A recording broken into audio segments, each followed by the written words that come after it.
No, I'm gonna use this indoor, and then I really should clean it actually. I'm gonna do a quick little cleansing with it, with two. So we're not using the resistant band today. We're gonna be using the, so I don't have to pull that out.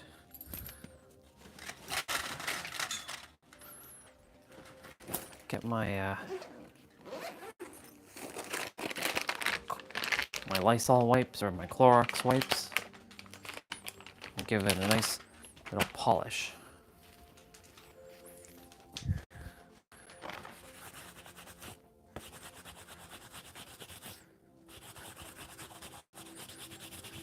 I don't wear this shoe outside. I did wear it in the gym, but I don't wear it when I was going to the gym in San Diego. I was not wearing it outside. I was actually bringing it indoors and then putting it on.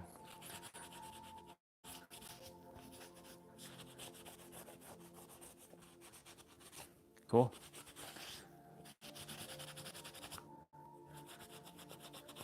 It's more. It's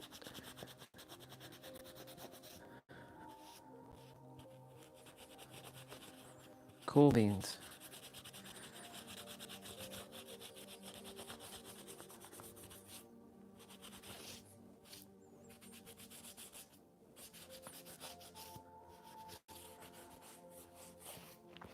My resistant band, though, there's some green on it because the resistant band, for whatever reason, has made a mark on it because I use the shoes.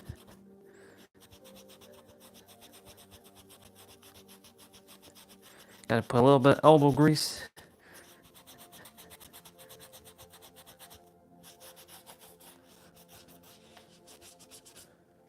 It's nice and polished. This is one of two shoes. Gotta do the other one. A moment.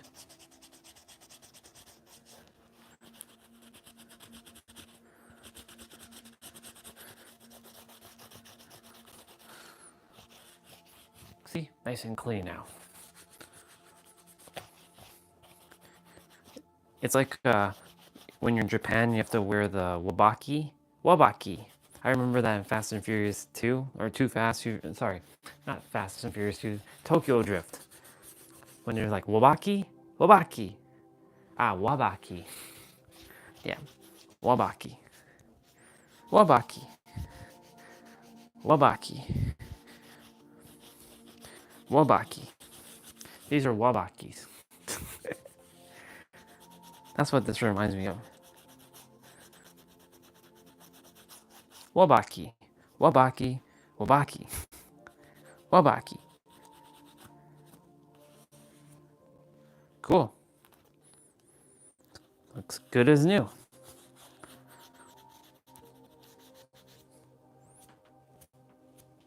Nice. I got another one to do though.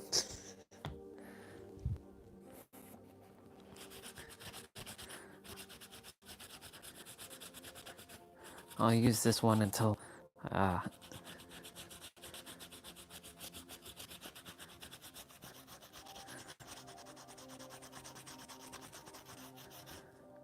okay, now we can switch and get another one.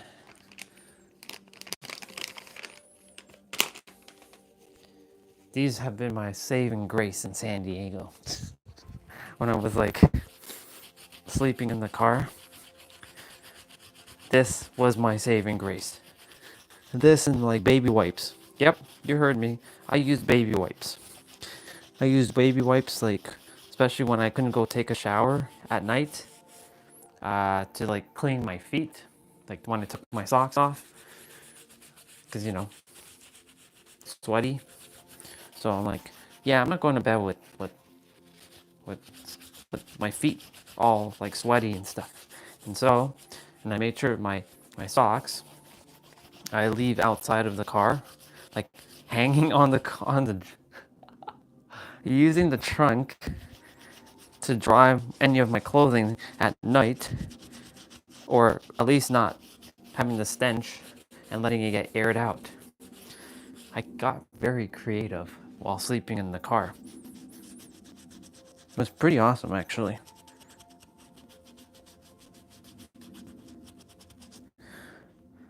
Ooh, the elbow grease.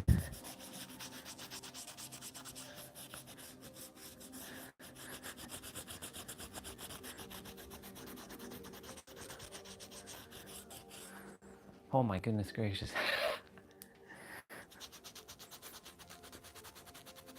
Let's go. Oh my goodness.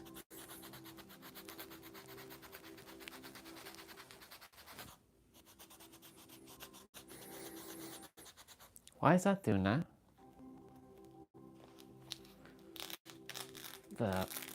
The microphone, the towel thingy is doing that. Hey, music, what are you doing? What's going on with you? What's up with you? What's up with you?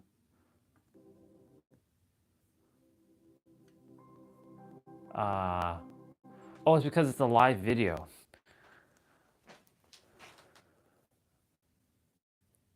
But it wasn't doing that the entire time.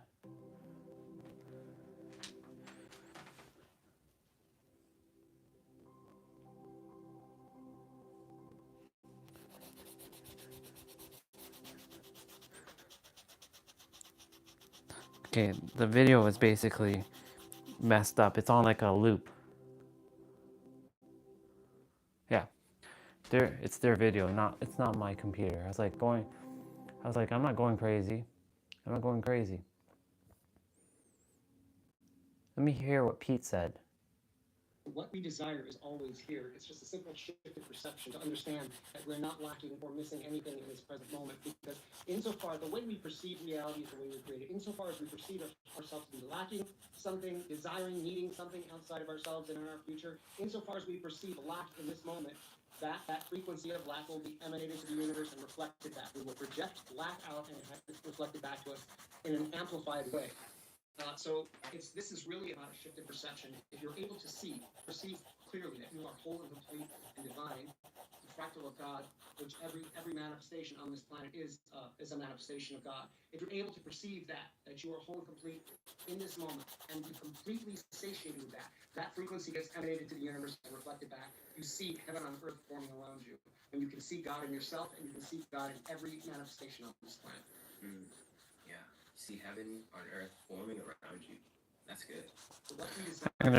It's a YouTube short. Perception to understand that we're not lacking or missing anything in this present moment, because insofar, the way we perceive reality is the way we create it. Insofar as we perceive ourselves to be lacking something, desiring, needing something outside of ourselves and in our future, insofar as we perceive lack in this moment, that frequency of lack will be emanated to the universe and reflected back. We will project lack out and have it reflected back to us in an amplified way. So this is really about a shift in perception. If you're able to perceive clearly that you are whole and complete and divine, the fractal of God, which every manifestation on this planet is a manifestation of God. It's clean. If you're able to perceive that you are whole and complete in this moment and be completely satiated with that frequency gets emanated to the universe. Nice and polished. You see heaven on earth form. Nice and polished. And you can see God in yourself, and you can see God in every manifestation on this planet. Yeah, see heaven on earth forming around you. That's good. What we That's desire good. is always here. That's It's good. just a simple shift in perception to understand. Why only $5? No. We don't do that. We don't do that. We don't scroll. Let me see what I used to say. I have another new powerful mantra. Okay, just for you. old me. Remember, when you say any mantras, make sure to put some energy, effort, and intention. See the music that I use. Feel your words when you say it, because words without feelings, as I mentioned previous times, are mere empty shells. And with that out of the way, please repeat after me. Every day, in every way, I am better and better, always in all ways. Every day, in every way, I am better and better, always in all ways. Remember to feel those words. It's true. Yourself, say it out loud, look yourself in the mirror, and feel your words. And remember to subscribe to my channel for Okay, tips we don't do that like anymore. moving your needle forward. We don't move that. We don't do that. The subconscious mind is programmed by one thing, that's emotional charge. The emotional Let's see charge what that Nero goes has to around say. and hold over our heads is so powerful and so strong that even before I get you to do the point of optimization, there's going to be a degree of resistance due to how strong that emotional charge is. So what we need to do is we need to begin to dissipate that energy. And the only way we can begin to dissipate that energy is through an alteration in your perception, because your perception is always going to equal to your projection. Until you change the way you look at life, life will change the way it looks at you. Yep. Until you change the way you look at your parents won't be able to look at you any different. And when I say your parents, I don't mean them as the human beings on this planet. I mean them as the energetic signature that they may be, because that's what they truly represent. You know, some people can pass away and still feel like their parents have a grip over them. As because of anything, your parents are energetic signatures that exist within you primarily. Hence my point. Your parents aren't necessarily human beings. They're programs, they're energies, they're frequencies that exist within you. And until you can alter your perception towards seeing them as this big thing with so much kind of, charge, you won't be able to actually do the next step. So I need you to dissipate that energy. That makes sense, bro. I remember you saying that. Little micro bite-sized tips. Bro, I remember you. Okay, so that's that. Perfect.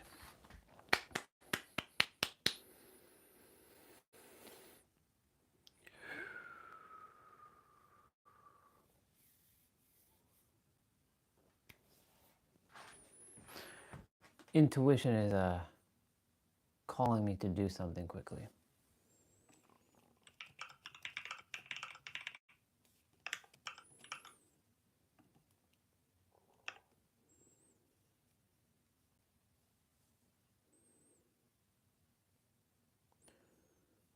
All right. With that out of the way, and we can close that tab. We will change the direction now. Ladies and gentlemen, welcome to Daily Elevation Live. Here we're gonna go move our body. Gotta fix that.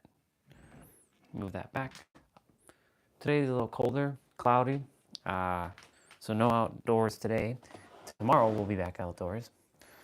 But we'll see. We'll see. We'll see what happens.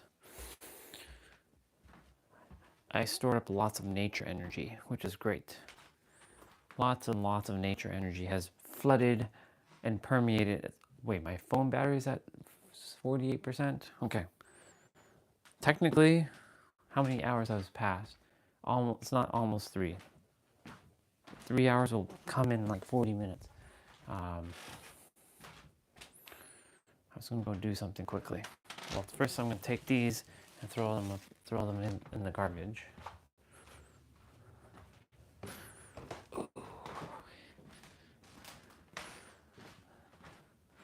I should definitely have my vitamin. Normally I don't eat before my playouts.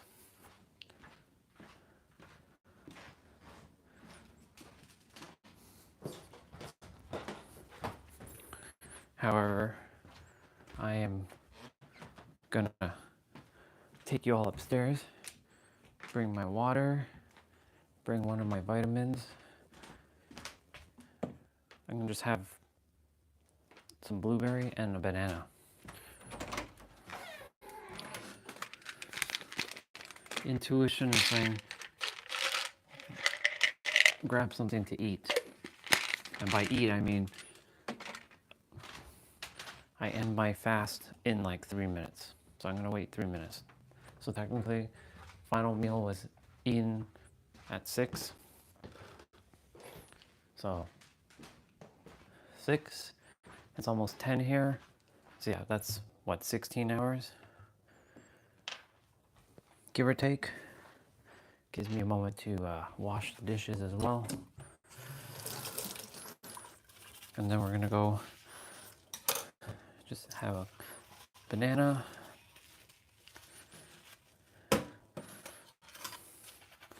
I actually don't consider eating fruit like a meal. It's just there. Because if I just have my vitamin without eating anything, we'll have a little bit of a disaster. We can't have that disaster. That disaster is like me attempting to probably bring it up, because I made that fatal mistake one time where I was on a water fast for 2 days. Almost was about to hit third day, and like, my body requires nutrients. And I think vitamin doesn't count as eating anything, so I'll have a vitamin. Yep, that was the biggest mistake. Not only did I mess up that, my body was going into like I was like essentially attempting to throw up. I'm not being gross here, but like that's what happened. The body was attempting to like, and I couldn't. And I was like choking as well at the same time, and I was feeling this pain. It was like my life was getting sucked out of me for a moment. And so that was in New York City when I was staying with Jessa, and she had went for her speaking engagement, and I had to run into the fridge and grab some blueberries and eat it immediately because of that. And I broke my fast. I'm like, shit. So then I was like, okay, I'm going to grab my omega-3, magnesium, my multivitamin, and vitamin D. And then when I did the water fast last May, which was, it got me super clear on what I'm here to do. Even though I was going through the proverbial dark night of the soul. Yes, it's now 10 o'clock, so I can theoretically break my fast now.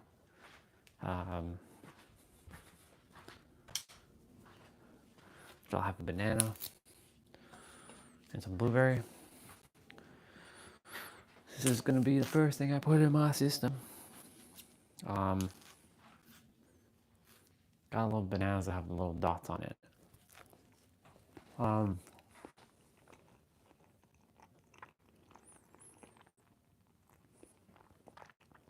When I did the 4.5 day water fast, I had more energy. I made sure not to take vitamin, but it came at a nasty, it came with a side effect of me thinning out my beard. I was like, why is my beard thin? So I'm like, I don't have to intermittent fast every day. Fasting is great.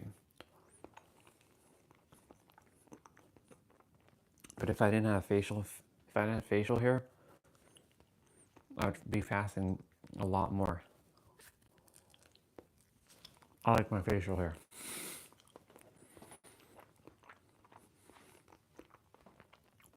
They say you gotta detach from your things, but I'm like, I like my facial hair.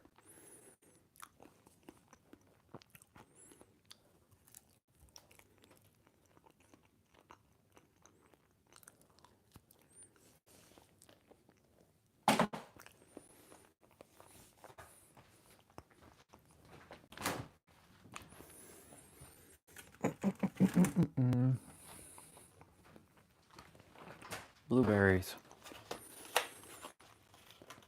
I eat this like candy. This is basically my candy.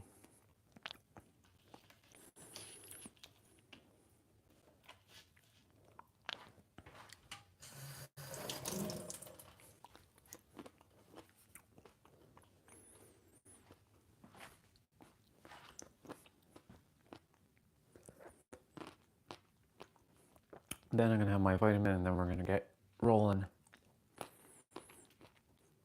Thankfully, this stuff doesn't take long to digest.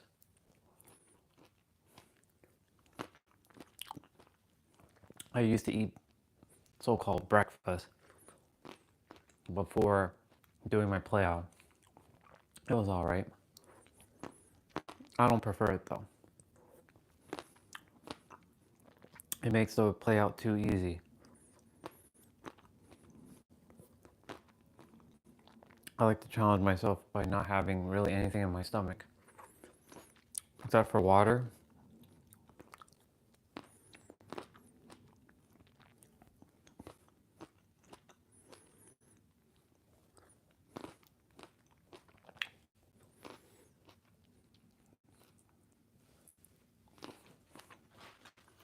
A couple more.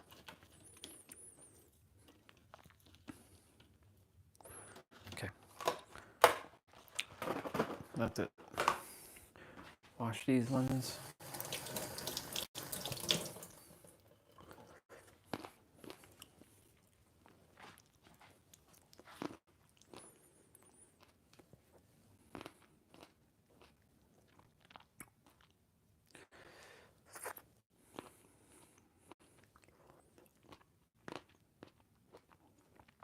These ones are sour and sweet at the same time.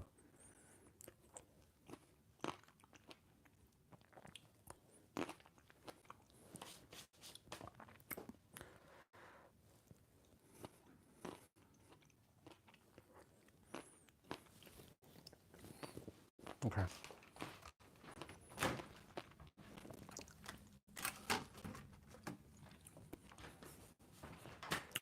Now we can have the vitamin all in one go. Never had a problem.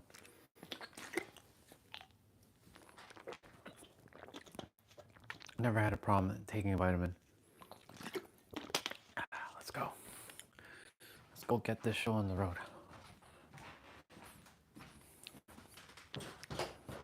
Let's get this show on the road. Upper body play out. Let's go get it. And all that stuff will be transmuted out of my body while I'm doing the play out. My hair, my beard is like a little bit of a mess, but it's all good. I'm gonna quickly brush my beard. This is how I brush my beard. Have a nice like brush.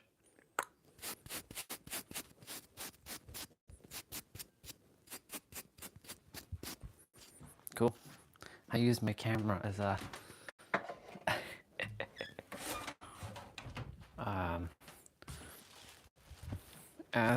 mirror.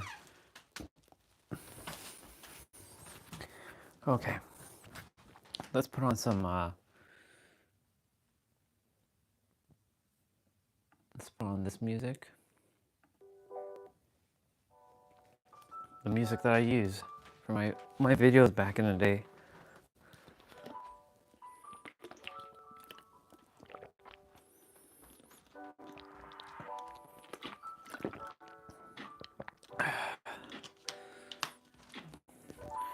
My body doesn't have to be warmed up much today.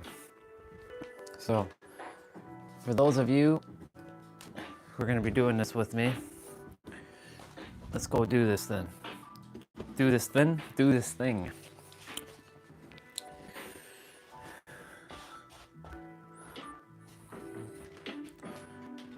I'm creating my own words. I'll have my own language at one point.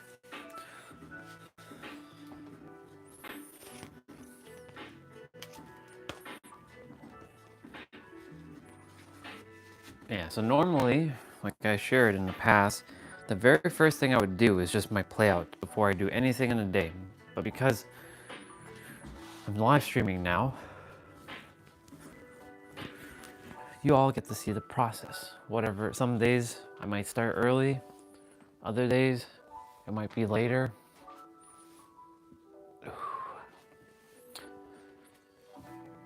Just getting the body not warmed up, but more like loose. Kind of shaking it out.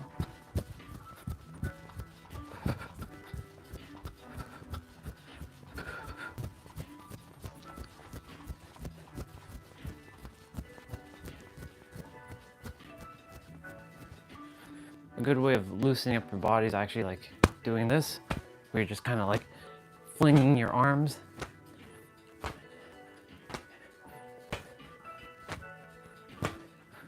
This is actually a good way also to warm up too.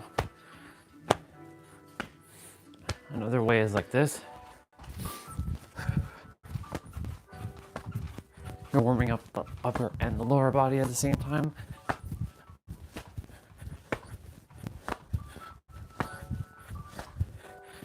That's why tapping the body is really important.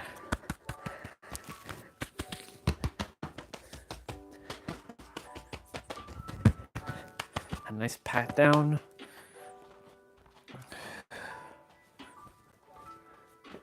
Shake it out, shake it out, shake it out. So happy to see grass again. There's still some snow left, but majority of it now has become grass. I like grass. Who would have thought? Me becoming a nature person. Here I thought I was always like city. Like city, city, city. Okay, so after we're done the upper body play out, remember to switch my dumbbells to light dumbbells because we're going to be doing 55 bicep curls. And then, so I was going to do, let's see.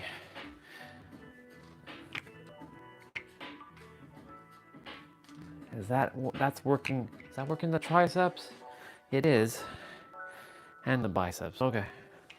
I'll do that.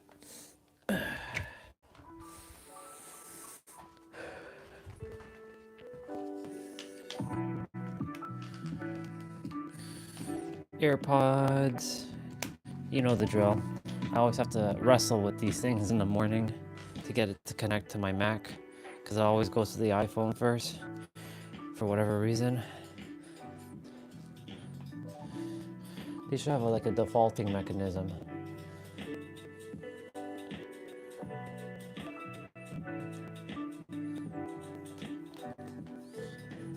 Close that.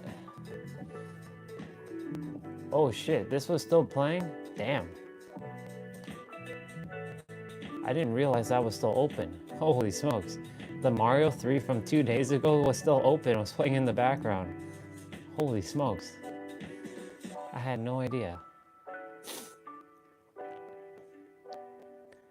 I had no idea that's what was happening there.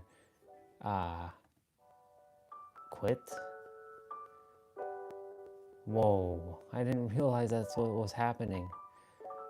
Jeez. All right. Let's open up the terminal. This is some IT stuff. Sudo purge.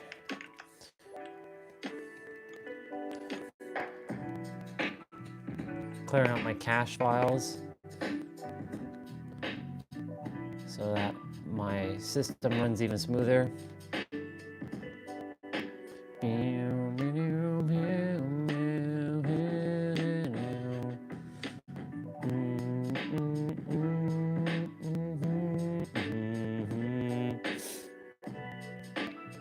Ooh.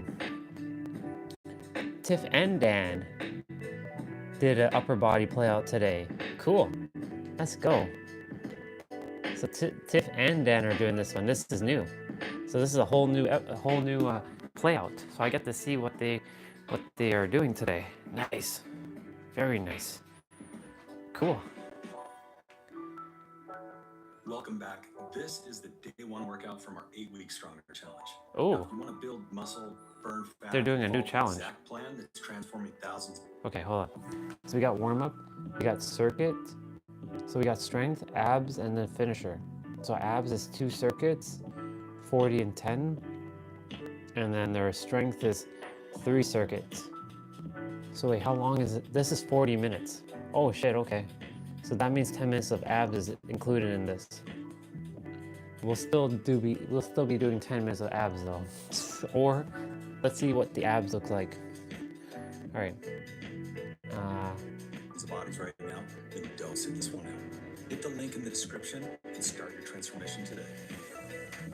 Okay. My brother and my sister. My Mac. My AirPods are not connected to the Mac.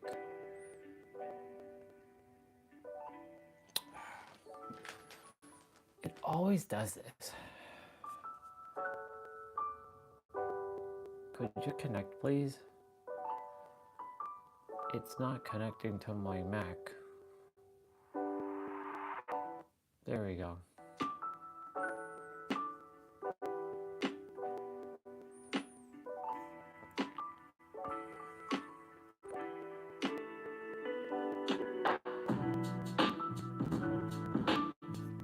Okay. All right, y'all. Oops.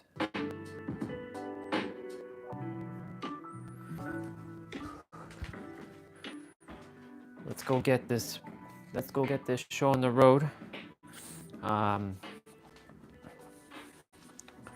don't know what to expect because this is new. But Tiff and Dan are here, which is great. So I get to see both brother and sister today.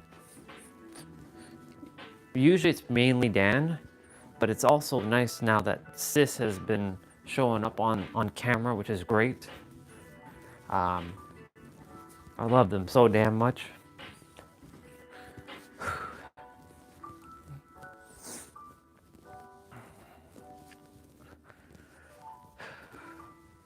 They've been a big part of my fitness journey since 2021. Them and Caroline. Caroline's moved on to more her own thing off of YouTube.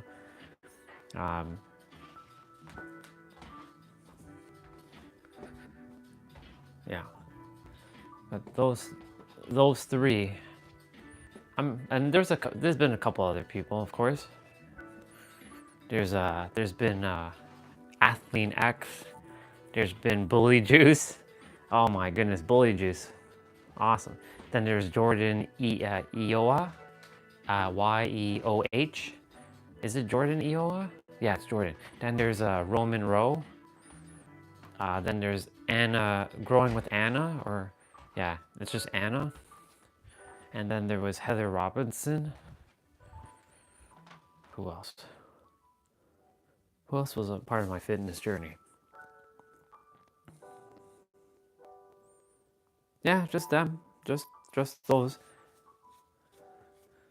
Bully Juice was a big part of my weight loss.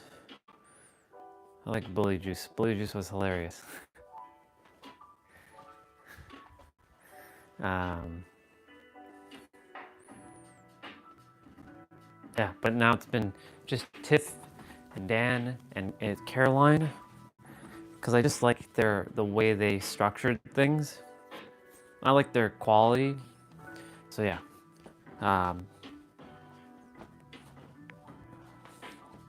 ever since then, I just connected with Dan and Tiff.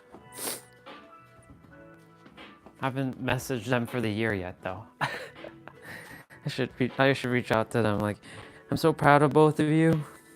I'm gonna do that when I can. Okay. We're doing a warm up. So, for those of you who are doing this upper body playout, you will be doing push-ups. So I will explain quickly. Anything that you're doing, like whether it's your back, shoulders, triceps, biceps, or chest, we'll be doing push-ups without dumbbells if you don't have dumbbells. Now, what are you going to be doing? For shoulders,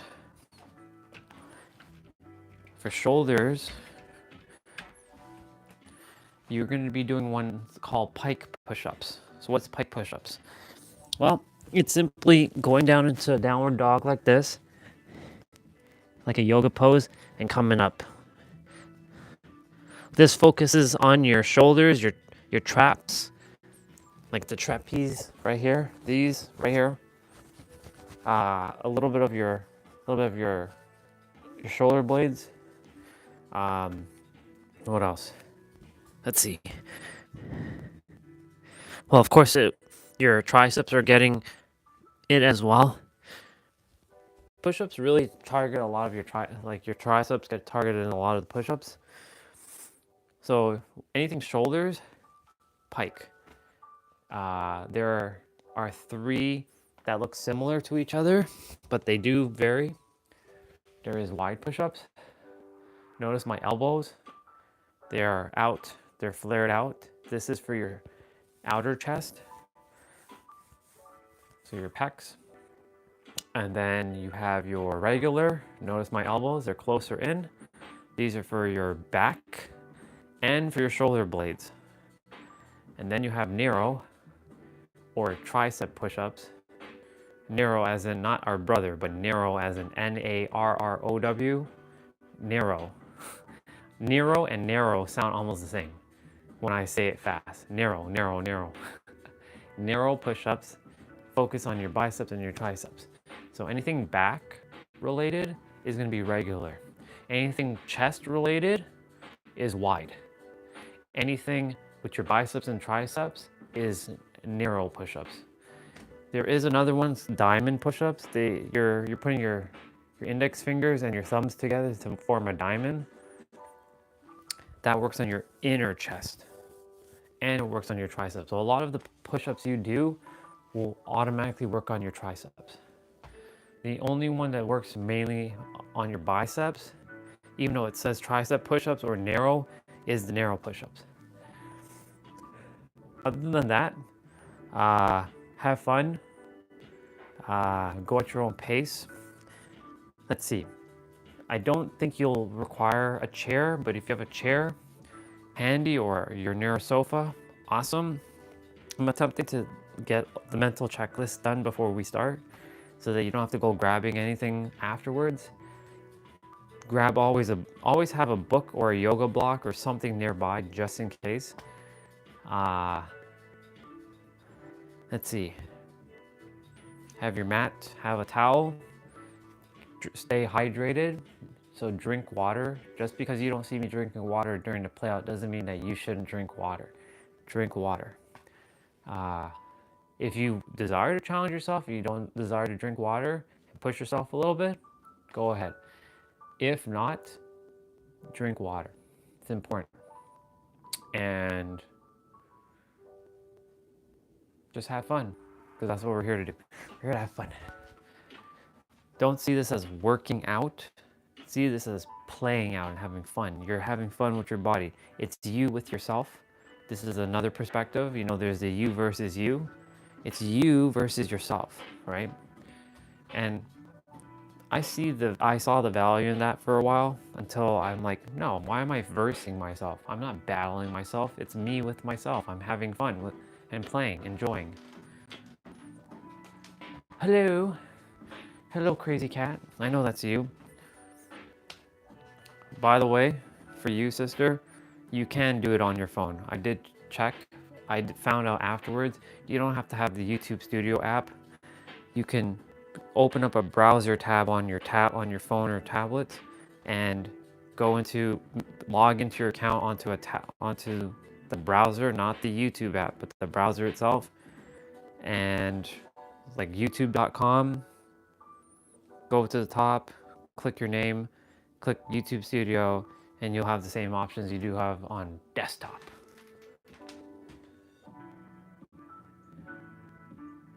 Yeah, you can get the app, but the app doesn't give you the ability to do the setting the permissions, unless it does, and I didn't see it.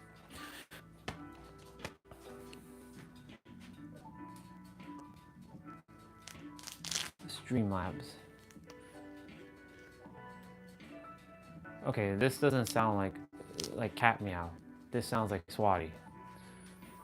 I don't know if this is Swati though. Which one of you souls is it? Which one of you is on the stream? Who is? It's me, meow. Gotcha. Okay. Well, I should make this obviously an admin account. I don't know why I didn't do that yet. Oh. Streamlabs, yes. Okay. We're starting our play out now. So you can hang out or you can head off for now. But for those of you who are, let's go get this thing done. We're going to be starting with a warm-up. There's supposed to be 6 exercises.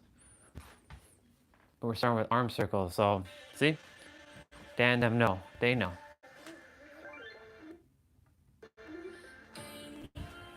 So 30 seconds.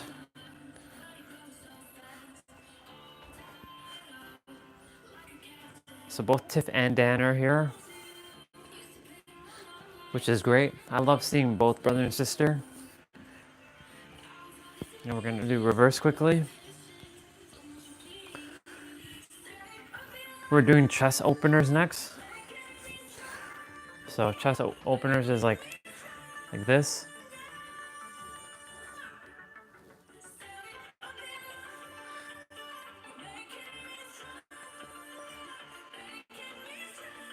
Time is it?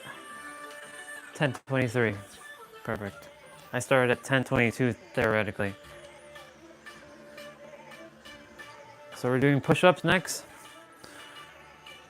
So for those who don't have dumbbells, we'll be doing push-ups with you over here.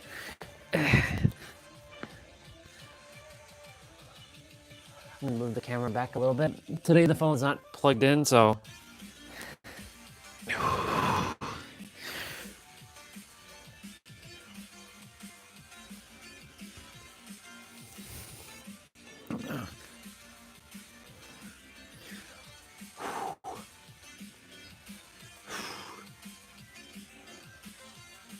we're doing blast off planks. So you're gonna kind of go like this.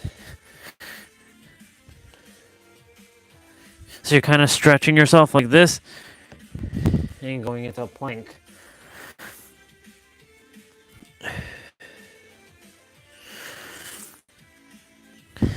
Since there's abs in this exercise, we'll see what the ab circuit looks like. And this could be the entire play out today. Who knows? We'll see. So we're doing shoulder taps, as you know. Keep your legs wide. Suck in your gut. Even though we're not working or playing out on the abs yet. Abs are later on. But they included abs in this play out today. So we'll see what we got in store.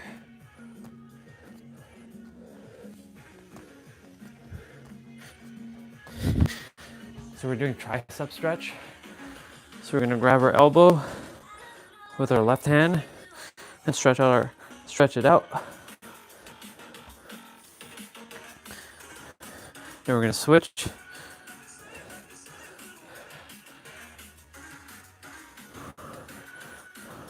And this should be the end of the warm-up. Yep, this is the end of the warm-up. Okay, so we're working on back. So 30 seconds of play, 30 seconds of rest. So you're gonna be, that's interesting. So you're gonna basically be doing regular push-ups. So we're gonna be doing bent over rows. Hello sister, welcome. So we're doing bent over rows. You can stand and you can put your left leg forward and do this. Or he's using a bench. So if you have a bench or a chair, put your left leg like this and pull up your dumbbell. For those of you without dumbbells, you're doing, again, regular push-ups. So both Tiff and Dan are here today. It's good to see both brother and sister. And this is their new video, so I have no idea what to expect, which is great. Since they're doing 8-week challenge, that means I'm gonna be seeing a lot more of their videos releasing in the next 8 weeks. So I'll be doing their 8-week challenge, whatever it is. So now we're doing the left side. So I'm gonna use the bed since I don't like putting my back against the camera. Should move this stuff out of the way.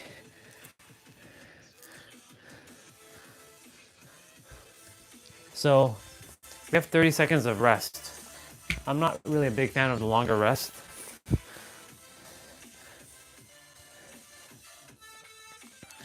I'm gonna read what you shared there, Jay. Good to see you, by the way, sister. I love you. Thank you for being on and saying hello.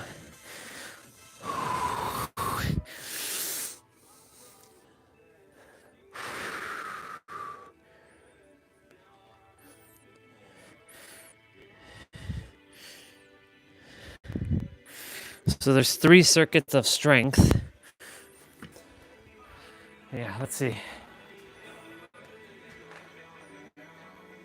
Sounds good, sister. So we're doing bent over rows again.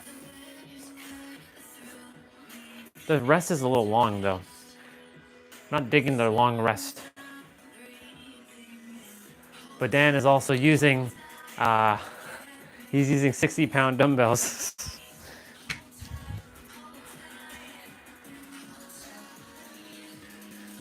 My brother's using 30 pounds more than I am right now. So that's why he's taking the extra rest. But he has a whole rack of things there. So I'm like, ugh, I don't like the switching of dumbbells. That's why I have to call in at least 2 more sets. That's okay. When I'm at the healing resort, I'll have all kinds of dumbbells.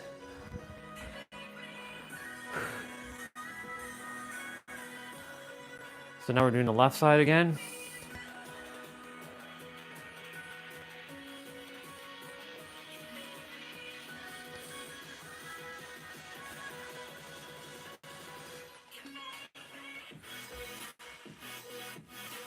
Depending on how this one is, because I always like to give these things a fair shot, because you never know, right? Also, because my body is already warmed up, and I did consume some fruit before we started. I have all this extra energy. Plus, I did that sit down. Plus, I got a lot of extra rest last night. Like, I got an extra 2 hours of sleep, basically. So, this could be very easy for me today. All right, so we're doing gorilla rows. So he's changed to 50 pounds. So gorilla rows, that's still your back.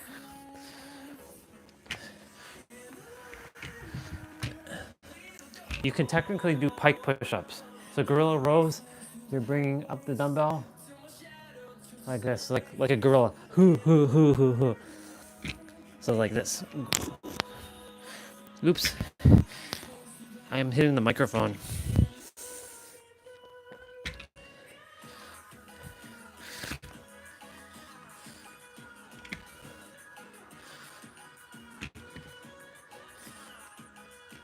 If it was 40 seconds of play, 20 seconds of rest, it'd be perfect. But it's 30-30.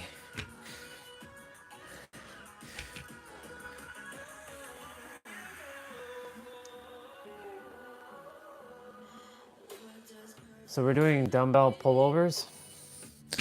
So this is technically working on your shoulders. So I would do pike push up here. So you're bringing the dumbbell over. You're gonna bring it like this over, like back, as far as you can, and like this. Yeah, so this is working on shoulder. So do pike push-ups right now. Gorilla works more on your shoulder blades, so you could technically do pike push-ups or regular push-ups, because regular push-ups work on your shoulder blades, which is on your back. I wonder why they're called shoulder blades and not back blades. It's weird, because they're not up here, they're behind you. That's probably because they're connected, maybe. So he's doing gorilla rows now, again. But I notice he's going up in weight. So he's changing weight each time for the second round. So these are designed for those who have more weights at home. Thing is, my changing weights is more of a annoyance for me, to go from like 30, 40, 50 back to 30, because these take long to switch. Like I have to go dock them in, do the thing quickly, dock them out. Yeah, I don't know. That's why I like ones where they're just using one dumbbell and they just stay with that one dumbbell. That's why I like consistency with dumbbell weight. If you're gonna use 50, use 50 the entire round. If you're using 60s, use 60 the entire round. If you're using 30s, but yeah, in any event, dumbbell pullover. Pull down my shirt.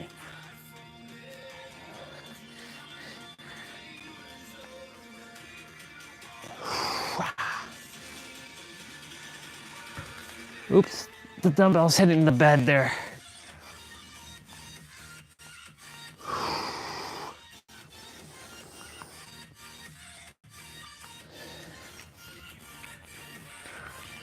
Oh, that was all back. That's okay. Now we're doing chest and shoulders. So we're doing chest press. So for those of you, so we now moved on to the second circuit. So chest and shoulders. So you're doing wide push-ups. And for us with the dumbbells, push-ups or chest press.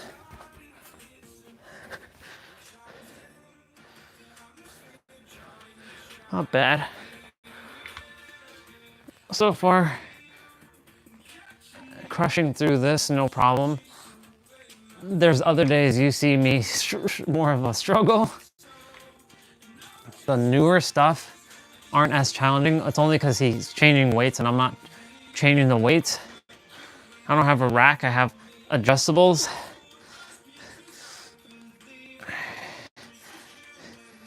But adjusting during the play out is, I've done it in the past and it's just time consuming. It doesn't give me a time to switch and rest. So it's all good though. 30 pounds is still good enough. So we're doing lateral raises. So you're gonna be doing pike push-ups. So you're gonna go from wide to pike, then back to wide to pike. Since we're repeating this, right? So he's using 15 pounds here and I'm using 30. So he's using really light dumbbells here.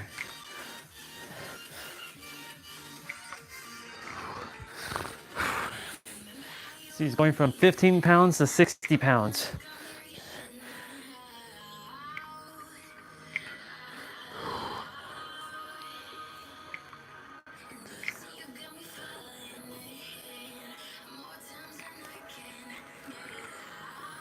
Awesome. Well, if that's gonna be the challenging one, let's go get it. So we're doing chest press again. So you're gonna go back to wide. So I'm gonna get these ready again.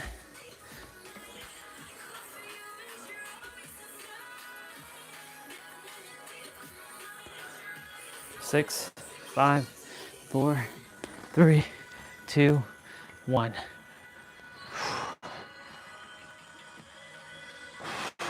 When you bring your dumbbells up, squeeze your chest muscles together, your pectorals.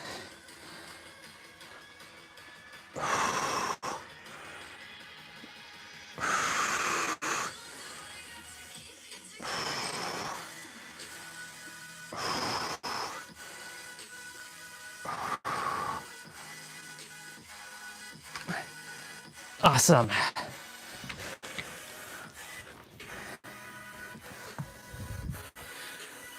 So this circuit's focusing on chest and shoulders. So you're gonna be switching between like wide, even triangle, or a pike. So it's not gonna be like you know how you normally do 5 pikes and then 5 wide and all that. You're changing it up. 3, 2, 1, go.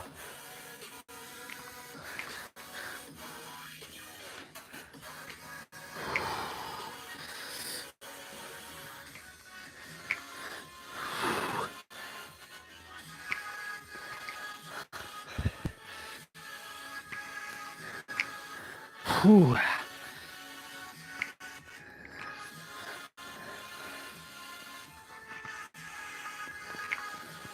Nice. Okay.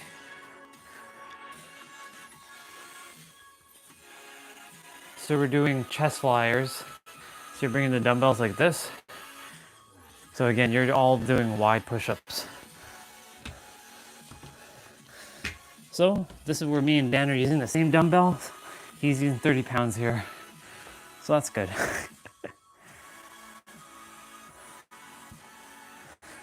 All right.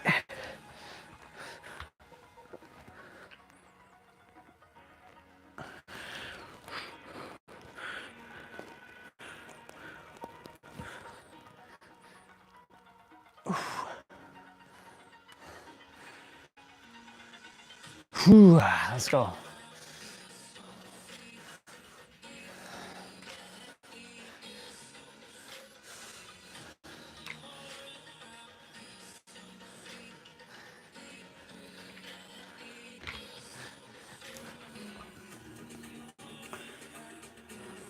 So we're doing seated shoulder press. So you're gonna be sitting. If you can't sit, then just stand and just do shoulder press. So you're doing pike push-ups. This one specifically, pike push-ups.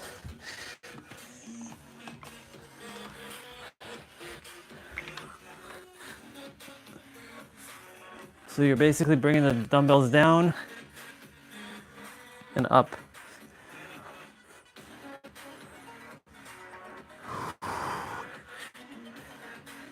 Now we're talking.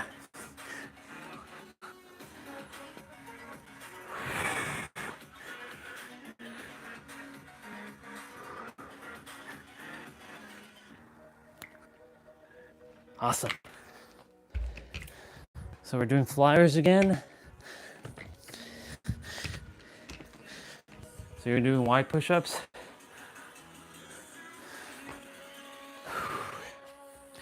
Okay, so now we're starting to pick it up a bit. Now we're starting to pick it up. Okay.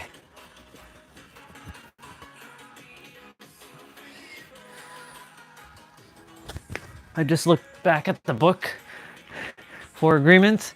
Definitely gotta read more of that again. Well, we're finishing up Pete's book.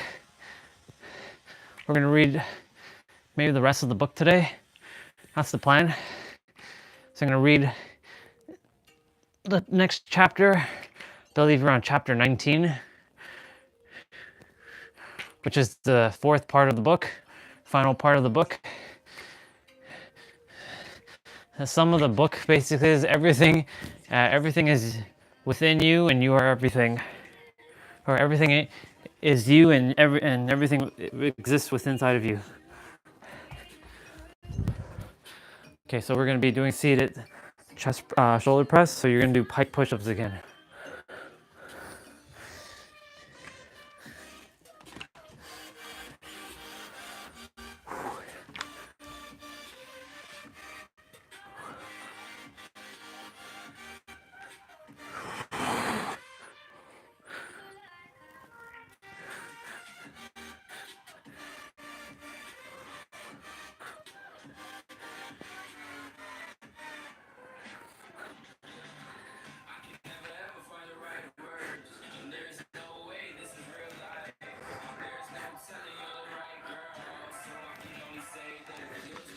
Awesome.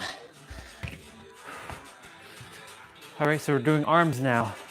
So since we're doing curls, you're gonna be doing narrow push-ups. So your elbows are closer in. You can do alternating, or you can do one at a time, or both at a time. The choice is yours here. So my brother is using 30 pounds just like me.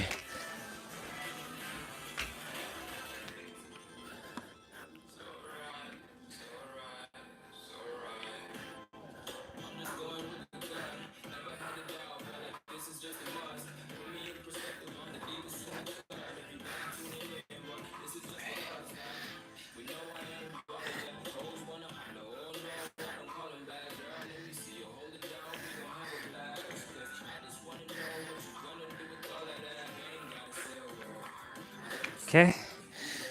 Let's see what's next. So if we're doing arms, that means tricep is next. Yep, I knew it. I felt this one intuitively. We're gonna be doing tricep overhead extensions, and we're standing, not on the ground on our knee. Normally we're on the knee doing it. We're standing up and doing it this time.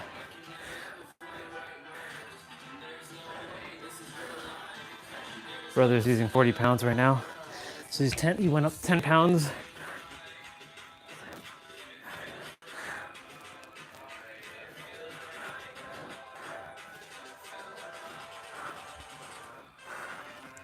Your back's gonna be arching a bit here, as you can see. Oh, this is some new music that he's using.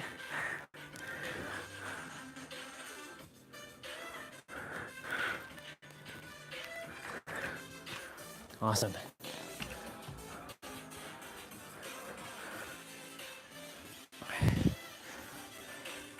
So we're back to curls.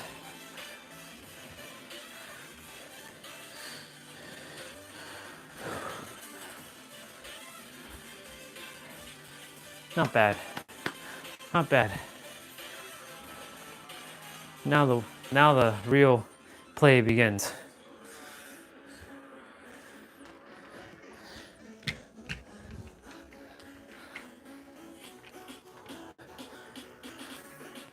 If it feels too easy for me, I either switch or I just do it and I won't do it again. But it could be a lot of variables.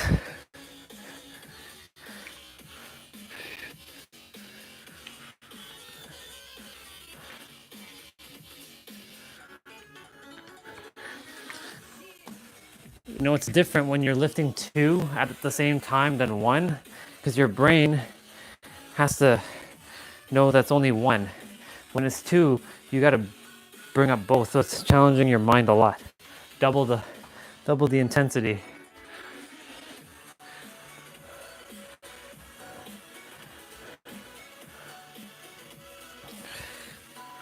Okay, there you go. Same thing again, bring the dumbbell. So for those of you, you're just doing tricep push-ups or narrow push-ups. If I forgot to mention that, I did. So you're just doing tricep push-ups. Narrow push-ups, where your elbows are closer towards your rib cage, towards your body.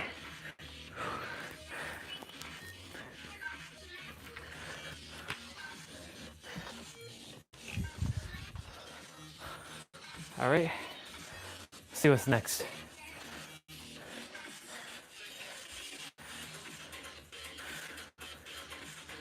We're doing a single arm curl, or single dumbbell curl. You're gonna grab the dumbbell with one hand and curl it.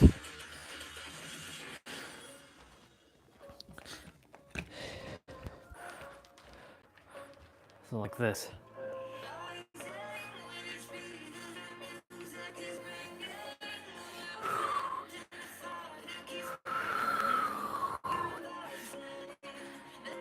Doing great. Keep it up.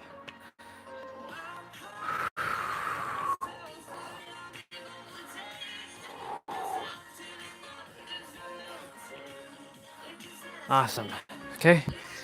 So you're still doing tricep or narrow push-ups where your arms are close in like this. And we're doing tricep push-ups. So we're basically with all of you. For us, we can use the dumbbell though. So for us, we'll use the dumbbell. We'll bring the dumbbells closer. They're on the ground doing this. So you go ahead and back up.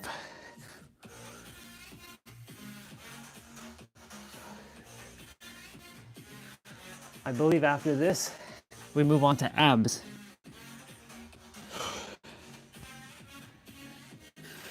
And then there's a finisher, but we'll see. We'll see what the abs look like.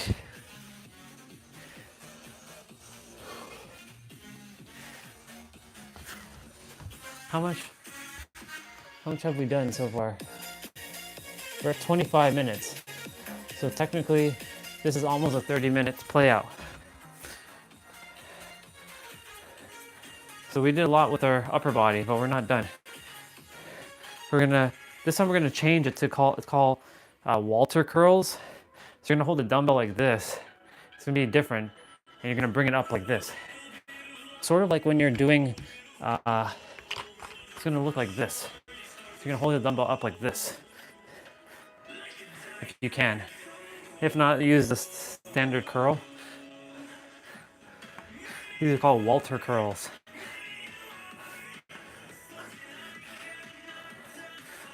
Intuition was like, do Walter curls, not the single curl.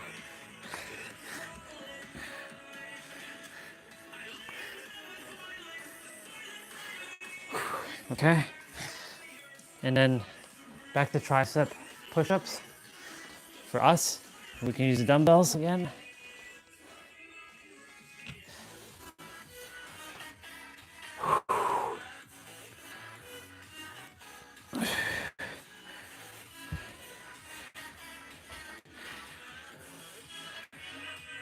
If the abs are good, then we don't have to do ab play out because the abs will be done here. Because he's doing 10 minutes, I think, of abs.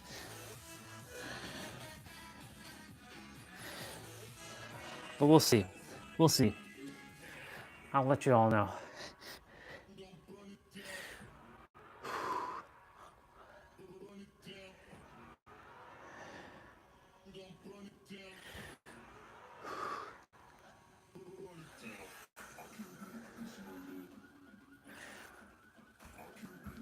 Yep, we're moving on to abs now. So it's gonna be 40 seconds of exercise, 10 seconds of rest. And he's using dumbbells. So he's using a 20-pound dumbbell. I'll be using 30. So he's doing Russian twist. Move one out of the way. Let's switch the direction.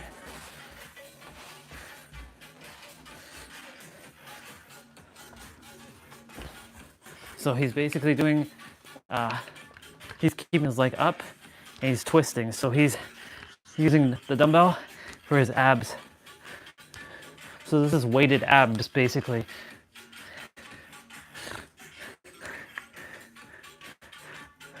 So it's 40 seconds, 10 seconds of rest. So we'll see what we got. And he's using lighter dumbbells. He's using 20 pounds. I'm still using my 30 for the abs. Since he was using heavier dumbbells for a majority of the play out. Okay, so he's doing these leg switches. So he's keeping the dumbbell up.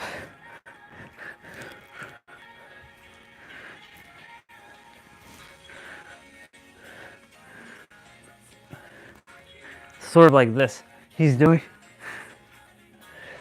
So the legs are hovering.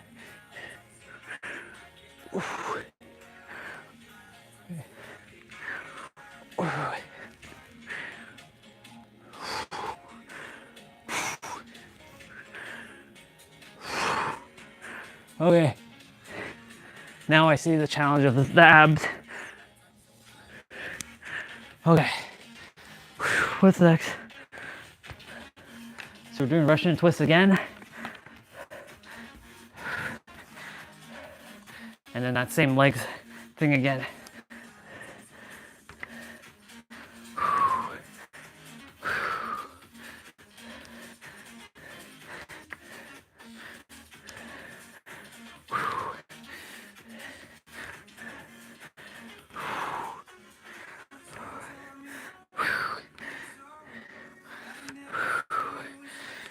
Ooh, I gotta put it down for a moment.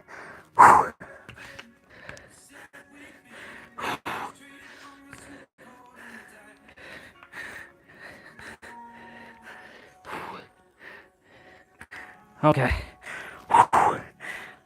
So same thing. So we're actually doing leg. So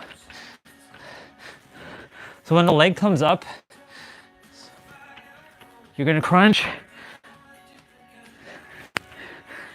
So that's what it's supposed to look like.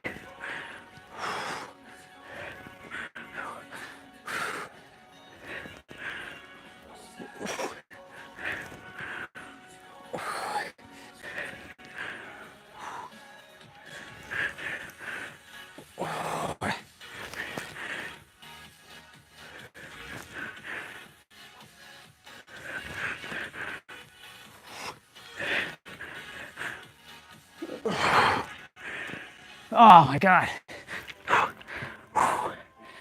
Oh boy, okay. We're just doing regular crunches now.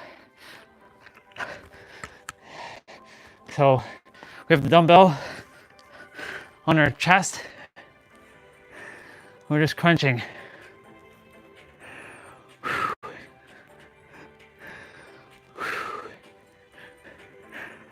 Okay, so the sweat is getting real now. Okay.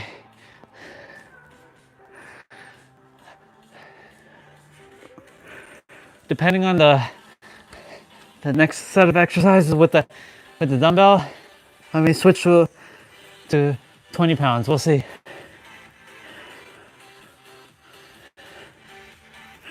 Okay. Oof. We're doing hollow, so this is going to be interesting.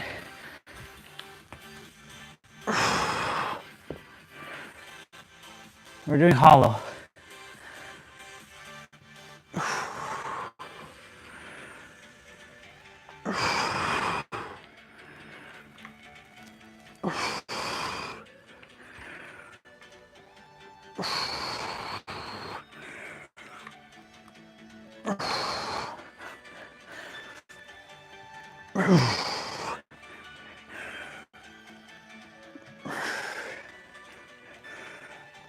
Oh my goodness. So we're doing crunches again. These dumbbells are crushing my chest. Like they're digging into my chest right now.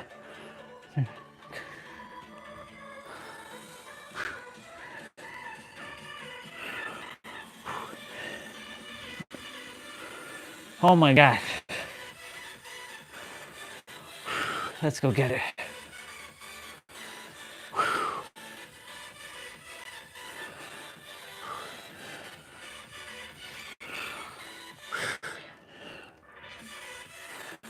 Okay, so we're doing hollow. Ooh.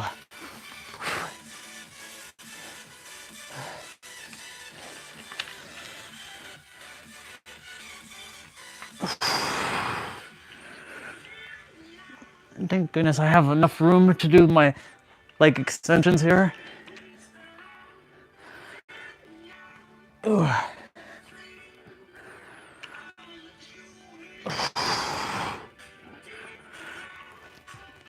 Ah.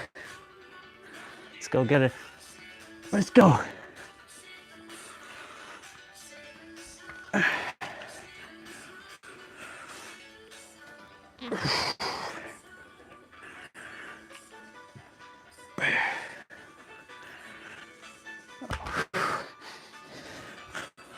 Oh my goodness.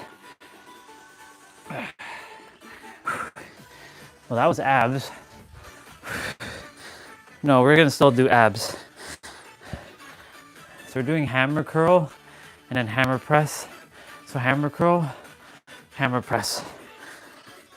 And then hammer curl to hammer press. So you're gonna basically curl. So you're doing hammer curls first. 30 seconds each.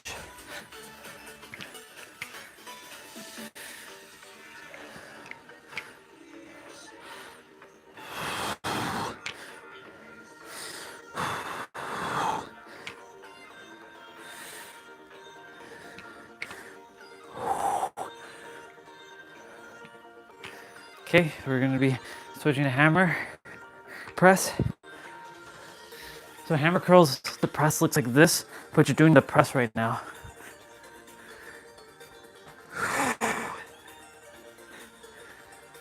So you're doing tricep push-ups and pike push-ups right now.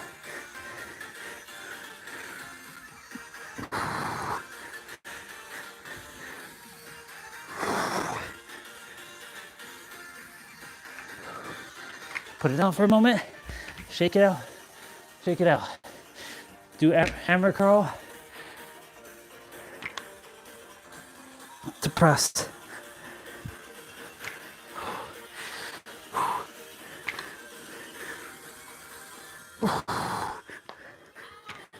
Ooh.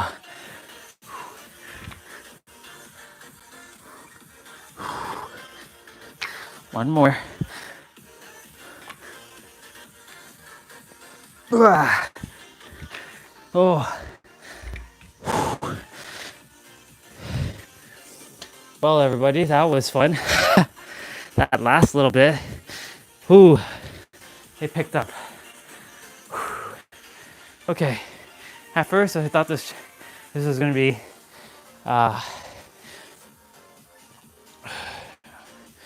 okay.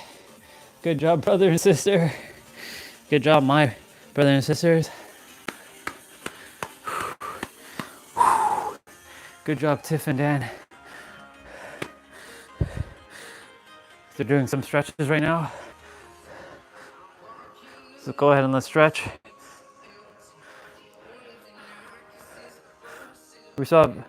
I'm still gonna do abs. I still feel called to do abs. You know, we just did weighted abs. Yeah, we're still gonna do abs.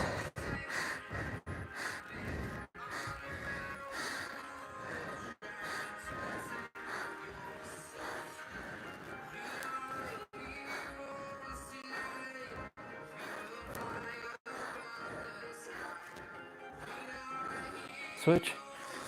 He has a timer right now.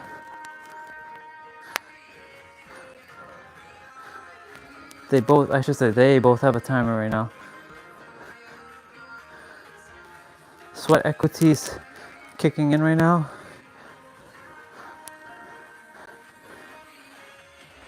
So he's bending his wrist out like this. Taking his hand.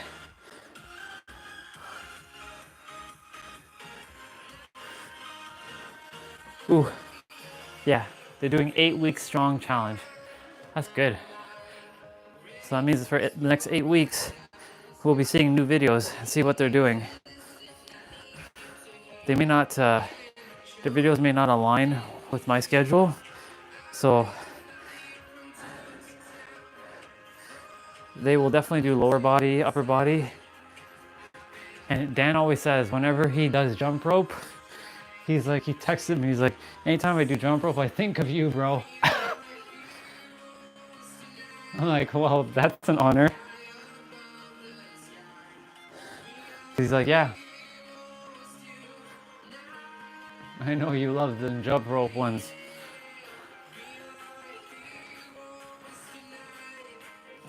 Do some arm circles. Shoulder circles. And I love that at the end they give themselves a kiss. While they're doing it. They're finishing it up.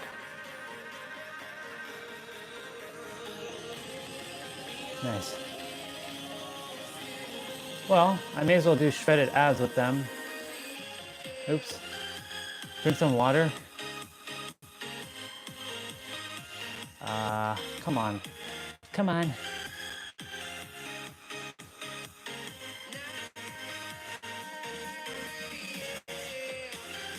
Since I did it with both of them today, I may as well do the ab.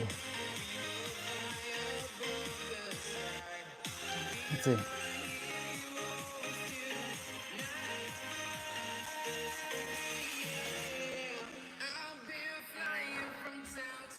All right. Let's see if the shredded abs will pop back up. If not, I'll go look for it. Nope.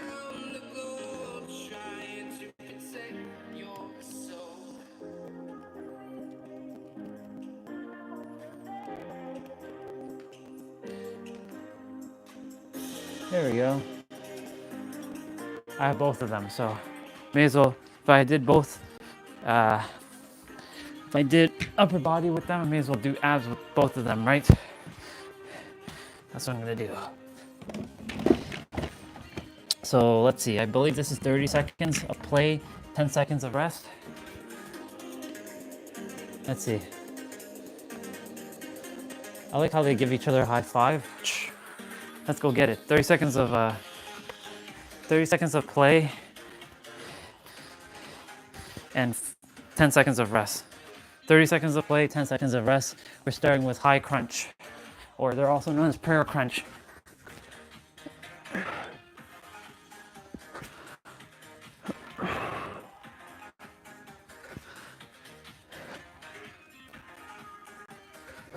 Remember when you're doing abs to suck in your gut, pull in your navel, contract your core,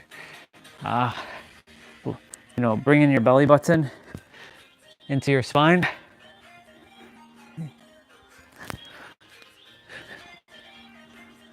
So we're doing a seated right crunch, right cross. So you're bringing your elbow, your right elbow to your left knee. So you're leaning back, giving your legs a little bit of a bend here, and you're crunching. So all you're doing is moving your left leg here, and you're twisting your body from the left to the right, from the right to the left.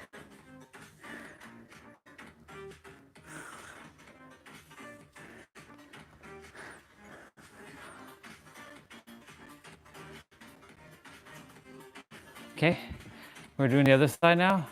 Bringing the left elbow to the right knee. So, because we did an extra 10 minutes today, when I do my dumbbell curls, I'm gonna do dumbbells instead of resistant band today. See what's the difference? 55 resistant band curls is easier than I think 55 resistant band or 55 dumbbell curls. But I'm gonna use 15 pounds and see what happens. So we're gonna do crunch kicks. You're gonna sit on your butt.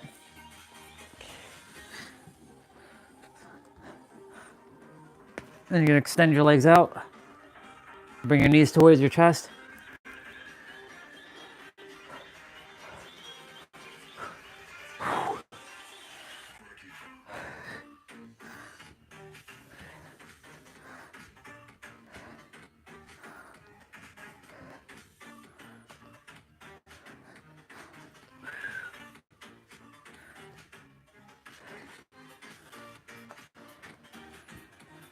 Okay, so we're doing leg switches.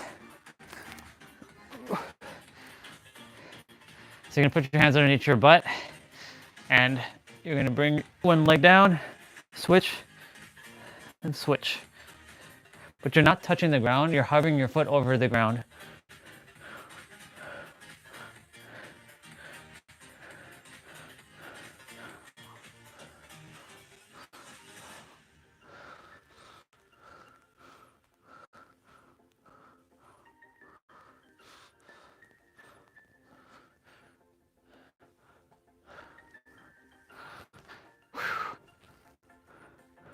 So we're gonna be sitting back up on our butt and we're gonna be leaning back.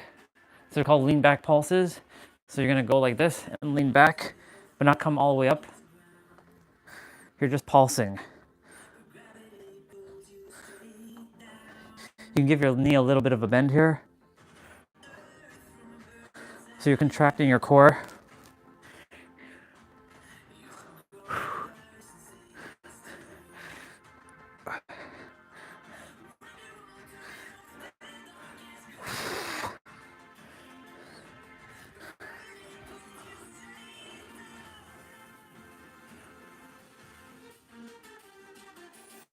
All right, we're doing 1, 2, 3 crunch and then hold. So we're doing 1, 2, 3 and hold. 1, 2, 3 and hold. 1, 2, 3, hold. 1, 2, 3, hold. 1, 2, 3, hold. 1, 2, 3, hold. So we're going to be doing tabletop reaches. So you're going to go like this and reach to the ground, or at least close to the ground with your left. So you're going to bring your right hand to your left side and your left hand to your right side.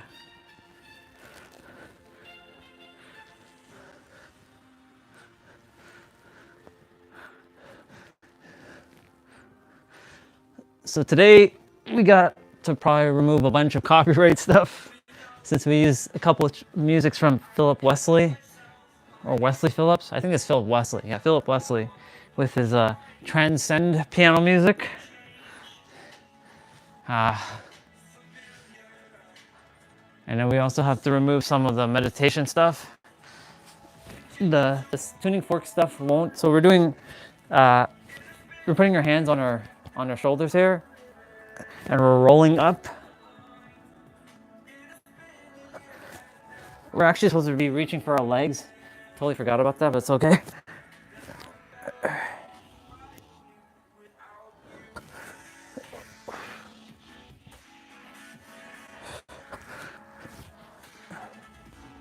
We still got a couple. So we're doing slow bicycle crunches.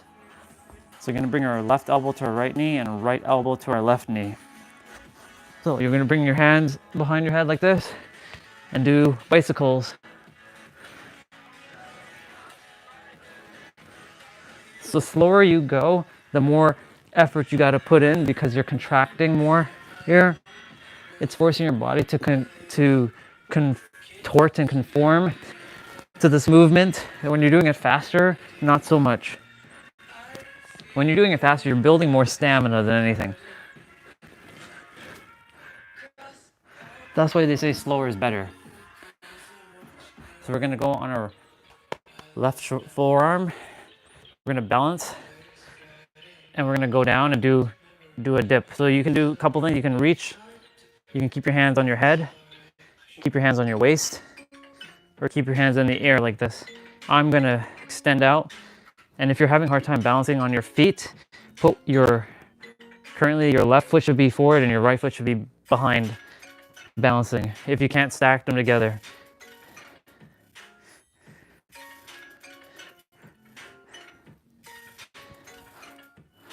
So we're staying on the same forearm, the left forearm, and then we're gonna basically take our right hand and tuck it into our abs, so like this. So if you're having, again, balancing issues, put your right foot behind your left foot.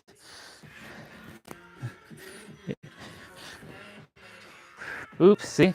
I almost lost balance there. I was like tipping a little too much.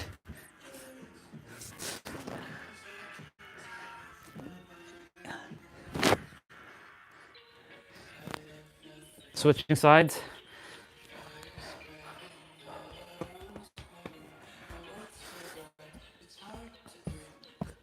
So again, so now you're on your right forearm. So if you're having balancing issues, balance on your right foot and keep your left foot behind. So I'll just demonstrate for this one. I won't stack my feet. So you should notice my left foot is behind my right foot here. It's not stacking. The next exercise I do will be stacked.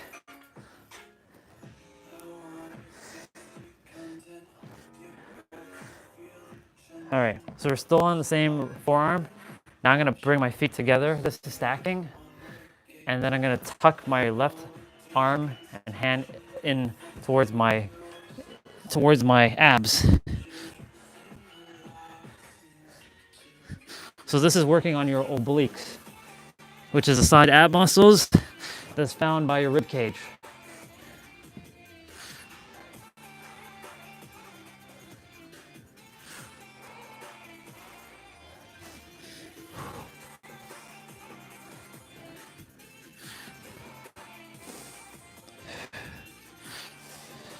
We're almost there. So we're doing a hollow to tuck. We did that during the exercise with the weight, with the dumbbell. So now we're doing it without the dumbbell. So this hollow tuck I'll see the message shortly.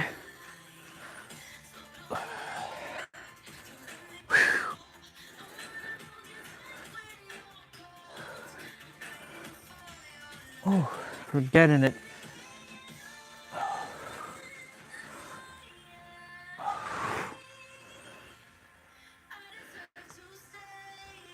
I think we're done. Yep, we're done.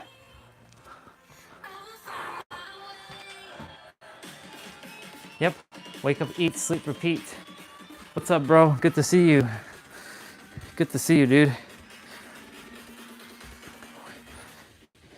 Every day can be the same or it can be different. The choice is yours. Good play, everybody. Okay. Since we were gonna switch to resistant band, to dumbbell, I'm gonna switch to 15 pounds. So my dumbbells are gonna get extremely light for a moment. Oh my God, these are light. But let's see. So I'm gonna be doing 55 resistant, I keep calling it resistant band curls because we're always doing resistant bands. We're gonna be doing 55 dumbbell curls and 55, let me take off my AirPods. Oops.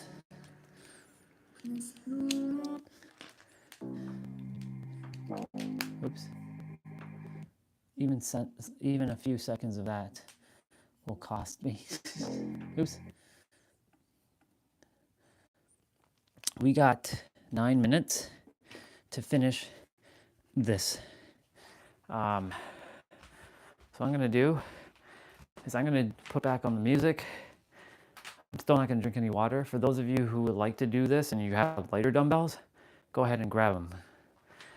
Normally we do the resistant bands, but today we're gonna be doing dumbbells.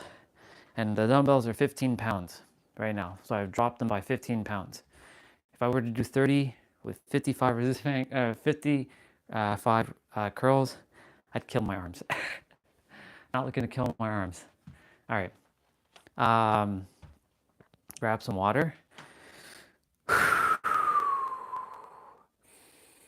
Breathe. Then I'm going to figure out what I'm going to do for tricep. I believe I'm going to be pulling it down like this. So I'm going to bring the dumbbells. I'm going to do this. And then we're done. And I'm going to go get my protein and trust my music will come on before then or after I'm done. So let's go get it. All right. So in 3, 2, 1, let's go. 1, 2, 3, 4, 5, 6, 7, 8, 9, 10. 1, 2, 3, 4, 5, 6, 7, 8, 9, 20. 1, 2, 3, 4, 5, 6, 7, 8, 9, 30. Oh my goodness gracious. Ooh. Ooh. Yeah, dumbbells are definitely a lot more challenging for sure. Whew. Did 30. We have 25 more to go. Whew. Let's go. 1, 2, 3, 4, 5, 6, 7, 8, 9, 10. Oh my gosh. Normally with resistant bands, you all see me just do one break. So this is definitely more challenging. We got 15 more. Whew. Let's go. 1, 2, 3, 4, 5, 6, 7, 8. Oh my God. Whew. Got 7 more to go. Whew. Damn, I didn't even get to 50 there. Whew. Ooh. 7 more. Let's go. 8, 9, 50, 1, 2, 3, 4, 5. Oh my God. Ooh. Ooh. 55 dumbbell curls hammered out there. Oh my goodness gracious. Okay, that is definitely a lot more challenging for sure than resistant band curls. It makes resistant band look easy. Okay. Now we're gonna do 55 resistant band or 55 keep saying resistant now. It's so ingrained now. 55 tricep pull downs.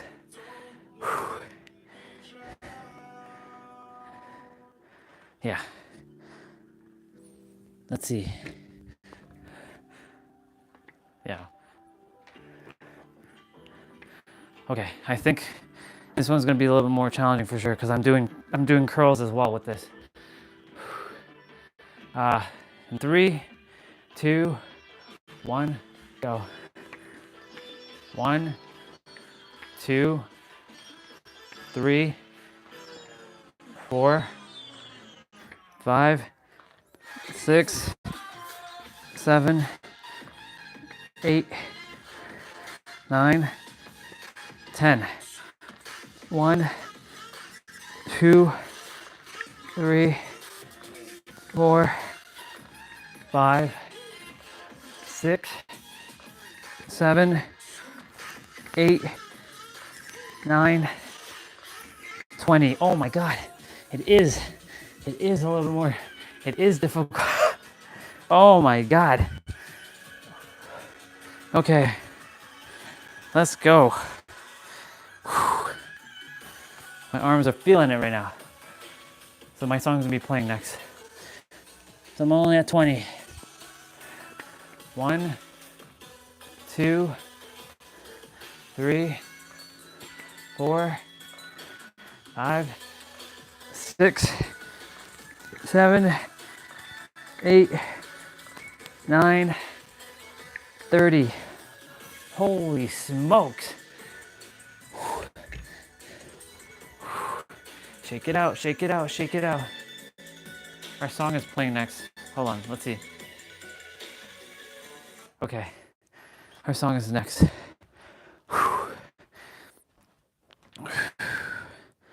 Oh my goodness. Okay, I'm at 30. Let's go. 1, 2, 3, 4, 5, 6, 7, 8, 9, 40. God. Whew. Whew. 1, 2, 3, 4, 5, 6, 7, 8, 9, 50. Oh my God. 5 more, 5 more, 5 more. Come on.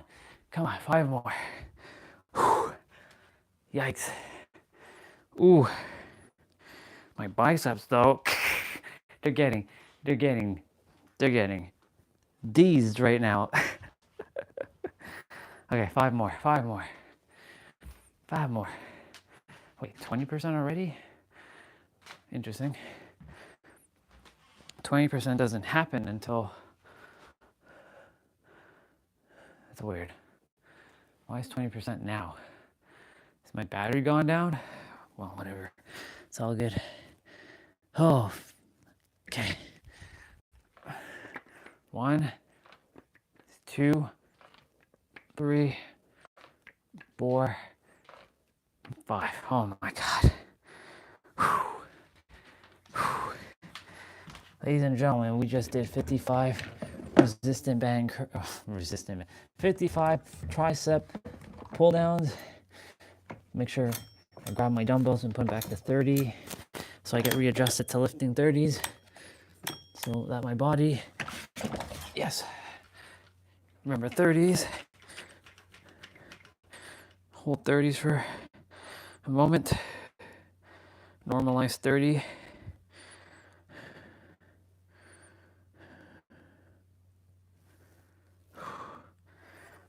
And then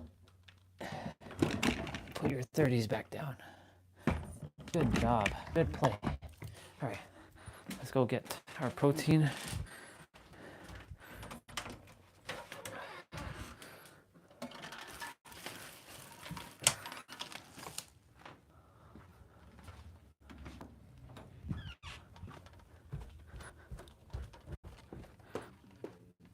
Hey, Nancy.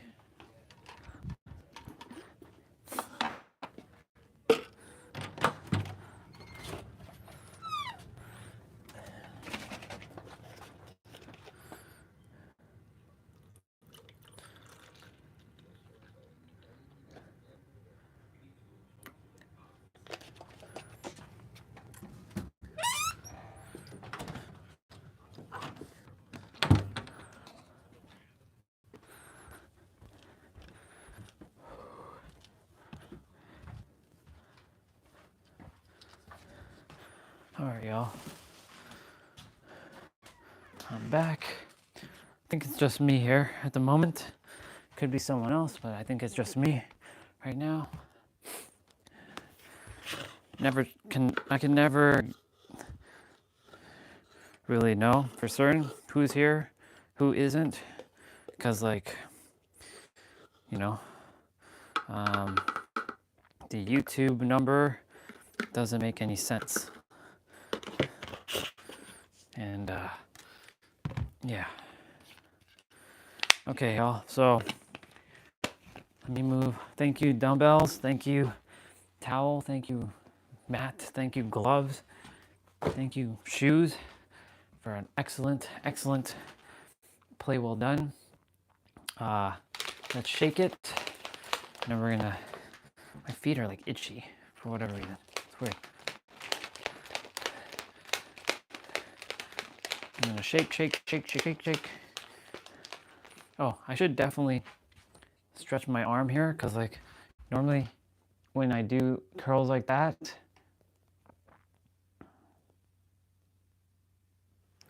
it's good to keep your arms flexible. Otherwise you end up with arms like this, and I'll show you in a moment. You'll end up with arms like this. Like your hands will be like this all the time. Like this. So I'm gonna stretch again. And I'm actually gonna reach for the back. So like I grab like this. And give myself a bit of a pull.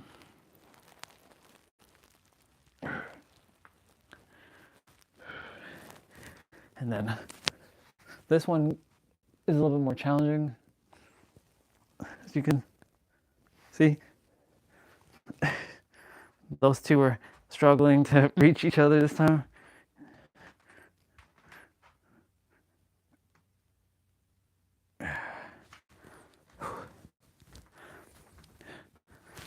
Okay.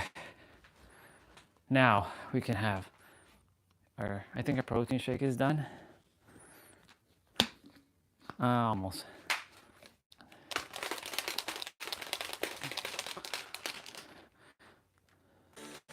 All right. So those of you who did this upper body play out, play well done. Cheers to all of you for another one. Another one in the books.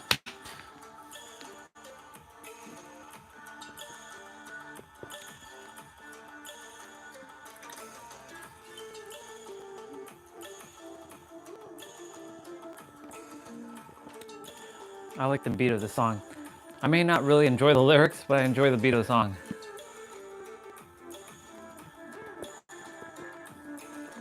Because what she says is like waiting for the waiting at the end of the barrel for the final gates to open. Wait, what? Why?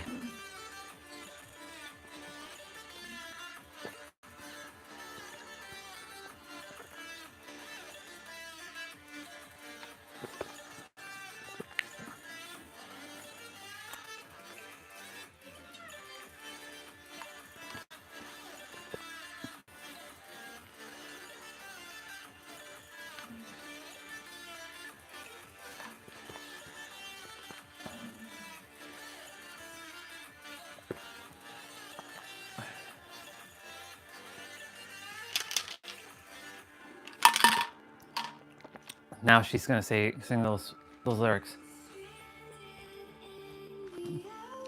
Standing in the open, dried out tears of sorrow, lacking all emotion, staring down the barrel, waiting for the final gates to open. Weird lyrics, but I like the beat of my song, just not the lyrics.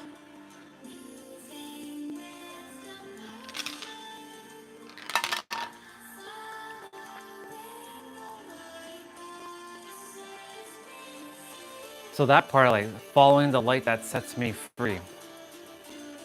That part I like. Following the light that sets me free. Interesting. See, for me, whenever I hear songs, I don't hear lyrics. I hear audio.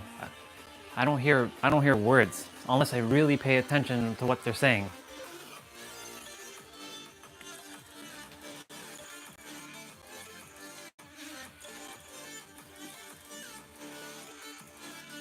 I like the song a lot. Well, I'll wait till the song's done and I'll take off my gloves. We did it. We did the thing. Another one in the books. Sure you can. We did it.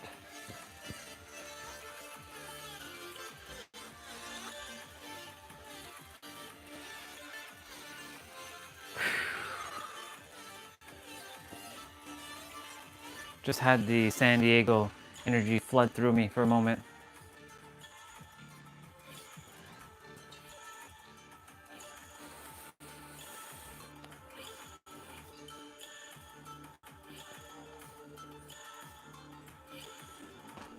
And we are done. That's it. I'll let that loop.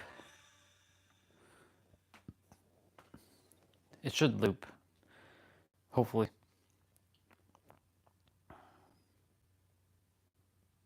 Yep. So that means tomorrow we'll get that going. Well, y'all, that was a great one. We're going to slow down now and we're going to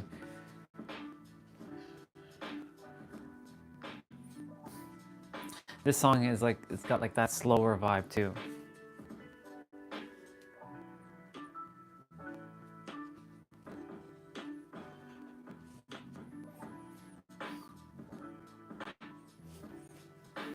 I like it. I like it a lot.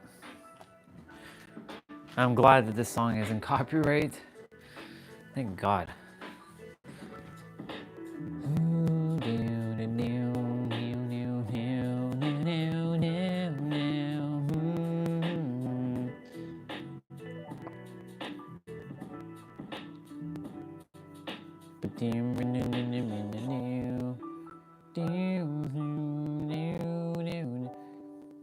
Trump and Ontario go tariff crazy. Yeah, I don't care about all that. I don't care about all that nonsense.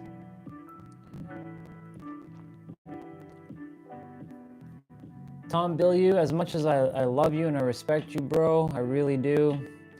Yeah. I can't watch his content anymore. It's just so, I don't know. It's so, it's weird. Okay, now that I've moved this, I can put all this stuff except for this and this. The 4 agreements, my album, the $100 bill, and this can go here. So now, keeping it nice and purty.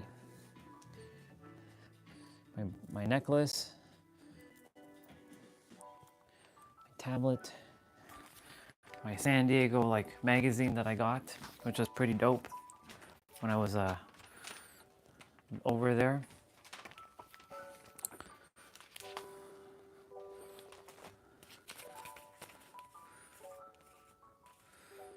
So organizing my stuff.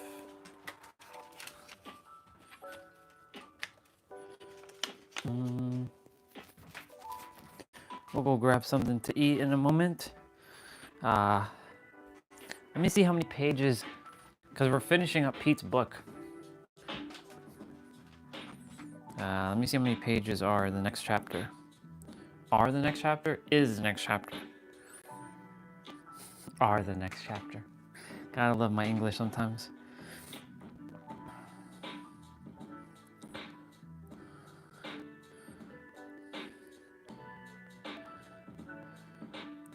Oh, I didn't even finish this chapter. So I'm gonna reread chapter 18. I didn't even finish it. 1, 2.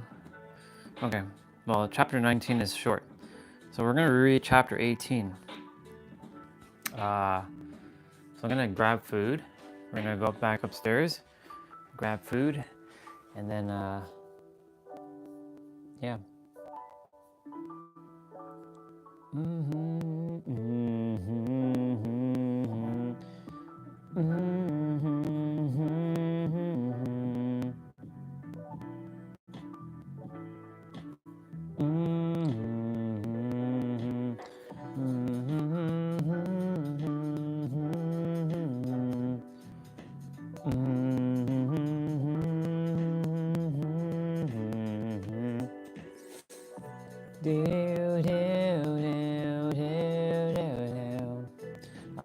I like this track so much. All right, let's go grab some eat. If anybody is here, could you say hello, please? Well, even if you are here and you don't desire to say hello, all good in the hood.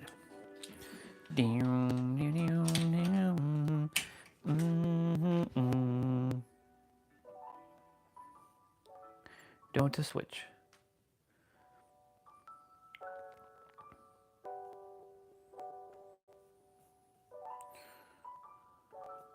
Okay, let's go.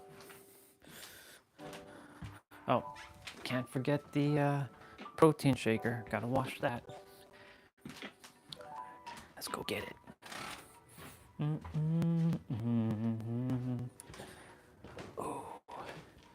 Ooh. Let's see. So you all seen a bunch of snow, and now the sun bubba is kind of out, but it's not quite out, but it's up there. Hi, sun bubba. The grass. Nice and nice. We're starting to get nice grass. I like grass. Good old grass.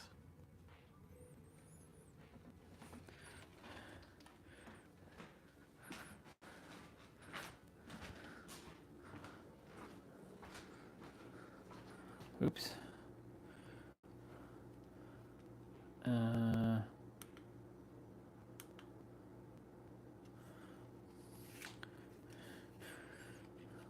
Let's do that. Yep. Washing the dish is washing the dishes. Well, it's only just this because I already washed out everything earlier.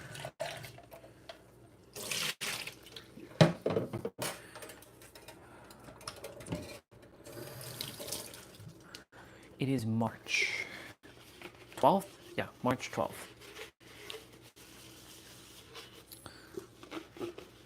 I enjoyed doing Mario Day, streaming Mario games. That was nice.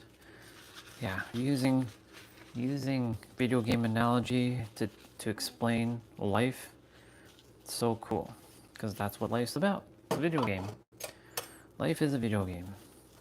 You, your character, your player, and the creator of the game is having this experience. I wonder if I can trick the player.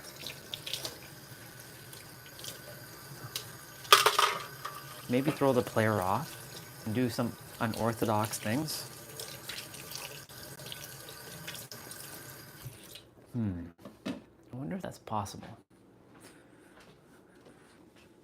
Like the video game controller, a video game character is the one in charge now, not the player anymore. Ooh, baby. What is this? Nobody ate this. I'm gonna wait until my sister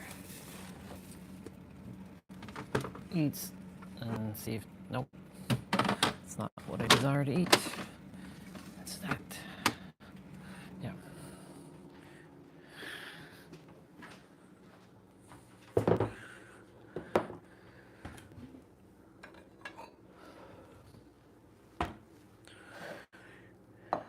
Yeah, we're gonna read Pete's book while we eat.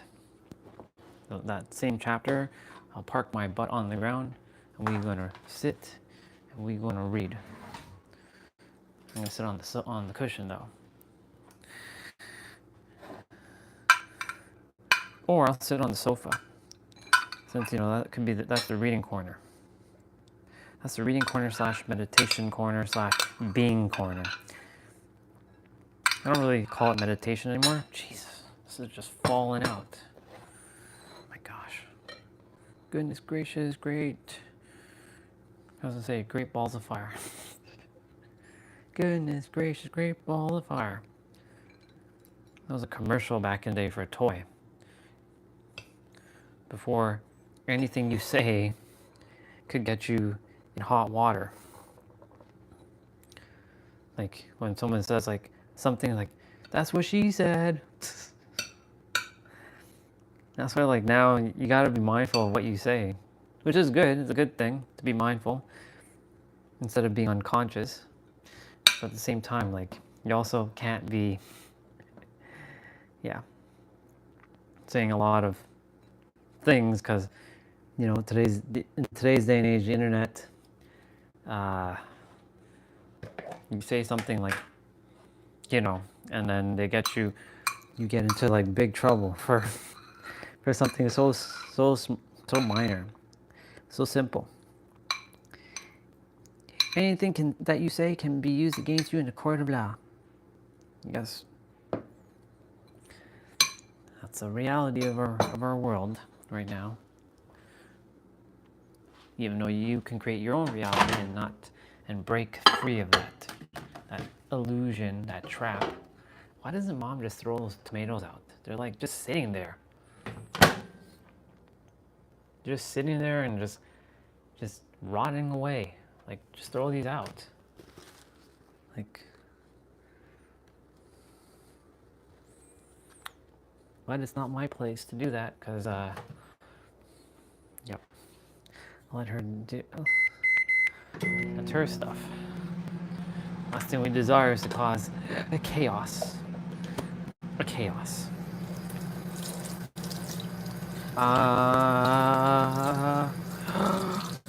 Let's see. Just you, sister. Nobody else is here unless they're hiding.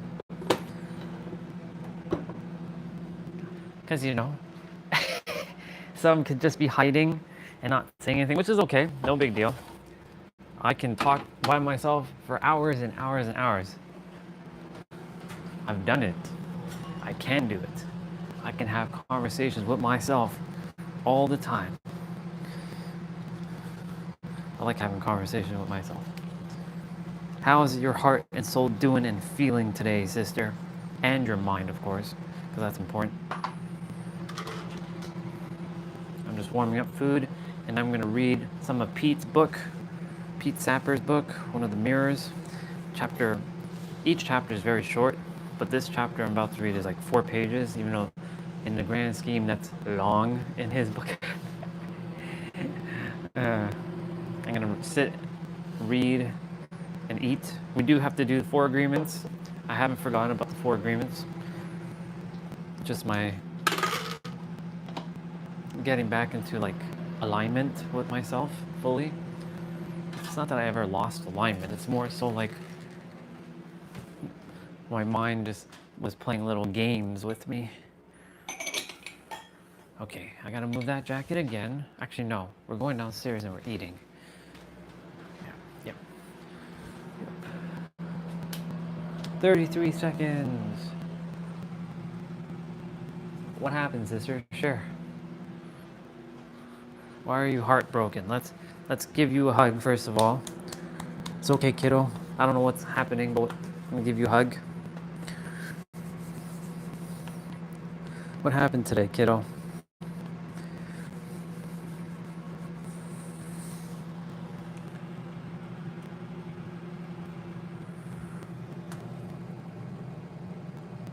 My ex uploaded a really nice video. I googled him out of stupidity. He looks great. I still love him even though I know he's not a good person. I know that feeling, sister. That's how I feel, or how I felt about Zoe.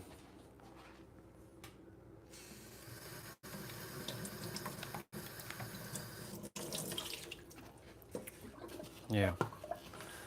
That's how I feel or felt about Zoe. And Ari. So I know the feeling. Not alone, sister. It's okay to feel that.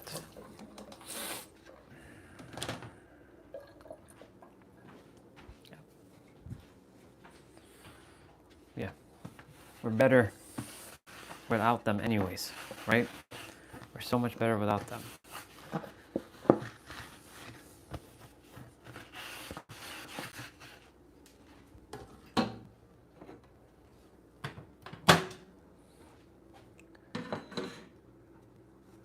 Today it feels very raw. One more time. Yeah. Oh, I'm glad you shared. And you're feeling your feelings and not shoving it down and neglecting it because it's important. I know that very well. I've been feeling my feelings as of late, letting things out a lot.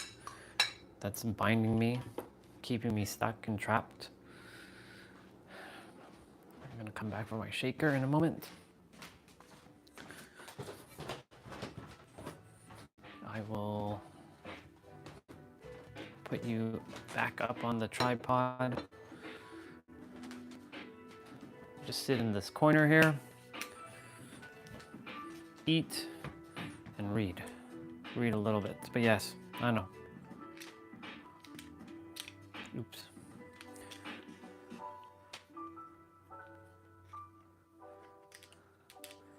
It's okay, sister.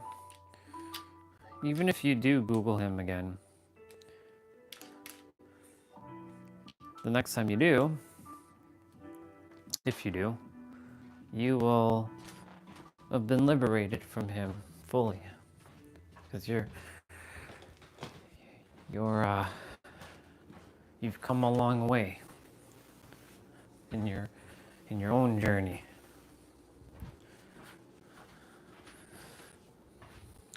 And this is just an experience for you that's maybe your intuition had you Google him so that your intuition says, hey, Jay, it's time for us to purge that energy that's been kind of sitting and lingering for a while. Could be. That's what happens generally. Of course. You don't have to thank me, sister. I love you. You are me after all, and I am you. Only desire you to be happy. In the process, we all also have to bring this down a bit. Bring it down a notch. You just gotta feel it. I know it's painful. Like this morning, before you came on, I was sitting right here in this very spot, and nothing was wrong. Just I've always had this pit of despair feeling. I've shared this before, and today it just was very, very strong. I couldn't shake it. It wasn't like anything, but I was causing my own suffering, of course. And I was like, is it a money thing right now? What is it? Because it's not a food thing, because we don't eat until, well, we ate a little blueberry and banana after all that. Last thing we ate was this. and it was digested fully. So what is the issue? It's never a food issue because I've had this problem since I was like 10 years old.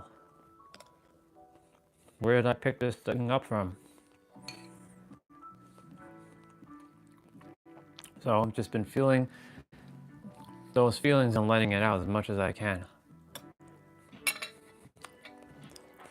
Not identifying as my body. But of course, you know, whenever I think about, when I used to think about Zoe and Ari, they would stir a lot of emotions up inside.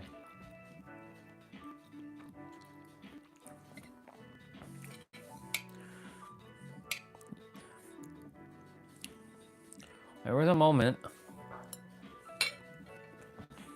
in 2021. It was on January 6th. I remember it clear as day. So me and Zoe used to work together. Give you a little bit of story. We used to work together at that same law firm, the one where I was like going crazy. She's always like, anytime I come to her desk, she's like, you always gotta take care of yourself, you know? I worry about you. Back then I didn't really hear words.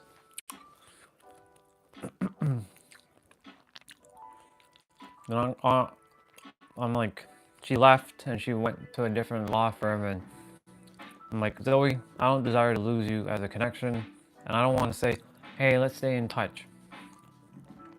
I desire to be a part of your life. Take my number. Take and let's stay in, let's actually chat. And we did. Plenty of nights we chatted. And of course, like it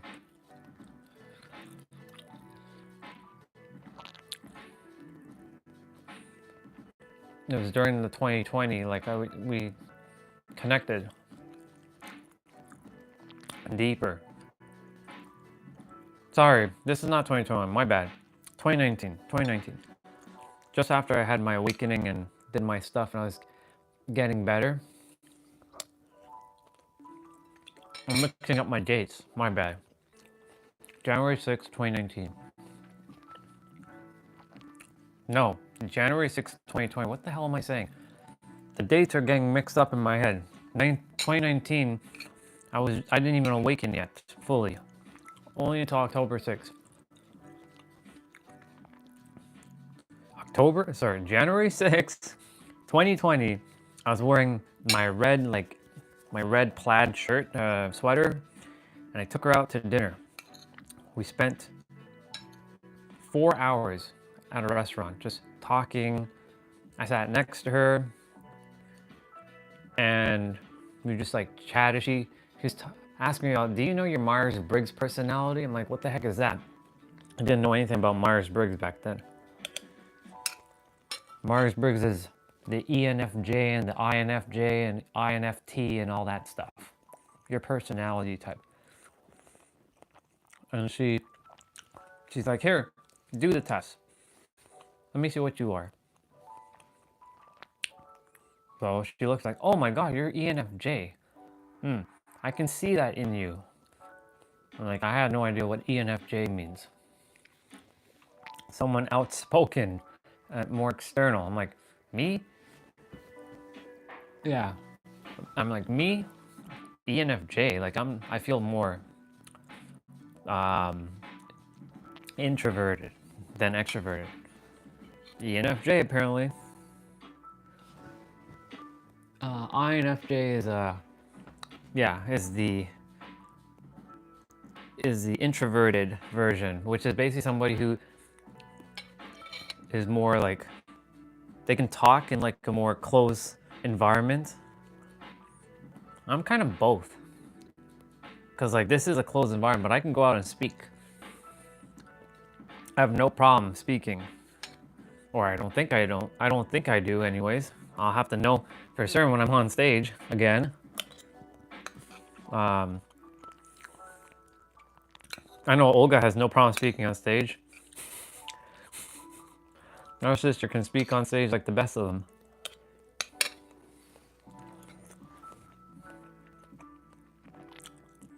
Um, anyway, so we were chatting and then we left. And she put her arms around my arms. I was like, huh. She's like, for me to protect her, which I didn't think anything of it, like, as like we're a couple or anything. She just did that. She just felt safe. And she put her head on my shoulders as we were walking. I'm like, okay. I let it be. I let it be. Yeah. Olga has a good voice. She had the Russian Estonian accent. Yeah. The way she speaks, I shared with her, and not only just me, others have shared with her, like, if she were to read audiobooks, when she reads audiobooks, she has a certain frequency that she outputs with her voice. Anyway, so I was walking Zoe to the train station because she lives like way up. The car was nowhere near. My car was here, and I took the train as well, but a different train because her train doesn't take me to where I have to go. It takes me. She has to take a different type of train. I walked to the train station, and then there was this moment of hesitation. She looked me in the eye, and I think she was expecting me to kiss her. It didn't happen. Because I was like, I don't know, she's just a friend. I wasn't thinking anything of it. I was just thinking of just a friend. Then we had one more meeting, one more outing. I actually drove to her place, bought her a gift. I bought her a book. The Code of the Extraordinary Mind. At the time, that was my favorite book of all time. That's the book from Vishen Lakhiani. So I bought her a book to help her out on her journey. And we went out for dinner, went out for a walk later. During dinner, I was saying things like I had like, not a Jesus complex, but I was sharing with her, like, I feel like Jesus reincarnated in my body. I was saying stuff like that at the time. I don't know, it's just like, I'm here to love on people and help as many people as I can. This is all the way back in 2021. I drew her like it was actually her birthday. Is why we went out. It was July 11th. So her birthday's on 7/11. So every time I see 7/11, it reminds me of her birthday, but it also reminds me of the number 9 because it's the number 9.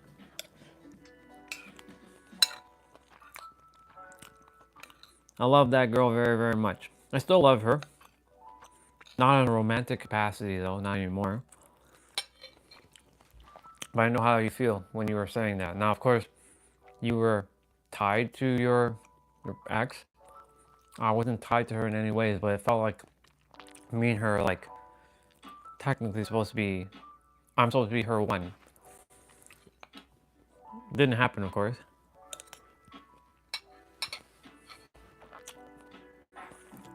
I used to like get very, anytime I would see her text or I would text her, I would get like these butterflies in my stomach feeling, but I'd also be afraid at the same time.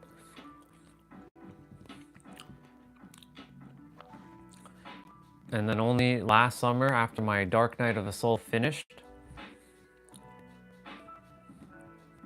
like, when I say finished, I mean October 6th. I saw her look on my LinkedIn profile. Like, I don't go on LinkedIn. The intuition was like, go on LinkedIn. And it says Zoe Walker, that's her name, viewed your profile. Okay. Why? It's been, what, 3 years at this point? Why is she viewing my profile? Why does anybody go view somebody's profile? On LinkedIn, it shows who views your profile.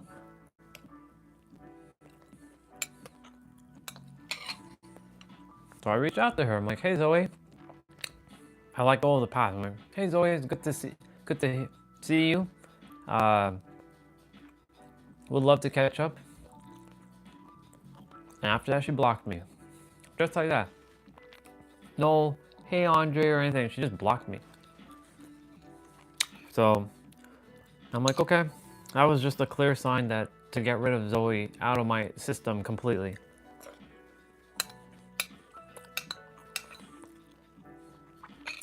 Which I have. I mention her, but she's out of my system. I had to do a lot of letting go. Writing like I physically wrote her a letter, but I didn't send it to her. I basically wrote a letter and then I burnt it to let go of the energy. Same with Ari. Ari was the last girl I really loved. Isn't the last girl, sorry. Was the previous girl that I loved the most.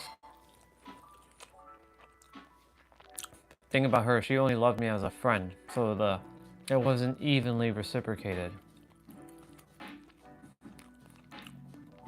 And then there's an age gap between us too.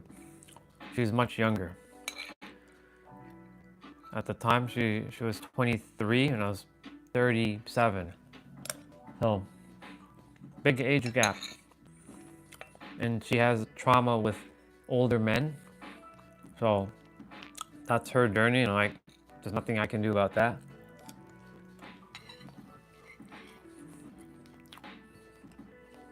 And now, there's one person. Her name starts with P. Will not mention her name right now. She's currently in a relationship anyways. Wishing her only love and blessings.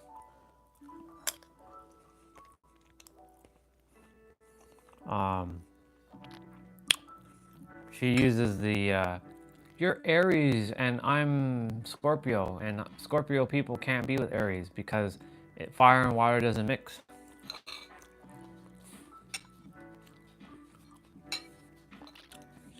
She must be with a Taurus man. Good old zodiac limitations right there.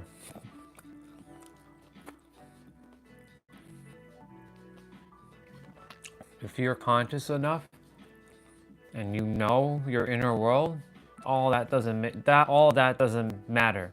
All that is irrelevant. The whole zodiac stuff, that's irrelevant. So, she's on her journey. There's not much I can do. So right now, free as a bird. When I say free as a bird, I only have one crush at the moment, but that's a celebrity crush, and that's Lindsay Sterling. The violinist. That's it.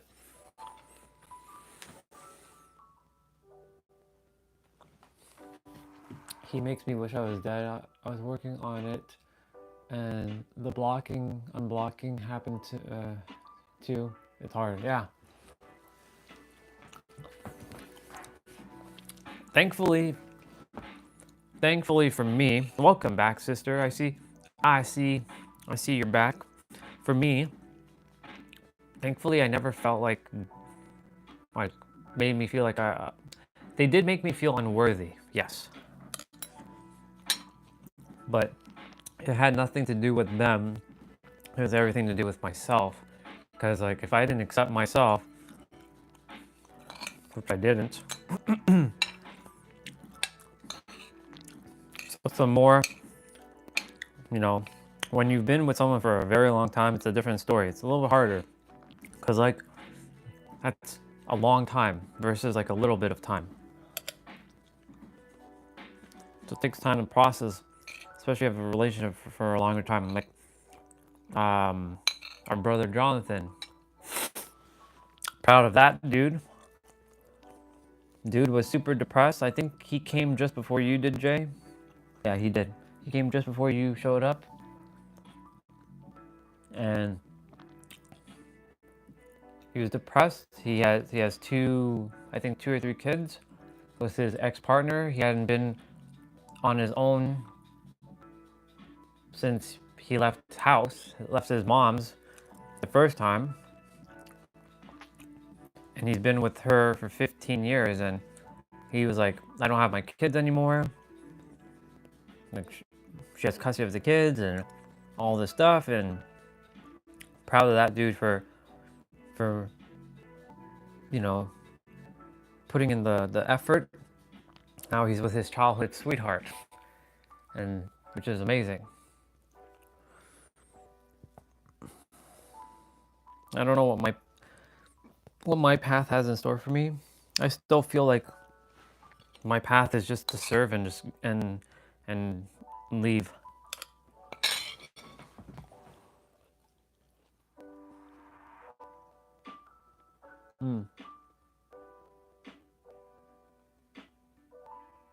Yeah, I hear ya.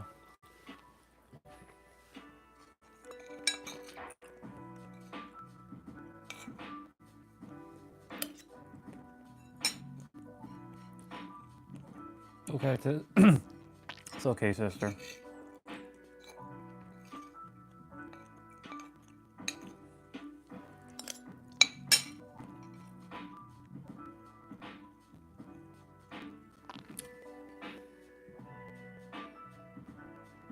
Yeah. It's okay, we're all figuring it out. That's why a lot of us are connected to each other in some way. A lot of us have been we've been burnt in relationship in some shape or form. Someone asked me, why don't you get back with your ex?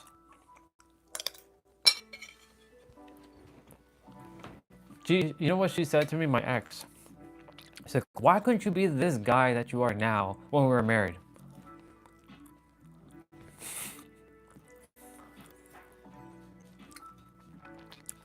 I shared with her, well, if I was still married to you, I wouldn't probably have the time to do the thing that I had to do.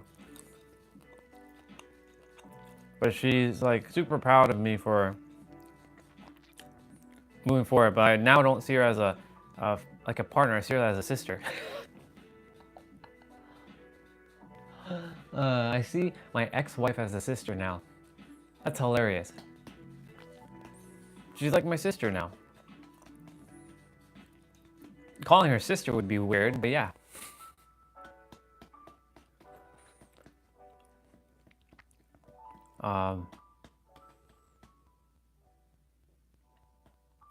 Her personality and my personality,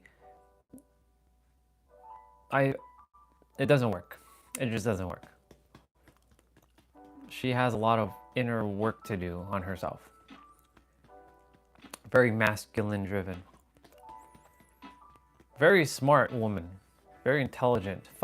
Speaks 5 different languages fluently. Polyglot? Is that what you call them? Polyglot. A polyglot.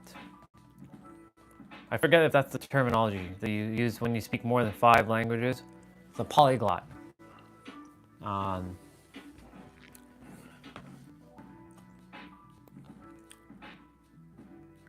I actually messaged her for New Year's. Like, Happy New Year's. Her name is Juliana.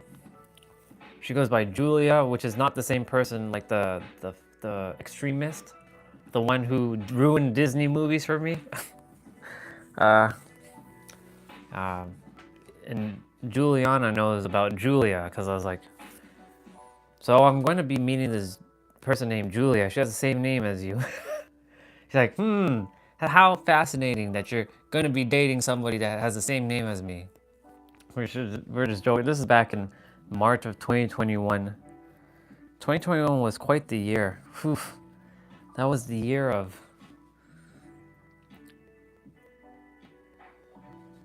destruction. Destroying the old life to building the new life. Because I was on the path of like, I was making lots of money. I was still reading books. I was top of the world. Feminist or Julia and her name was Anna. I don't think it was really a girl, to be honest. Julia and Anna did their play on me. Let's just put it that way. Well, hello, Vanera. Hi, Cat Meow sister. Good to see you, Cat Meow Bubba. I trust that you're having a great March break, Cat Meow Bubba.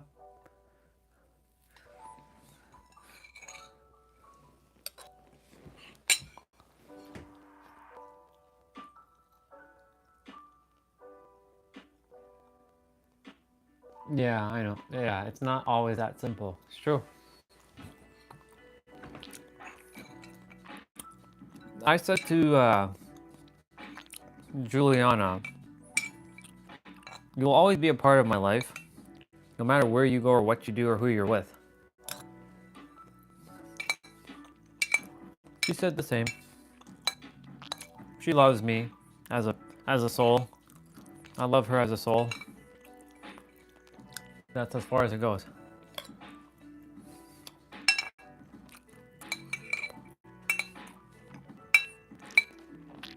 I was saying this yesterday. I got very vulnerable and I shared this on stream. Our amazing sister, Swati, was there when I was saying all this. Part of the reason why I don't desire to right now be a part of any relationship is because I got body shamed a lot when I was younger. That's why I haven't shown my more skin, only my arms, because you know my arms are D's at least. Every other part of my body, I mean, I love my body.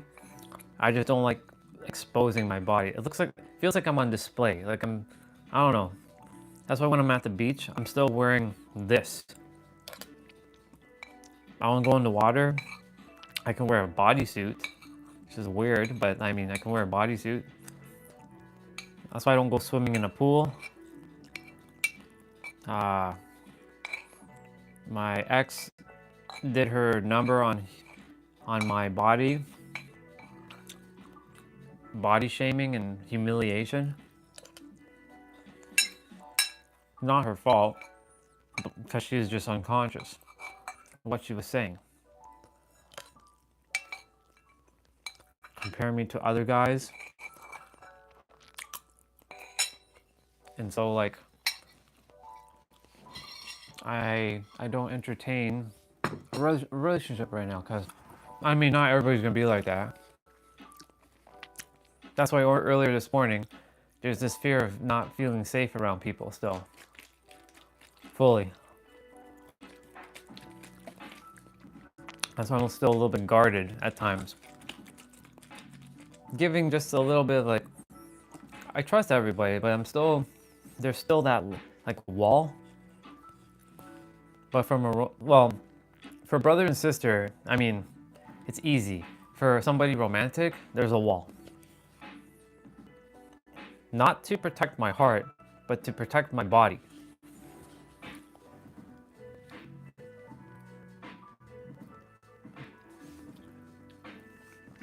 I desire to unlove this person so bad. I go to the gym and overwork myself to make it go away. It's given me a six-pack, but no peace. Experienced the opposite. I was shamed for going to the gym. It was a big red flag. That's interesting. I mean, yeah. I don't have to explain, but you know, when a girl or when a woman who's been with lots of partners, because she's been with lots of partners, compares your size, I don't have to tell you what I mean by that, to others, yeah. That immediately destroys a man's like not even morale, it just destroys a man's character. So having to undo that. How do you trust another woman, like in a romantic capacity, for that? It's tough. Well, not tough. It's just either it's an experience I miss out for the rest of my life, or I find a way to overcome it. Being with a person who's safe. And that's been the that's been the issue, finding somebody who's safe in a romantic capacity. So that's why I'm like, universe, if I'm not meant to be with anybody, just tell me. Just give me a clear friggin' answer. Just say, nope, you're not meant to be with anybody, and I'll be at peace. I'll find myself at peace by being by myself for the rest of my life. And I'll just spend time with family and never having to worry about entertaining a romantic partner. Part of me desires that, of course. I know that I don't desire to have kids, though. I know that part. That part's strong. But part of me does desire to give affection to someone. However, they also have to realize that I love my sisters a lot and they can't be jealous. So if I say that I love my sister Jay or my sister Swati, I'm going to tell them I love them. It's not in a romantic capacity. If they're getting jealous over that, bye. I know the difference. When it comes to a romantic partner, I'd be calling them honey, sweetheart, baby, babe. I call you all sister. Yeah. Let me see what you said. I don't feel safe either around other people at all. He was jealous at my manager and my friends and the social life we had. Yeah. I mean, it does take time to let go, even though time is irrelevant. You can like let go of all that. The problem is like it's who else has done the deep inner play for the trust, right? You don't know. Like I know that I have built a great relationship with myself. I know I have a great relationship with myself, so I'm not lacking anything. That much I know, clear as day. I ain't lacking anything. That's why like I spend so much time with myself. I do stuff for myself. I go out and do things on my own. I travel alone a lot. Like whenever I'm like, when a new movie comes out that I like to go watch, I go by myself. I haven't gone to the movies with anybody in probably like 7-8 years. I don't really go to movies often, but I mean like I go out if I'm going to a restaurant by myself. I'm eating by myself. Because I'm having a relationship with myself. And even if someone like waves at me or they're interested in me, I'm not going to be the one that's going to initiate. I've done it, got burnt a lot, and I refuse to do that. This time I'm not going to be the chaser. I'm going to be either the magnetizer or the demagnetizer. Is that a word? Demagnetize? Yeah, it is. Or the repeller. That's the word. The magnetizer or the repeller.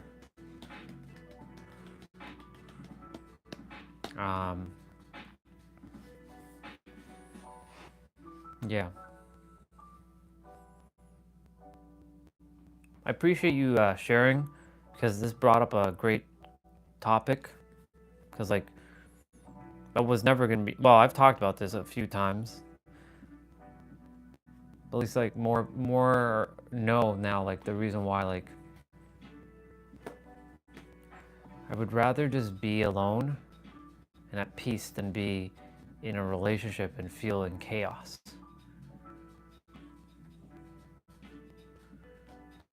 Part of my path, even though in one of the tarot readings it says I'm going to be meeting someone amazing this year, I'll just let it be. I'll not get in the way of that. If I'm meant to be with that person, then so be it. We'll see though. We'll see. I don't know who that is. Who that is or where they are.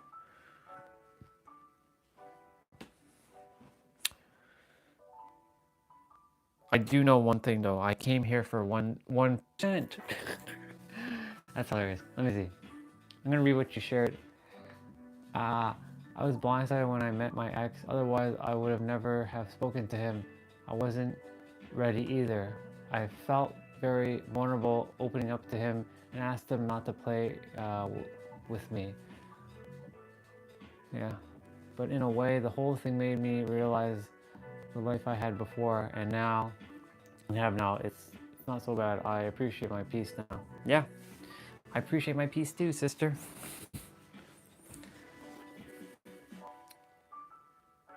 Being tormented.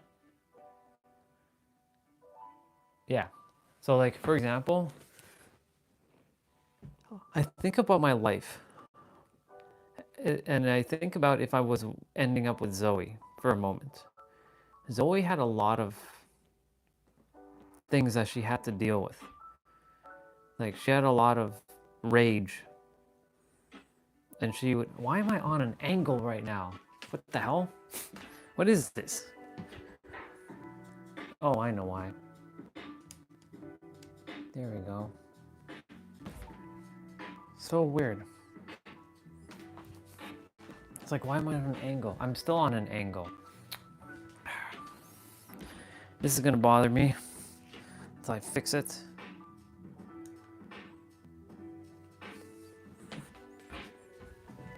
Nope, I'm still on a massive angle.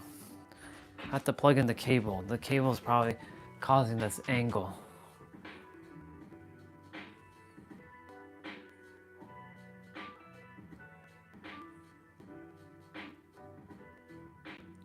Come on, gimbal, could you stay straight, please?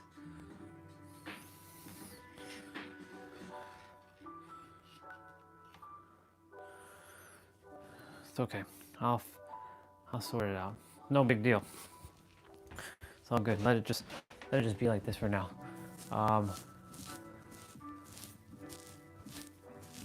The pain makes you value what you have and see it in a new light. It's just sad to have to go through shit to get there. Yeah, I would love if we could just get our gifts without having to go through the pain. Unfortunately, the pain is a necessary part of our whole experience. Our pain is what we have to deal with so that we can gain the lessons and, you know, become aware of stuff and know what not to do the next time.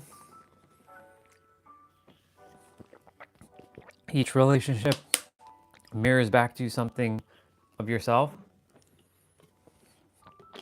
Mind you, though, I've only, to really say I've been in any relationship, I've only been technically in 2.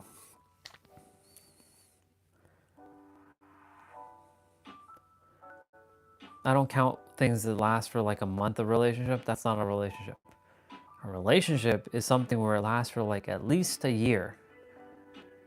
Anything that's less than a year, I don't consider that a relationship. That's just building a connection. That's not a relationship.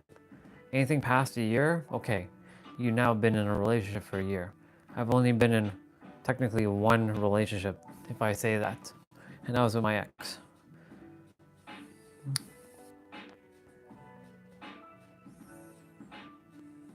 There's been a lot of girls, a lot of women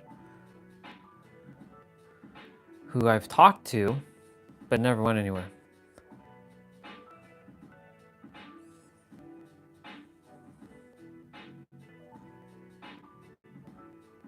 There's been a lot of scammy ones too, a lot of fake ones. When I say fake, I mean they're always attempting to pull the whole, could you invest in this like crypto thing with me? Nope. Bye. The moment I hear them talk about crypto in our conversation, I wait to see if they're gonna pull the rug underneath me. For me, it's always been, no, this is no offense to anyone. It's always been Asian women that's been doing that to me. Not to me, doing it for me. That's why I don't particularly prefer to hang out with anyone Asian related in terms of like a woman's capacity. It's not a personal thing. It's just every time an Asian woman likes me, they're always into, do you invest in crypto?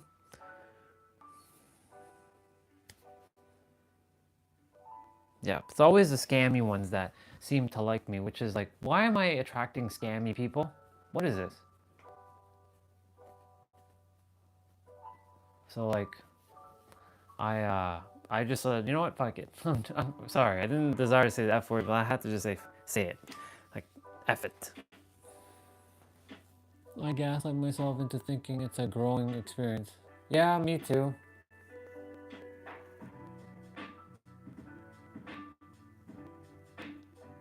Yeah, exactly. Well, for me, it's more like, I just tell them, now if I run into one. Technically, I met one 4 weeks ago, and I can tell by their profile picture. Because I'm on Facebook dating right now, but I don't use it. But somebody matched with me. I'm like, okay, let's see. Random person matches with me.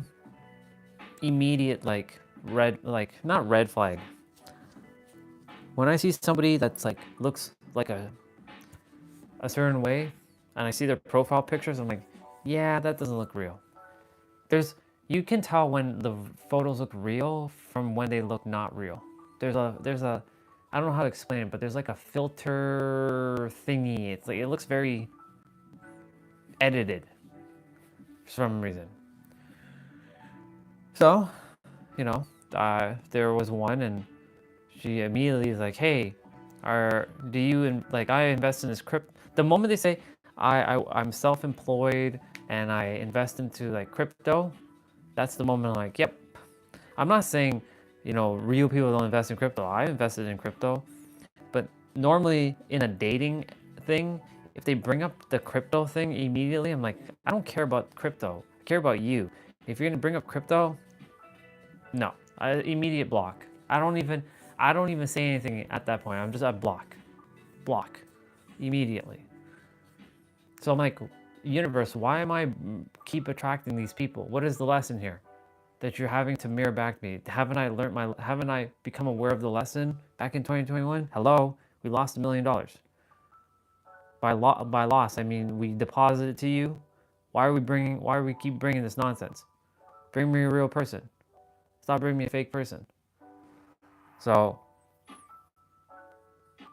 it made me jaded over time. I'm like, if I'm only gonna keep attracting fake crypto scammy women, then why am I even bothering with like going on dating sites? It's just a waste of my time. So may as well just be by myself. That's why I got very, very jaded last year. I was like, men suck, women suck, humans suck, everybody sucks right now. Why did I choose to be human? I wish I was like a lion or something. I wish I was a lion or a tiger. I would have loved to have been a tiger. I don't have to think about all this nonsense.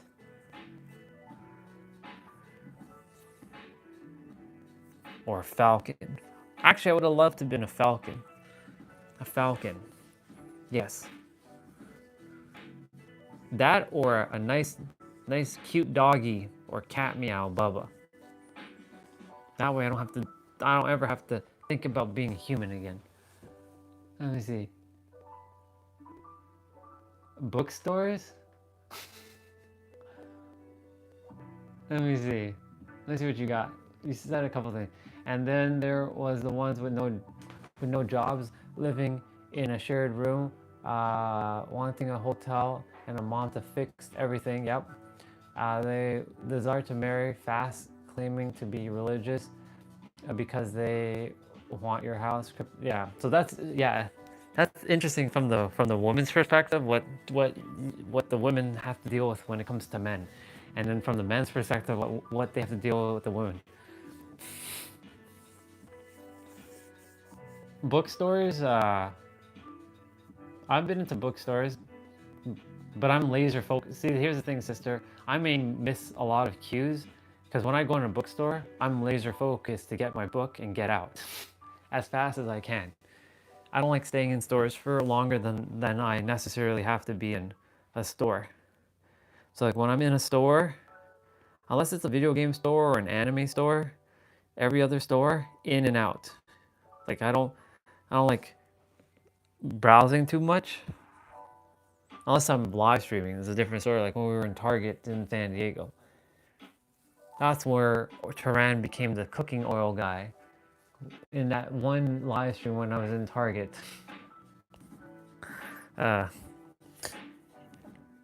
Basically, yeah, he so interesting.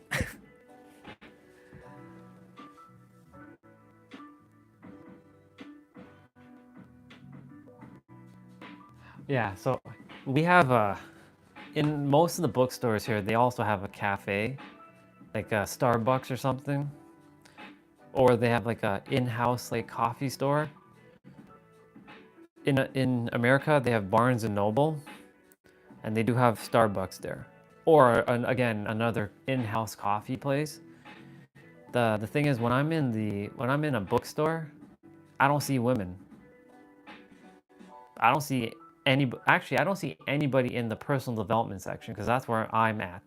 That goes to show you how many people who go into bookstores ain't going into that section. Clearly. I'm like the only one who, when I go in there, I'm the only one in that section. I went recently into one of the bookstores here in Toronto when I was getting my iPhone like fixed, and I saw like women in their 70s getting like health books. I'm not interested in women in their 70s. Even though age is but a number, you know. Or they were pushing a stroller, which means that they're probably already taken.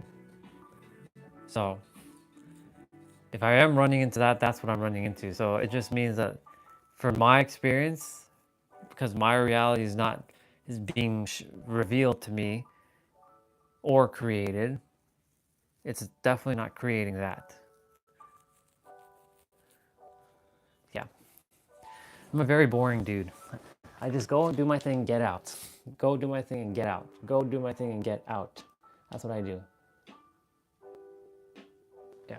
Oh, well, that clearly, there we go. Go do my thing, get out. Go do my thing, get out. Go do my thing and get out.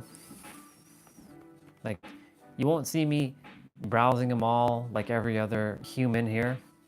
I'll go in, do my thing, get out as fast as I can. I don't like being in crowded spaces much.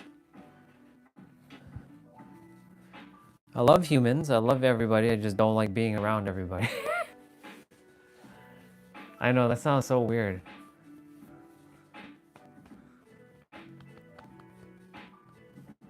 I don't know, it's just, I can't be in malls.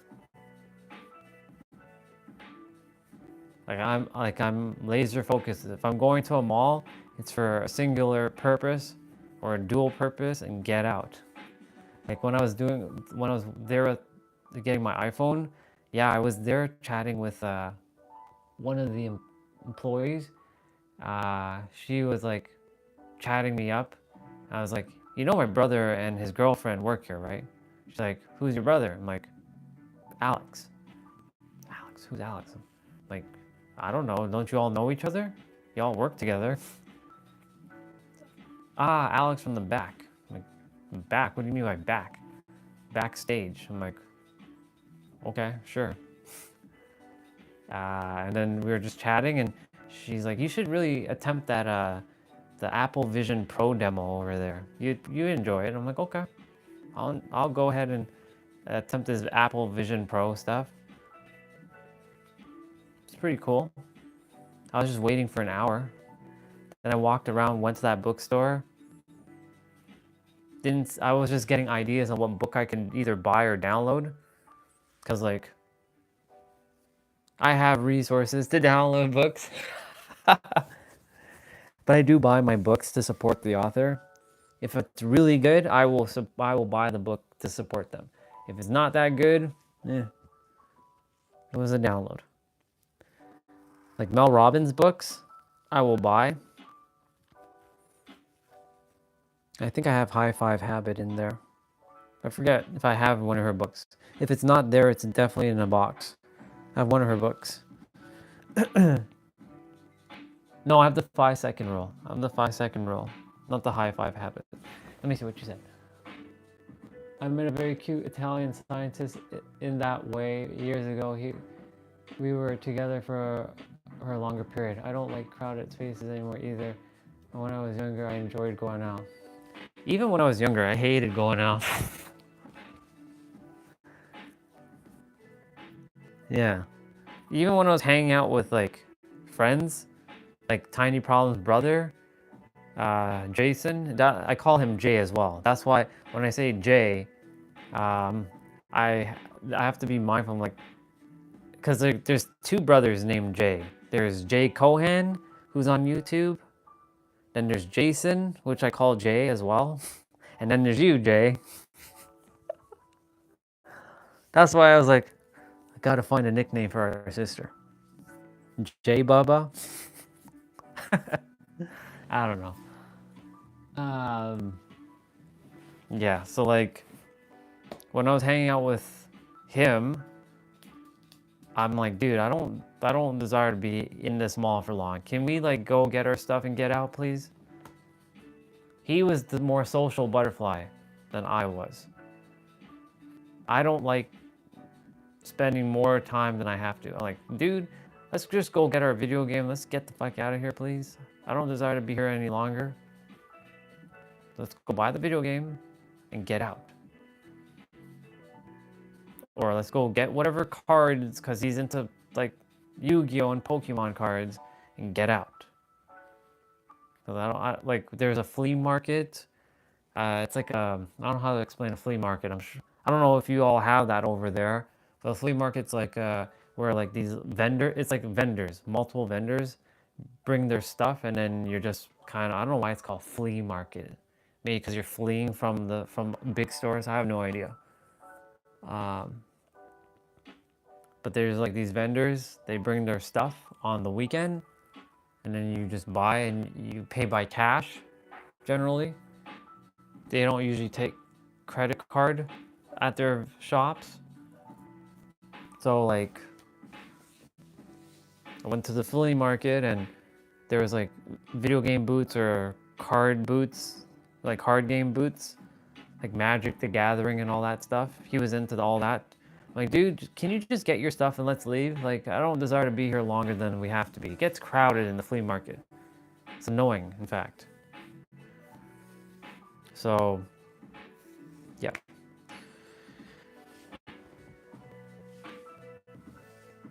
Now I have all my social life in gym and online in here. It's pretty much all. The only social life I have is here and my people in San Diego. I don't have a social life in Toronto. It doesn't exist. And yes, Tiny Problem and her brother do exist in Toronto, but I don't spend time with them in the physical. No offense to them, there's no offense. I just don't spend time with them in the physical. I spend time with them in the virtual. And guess what? They only live 5 minutes, well, she lives 5 minutes away from here. And he now lives 30 minutes away from here. He used to live 5 minutes away. Yeah. I'm happy you're here too, sister. Yeah, I don't have connections in Toronto anymore. They don't exist. That's why I don't, you know, when Eric was saying to me, you know, you should help those around you here. I'm like, why? I get where he's going with this. But I'm like, dude, I don't desire to build a connection here because I'm going to leave here anyways. So may as well not have too many ties here and leave and go where I actually desire to be. I have more connections in San Diego than I do in Toronto. Think about that for a moment. There's crystal stores that I have connections with. There's Beatrice in one crystal store and her husband, Sergio, which is funny because Sergio is also a different person who owns a Supra, which I have that brother now. I have Dan, who at the Airbnb, he's like, you're the best guest I ever had. Out of 1,000 people, you're the best guest I ever had. Come back anytime. Business, of course. And I have like Victoria, Matt, I have Agape when she comes there. I have Chuck, my soul brother. I have Elsa. These are people, like real physical people I can actually hug and kiss on their forehead or cheek, or a shake the hand or fist bump. I have more people there than I do in Toronto. Think about that. I have Lisa at another crystal store. And then not even to San Diego. Then I have in Irvine, California, I have Oriya, who I met randomly at a mall. We spent 4 hours chatting one day. She's like, I can feel your soul brother. I'm like, the very fact that you just said soul brother, I'm like, that's interesting. That means you know. She has a lot of Egyptian tie.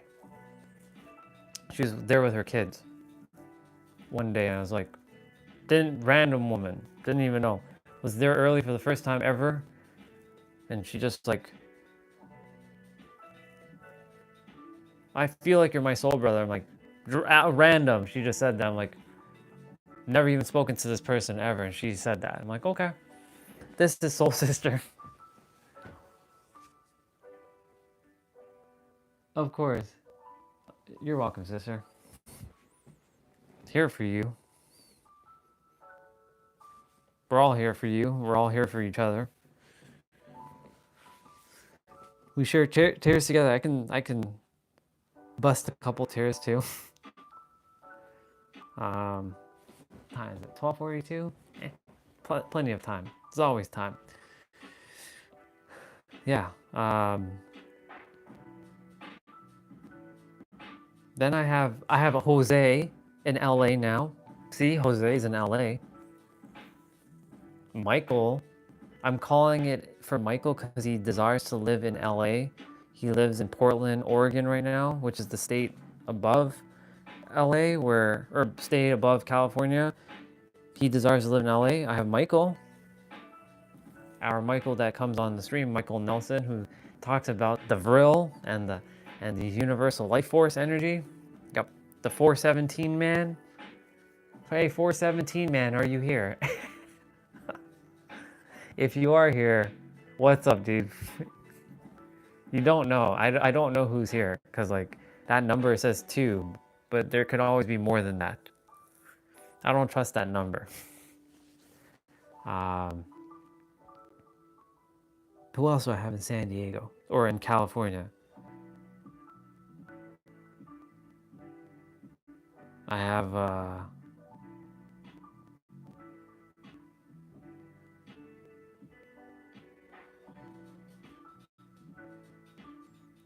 kind of scanning the area and see who I have.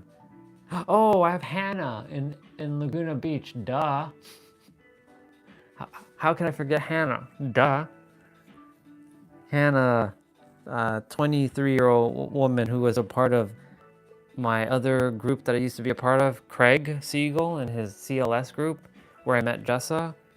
So Hannah, I physically met Hannah because I have a photo with her.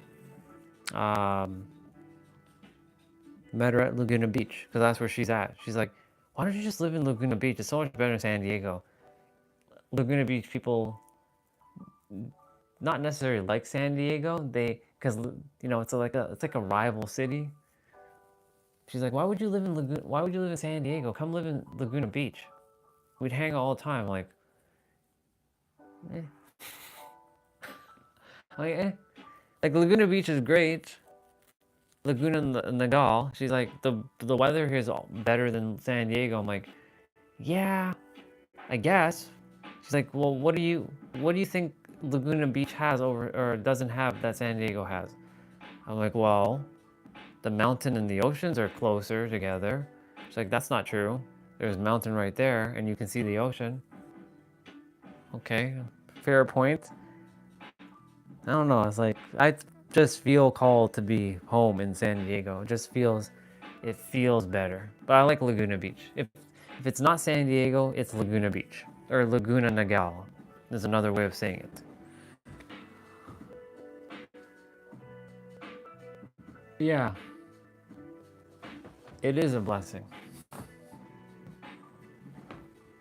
When I say around, I know when you say around me, I know you mean to say like virtually. Even though when I see you all, I don't see you as virtual people. I see you as you're all real people. I just can't hear your voices yet. I haven't heard. The moment I hear your voice, I will immediately let go of the words you say, and I'll know how you sound. So every time you type, I hear your words. It's like right now, I can hear Olga's words when she types. I can hear Regina's voice when she types words. I can hear Swati's voice when she types. So I know what everybody sounds like. You, Eric, are the only two at the moment that I don't have. Well, same with Samaya. That I don't have quite the. I don't know what you sound like yet. So I'm just imagining your voices. Yeah. San Diego, California is home. I love home very, very much.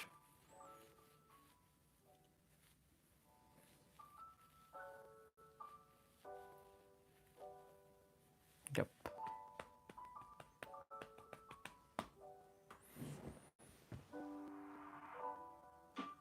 Sure, you can do that if you choose to. There's no, you can just like, hi. You can just say hello or something. You can make like a tiny voice message if you, whatever you choose to. Then I'll know how you sound. I'm like, okay, now I know how you sound. It took me forever to hear what Brian sounded like. Now I know what he sounds like, so every time he types words, I can hear his voice. That's why when Eric was making a video, I was like, hey dude, you know, if you ever choose to, it would be awesome to hear your voice when you make a video. That way I at least have an understanding like how you sound. I know what Jose sounds like now, because if you go on his channel, he has a video where he's watching some sort of like a live stream thing, and he repeats back some words that the person's saying. It's like, this is what he sounds like. Yes, this is him. Yep.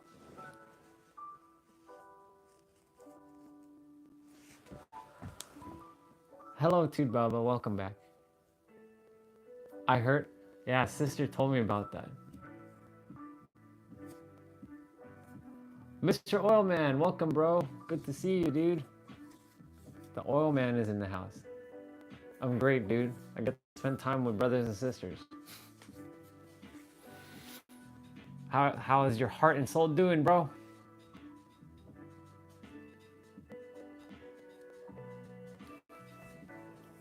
Did you all use Discord to chat? I'm sure you did. Wait, what is that? 5-liter oil today. Oh, nice.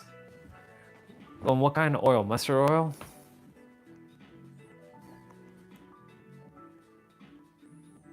Was it mustard oil did you buy, Mr. Tran?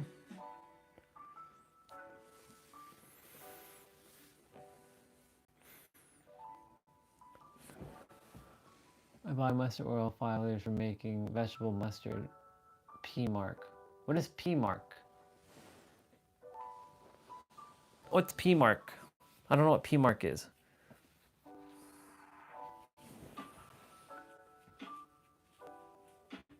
Mustard oil.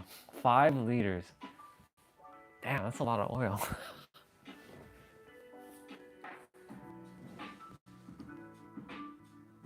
Oh, it's a brand. Gotcha. Cool. I'm glad you enjoyed that. Enjoy your food, sister. Me and Jay we were sharing vulnerable stories and talking about like relationships and just all kinds of random stuff. We're talking about like how like right now I'm I shared this with you yesterday about how the whole body shaming stuff. That's the only reason why you see me show my arms. And you know, having some like, over, not overcoming a fear, because there's no fear. It's just how do you trust another woman with when your past woman compared you with other guys she's with, and how do you trust that? And then we're talking about how, for me, my experience with like when I see women on dating apps, they always are into crypto, and it's always been like Oriental women, and they're like, "Hey, are you into crypto?" Yeah, the moment I see them, I'm like, nope, immediate block. So that's where we were before you and Turan jumped on. And yeah, I was just saying like I have more connections in Toronto, sorry, in San Diego or in California than I do in Toronto, and I don't desire to build a connection here. If anything, I desire to destroy all the connections here and go and leave on a clear platter. Not destroy. I mean, that's not the right word. To bring the closure of relationships here to a close and move forward. So I'm not like tied. Oh, okay, you did see the chat.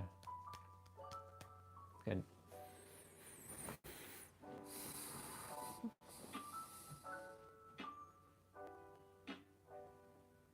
Yep.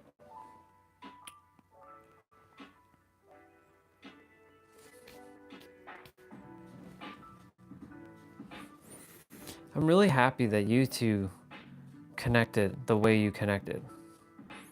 This is why the channel was worth creating in the first place, honestly. And why I'm keeping it going. Because I would love for others to connect the way you two connected with each other. Like in their own way. This right here, you two, bring a lot of joy when I see this. This is what makes it worth doing this channel.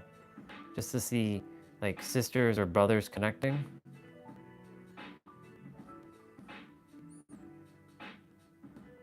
Yep.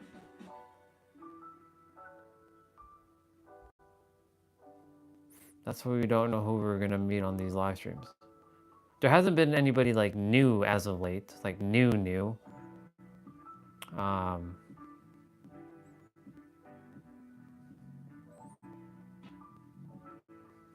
Which is okay. They're gonna come when they're supposed to.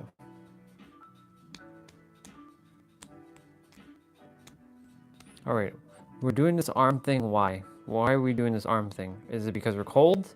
Or are we doing it because we're guarding ourselves? Why are we doing this? Why are we shaking our foot right now too? Like, my foot, I'm shaking my foot like I'm like shaking the right foot for whatever reason. So now I'm being observant of my body. Like, why are we doing this hand thing? Are we guarding something right now? Are we protecting ourselves? There's nothing to protect. You're safe, you know that. Or are we doing it because it's cool?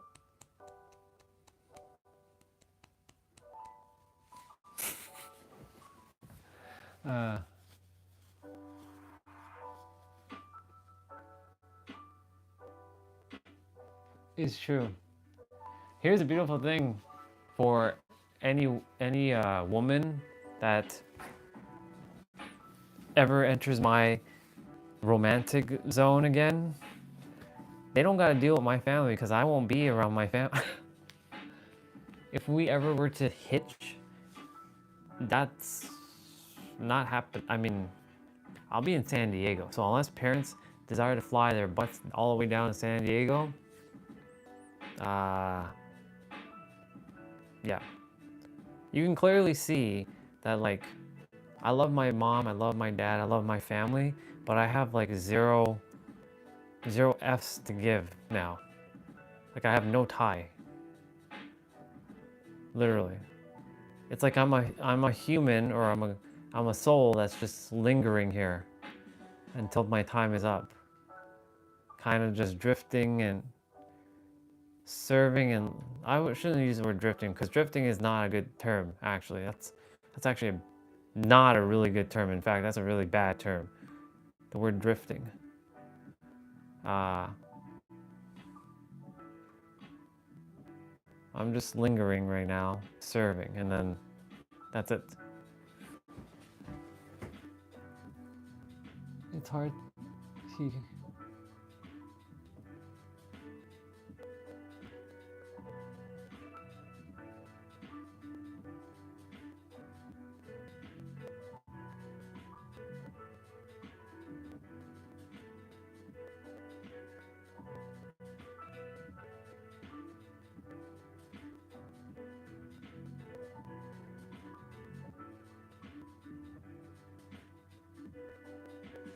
Yeah.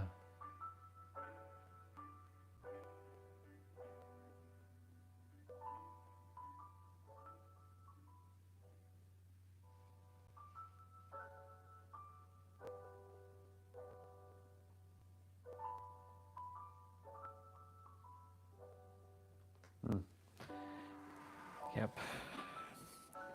Both sides are just, yeah. Both sides. It's very, love is quite the intoxicating emotion.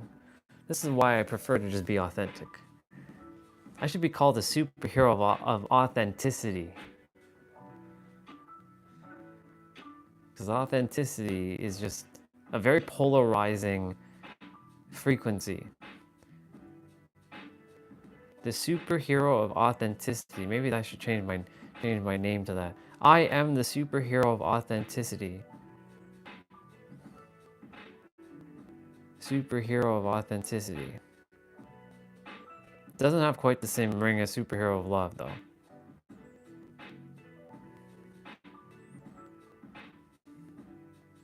Superhero of realism. Superhero of directness. Superhero of kindness. Superhero of polarization. Superhero of magnetism. Superhero of repelling.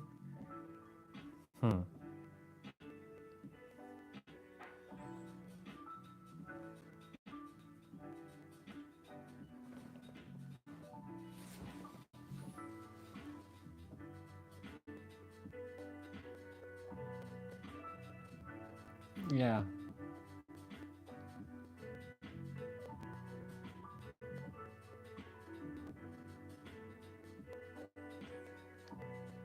Yeah, sister. I feel you. I feel you on that.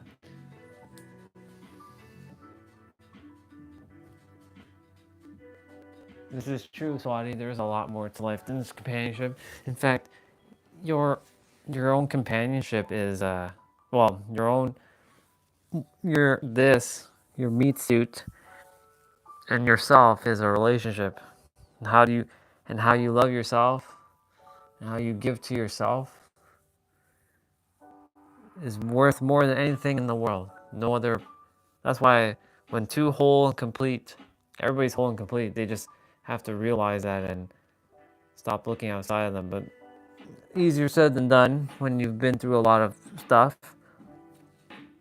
When two whole and complete souls come together, it's magical. Like I said, I've seen it twice. I've seen it twice. I'm like, is that really possible? Yeah, it's possible.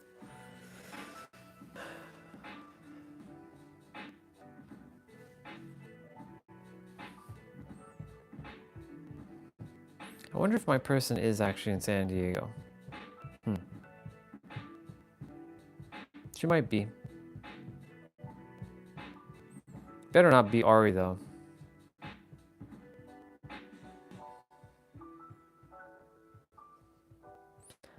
I shut the door on that one a long time ago. I don't desire to open the door on that again. The door is closed on that. And she shut the door too, which is good. I trust when I'm living there, I don't ever run into her. And if I do, it's okay. Hello.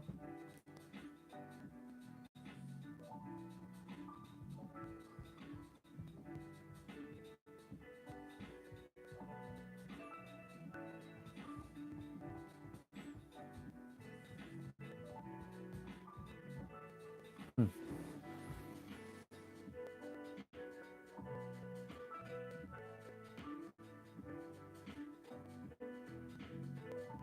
It's just that I'm not in that zone anymore.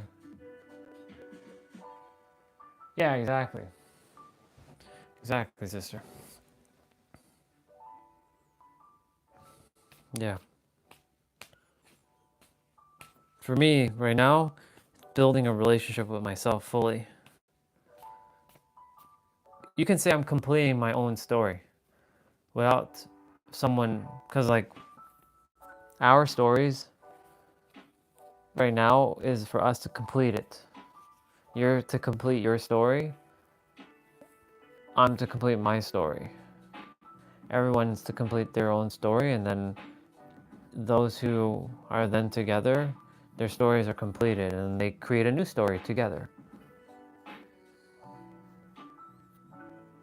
Knowing that if their story is to end at some point, if they're not in alignment, that when they leave, they remember that both their storybooks are complete already, and that's a simple matter of, oh, it's just okay, not in alignment with you, not in alignment with you. You go your way, I go my way.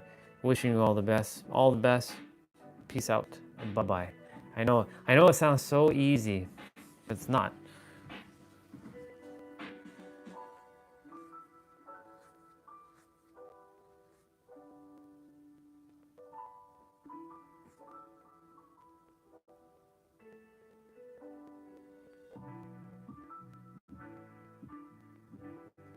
Gotcha.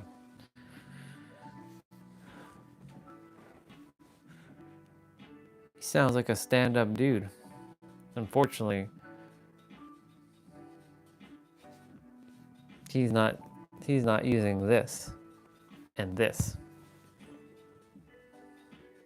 Actually, he's not using this. He's tied to this.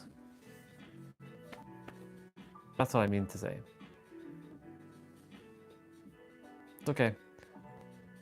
Onwards for the next one, sister.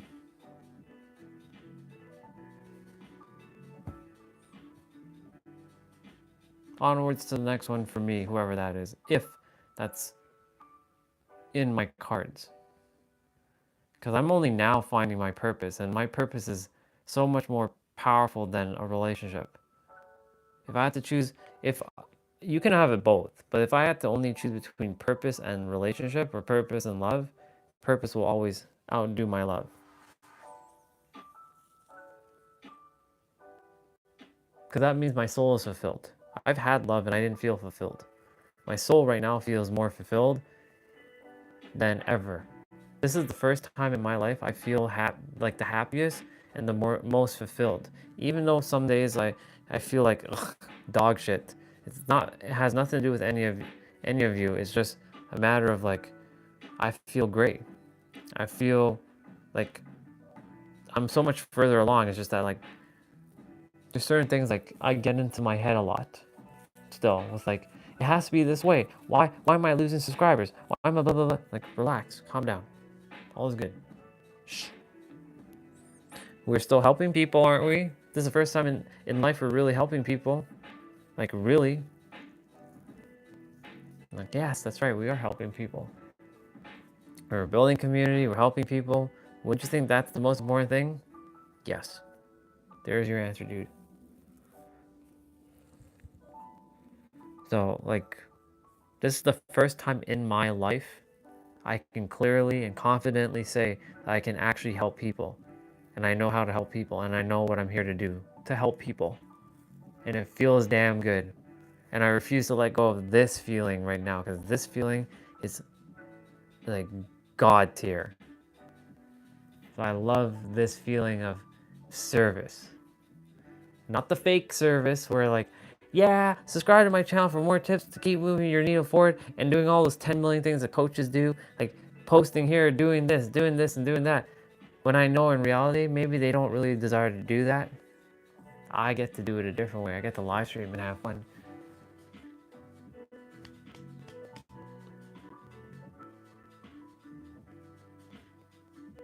Yeah. I know he loves me too. He's just too afraid to confront his family. Maybe I should talk some sense into him. Would you like me to talk some sense into him? I can scare the living light out of him. I'm kidding. I wouldn't do that to him.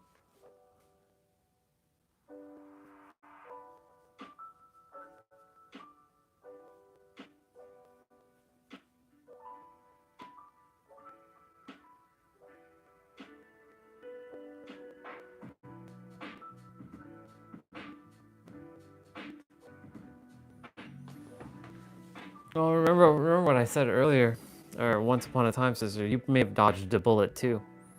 You never know. Maybe when you actually are physically living with him, it's actually the worst experience of your life, or maybe it's the best experience of your life. Who knows? We won't know.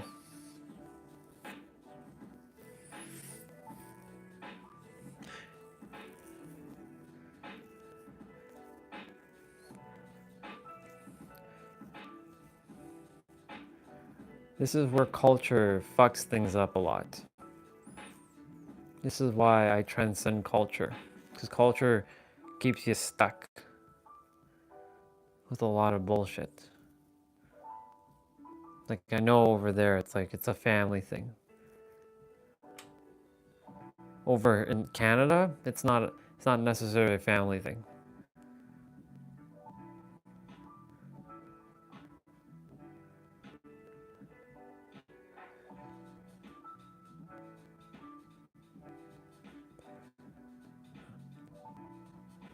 In the States, it's the same thing. Well, I don't know. I don't know. I don't know how to explain with words. But it's very different over here on this side of the world. Very different. That's why more people are not.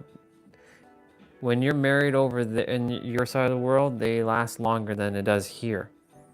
There are more divorces here in North America that if you add up all the percentage of the rest of the world, the rest of the world's percentage can't even reach the number of divorces here.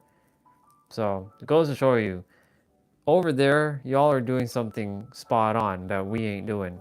But the thing is, there's things that we do here that, like, why would we listen to our parents? Fuck that. If I love this woman, I'm gonna love this woman. I don't care what religion she's in. And if she feels the same way, let's go. Remember I mentioned to you that girl who's Jewish. I swear, if she did not pull that, her name was Sam, by the way. If she did not pull the "my parents won't accept you because you're not Jewish" card, if she did not pull that card, we would have probably got married and been together. Guaranteed it. Because she loved me, but there came a point where it came too serious, and then she's like, you know, as much as I love spending time with you and I love you, I can't be with you because my parents won't accept you because you're not Jewish. And that right there. I can say, yeah, I'm Jewish, I'm brown. I'm Jewish, I'm a brown Jewish.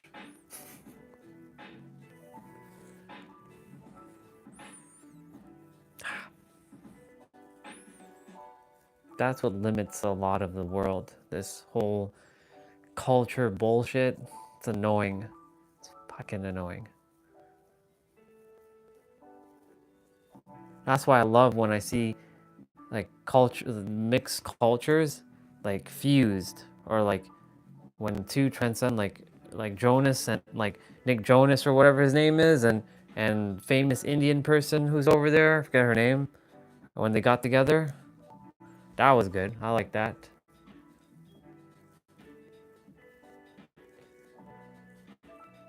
Goes to show you more, we require more of that in the world. There come a point where there will be no race, because it'll all be all mixed. it'll be all interracial, because like they're all every color. They're all mixed.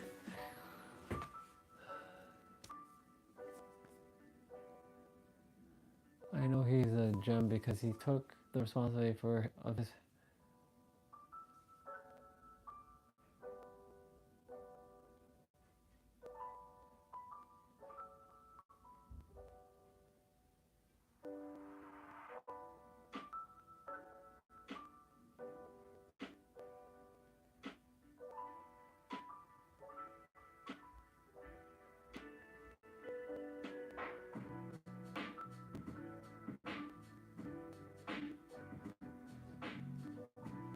Yep. That's the reason why, and you know, in the Guyanese culture over here, they say that the kids are supposed to take care of the parents. That when the parents get old, that we are duty bound to take care of our parents. I want to say the F word right now. Fudge no to that. No.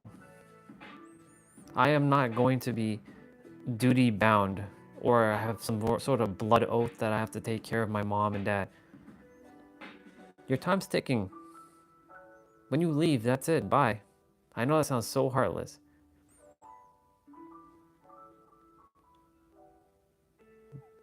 But I'm not taking care of you unless I feel aligned to.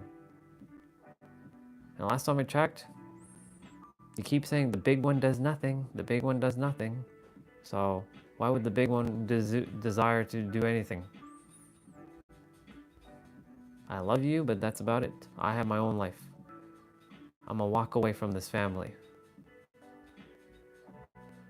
Even mom said that. When you leave, don't come back. I'm like, I won't. I've already said that to her. I won't come back. When you leave, don't come back. You better believe I won't come back. That's why once I leave, the whole name is changing. I will no longer be Andre Samir. It'll be Orion Phoenix Ramses. I will not be duty bound based on some silly culture. Are you kidding me right now? I'm so grateful for my cousin Amanda, who chose to not marry a Guyanese man. She went and married a Spanish man. I'm so grateful to my cousin Lizzie, who didn't go marry a Guyanese man. She married a Jamaican man.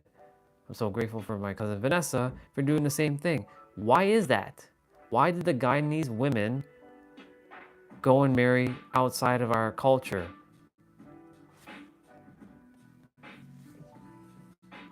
So do you think I'm gonna marry a Guyanese woman?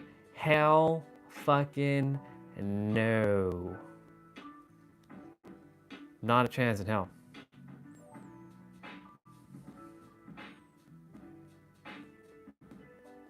Yep. I still question, why did I choose to come into this vessel? Why of all the cultures did I come to choose this vessel? Anyways, it doesn't matter. My point is I've already transcended the culture. Thank God I figured it out before it was too late.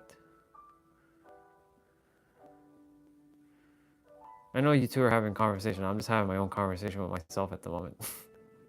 Having an intellectual conversation with myself.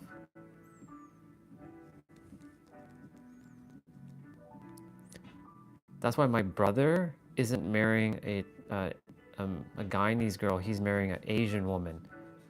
My sister, I don't know what she's into, but I think it's an Indian guy she likes. Even though I thought it was going to be Korean, because she likes Korean like music. So I was thinking she likes Korean guys. I don't know. Me? Different story.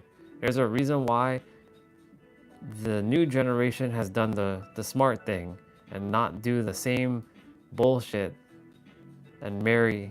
Well, can't really say that's true because my cousin Alicia married a Guyanese guy. But they're doing great. He's a conscious dude, so I give him I'll give him brownie points for being conscious.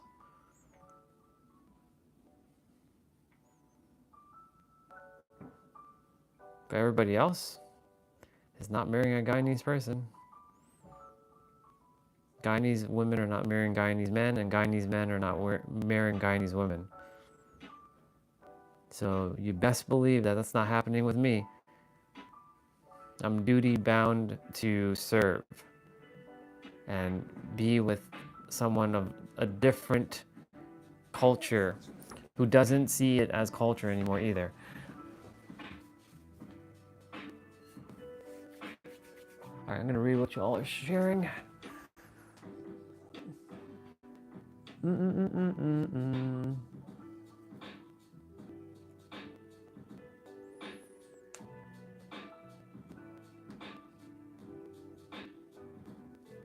Yeah, exactly.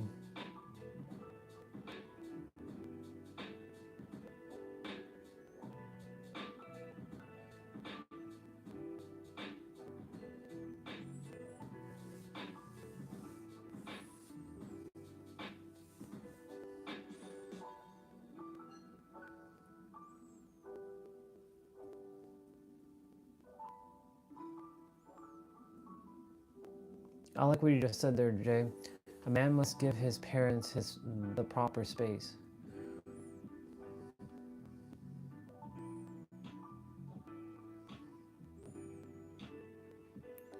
This is how I see it. I don't know. Take it or leave it, what I'm about to say.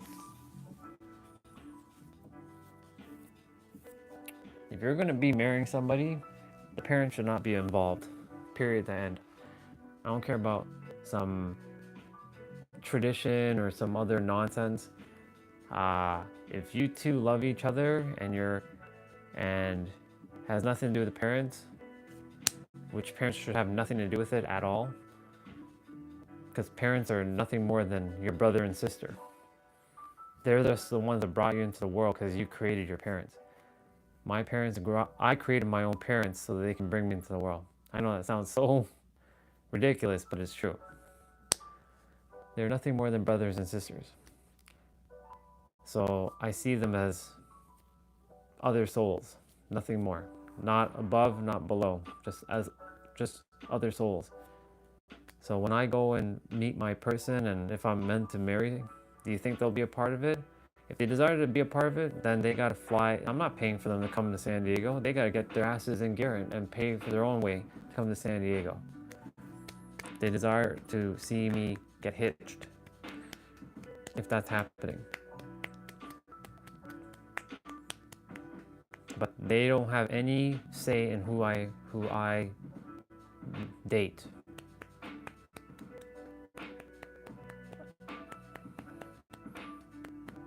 So that's why I'm like, parents are irrelevant in a relationship. So if most people knew that, we have no problem. But a lot of people, like that Jewish girl who's like, my parents won't accept you because you're not Jewish. Yeah, that means you can't think for yourself. Which is fine, because at that point, what else aren't you thinking for yourself in a relationship? What else are you relying on your parents to tell you? I've come to a point where I've been a lone wolf. I don't require to hear my parents speak to me anymore. I don't require their guidance. Why take advice from somebody who hasn't even done the thing that you desire to do? When I heard that from somebody, I'm like, that makes so much sense. Why take advice from someone who hasn't even done what you desire to do?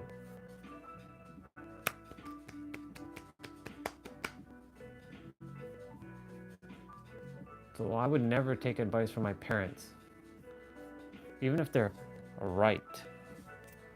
If they were right, they would be doing what they were loving to do, and they wouldn't be fighting amongst themselves all the time and getting into stupid little childish banters. Getting pissed off at each other all the time, kissing their teeth like this, doing this all the time, making sly remarks at each other. They would love each other.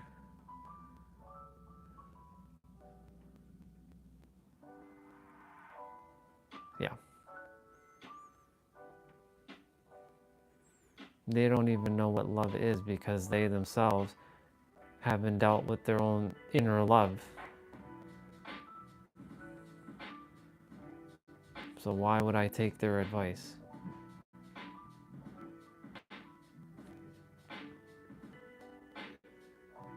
Yeah. Parents are the plague of the problems when it comes to relationships.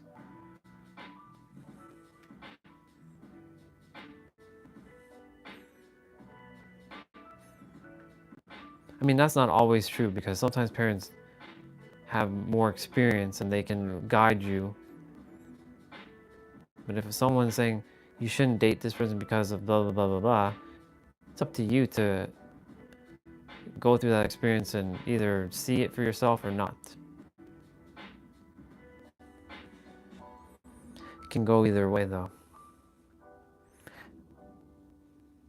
All I know is for me, ain't nobody gonna tell me ever again I can't be with this person. So if someone's like, my parents don't think of you as Indian. Okay, go. Bye. What are you doing here? Don't waste my time. That's why, like, if I meet a woman, there's a couple of questions I ask right off the bat. Number one, are you okay dating someone who believes in all religions, but it's also transcended all religions? Yes or no? Yes. Cool. You passed check one. Check number two, do you desire kids? Yes. Is that because you desire it, or is it because you desire to give it for your mom and dad to have grandkids? If they say yes, it's an immediate no for me. It's a hard no right off the bat. So these are the couple questions I ask a woman right away, just to save me some time, so I don't build any emotional connection with them. Answer these three questions. Do you desire, like, straight up, like, no wasting time. Do you desire kids? Yes or no? No. Cool. Do I have to be part of some religion thing? Like, do you desire me to be a Jesus follower? Because you better believe I'm not a Jesus follower. I love Jesus, but I'm not following him. I don't follow, I lead. So if you desire me to be some Christian Bible, like going to church, getting down on my knees and doing this, you better believe that's not happening. I respect all religion, but I will not also be a part of them. You can pass those two. The third one is, where do you desire to live? Because I'm not meeting anybody Canadian. I'm not living here. So American-wise, or mountain, ocean, cool. Let's go. Those are my three requirements. Let me see.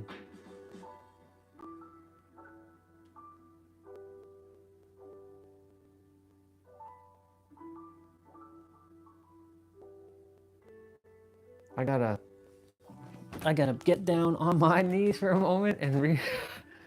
I'm on my knees reading because, like, the thing is lower. Get down on my knees. Let's see.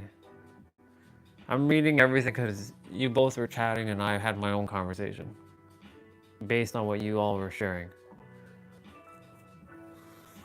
I convinced my parents after. So first, let me read what Jay said. I took care of everyone around me when I was young and made money. It feels like they resented me more the more I sent. I convinced my parents after so many fights, and his parents tell me are better options than me. Yeah. Their literal words, you would.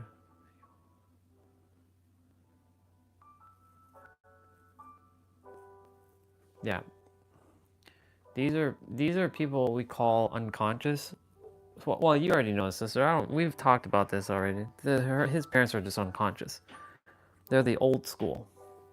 They don't know any better. They think they know, but they don't know jack shit.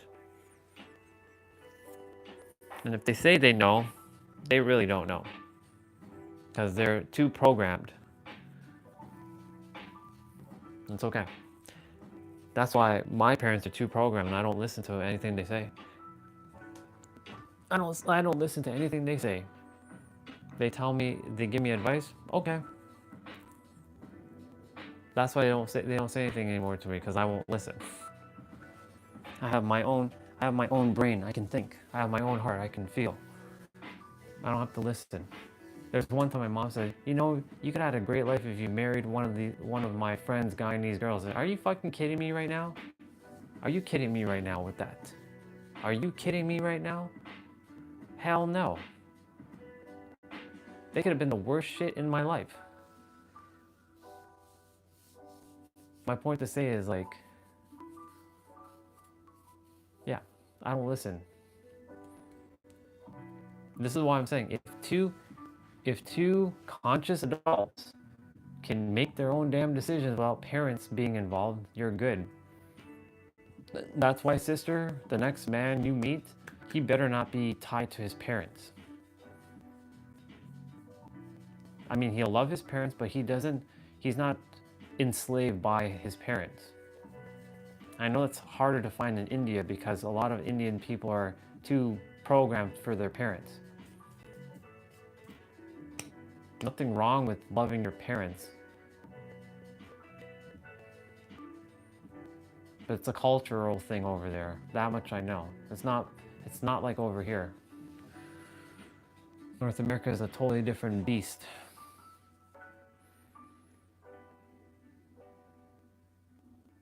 Because over there has its own rules, its own game, its own system, and in Toronto or in Canada and America has its own rules, its own game, its own system. So we're playing by the rules and the game of the system over here.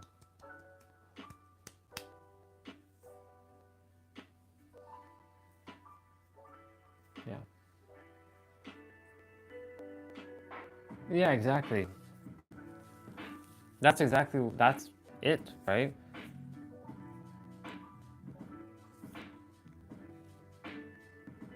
I'm just saying, you know, I trust that the next guy that enters your life is conscious and does not have to be enslaved by his parents. Saying, yeah, you know, I did, you know, taking the not using his this and this for himself.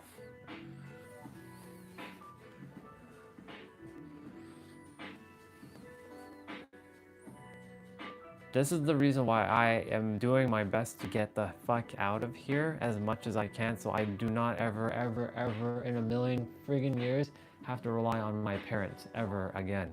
But I am grateful to them because they allow me to be here so I can do what I have to do to serve until further notice. But I'm asking the universe to speed up my timeline as much as I possibly can. Speed it up. But I know, like, it's meant to be the way it's meant to be. And until then, let it be the way it's supposed to be.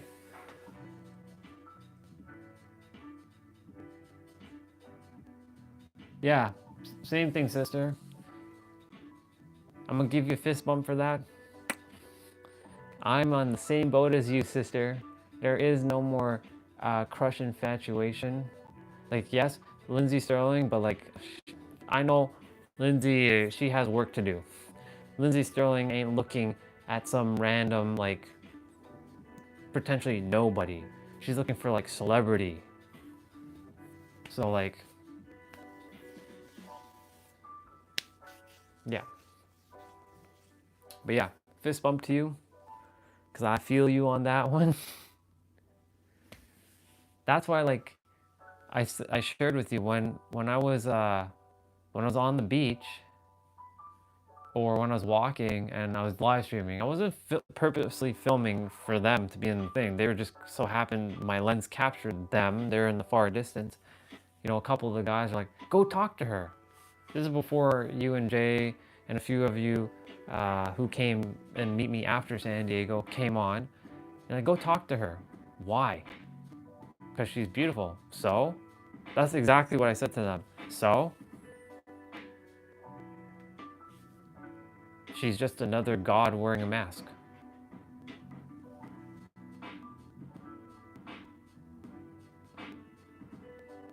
Could Could be in the next 3 months, sister. It could be the next 5 years. You never know. For me, it's been,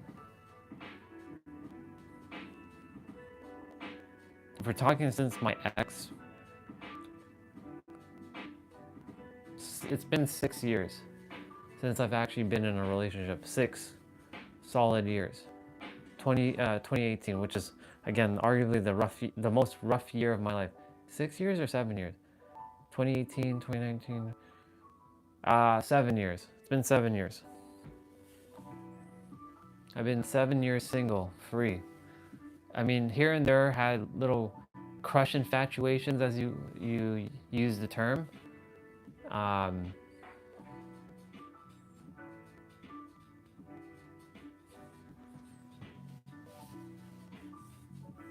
But yeah, 7 years. And for me, I feel like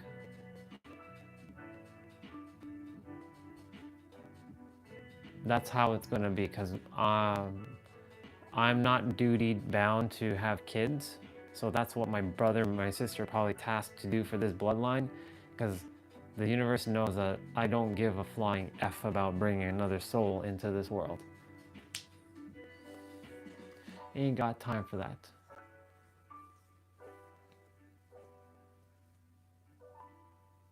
That's good. Glad you. I'm glad you're social about it. For me, it's not that I'm social. I just don't care. If somebody comes up to me and starts talking to me, which is rare, very rare for a woman to come up to me. I'm a very polarizing figure. Let's just put it that way. I usually, if they're coming up to me, they're just asking me for some information. It's never for anything else, and that's very rare. So like, I don't have that experience where women come up to me and ask me. Like, I have guys coming up to me, and I have like elderly coming up to me. That's about it. I don't have like women of my age or younger coming up to me asking me for like talking to me. So you can say that's why I'm like, universe, did you just make me just this odd energy to repel women? Am I just a repeller?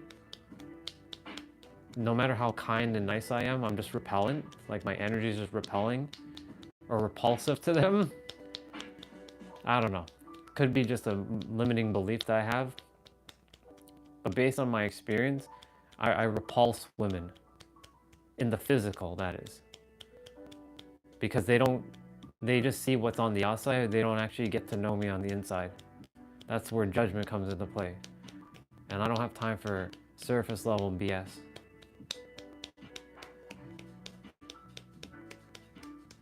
I feel you, sister. I don't feel attracted to women as much either. I don't feel attracted to anybody. Yeah, I say I have Alexa Bliss as my waifu, but even though she's married and stuff, I don't feel attracted to her. Even Lindsay Sterling, even though I say I have a crush on her, I don't feel attracted to her. I don't know, it's weird. Hi, crazy cat. Yeah, exactly. I told the girl whose name I shall keep, I'm gonna use your name, anonymous. That starts with the letter P. I left her a voice message. I've told her on Zoom. I've spoken to her on the phone. I've told her many times. She already knows. But until she breaks her little mind trap of like, oh, I gotta be with a I'm gonna get an ice cream bar because I desire an ice cream bar. When she desires to break it, then I'll break it, or she'll break it.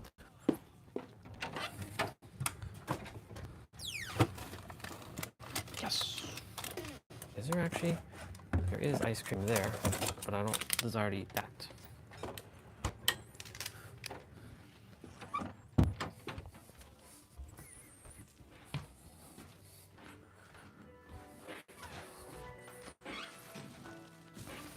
So like, until she breaks her little, I have to be with a Taurus man. A Taurus man. She has to be with a Taurus man. She has to be with a ground type. What is this? Pokemon? Are we playing Pokemon now in the world? I gotta be with a ground type guy? Come on. Get out of here with that. I told her that's ridiculous.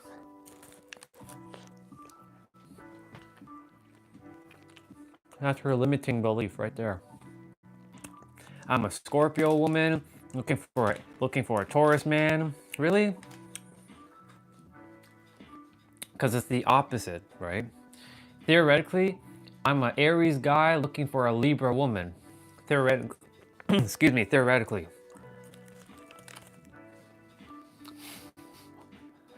How ridiculous.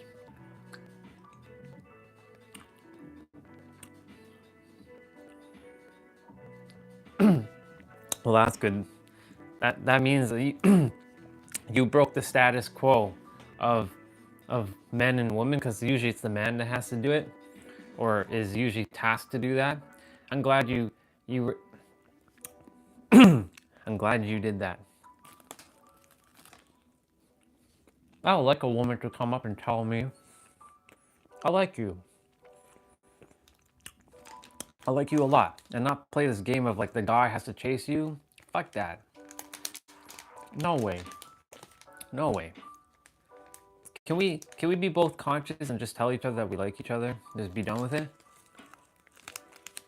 Stop playing this game of. Stop playing the game.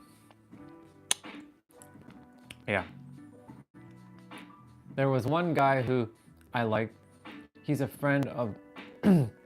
He's a friend of a friend. We play video games together. Not attracted to him in a romantic way. Gotcha.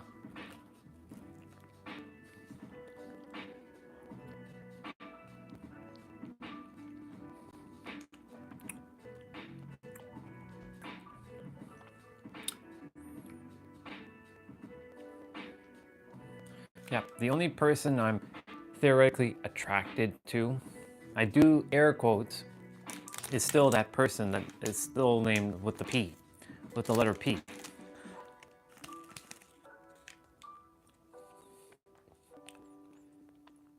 I don't say her name just to protect her, just to protect her. Everybody else who I've mentioned, I could give fuck all about that.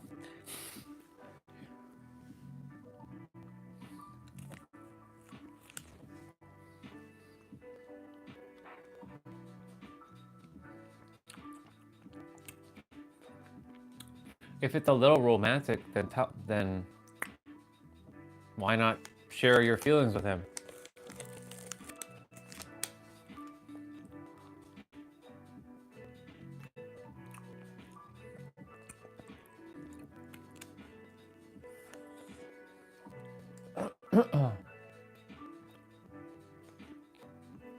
If you feel called to.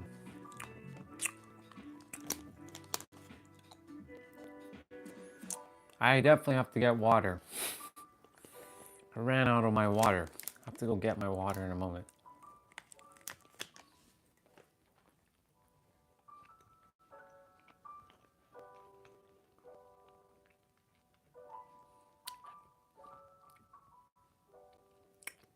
Okay, we said F word 3 times today. So we're gonna not use the F, actually we said it 4 times today. We're not gonna be using the F word again for today. Remember that, Orion? 4 is enough. No more F word.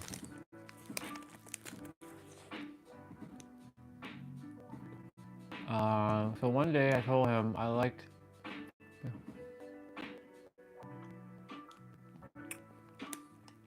He's like, nah. Or did he just run away hiding?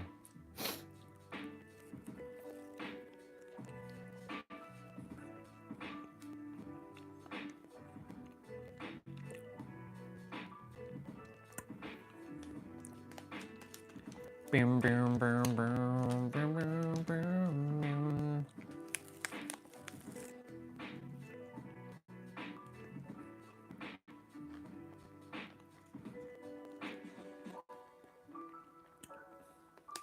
We're supposed to read the book and we didn't even read it. It's okay. These conversations are enlightening. They help.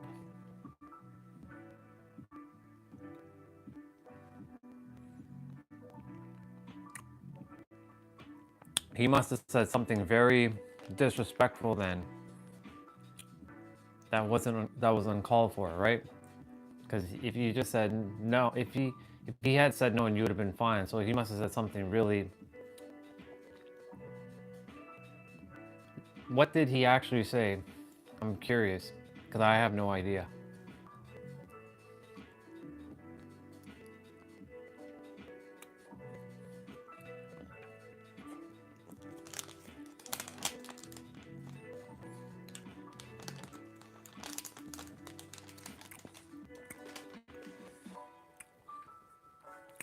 Now I'm gonna go get me a water. I have my microphone.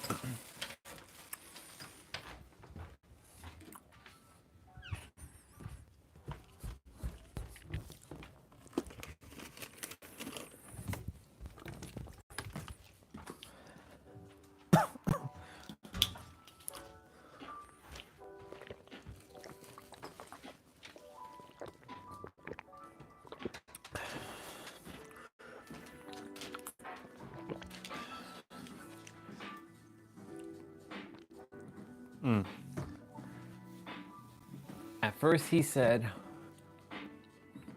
sorry to have a girlfriend. Okay, well, if he had a girlfriend, why was he flirting? Well, actually, never mind. There's tons of people who have girlfriends and boyfriends and they still flirt. Which is annoying, actually. Can't find anybody who's loyal in this world nowadays. It's fucking annoying. Oops. That's 5 times now you've said the F word. Relax. Do not use the F word again. Orion, you are better than this. You don't have to use the F word to express your energy. Use a different word.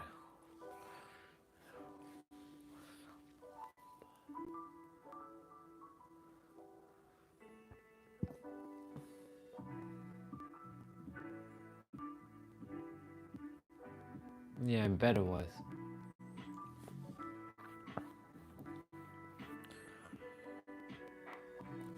I think it's because, how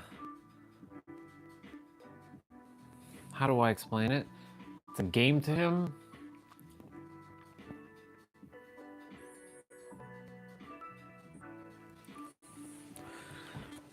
Taking you upstairs. Well, taking all of you upstairs. Because the phone has enough juice now. Gotta wash them dishes.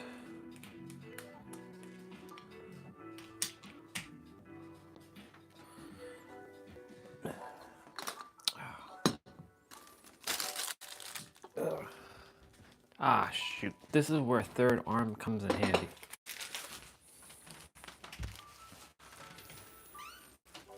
For 2 days, it disturbed me that I shared my feelings like that, and I moved on because it was not my fault. Nope. I don't blame you. That'd piss me off too. If a woman did that to me and then just pulled the I have a boyfriend card, I'd be so mad. Actually, no, I wouldn't be mad. I'd just be like, come on, brain, what the hell were we thinking? Why are we wasting our time on bullshit like this? I'd be like, what the hell's wrong with, what's up with brain? What are you doing? Yeah, I bet you were like that. That's what I'd be like, what the F?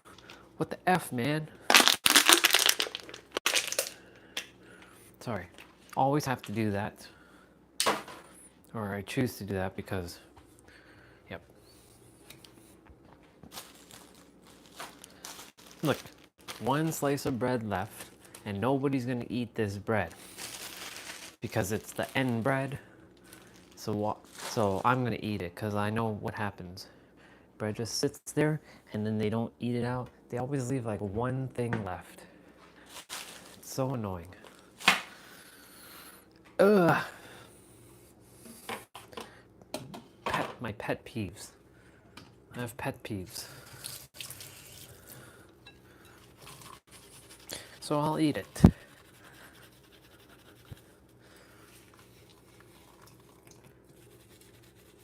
Nobody here eats the end of the bread except for me.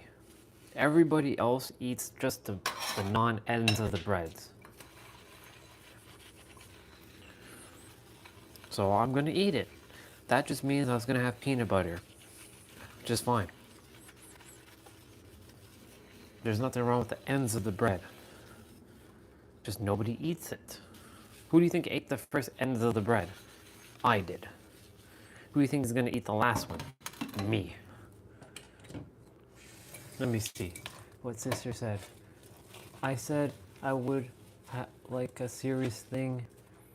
I said I could introduce him to my parents and we could have.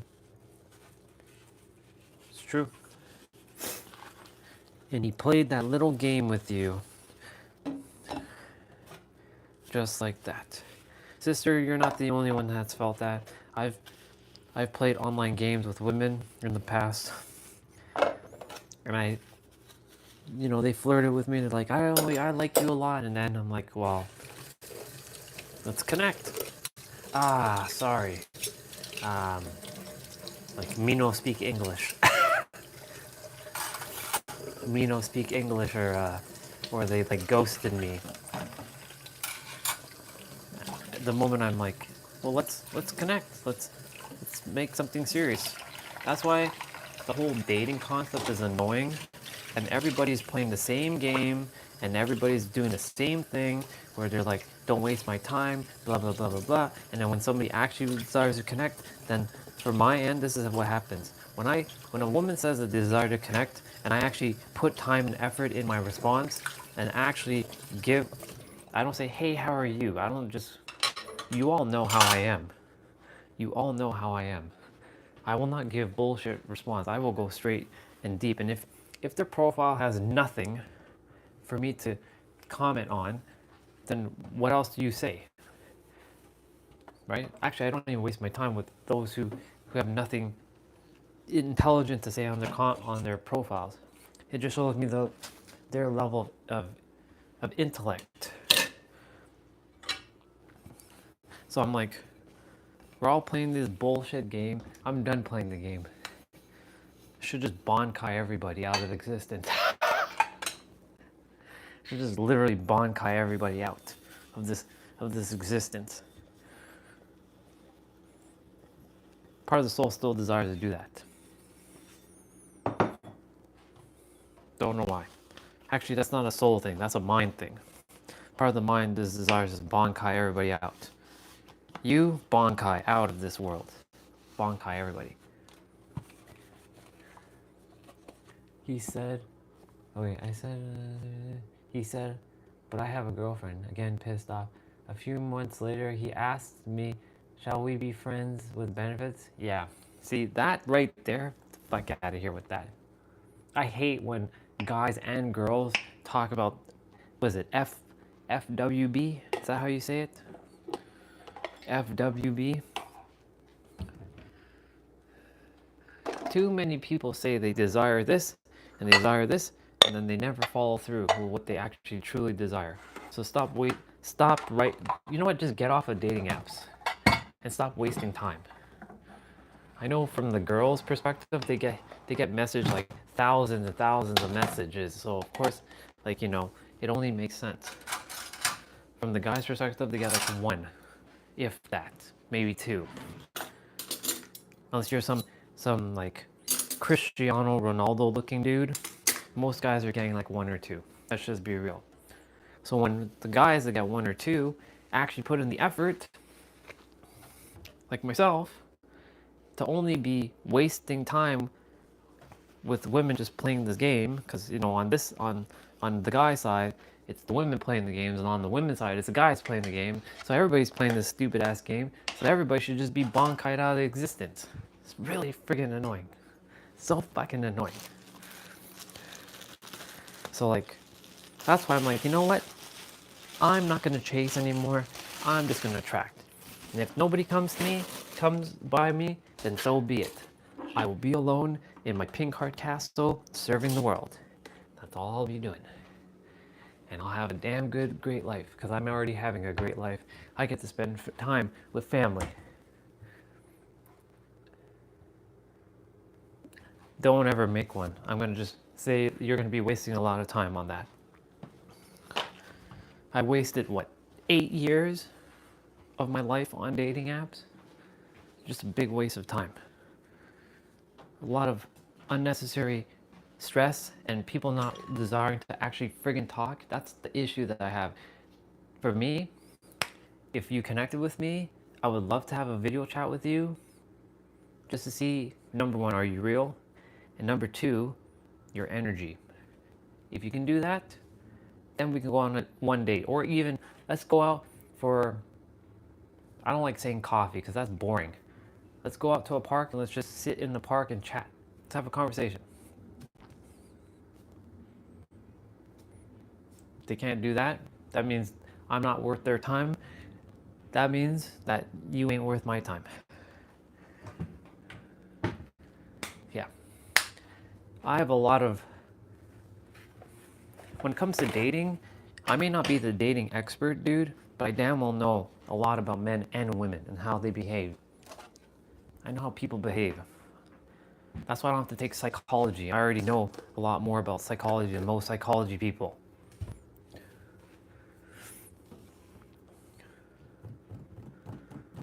So yeah, everybody's playing this stupid ass game. Guys and girls are playing this dumbass game on dating apps saying, don't waste my time and blah blah blah, and like no friends with benefit. And yet when someone is actually putting in energy and effort into messaging you and you still don't respond with like one word, get out of here. Get out of here. If you put in effort, I will put in effort. If you don't put in effort, then I won't put in any effort. Yeah, don't waste your time on dating apps. It's just going to be a big waste of time. The best way is to meet someone organically, like your friend, like through friends, what you just said there. Damn, I over toasted this. Oh well. I over toasted it. Oh well. So be it. That just means, you know what we're gonna do? I'm gonna have fun with this peanut butter sandwich. Well, peanut butter slice. This is what we're gonna do. You're gonna see me do something crazy. The end of the bread is delicious. It is. I'm gonna put honey. I'm gonna take a spoon, some honey. It says product of India. I don't know if it actually came from India, but it is a product of India. It is called Apaki Pasan. I don't know if that's an actual Indian brand, but it's the best honey I've ever had up until this point in my life. So we're gonna put, I don't like mayonnaise at all. Actually, mayonnaise makes me throw up. Crazy cat. So just letting you know, if I, for me, I can't do mayonnaise ever. I can never do mayonnaise. We're gonna grab a little bit of honey. I used to like mayonnaise until I started throwing up. Yeah. We're gonna put some honey. But guess what else what we're gonna do? This is gonna be an awesome peanut butter slice.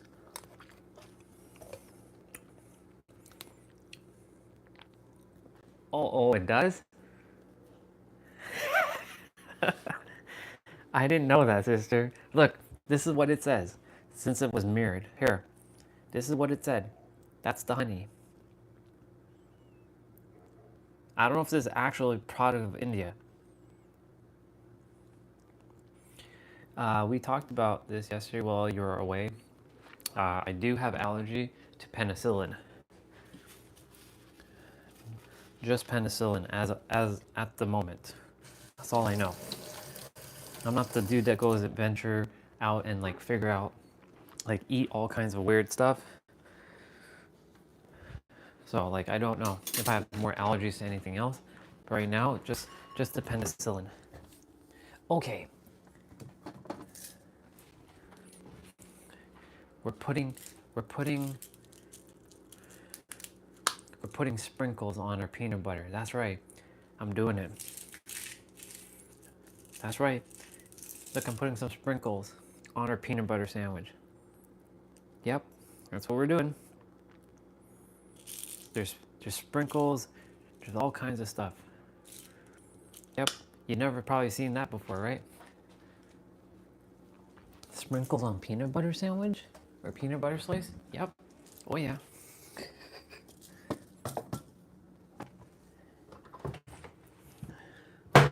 Oop.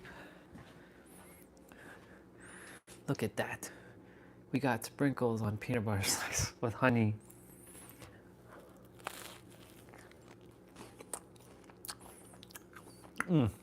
So good.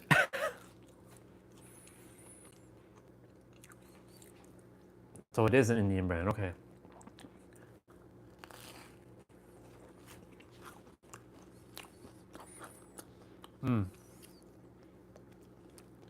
Sprinkle and peanut butter go together.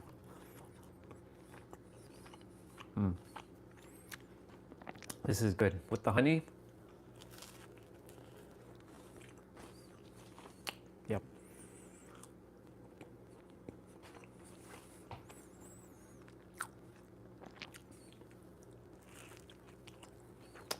It tastes so good.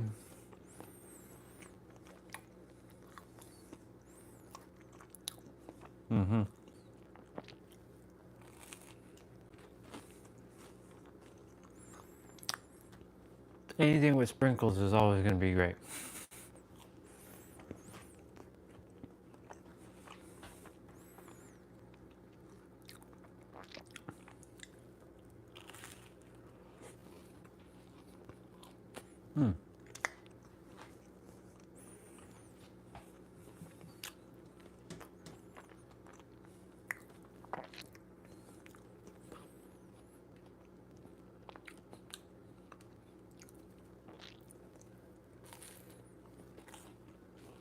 Yep. So it is an Indian brand. That's good. Because you never know when they say product of India, you don't know if it's actually from India or not. But I can tell you that's the best honey I've ever had. Up until this point in my life. Sounds good, sister. I also have to go take a shower in a moment.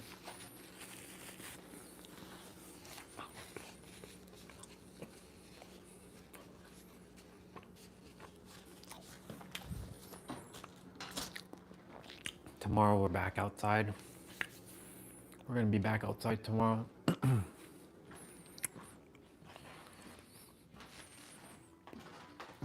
However, I am gonna go quickly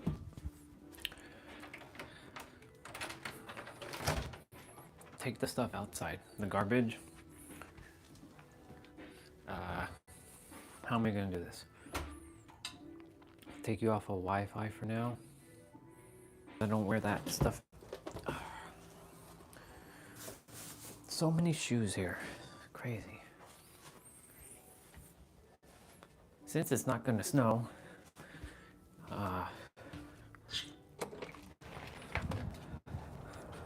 so outside it's 0 degrees.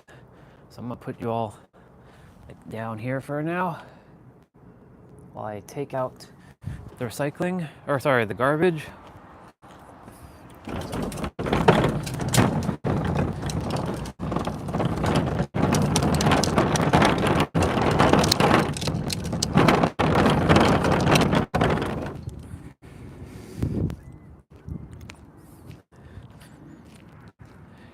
It's 0 degrees. What does 0 feel like? Well, I mean, I'm outside in my t-shirt, but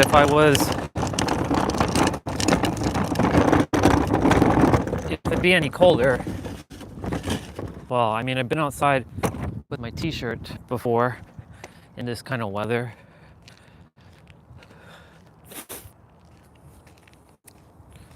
It's so weird to see the phone just just kind of like parked here.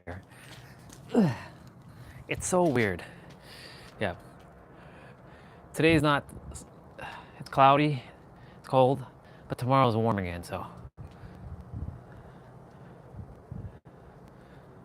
Ah, I see, that makes sense. I get you, crazy cat. That's how I feel. That's how I feel when it comes to food. Because food, I don't know what it can do to me if I've never had it before. So I'm not adventurous when it comes to food. I always play it safe. I know it's like, but that's boring, man. You gotta live it up. Yeah, I know. We gotta live it up. But at the same time, you know, I would rather my stomach feeling good. My cousin, who was it? My cousin or is it my friends? Oh no, my brother. My brother and his girlfriend or his fiance and his friends, they went to have sushi, but not, they went to a Japanese restaurant, sorry. And they had the meat, like whatever, like beef or whatever, and they all got sick. What? Come on. This is the reason why, like, I'm like, the moment I'm about to eat something, please, please, please, please do not cause any damage to my body if I don't know, if I haven't been somewhere before. That's why I'm not adventurous at all when it comes to food. We are reading when I get back. So this, we're gonna be reading on the tablet. So we'll be back. Well, I'm gonna be back and read. So that means I'm gonna charge.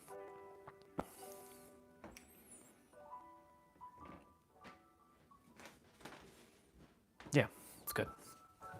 It's good.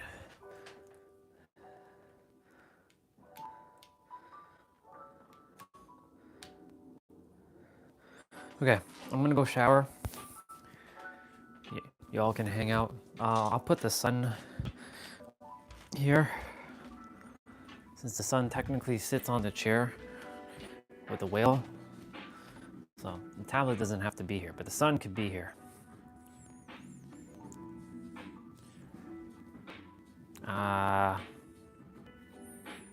Let's see. If I go down, there we go. The sun bubble will help read. Look, the sun bubble will help you read.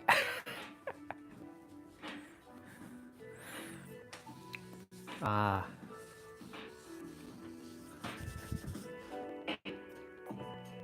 feel really good. I love the fact that I went outside yesterday and the day before. I got so much nature energy. I feel as good. Okay, I am gonna go check something here quickly.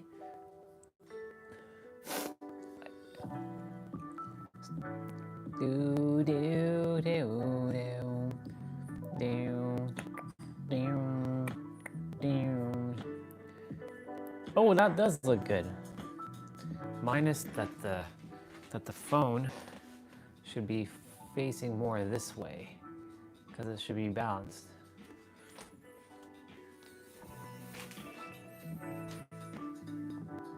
Yeah, it's still not balanced, but it's all good.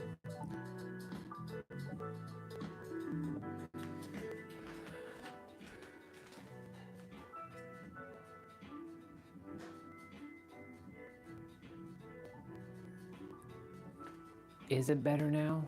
Is it better? Is it better? It is better now. Here we go. Kind of better.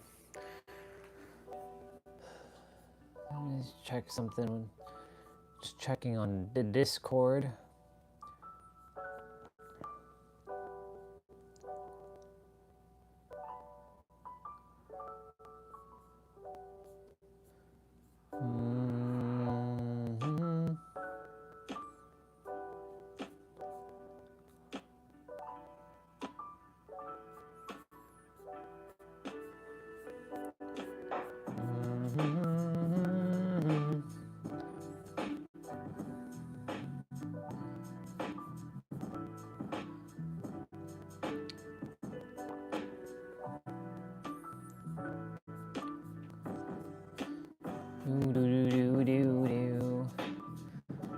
Okay.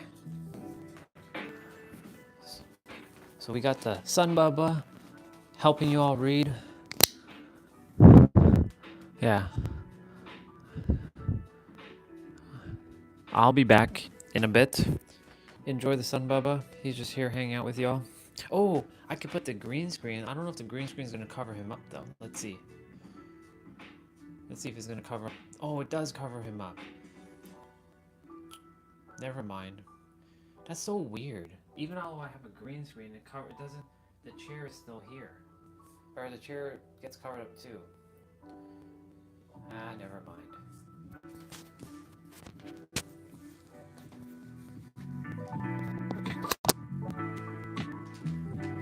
Yeah, I'll leave him here.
Okay.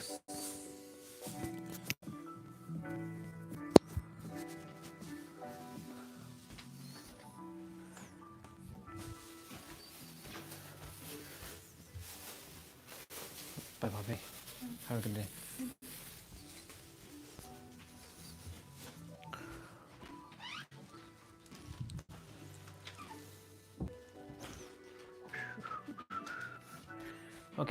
back.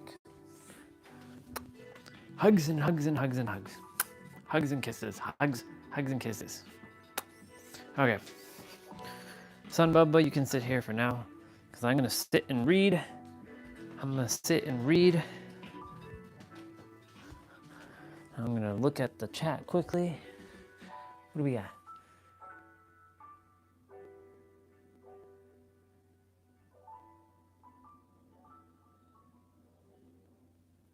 Ah, interesting. You all are connecting. Cool. Good to see you back, Samaya, aka Muhammad. That's the first time I called you that. I only know that because you put that as your username in Discord. All right. We are going to read Pete's book. I'm 74% done this book already.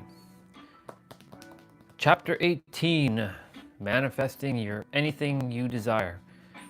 We didn't read all of this chapter, so we're starting from the beginning.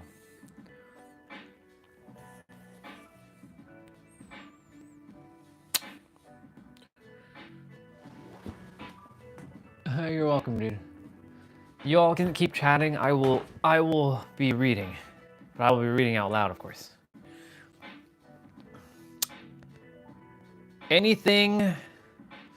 Manifest anything you desire from the Anunnaki creators.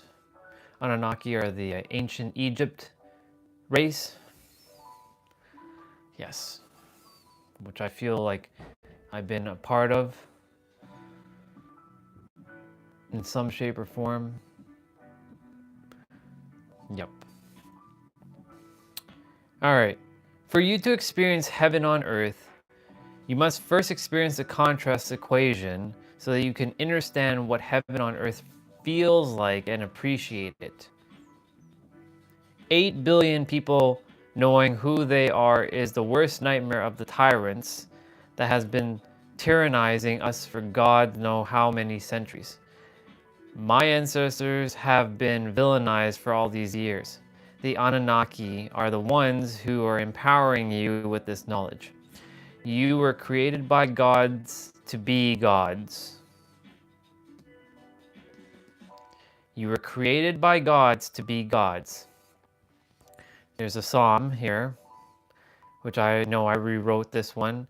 You are gods, and you're all sons of the Most High. And I will change that to you are the creator, you are the revealer, and you are all children of the most divine, or the most absolute. I like, no offense, Psalms 82:6, but I like to use more powerful words than what you have written.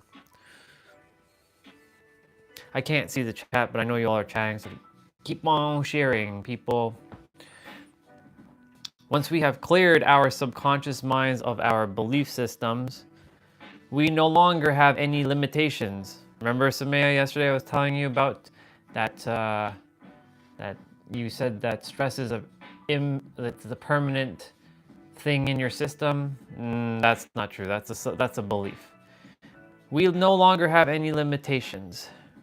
We then become our true nature of infinite possible possibilities, where we align with any timeline we want. Creation is finished. Be how you desire to feel, and feel how you desire to be in the present moment. That's it. That's the act of creation. That right there is a bar. I'm gonna highlight that. This is the only thing I've highlighted in the book up until this point.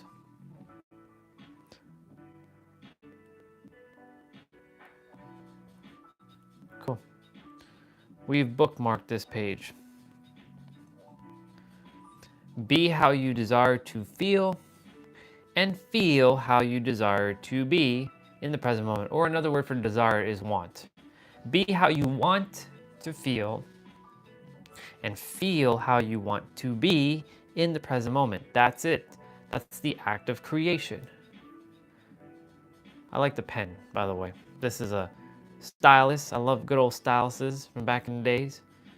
S Pen.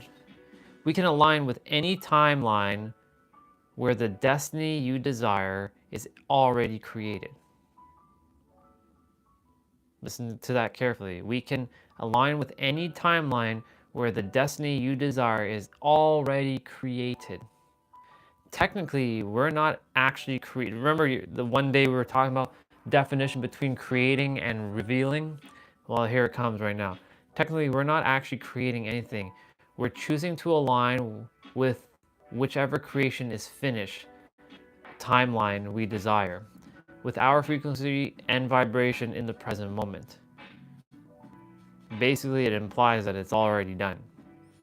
So you're just aligned. It's like tuning the radio station within 99.9 abundance radio, 97.5 love radio, 44.3 fear radio. I don't know. I just came up with one. What's up, Eric? Just reading Pete's book, finishing it up. Well, I'm supposed to finish up this chapter yesterday and I didn't, so I'm finishing it now, starting from the beginning, talking about manifest anything you desire. So I just said, this is the only thing I've underlined or highlighted in the book so far.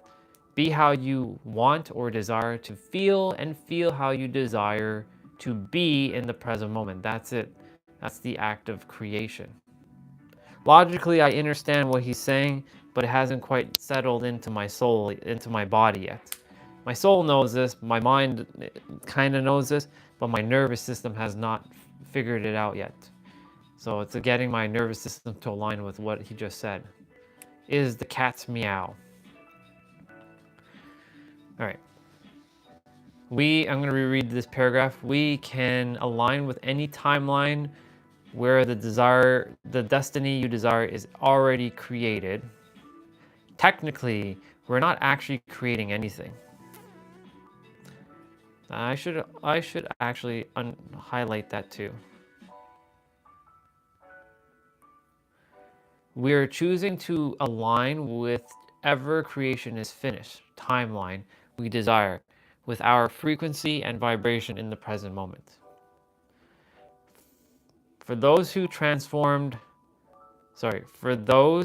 are transforming family, ancestral curses, we have to take responsibility for creating the curses before we can transform it. You are the master alchemist. You are here to transform lead into gold.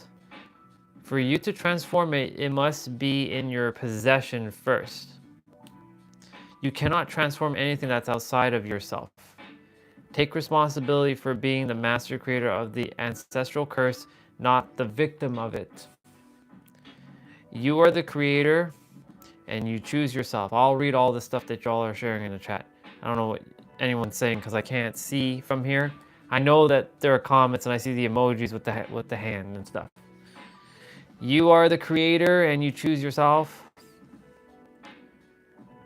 This is what a chosen one really is. It is someone who chose themselves to be the master alchemist and to incarnate and transform lead into gold. You are everything and everything is within you, and that has been said in every chapter up until this point. There is an aspect of us that exists simultaneously because time is an illusion, on every timeline, in every dimension, happening all at the same time, all at once. We can access what we require to access from our ancestors by eradicating, that's an E word, the illusion of separation. We've been so indoctrinated into being powerless victims and giving our power away, believing that we're weak and disempowered. Everyone exists in their own universe, which is nested in the multiverse. And you are the master of your universe. The question is, do you really understand that you are the master of your universe? It's a question that he leaves for all of you. Do you understand that you are the master of your universe? And of course I'm taking that in, when you understand that you come to this awakening and you embody your true vibration of unconditional love, you begin to create only out of unconditional love. This is how we create heaven on earth. Embodying your true frequency and your true vibration. This has nothing to do with your physical body. You are a vibration. There's nothing physical to you. You have no name, no image, and no form. Embodying your true vibration, the vibration we call unconditional love, which is the highest vibration that exists, woven into the screen of the consciousness of that vibration, is your depth of love and wisdom with subsets of your talents and abilities. The depth of love and the wisdom always accrues through the experiences of challenges, and overcoming these challenges, you are the one who you are the one who came to break these curses. I do remember reading all this, but I remember what happened. I was like sitting on the ground, I was reading. I was like doing this. I wasn't standing up, I was sitting down, and that sitting down motion makes me feel tired for some reason. Because I'm not standing up. Ascended masters are all aspects of your consciousness. You can conjure Jesus anytime you desire when you understand that Jesus is within your consciousness. Saint Germain is within your consciousness. Kuan Yin, the goddess of mercy and love and compassion, is within your consciousness. The Buddha is in your consciousness. Krishna is in your consciousness. These are all aspects of you. They are not outside of you. They are not to be worshipped or to be put on a pedestal. They are all aspects of you that you can activate anytime you desire by connecting with those sectors of your consciousness. You are everything and everything is within you. We must go within to be able to reach these elevated states of consciousness. Everything is created by your energy, your frequency, and your vibration. Your tangible understanding of who you are in this present moment is how you create. To rid yourself of negative thoughts, understand that all thoughts are being driven by the belief system. That's a bar right there. Understand that all thoughts are driven by your belief system. Once you rid yourself of the belief system, you will stop thinking and the voice in your head will disappear.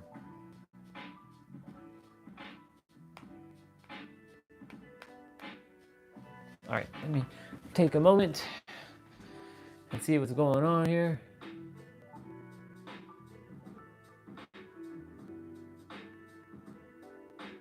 I will come to China at some point, dude.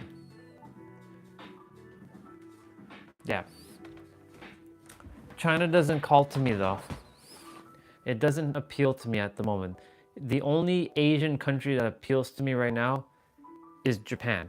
That's the only country that from the Asia Pacific that appeals to me at the moment. They're just like, at one point the Philippines was, but the Philippines doesn't call to me. Malaysia doesn't. Thailand doesn't. South Korea kind of does, but not much. What else is there?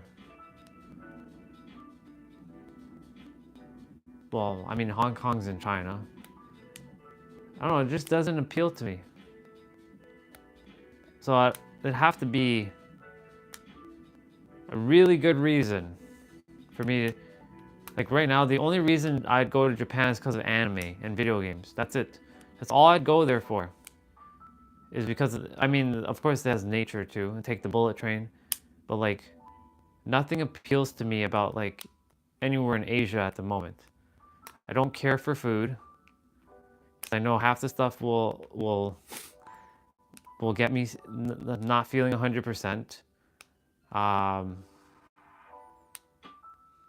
don't know, just doesn't Nothing there appeals to me except for Japan.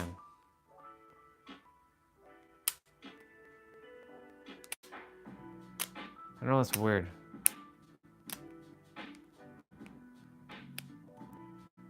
I'll eventually make my way there. I just have to have a reason. And the reason only would just to come see you. And that's it, which is great. But they're more likely you would be coming to San Diego before I go to China. You'd come to California.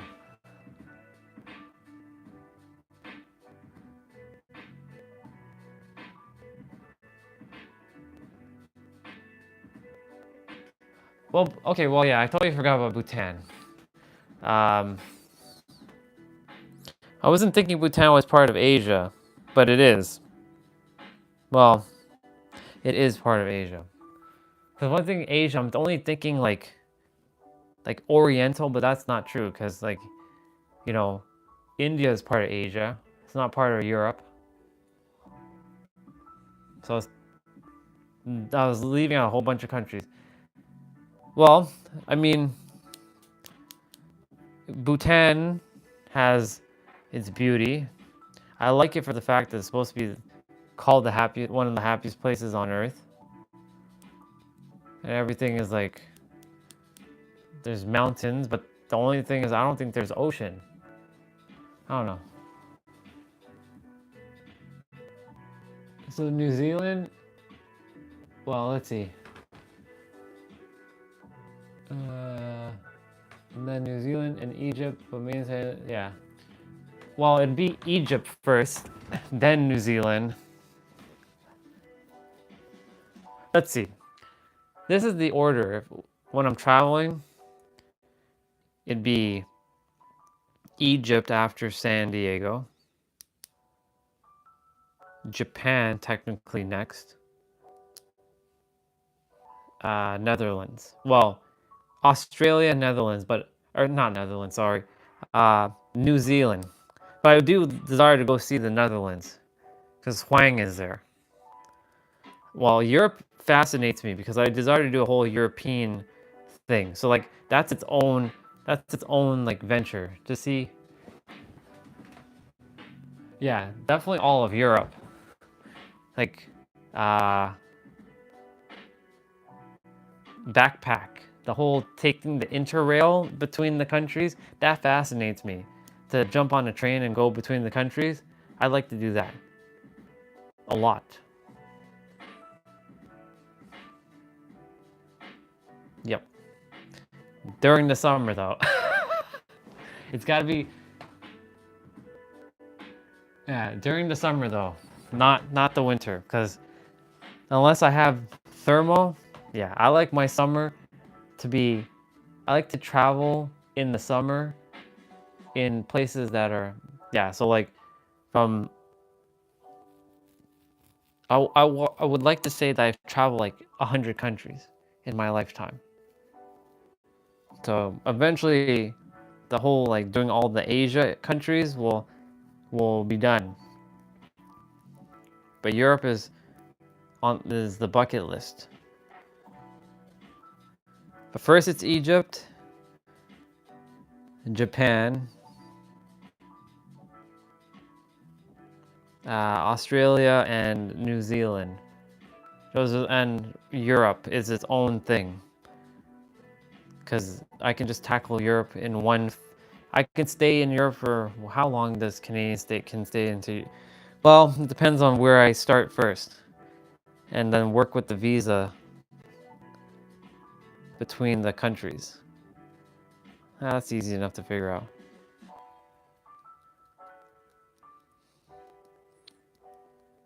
I don't really desire to go to the UK, but I mean, it is part of Europe, so I mean, I will see that. The places I really desire to see most in Europe is Ireland, for some reason. I like Ireland. Nice green, like mountains and stuff. Ireland.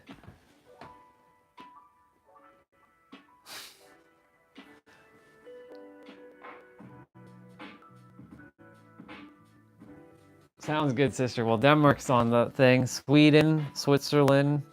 Netherlands, Hungary, Poland. When Ukraine is a little bit more safer, would love to go to Ukraine when it's safer.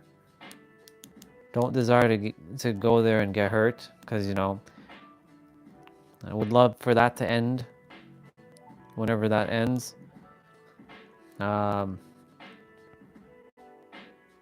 Spain and Portugal.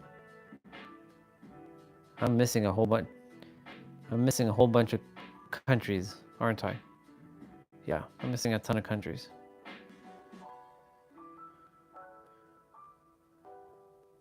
Yeah.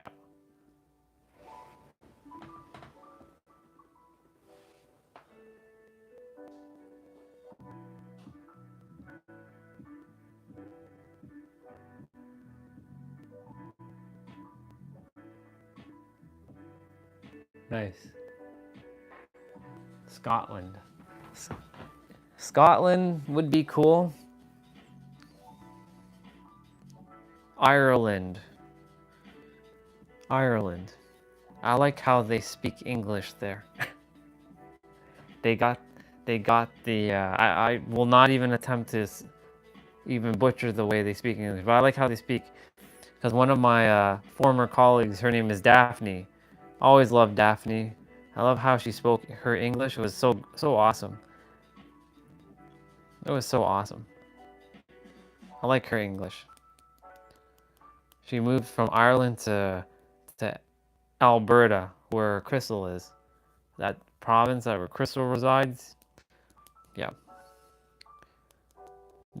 Daphne. I miss Daphne. Daphne O'Brien. That's her name. I miss her.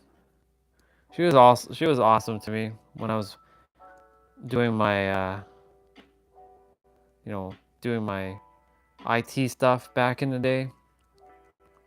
She came in clutch. She helped me a lot with a lot of the systems that I didn't know, especially when I had to do video conferencing things. Oh my god, the boardrooms were such a pain in the butt. I had to set up boardrooms with like lapel microphones and get all the projectors working and get that prepared before the lawyers that came in. Oh my goodness gracious, Daphne was a godsend, because like, even though she was remote, she understand the system better than I did, because the person who I was with, he explained some things, but he didn't like explaining things. He just expected me to know. I'm like, bro, this is your job. I'm only covering you. Like, when he would take the day off, I'd have to cover boardrooms. I'm like, are you kidding me right now? I have to do boardrooms and I have to do this? That's why I said I had so much things on my plate back then. I was expected to do that. And I have to run up at like 10 a.m. to make sure this boardroom is there, and like stand there and like wait and see if everybody's connected from all kinds of cities. We had, because there's offices around the entire world, so I had to make sure there was offices in the UK, in South Africa, and in Japan, to make sure they're remoted. People were doing Zoom meetings and what was it? What were the other meetings? WebEx. Freaking WebEx. Ugh. WebEx. Ugh. WebEx meetings at weird hours. Lawyers.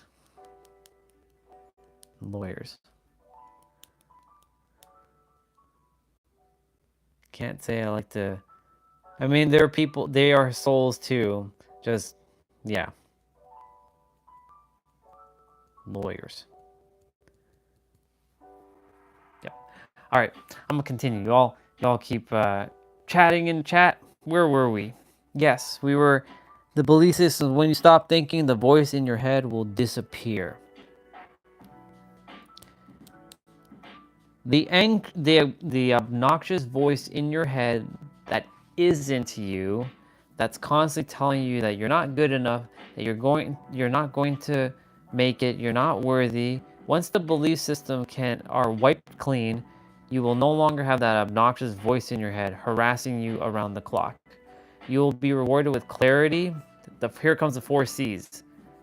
You'll be rewarded with clarity, calm, connectivity, and communion with your true self. You will be connected to your God self. You will be your higher self speaking to you through the signal of your highest excitement and passion. This is when you will act from your intuitive guidance and of excitement and passion in the present moment. I like that. Highest excitement and passion. When you get intuitive guidance, take action. That's the whole I never add time right there. When you get intuitive guidance, take action, do not delay. Stop participating in things like planning from the ego mind, which always creates a disaster because anything from the ego mind is going to be planned from anxiety and fear. Marry yourself to the present moment. You will know what to say, when to say it, who to be with, and where to be. You will know what to say, when to say it, who to be with, and when to be there. You're guided divinely by your higher self, your intuition. Your higher mind is connected to everything and knows everything. Your higher mind is connected to everything and knows everything. That's why I keep saying our mind is the lower self. Our current human mind is the lower mind, and the higher mind is the intuitive and it knows everything. It can see the entire landscape. When we marry ourselves to the present moment, we are divinely inspired, divinely guided, and we are called to take action. Divinity operates through us. I know what that is because I've done that a lot. That's why I do these live streams. When I started, that was a divine action. Your body doesn't age. Your ego mind identity has a chronological understanding of how old you are, and it is your ego mind identity that's aging you. When you stop seeing yourself as a body-mind complex, you understand that you are source.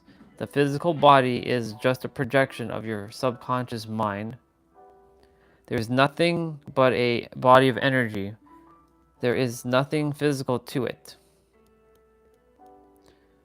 Once you perceive yourself properly as a source energy being, your body will stop aging. It will become impossible for you to get sick.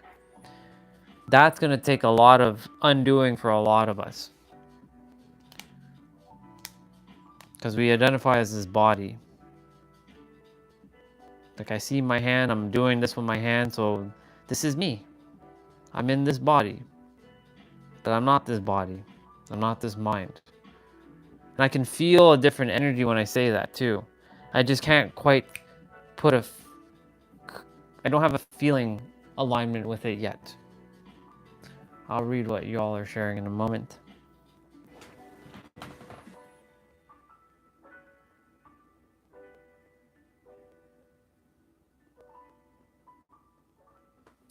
Those must be Dutch words. All right. When we perceive ourselves as source energy beings, it is energy that metabolizes. Y'all heard that one? When we perceive ourselves as source energy beings, it is energy that metabolizes. The chakra begins pulling in and metabolizing energy.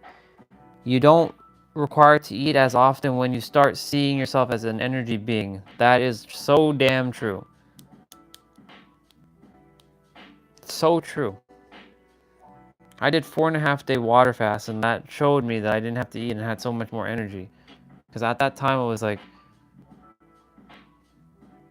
I just had water, and that was enough. Though patches were starting to happen, I just noticed I had so much energy.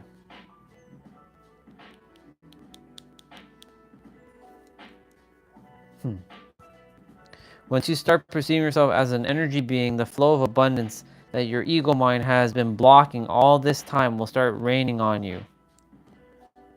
Stop seeing yourself as a physical being that sees money outside of yourself.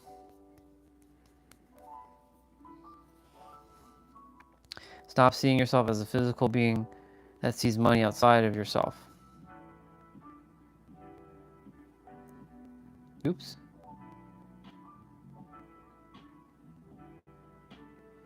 Why can't I use that color?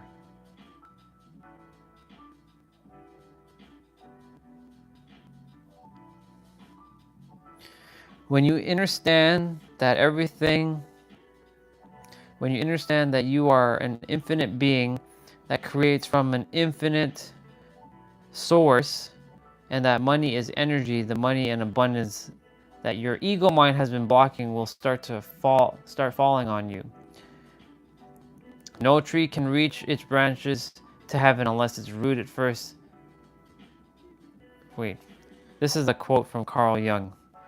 No tree can reach its branches to heaven unless its roots first reaches down to hell. I always attempted to understand what he meant, but I get what he's saying now. You're not a victim of anything. Any darkness in your life was created by you. You sat in front of a holographic screen and you pushed all the buttons. So like to playing that video game. You chose these parameters because you are the creator of the game. You are going to transform the old nightmare into heaven on earth. You are the dreamer. Nothing real can be threatened. Nothing unreal exists. Herein lies the peace of God. That's from the Course of Miracles. That was chapter 18, y'all. Chapter 19 is it's time to awaken. It's only 2 pages. It's actually, yeah, just 2 pages. What up, Mr. Jose? Ask yourself why your stomach makes noises when it's hungry. It's not. It's the parasite. It's true. It's true. You're living proof because you don't eat often yourself. You eat once in a while. And so you know. You know that very well. You're the living embodiment of that right now because you barely eat. Right, dude? Right, Mr. Jose's? With an S? Mr. Jose's. I added an S. I like calling you that. That's fun. Yeah.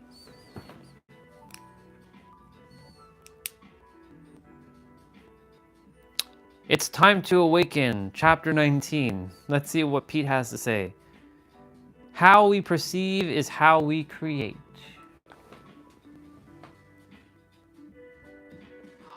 Oh, it's German? Gotcha. I thought it was Dutch. My bad. It looked Dutch at first. I'm like, okay. I'll read you all continue to share in the chat. Hang out with each other. The way you perceive reality is the way you create reality. That's a bar. Or another way of saying it, the way you perceive reality is the way you reveal reality. That's another bar. All right, that's how powerful you are. Every time you level up, like a video game character, it may feel like you've been hit by a train. Instead of becoming these uncomfortable feelings by attaching stories to them, understand that they are happening so you can have a massive transformation. So every time we're having these things in our life, insert thing, Jose, Jay, Eric, Swati, myself, everyone else, Crazy Cat, Samaya, Olga, Regina, whoever else. It's happening for us to have a massive transformation.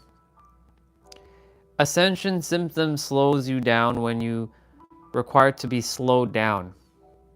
Notice what I said. Look at the title today. Slow down to speed up. When you haven't been processing the emotions that don't belong to you, the emotions they want to or they desire to leave your physical vessel. He put this in bracket. The emotions that desire to leave your physical vessel, and then you haven't been engaging in movement, or you've been too sedentary, or haven't. I don't know if that's a word I don't usually say often, or you've been engaged in low frequency behavior or addiction. Your higher self is going to force you to slow down so you can process the low frequency energy. Listen carefully to that. The higher self is going to force you, me, and everybody else to slow down. Slow down. What did I say? I said slow down. This is what Stone Cold would say. He says, what? Stone Cold, what? Stone Cold. I said Stone Cold. Yeah, he basically said, slow down so you can process this low frequency energy. That's what I was doing this morning. It can't come with you. All that energy that's bottled up inside all of us has to come out. This is the lifetime of lifetimes. The convergence of all your lifetimes. Ooh. That's all of my past lives, all of your past lives, everybody else's past lives, all accumulating into one this lifetime to let it all out. The ascension symptoms will slow you down when you require to be redirected. You are always exactly where you belong. This moment that you find yourself in right now is your creation. Where everybody's sitting right now or laying down or me on this thing, this is exactly where I'm supposed to be. Why am I looking up? Why? Okay. It is always your creation because everything is your creation. That's a bar. Move into the understanding that you are the one infinite creator, the universal creative force, and the unconditional love. You are the creator and the creation at the same time. Let go of all religion, spiritual, even he said spiritual fictions about life being a school. And let go of the idea that you need, I'm using the word need here, need to learn any lessons, quotations. I'll repeat that. You are the creator and creation at the same time. Let go of all the religious, not religion, he said religious spiritual functions, sorry. Let go of all the religious, spiritual, he put quotations around spiritual, fiction about life being a school. And let go of the idea that you need, I'm going to use the word need, to learn any lessons. LOL. That LOL looked different. That's why I looked at it. The true self, the mighty I am, the absolute, the infinite, the immeasurable I am, which is the full stature, is done learning lessons. It knows that it is the creator and it doesn't need, I'm going to use the word, it doesn't require to learn anything. It already knows everything. So where I picked up that you don't require to learn anything, Pete never said that in his videos. Somewhere along the journey, I picked that up on my own, and now I see him writing the same thing. Where did I pick that up from? I don't know. I don't know when I started saying like, the mind was given to you. You all heard this. The mind was given to you so that you could forget everything, so that you can remember everything. You actually know everything. You're just that your mind doesn't know everything, and it's in the process of remembering everything that you've forgotten. I've never heard Pete speak like that, say anything like that in in his channel yet about learning. So, and same with Nero. He hasn't said anything about that either. So wherever I picked that up from, universe gave that to me. And now I see Pete just basically saying the same thing in written form. Can't make this shit up. It knows that it is the creator, and it doesn't require to learn anything. It already knows everything. It already is connected to everything, and it's not separate from anything or anyone. It is the creator and the creator of the universe. Often, part of the process of becoming self-realized is feeling like a victim and feeling disempowered, which is the opposite vibration of your true self. It is the culprit that pulls you down only to propel you right into creatorship, infinite power. So it pulls you down only to propel you right into creatorship, infinite power. The rubber band effect. You got to get dragged down with the rubber band with those feelings to blast off. Before you realize yourself as a creator, and before you realize that you are God, who has been pretending to be a human person. Did you hear that? All of you have been pretending to be a human person. I know that one's going to be a hard pill to swallow. Who has been pretending to be a human person, you have to experience the opposite vibration. This is why we create these situations, so we can fully appreciate it for what it is to be a limitless creator. You are the dreamer, and this is all a dream. Just like a dream, it can be changed at any moment. When you awaken and become lucid in your dream, you can do anything because you are the dreamer. You are the untouched creator awareness. You are living in your creation. You can change and create your perception of reality at any time. That's how powerful you are. He said that in bold letters. You have the power to create hell, and you have the power to create heaven. Why not dream a different dream? That's a question he left. Why not use your imagination, which is the higher mind of God, and your emotions to dream? Another question. So I'll read those questions again. Why not dream a different dream? Why not use your imagination? And in brackets he says, which is the higher mind of God, and your emotions to dream. We came here to have experiences that allows us to remember who we are. Once you awaken to the fact that you have been always once you awaken to the fact that you have always been the dreamer that is dreaming, the dream can change in an instant. The reason why it won't change in an instant for all of us is one thing: belief system. Your imagination, and a tremendous thing will happen. Yeah, use your imagination and a tremendous thing will happen. Number one, imagine that you can see the world with different eyes. Every time you open your eyes, you see the world around you in a different way. 2, now close your eyes and ask to see through the eyes of your true self. And 3, now open your eyes and look outside. Even me just looking outside, I didn't close my eyes, I just looked outside and I felt a different feeling just by that alone. I'm looking at a tree right now. It's like I created that tree out there. It's interesting. I don't even think it meant to say outside, just like even just around your environment.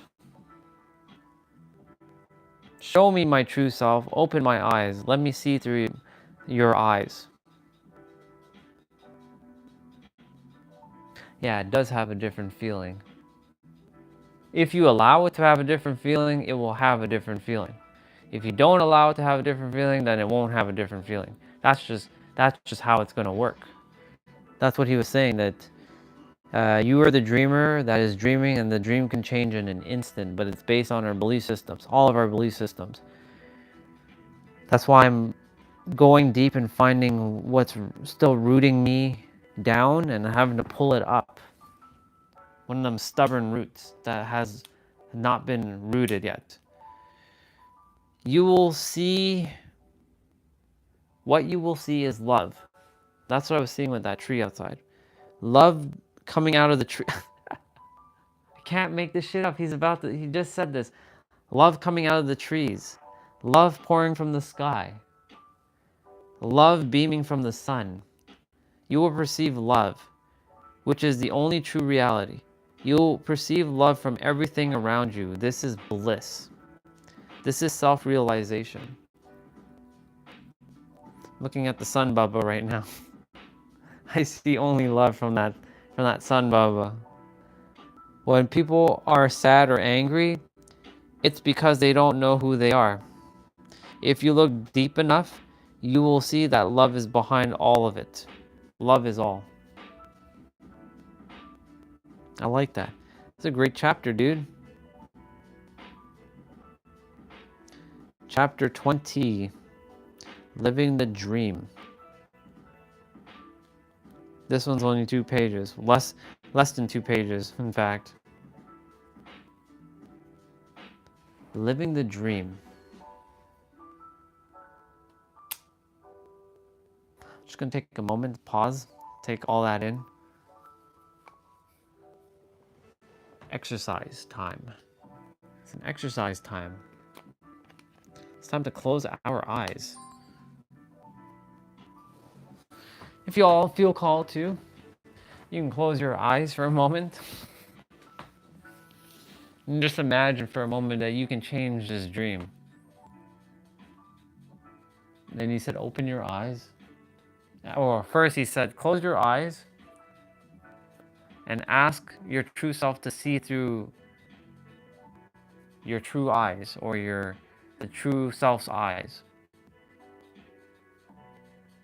You open your eyes, you might feel something different showing up. You might feel a little tingly sensation. I'm feeling the tingles.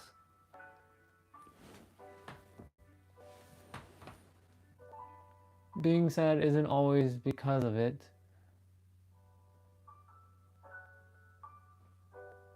Yeah, exactly. True.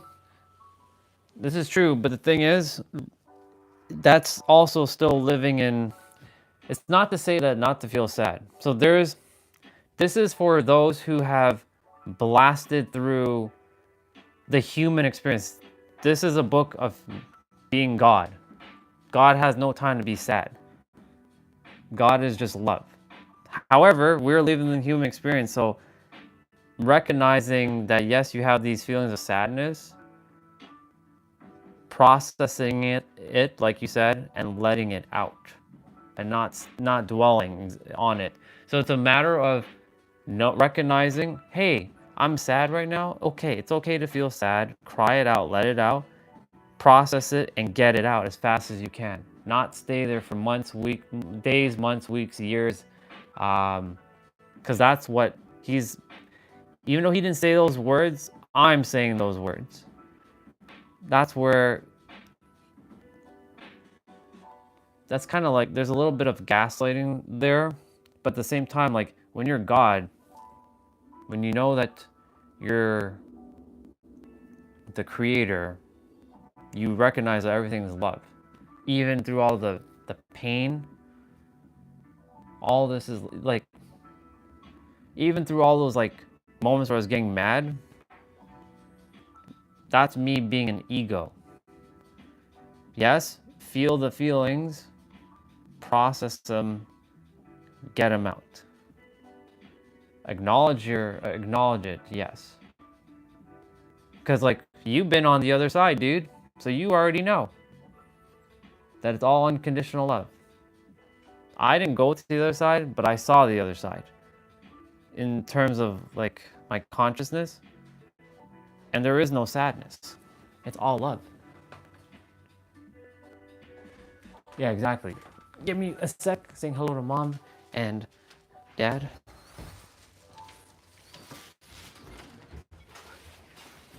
Come on. Hey, dad.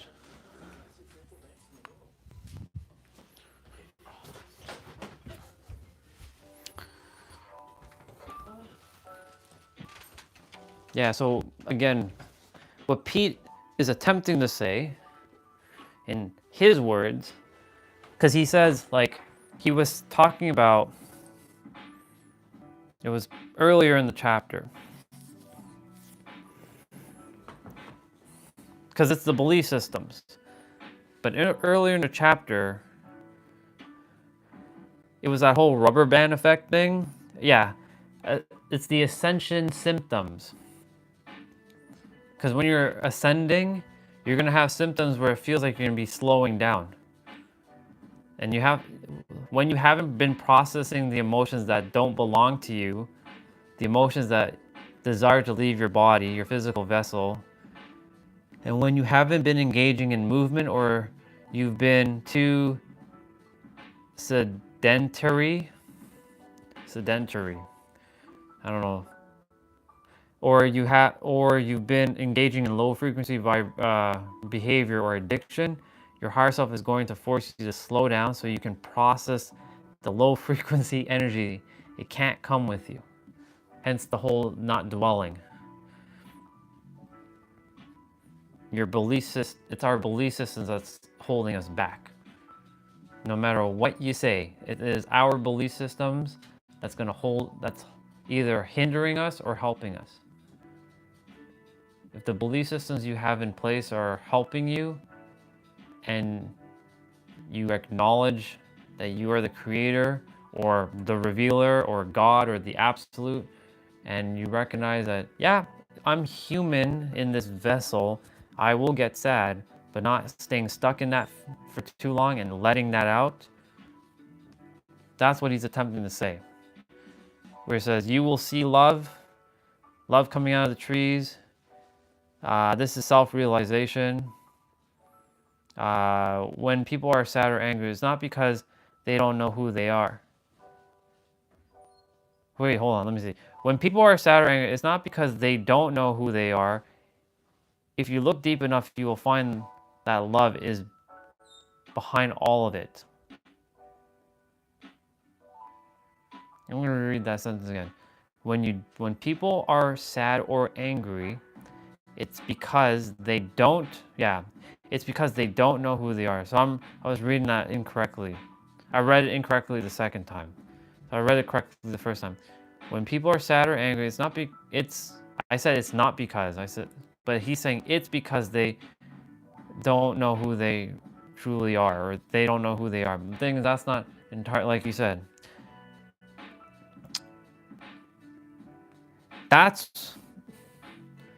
This is where discernment comes into play. Do I feel that's accurate? No, not fully. I know who I am, and I still get angry and mad. I get pissed off. I get annoyed and irritated. I get annoyed and irritated pretty quickly by like low vibrational shit. I'm like, why are you acting like a fool? Get the fuck out of here with this shit. Does that mean I don't know who I am? I know exactly who I am. But that's because in that moment I'm acting from this, not from this. This will never say the word like fuck you. It'll never say piss off. It'll never say it's irritated at you. This will never do that. This will, though. This doesn't give a flying F. This cares, though. This is why I'm attempting to be more, as of late I'm gonna be honest, I've been more here. I haven't been here Even though I keep saying, and may your heart be your guiding key, I have to listen to my own damn words.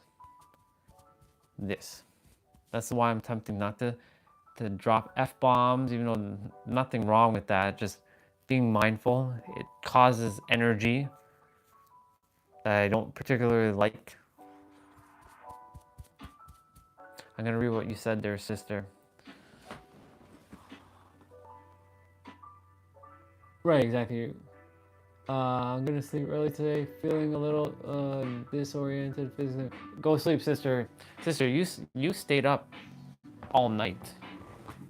You didn't really get you didn't get good enough sleep, so go rest. Sleep is important right now. I felt really good not playing video games last night because I went and watched Solo Leveling and I fell asleep and I got an extra 2 hours of sleep, which was amazing. That 2 hours did the body good. Go rest, sister. I love you.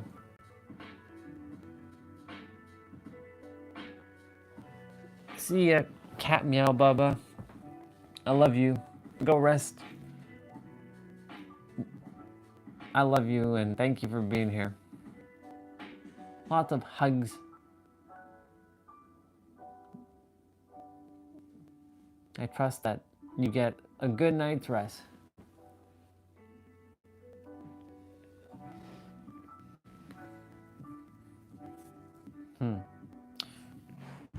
Yeah. So it is important, like what Eric said, to acknowledge that you're sad. Don't sugarcoat it. Don't bullshit like, yeah, I'm like this is what I used to do when I was sad. I'm okay. And kind of put on like a fake smile. Like put on like a smile to just people please and not let anybody know because like didn't desire to be a burden to anybody.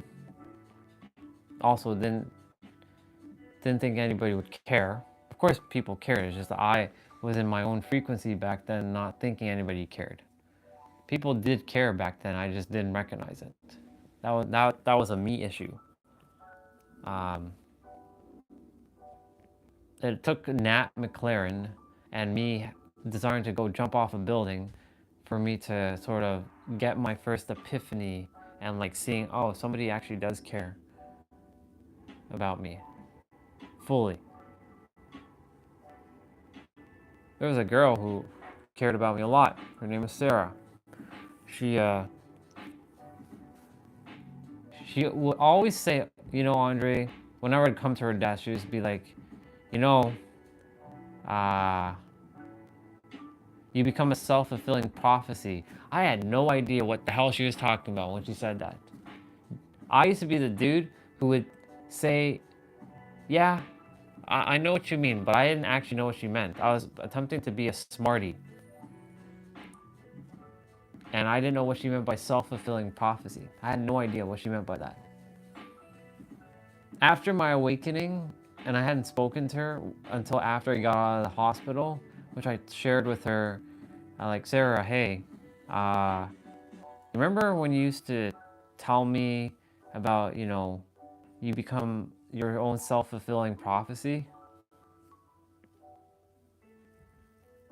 I remember what you said, and now I understand. I told her, like, all those times you used to tell me about self-fulfilling prophecy, I used to lie to you and tell you that I knew what you were talking about. But I actually didn't know what you were saying, to be honest. I was just attempting to impress you.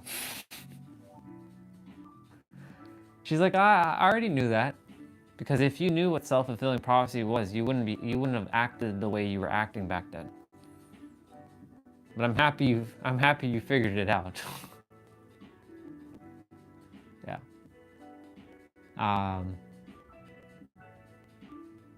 Thank you, Sarah, for the reminder. Self-fulfilling prophecy. You are your own self-fulfilling prophecy. But that's what your perception creates your reality. So if you're perceiving the world through the lens of fear and hate, well, that's what you're gonna get more of. If you're having the lens of love and care, that's what you get more of. even if something not so pleasant shows up in your reality, you still find a way to still do your best to take care of it.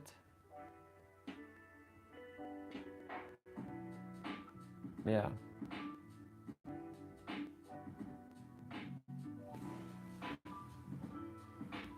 Yeah.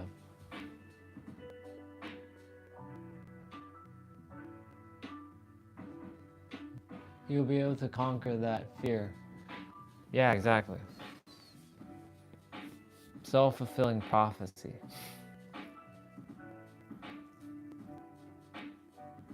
There's so many self-fulfilling prophecies that I like so-called created.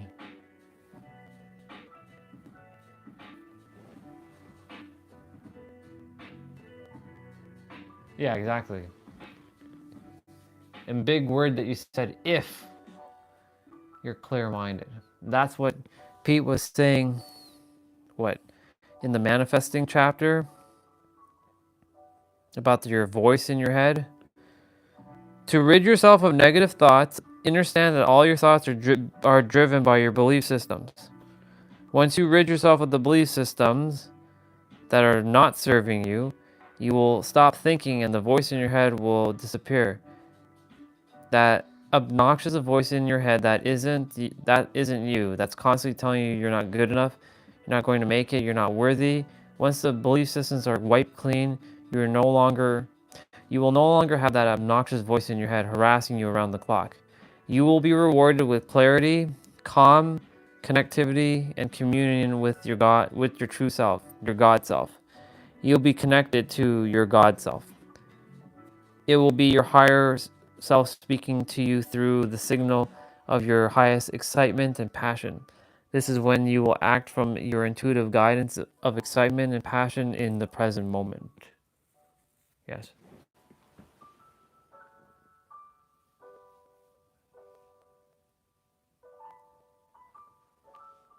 Right. My voice tells me to create. Well, if your voice is telling you to create, what are you waiting for?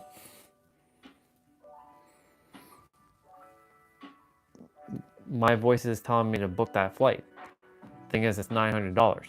And I'm like, why would I spend $900 when I know the flight can be $500? Because I had a missed opportunity, and I could have booked it at $500 and I missed it. The $400 is just pennies. It's nothing because it's just a number, right? So what's stopping me? That's why I'm still going within myself and uprooting whatever fear, because everything is part of me. I'm one. I didn't miss it. I know. I didn't miss it. I'm exactly when I'm supposed to have it. It's a perspective. That's the same thing like the last time. I didn't book it right away. It took 2 months for me to book that thing.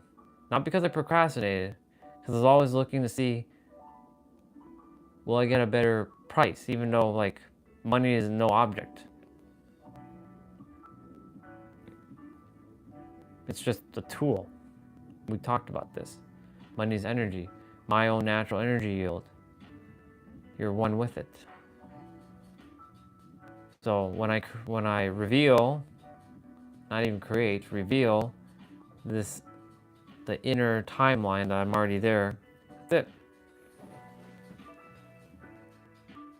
Yeah, it's not the last flight. Exactly. It's not the last flight at all.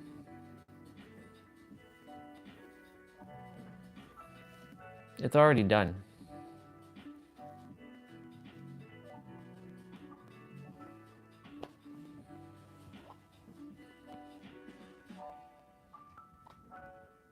It's all perspective.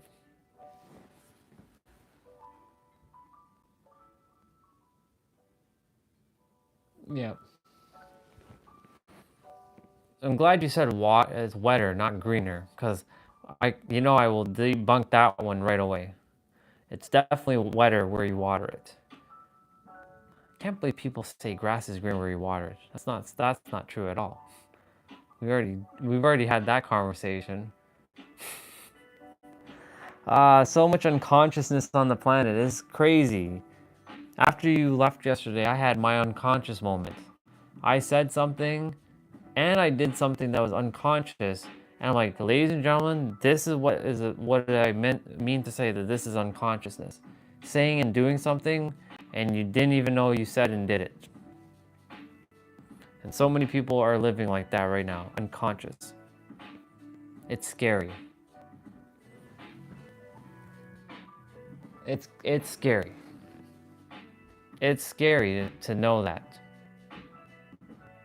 So many people are saying the same thing and they don't know what they're saying. And I don't know what I said yesterday, but I said something, I'm like, why did I say that? It was so unconscious of me to say that.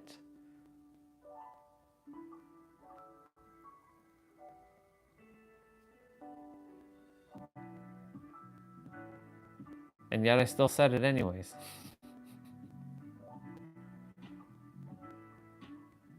It's weird.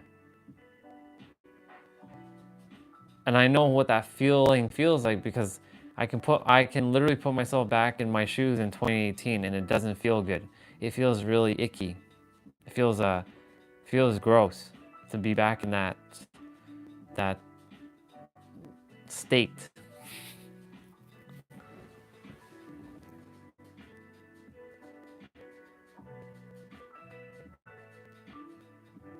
Yeah. It's the like, I don't care anymore. It's not okay. Let me rephrase it. That's not how I perceive to come out. It's more like whatever at this point. Whatever. If I'm like minus like 1 million in the bank, whatever. It's not my problem. The universe is your problem. You deal with it. or if you know, you desire me to help somebody and they get mad, that's not my problem. It's all on them. It's not me. You're the one that's speaking through me to reach them. So this is you, not me. And I'm basically you. So this is all you. So it's not my problem. It's a good perspective, right? God, we're all God wearing a mask. So God, if you're upsetting other people, that's a you. That's not me.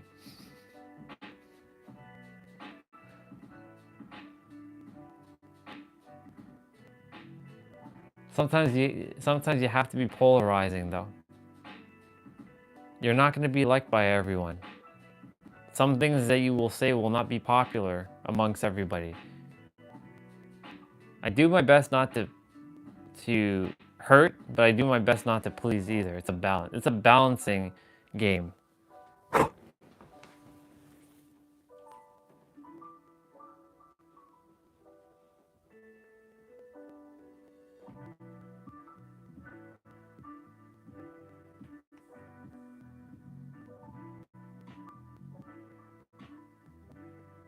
Yeah.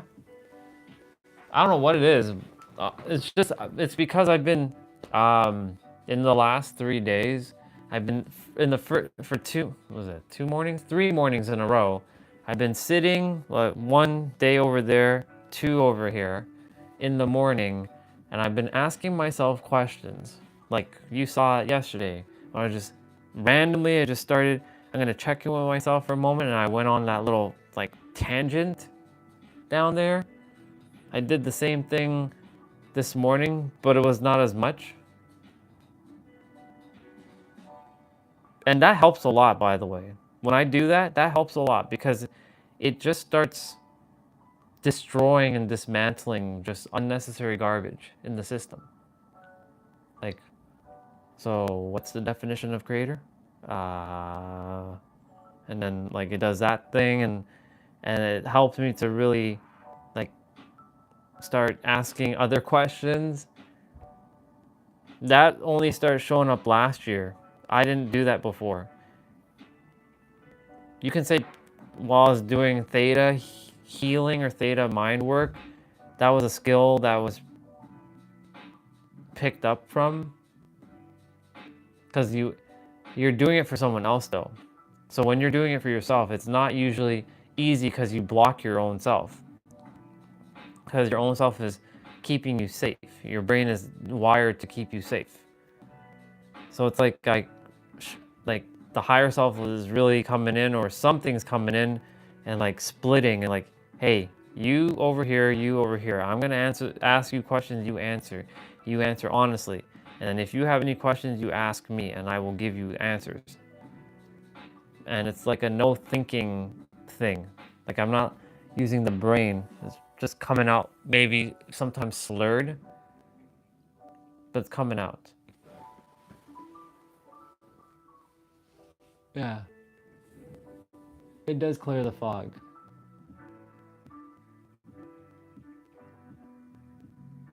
Yeah. Oh yeah. I mean, I am allowing myself to ask the questions every day. That's why I check in. I might do one right now. How are we feeling right now?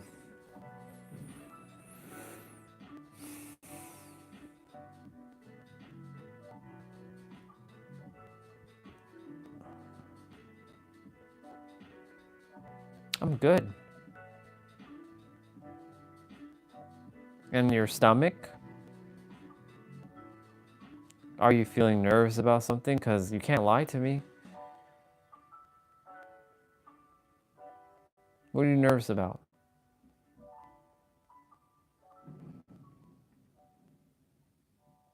I'm not sure. What if you did know? Because you do know. What would that look like? What would be that answer?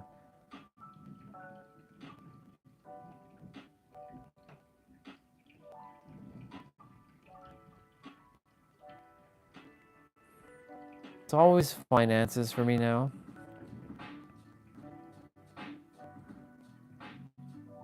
You know you're the creator, right? You know that you are one with the creator and that this is just a tool and that you don't have to go looking outside of you.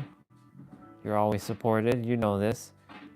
How many times have I had to share this with you? And how many times have you had physical experiences? May I remind you when you took that ride last summer, I had you stop at that spot and you asked for a random 4-leaf clover, and sure enough, you saw a little boy with a shirt, a green shirt that had a clover on it, 4-leaf. Ask and it's given. It's physical evidence. Same with the rainbow cloud when we were in San Diego. How many times did you see that? You didn't just see it once, you saw it 3 times. It was a rainbow with clouds on both sides with a face. You saw that 3 different times. What more proof do you require? There's nothing to be nervous about.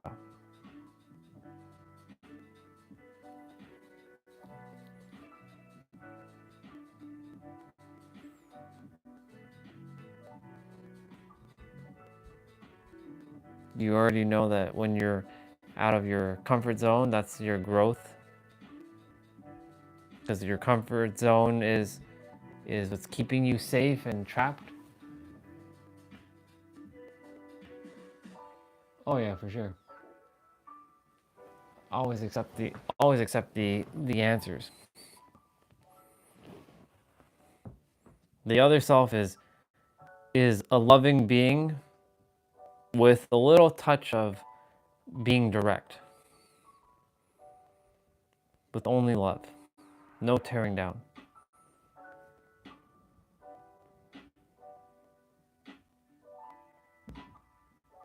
Remember when you were in San Diego and you're sleeping in the car? You had no idea what to expect and you became very resourceful.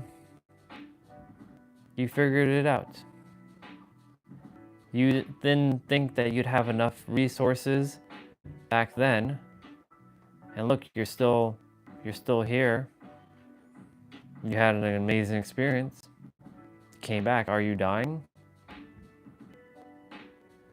Are you afraid that you're gonna run back to beyond zero?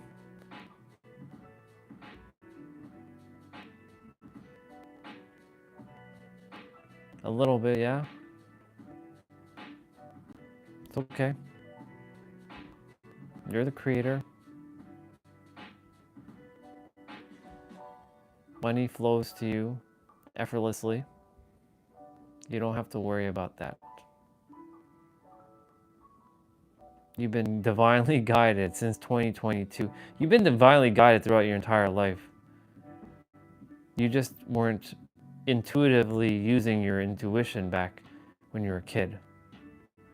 You only started using it more in 2023 and onwards. You had your first glimpse of using your intuition in spring of 2022. So you're still relearning to, or rediscovering how to tap back into it, because as a child you were using it.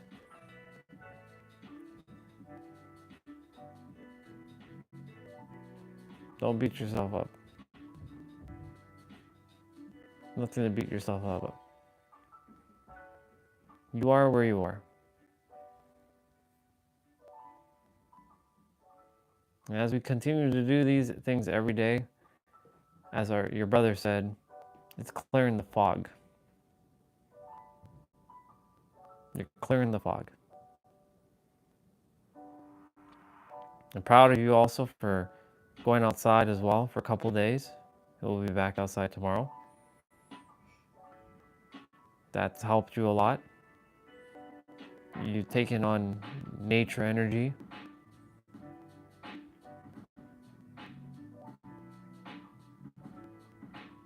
You hugged the tree. The trees plural, and you hugged that tree yesterday that has the heart with the A+P. It's funny though, how A+P,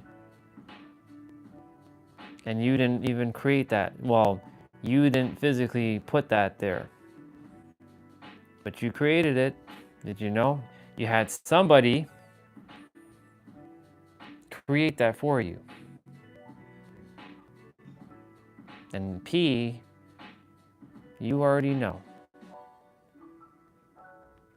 Let her be for now. When the time is aligned, it'll happen.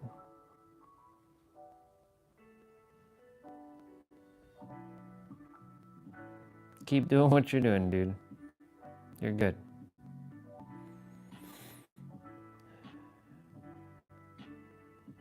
I know you're feeling a lot better right now, so this is where I let you be. I love you. I love you too.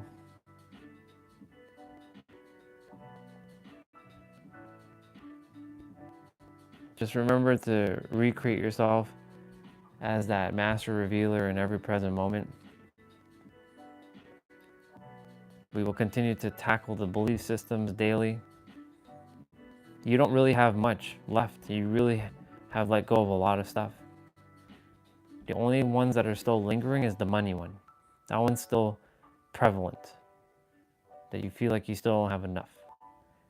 But a lot of your other belief systems, like you're not worthy, you're not enough, you don't matter, you've let go of that completely. I'm proud of you for that. All that's left over is this tiny little bit of money one. It's okay. Acknowledge it, accept it. Don't entertain it for too long though. Accept that you have it, but don't accept it as your truth. Because it's not. Your truth is you are infinite and abundant. And I know that sounds so cliche, but it's true. You are infinite and abundant. Know it. And how are you going to know it when you haven't felt the feeling before? Well, you have. You had that $1 million. Remember that feeling when you had that $1 million?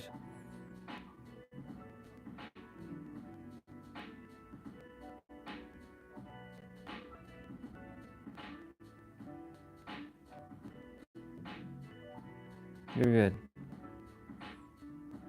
We're figuring it out together.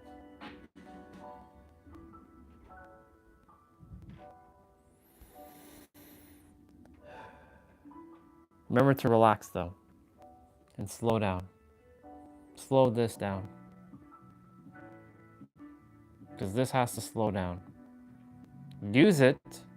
Don't let go of it fully. Use it when necessary, but slow down. Slowing down is necessary. That's why I had you label this one called slow down to speed up.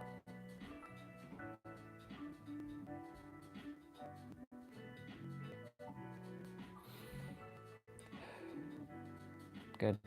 All right. You're good.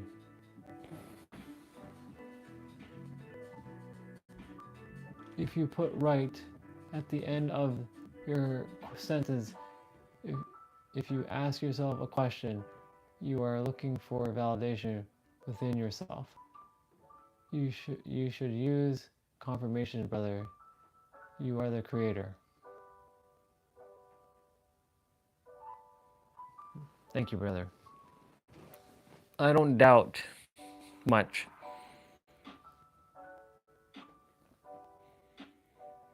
But there's still a little. The whole you're the creator thing is still, I know I'm the creator. It's just that like I should be able to snap my finger and all this is gone. And I'm already in San Diego. Like it should just magically just teleport. Welcome back, Cat Meow Bubba. Hello, Cat Meow Bubba. Are you enjoying your March break? I asked you earlier, but I don't think you heard me when I asked you. You should be on March break right now. Is March break good?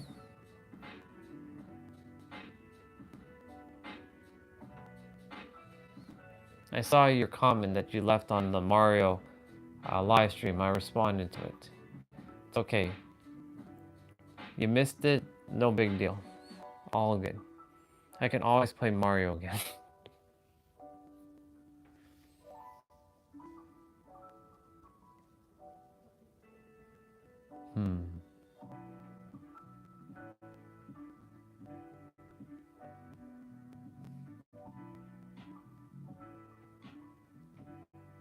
I desire a yogurt. I'm gonna go get my almonds, peanut, dry cranberry, sunflower seed. I'm still here. You can hear my voice. You won't be able to see me though, but I will be getting that stuff. So I'll be uno momento for a moment.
Come on.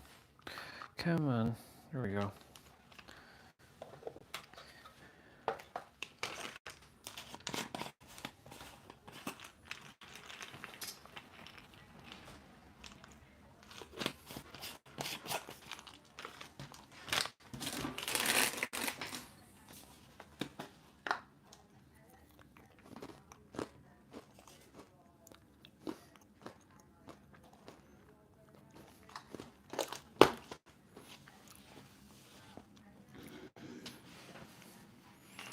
All right, I'll be back down in a moment.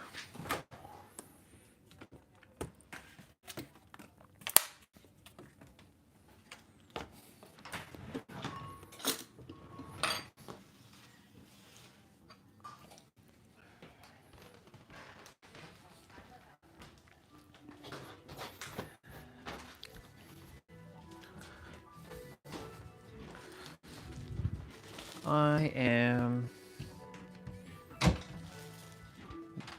back. And yes, you're spot on, Eric. Use confirmations. Thank you for the mirroring. Necessary. Let's see, what do we got? We got lots of emojis. Thank you, sister.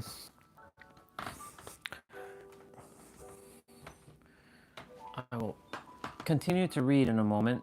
I'll put the tablet down for a sec. I got me peanuts, cranberry, sunflower seed, and almonds. This is what you call my trail mix. That isn't the dry almonds are just standard almonds.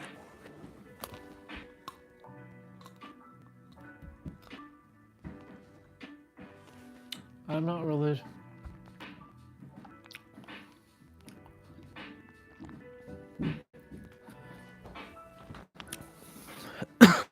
Do I know?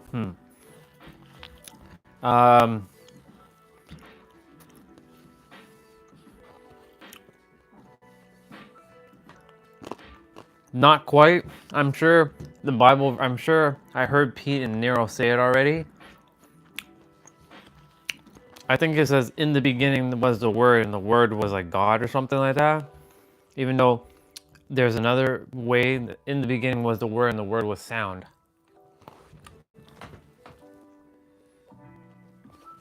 How long does it take? Instant?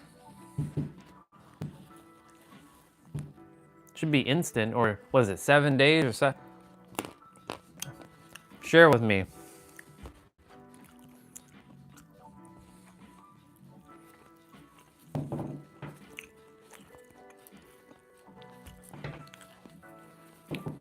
I know there was like some 7 days or 9 days or something like that. I don't know if that's, I don't know. My mind doesn't know. The soul knows, but my mind doesn't know right now.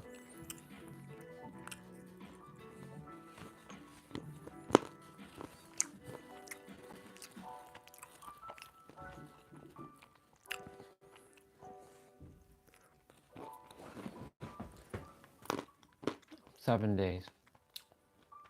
Yeah, 7 days with all the power. Even he couldn't snap his fingers. That's true. I wonder if that's how we have the 7 days of the week.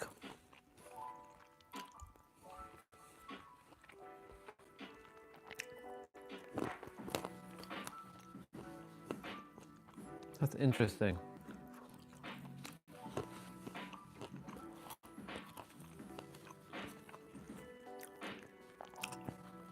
I don't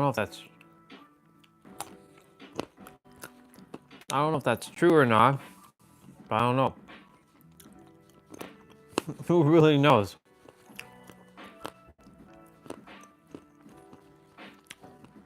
Imagine 7 days to create all this, the entire universe. That's a lot.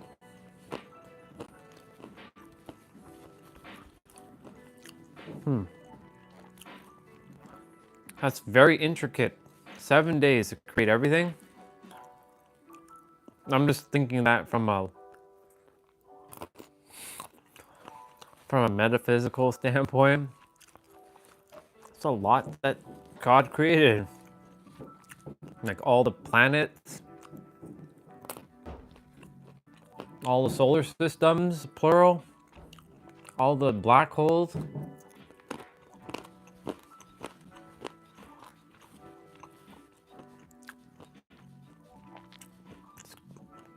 Kind of crazy if you think about it.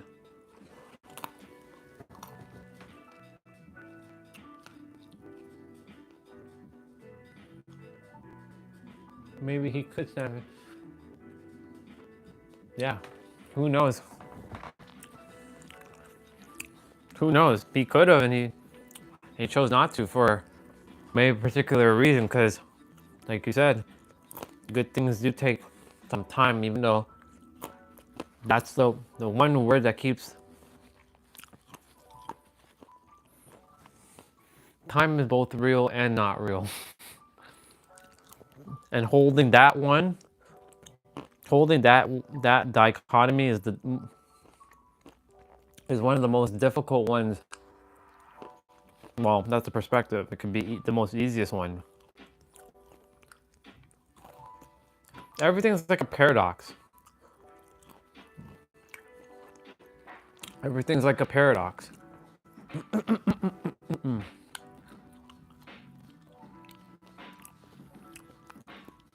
Anytime you say something is hard, it actually could be very easy. Anytime you say it's easy, it could be actually very hard. Perspective.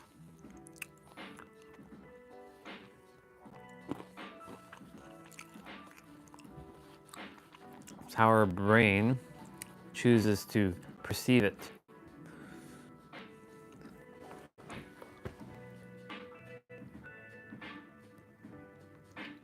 Yeah.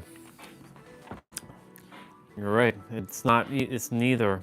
That's why it's not just masculine, and it's not just feminine, it's both.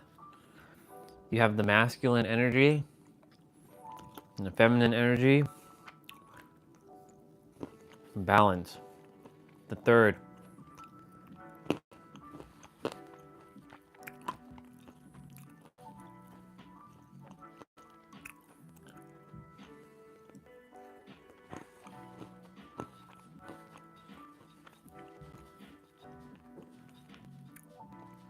Yeah.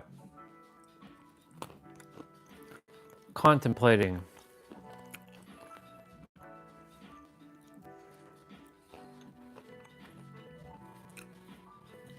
Truth is definitely in the middle. That's why it's neither black nor white. It's the gray. It's everything.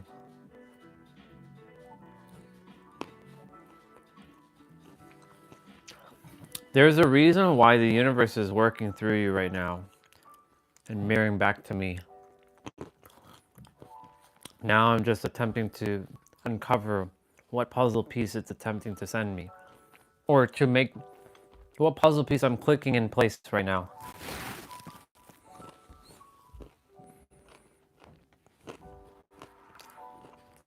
No accidents.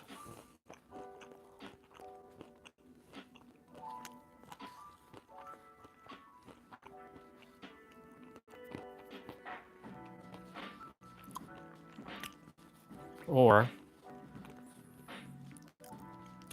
maybe it's just reminding me not to think at all. Just let it be. Paradox.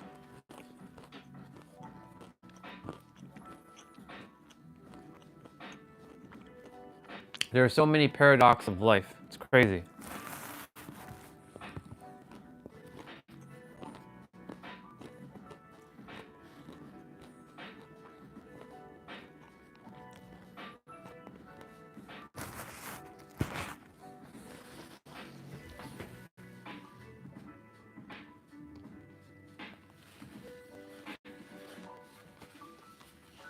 Yep.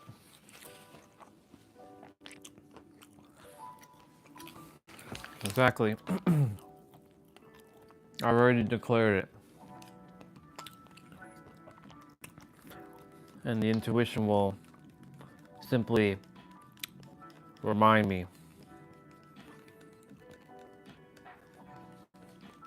Go.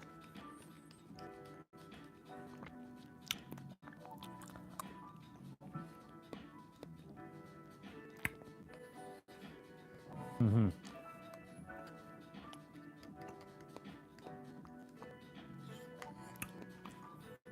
You're right.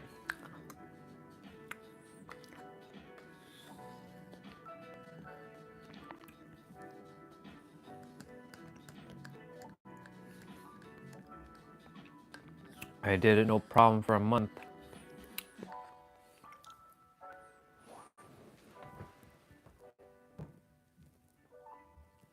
Yeah, what is holding me back? What fear?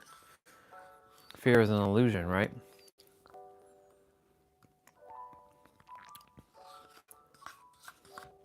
Or do I secretly desire to just be here in Toronto? Knowing that I already had 39 years of birthdays here.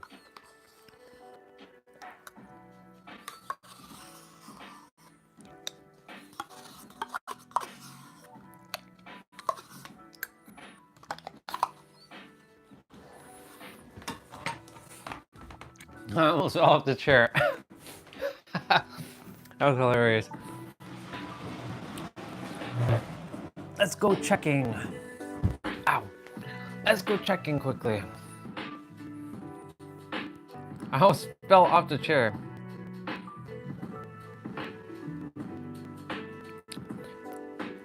I have looked at a new perspective, but I'm not spending another birthday here. I've done 39 years. No, I'm done with this place. I've been done with this place for forever. Similar to you where you left Holland, we've talked about this. I'm leaving here. Never coming back. Well, not never, but like it's not my place. But yes, I have seen it in a different capacity because it's the place where I cultivated all my lessons. It is definitely the place I cultivated my lessons.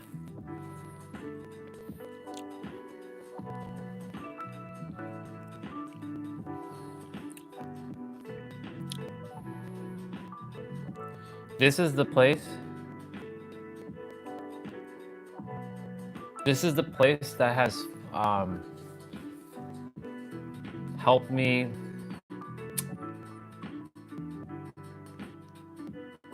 know what I desire the most.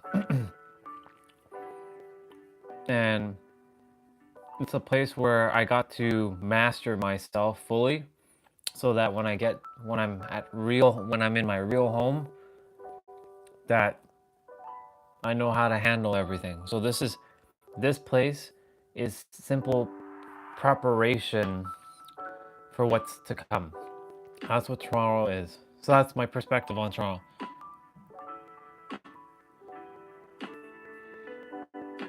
Wait, to be able to know what you want, you should know what you do not want. Exactly. But the thing is, we don't focus on what we do not want. We focus on what we do desire. Because most of us, we focus on what we don't desire a lot.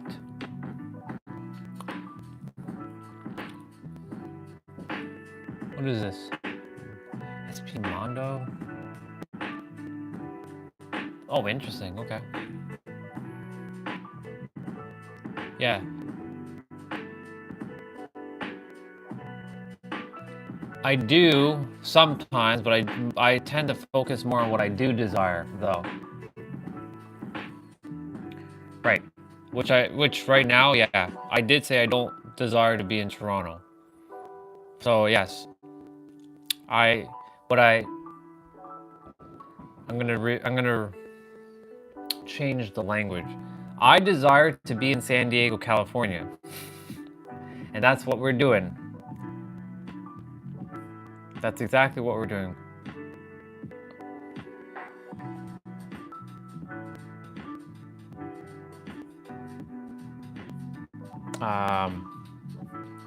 What the hell? They changed all of this up?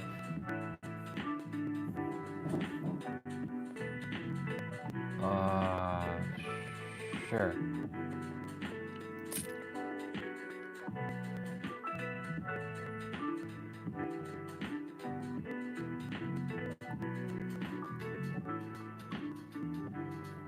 Oh, okay.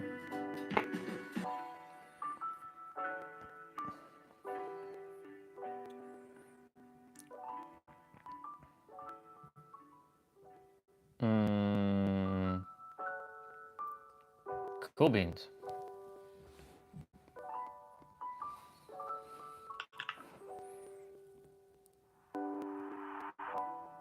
You're right. Focus on where I'm heading to go. Yes. You are spot on.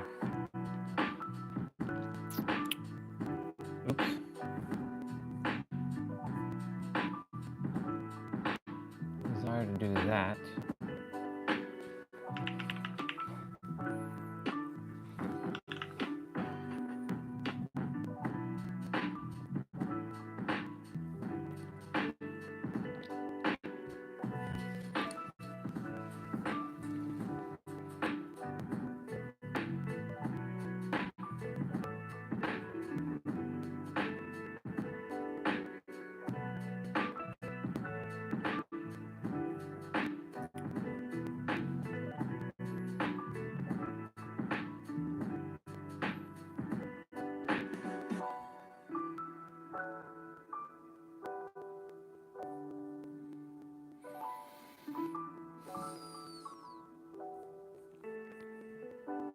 Okay.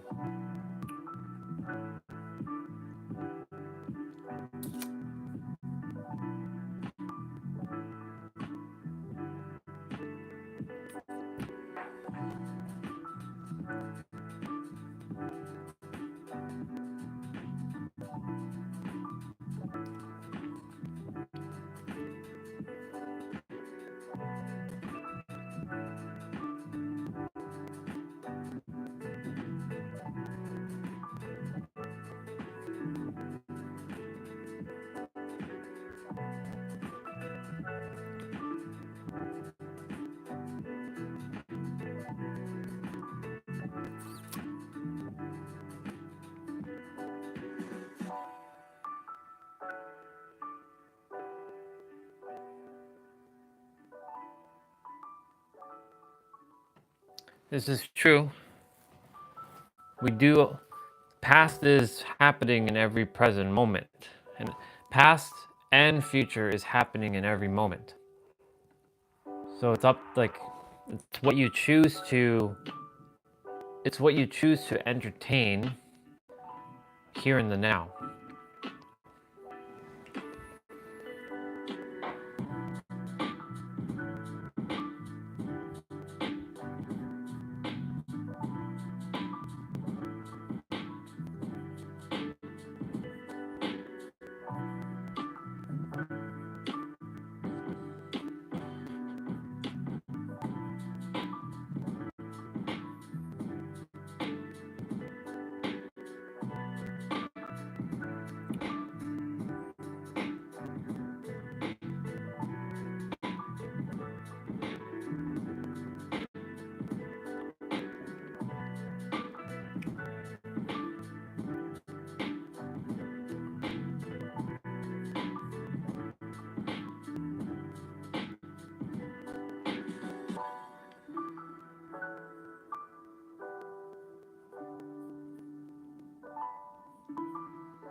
The only difference is you, yeah, the only difference is you isn't on your future. Yeah.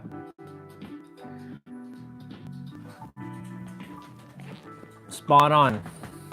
This is why you are my mirror, and you're reminding me of that. Oops. Oops. Didn't desire to do that.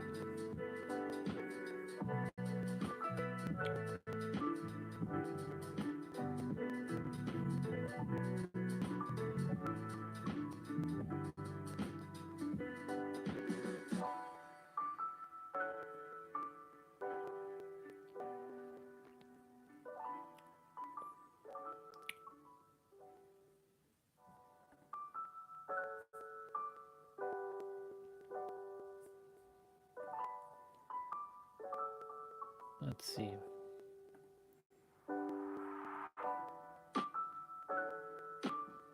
Yep.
Yep.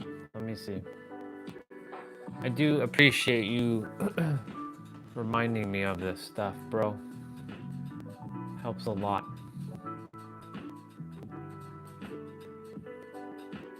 Okay.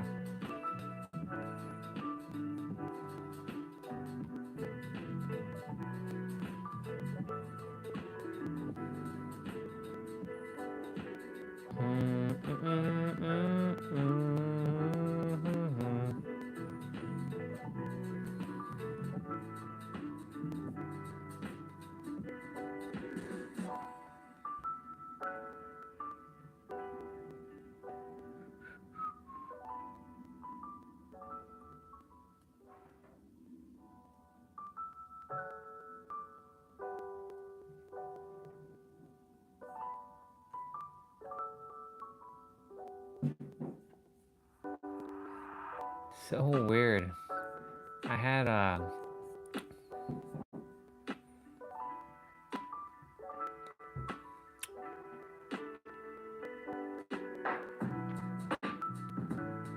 689 subscribers this morning, and now I'm at 683. Something must have been really polarizing what I said. That's hilarious. All good.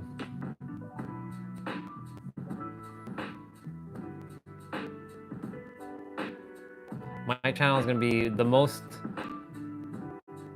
polarized channel on YouTube history.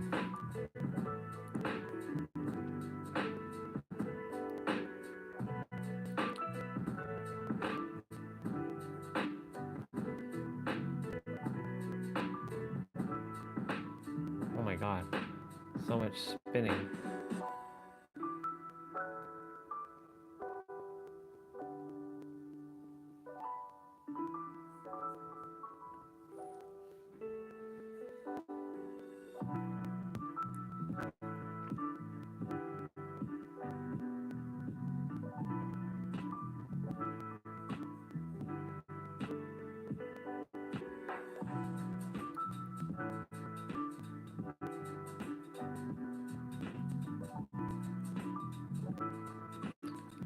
Mr. Eric, thank you again for sharing your perspectives, man. They come in handy. It's always a great reminder. It's always good to have a mirror who's done the deep inner play to speak.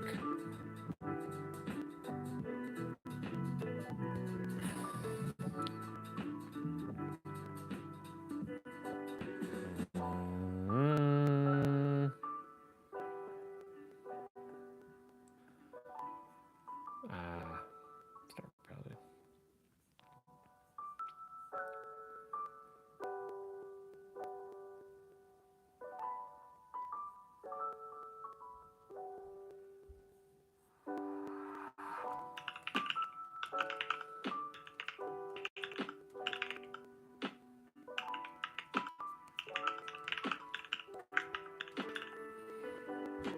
Let me see if there's anything else you said.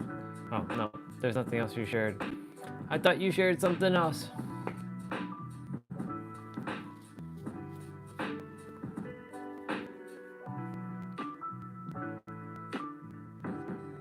Let's see.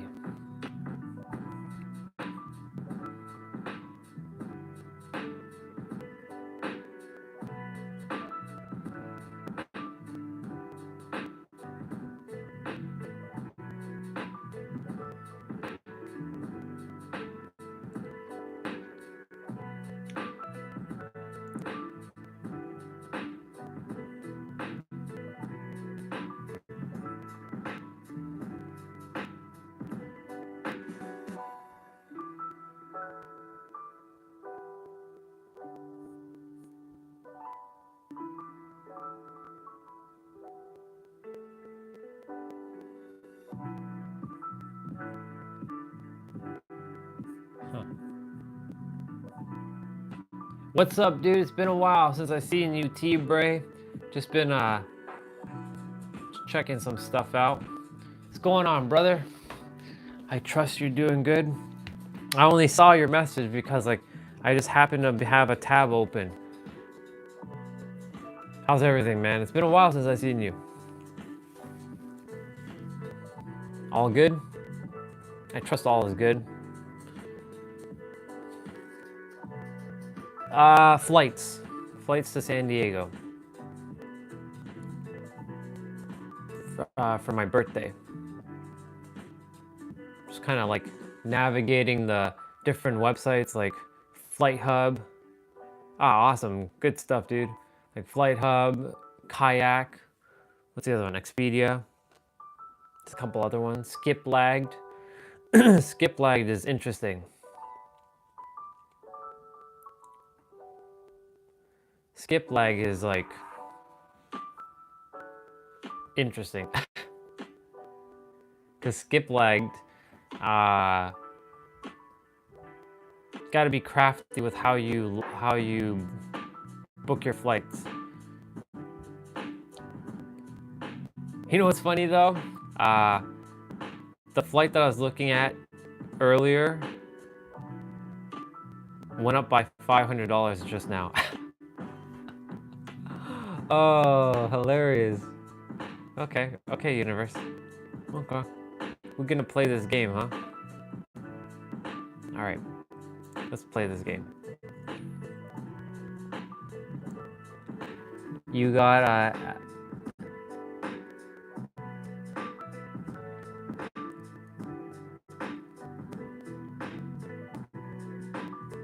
I was attempting to use VPN. I was attempting to do all kinds of like things. And you said you got Allegiant out your way. Isn't that an insurance company?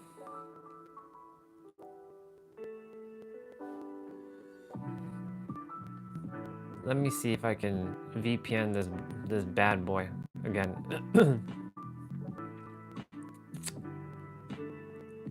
Isn't Allegiant or something like that? No, we don't have that out this way. That doesn't come to Toronto, unfortunately.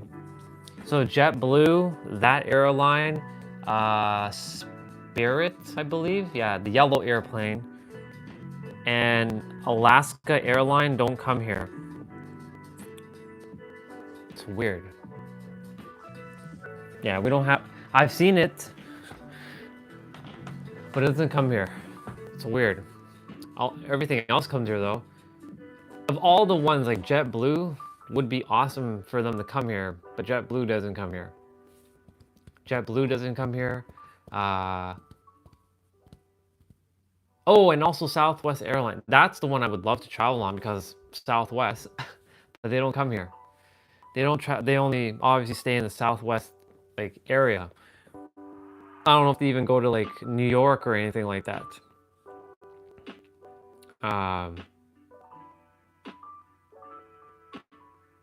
It's weird.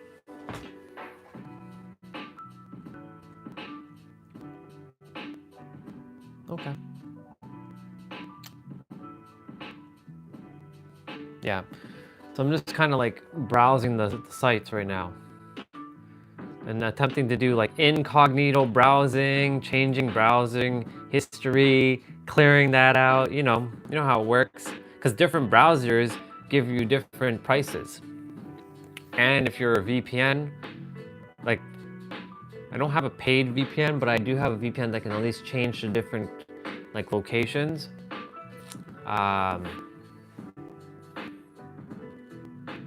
Why is my thing not? Oh, it's turned off. Let me see. I do have a Brave browser. In fact, I was just about to open that up.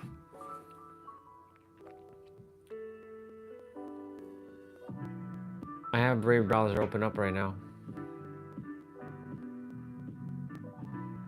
Hey, bro.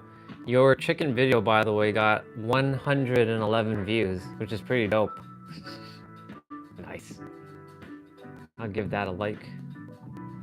I'll comment.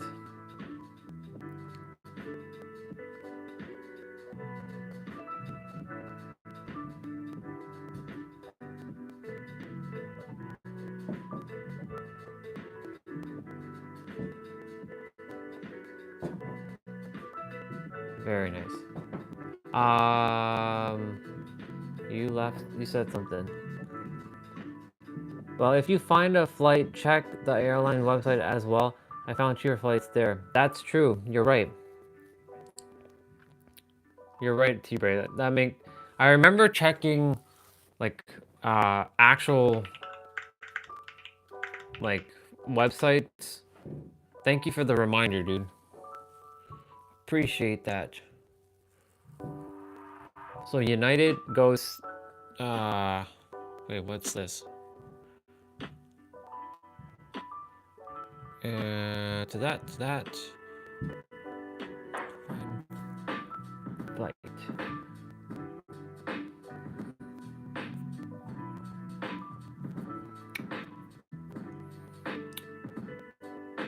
Let's see. A lot of the reasons why some of these are gone up too is because of the whole Canada-US nonsense that's going on as well, which is so weird. Yeah. So I'm gonna go on Brave browser and I'm gonna, what's the error? Oh, Bitmoji is disabled. Sure.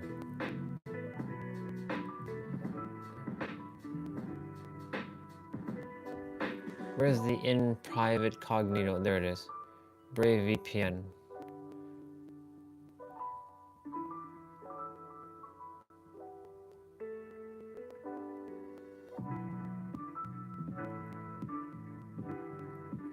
Boom, boom. Mr. Eric, do you actually pay for a VPN, just out of curiosity? I've been debating on either getting, the problem is, like, I'm like, it's either NordVPN or Proton VPN, and I'm like, which of the damn two do I just buy? Because, like, they're both good, and it's like, there's never like one that's like the best of them all. There's always like some caveat. It's always like that. It's always because, like, competition. Let me check something.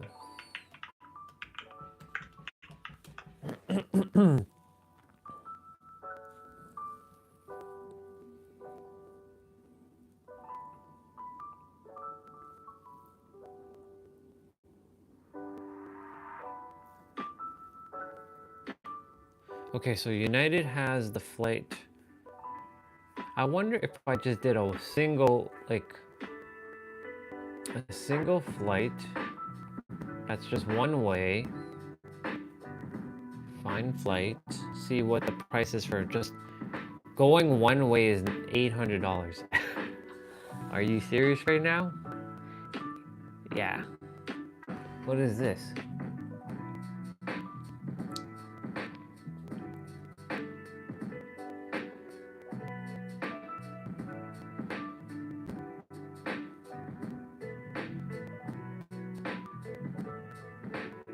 Where is that? Republic Airways.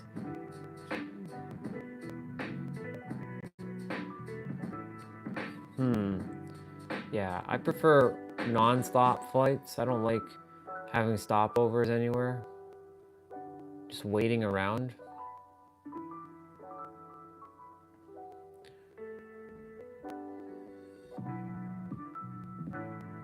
You will bring down that price.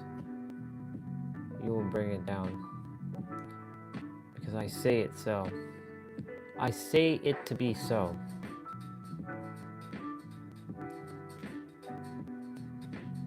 Wait, Delta goes to San Diego? Since when? That's in the that's at night though.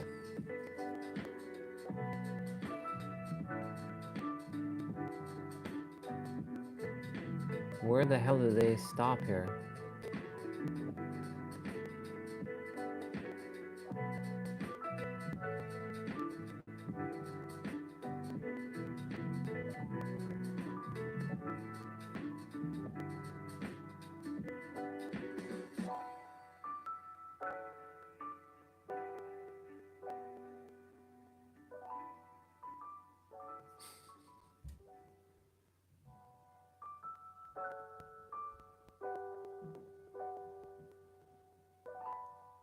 Atlanta. What the fuck? 8 hours?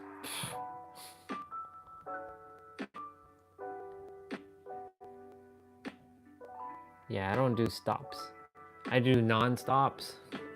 Let me see. By the way, I gave your rooster video another like on the other account.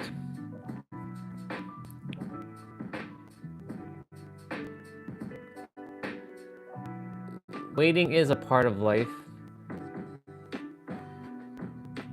It's true. Waiting is an option. I just don't like waiting. So I don't like to pay. I would rather just pay the money and just go straight. One flight, not wait for like 4 hours. 4 hours. But you're right. Looking at solutions, being open to it. Hunting.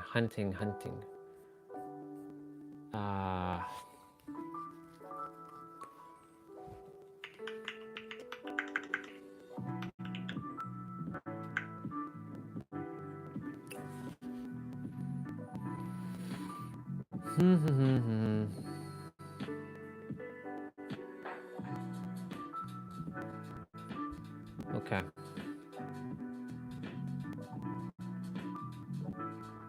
Intuition. Book now or wait?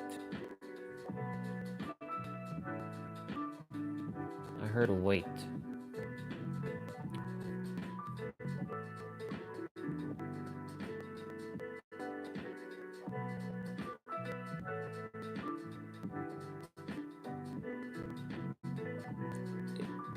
Is the flight non-stop?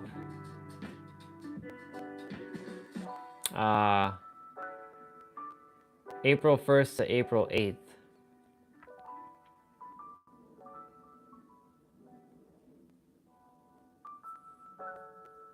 All right, let me open up my VPN.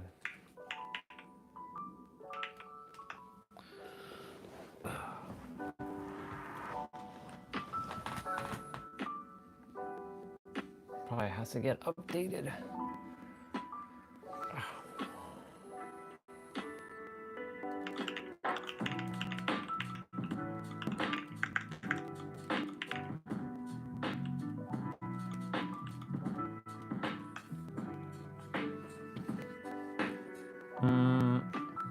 What?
United States. Let's go.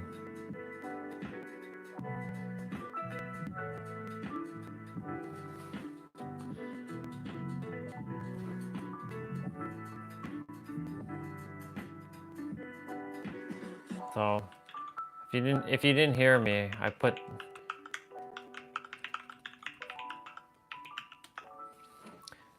the date in the chat. Why isn't it showing up?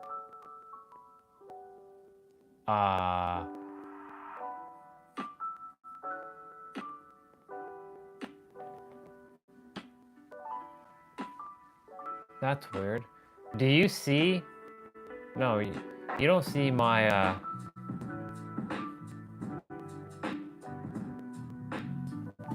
Yeah, it's weird. I just typed the dates in. Interesting. Okay, anyways.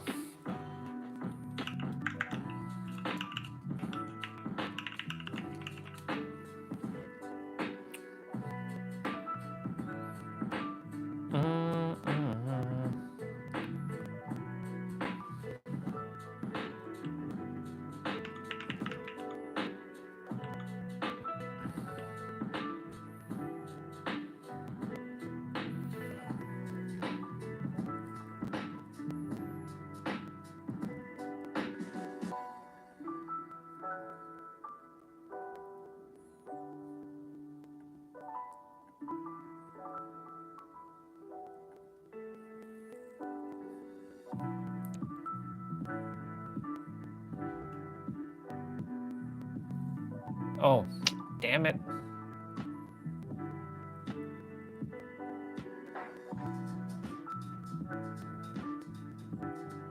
Ugh, what the hell?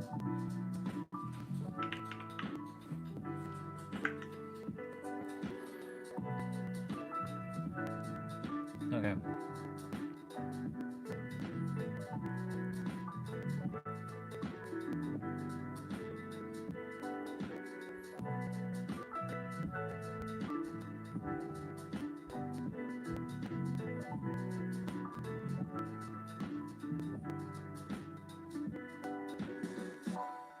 Ooh, overnight flight. Yikes.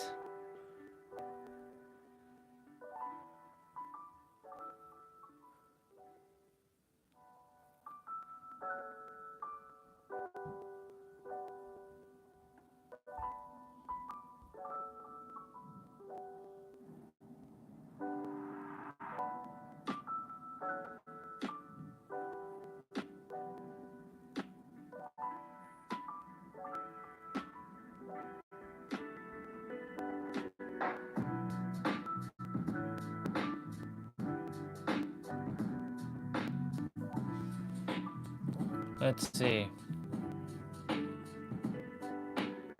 Sounds good, brother. I will definitely have my flight. You better believe it. Appreciate your mirroring earlier. I love you, bro. Thank you for the perspectives, as always. And I appreciate it because I require it. Thank you, brother. Have a good night. Sleep well and sweet dreams. What's up, crazy cat? What's good, sister?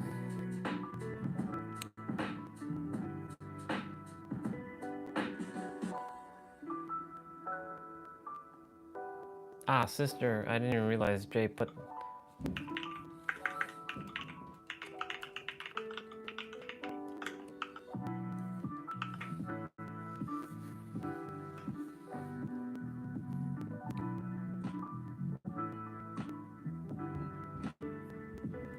Okay. You're welcome, brother. So weird. I put my thing in and it doesn't show, but everybody else's comments are...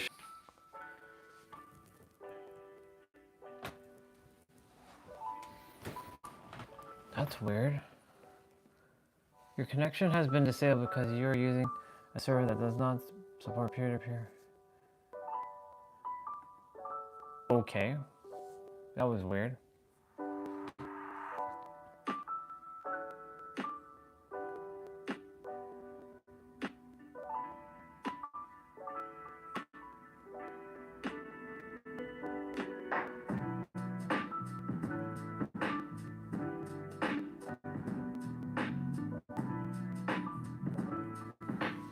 I was just testing something.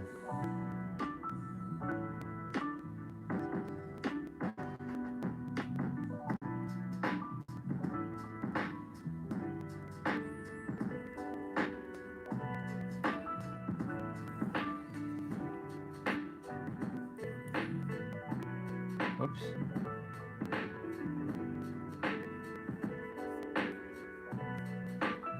All right.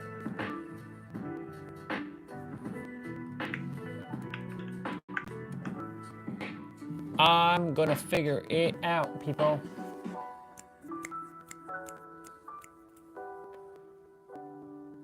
Oops. Song.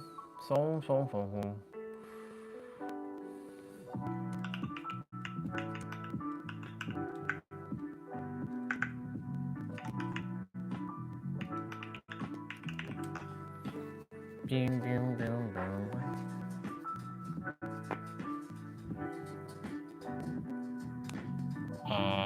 Use the arrows to rotate the object to the face.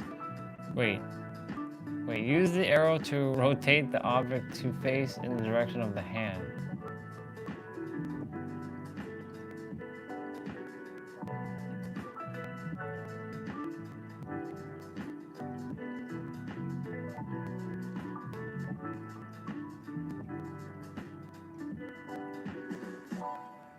That's weird.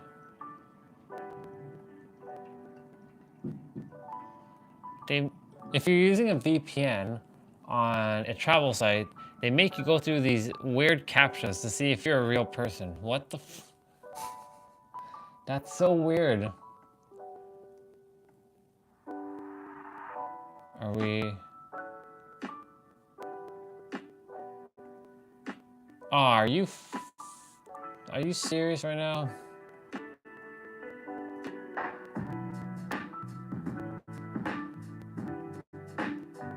Wow, Expedia, you're really something, aren't you?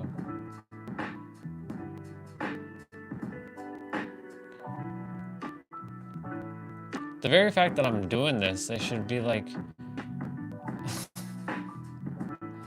so weird. Yes, I've proven that I'm a human. Silly people. Alright.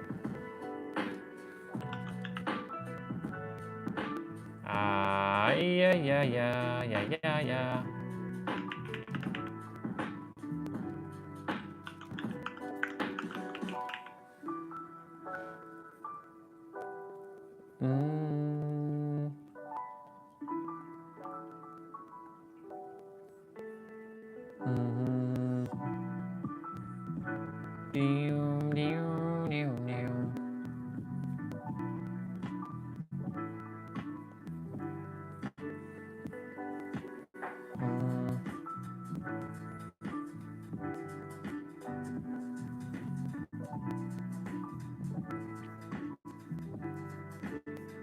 What's up with all these stop flights?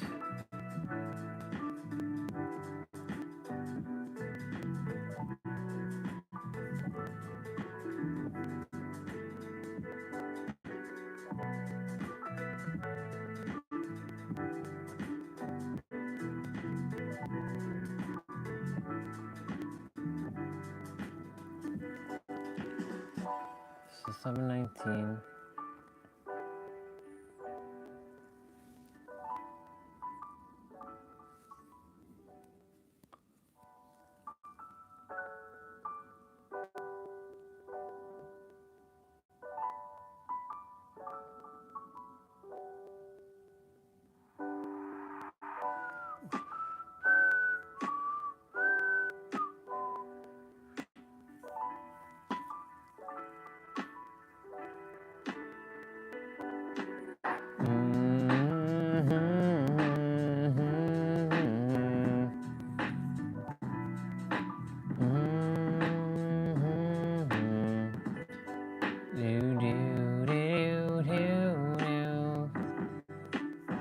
That's so weird.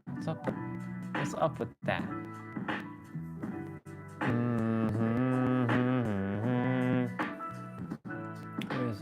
It shows 9 people watching. Interesting. You're all probably wondering. For those of you who are watching, I am just looking up flights for a birthday that's coming up, April 2nd. They really have to fix this whole Canada-US nonsense. It's so weird.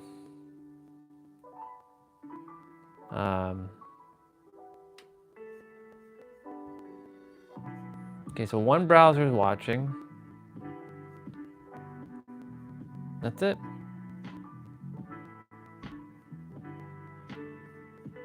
So I can close that. Brave is not open. So I can close that.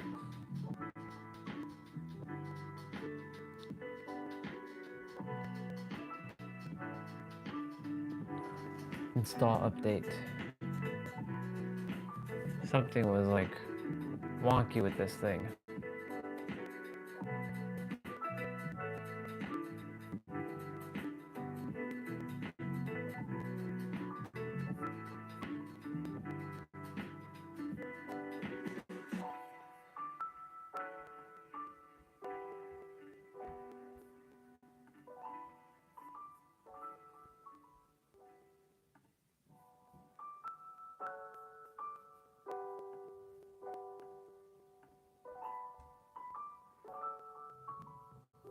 Yep. I'm gonna be right back as well. Just make sure I don't trip over. I don't trip over this cable. That would be, well, it won't, my laptop won't go flying because of the whole MagSafe stuff.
Yes, you're getting some ASMR.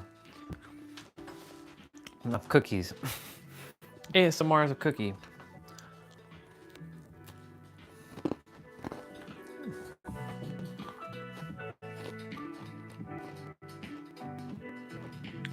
Okay.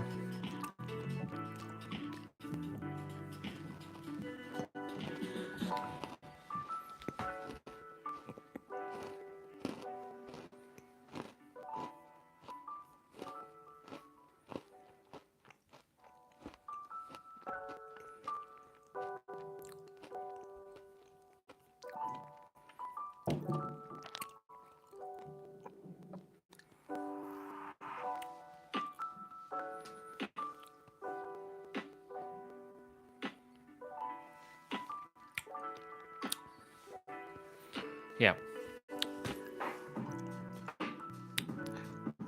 Attempting to find a flight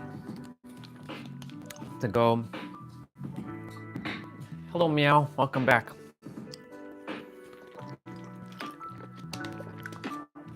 Attempting to find a flight.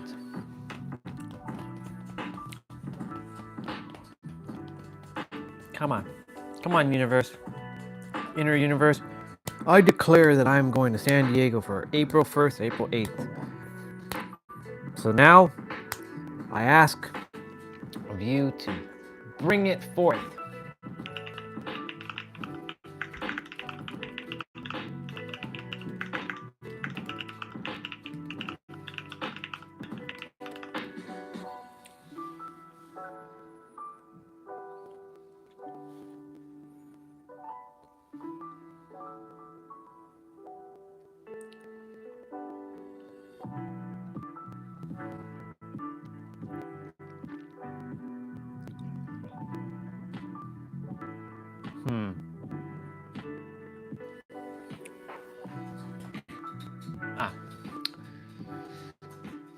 This is why, YouTube, I'm asking you, YouTube gods, please put a function, since you gave us the green screen stuff, since you're able to do this, YouTube, and you gave us this whole like high thing, please give us a function that tells us who is still in the live stream and who leaves the live stream. That way I know, I know who's here and who isn't here. That way I don't have to like ask, is anybody here? I'll know. I'll know exactly who's here and who isn't here.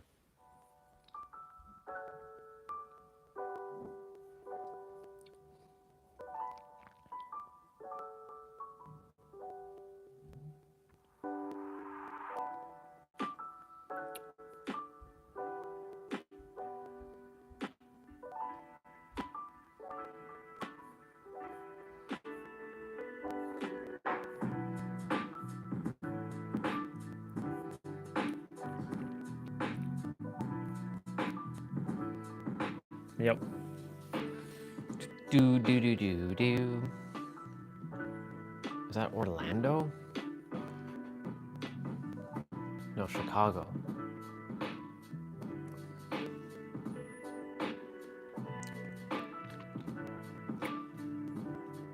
Porter Airlines. That's right. Porter goes to.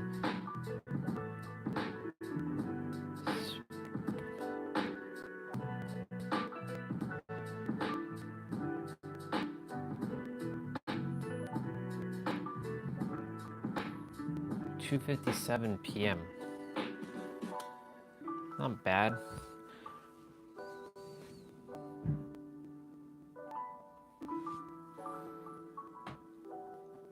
Let's see.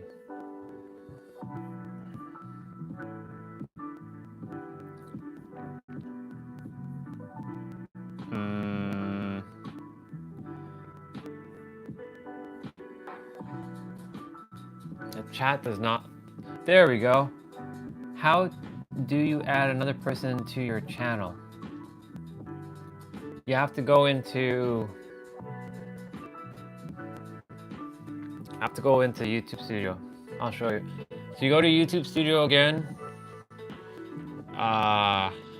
Then you go to settings. Then you go to permission, and then you go to invite. So it's that same place where you did the whole enable your channel stuff, but you have to go to permissions, you go to invite, you have to put in the user's name, and you have to give them what kind of rights they have.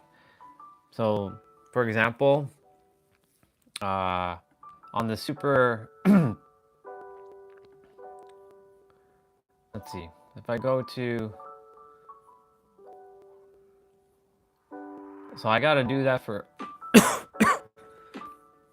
excuse me, I'm gonna do that for the super hero dream team. Add this account. That's how we link it.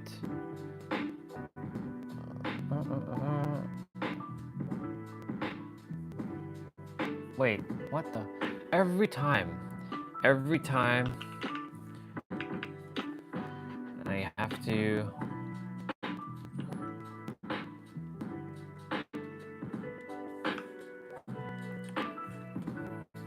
Why does it do that though? It's so annoying. YouTube Studio. Go to settings.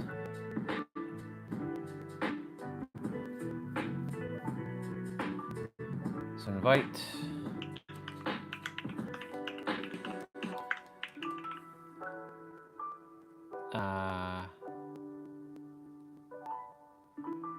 Can view everything, go live, can view, what's in between manager and, so can manage, can't manage permissions or delete content.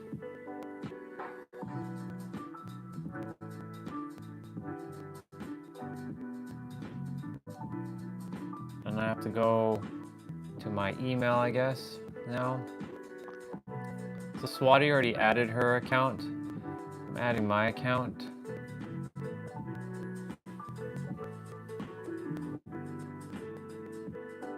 Jesus.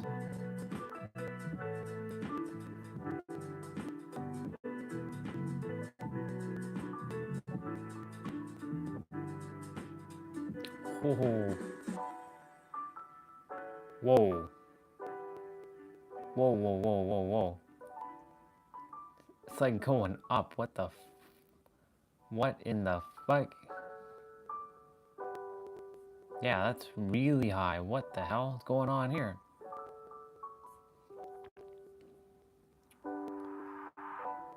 Holy shit.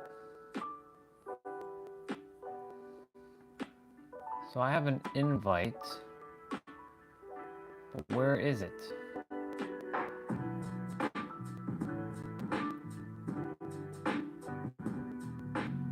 What do you mean, oops, failed to load image?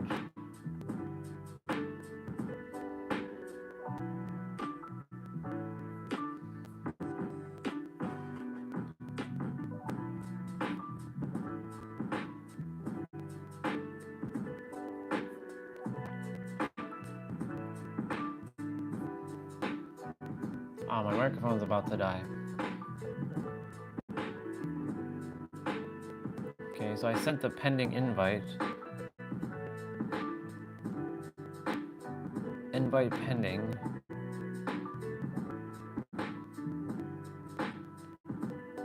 So, where's email?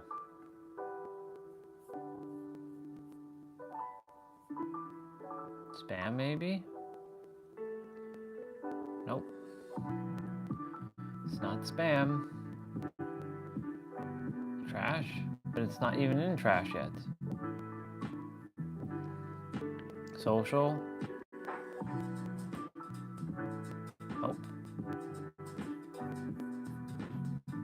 Where the hell is the email? I just sent it. I just sent a verification email to this email and didn't even send it.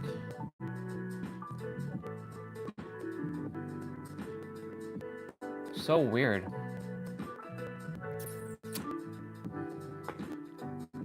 Okay, let's do the other account.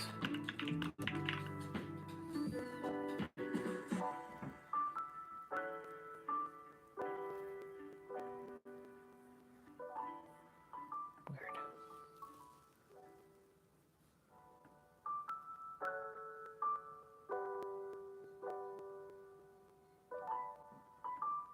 Spam.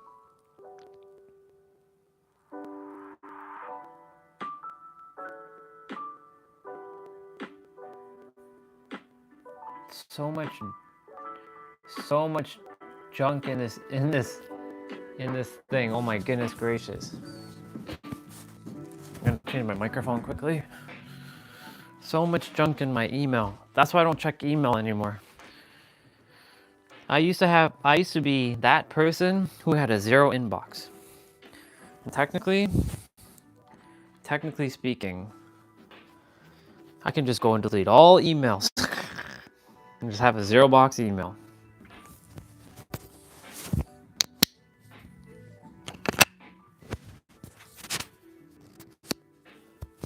I never liked email, to be honest. Email reminds me of work.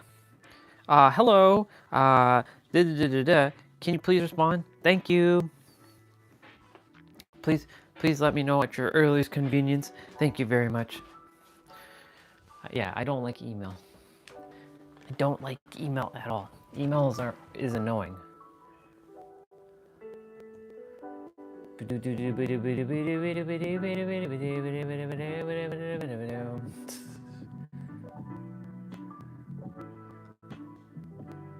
Nothing's showing up in my email, so like, how do we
I'm just doing something else now.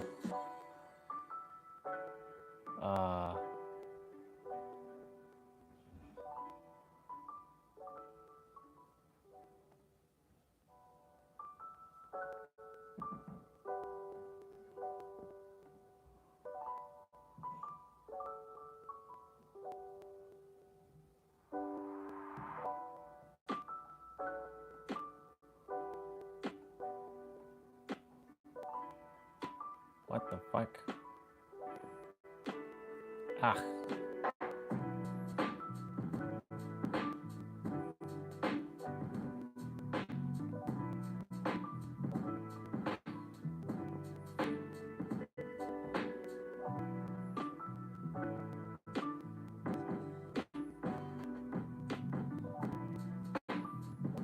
Oh, it's because I'm...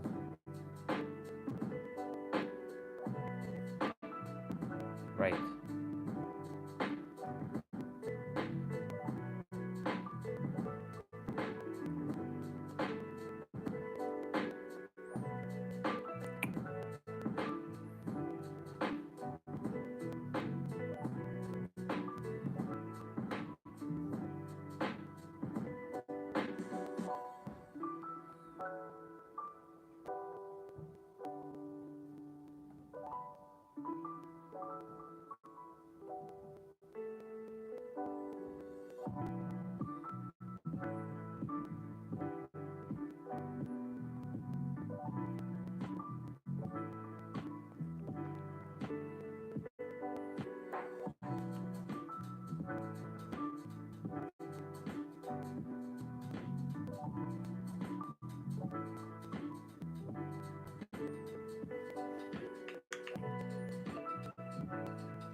Come on.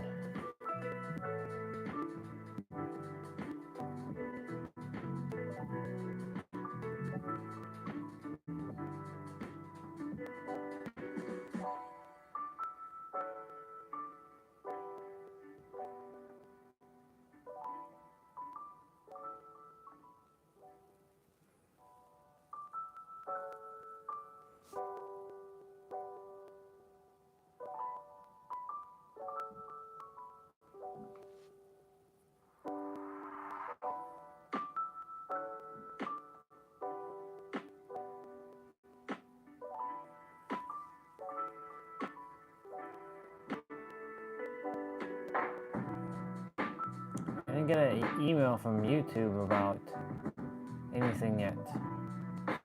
It's weird.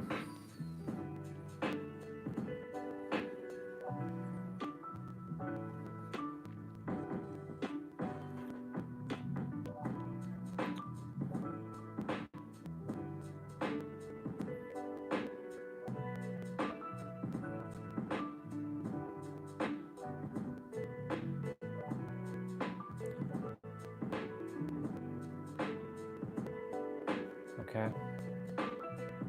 Sure.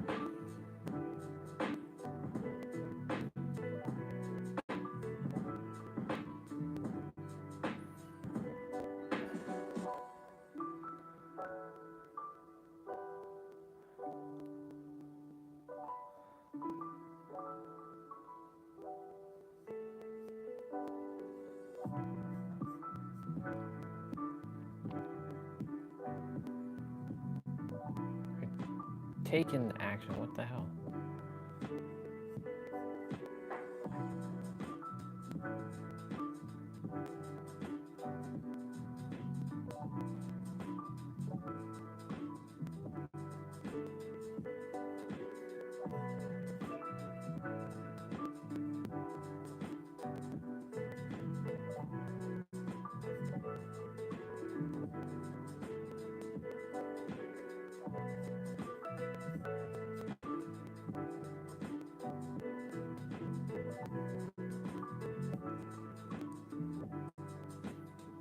Let me see what crazy cat, what you said.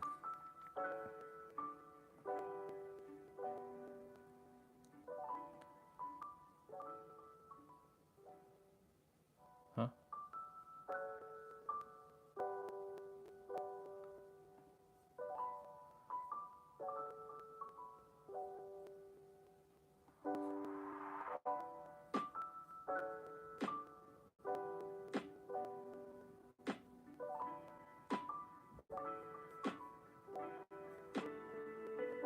I didn't get an email.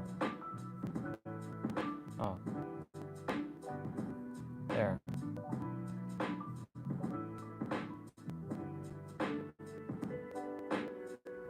Finally got the email.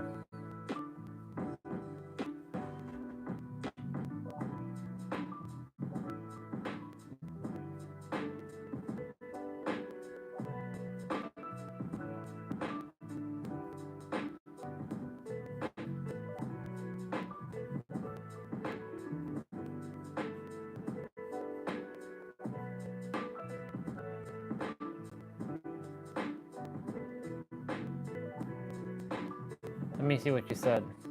I found my Meow Sister videos and I now want to scream because she's a SS Sniper Wolf too. SS Sniper Wolf. Why does that name sound familiar? I found my Meow Sisters video. When you say which Meow Sister you're referring to,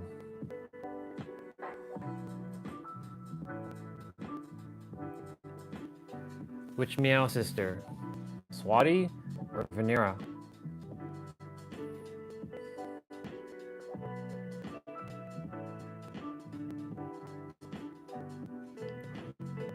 V, okay.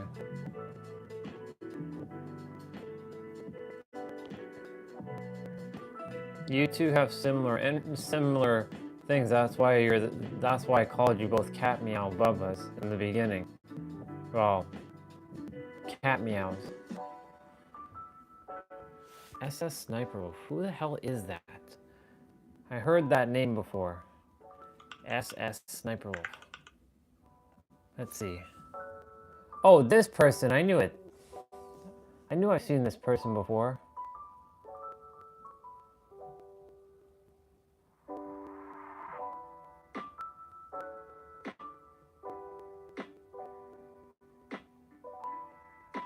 Yeah, the 34 million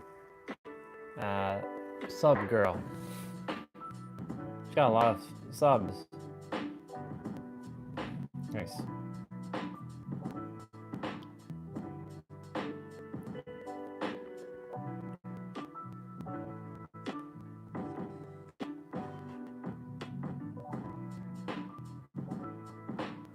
Okay.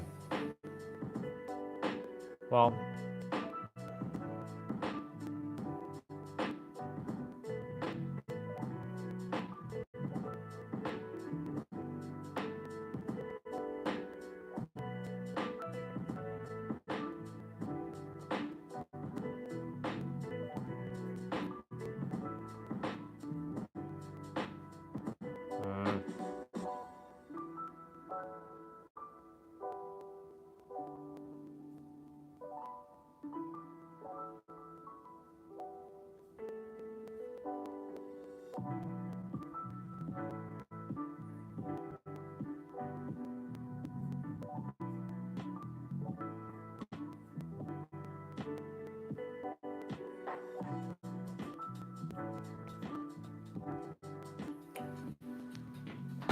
Ooh.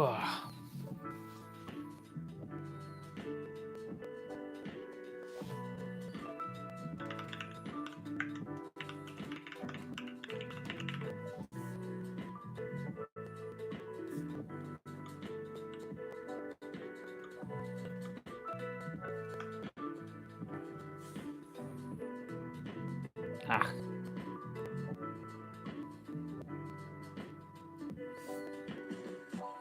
Well, it's a good thing I had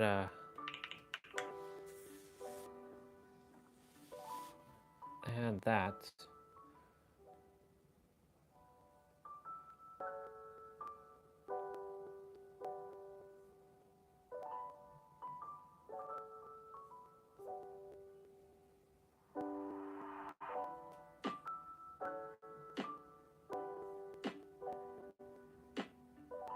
Interesting.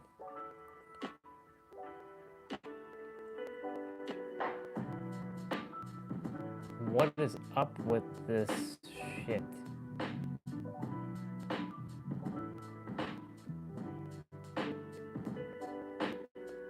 Man, what is up with these things?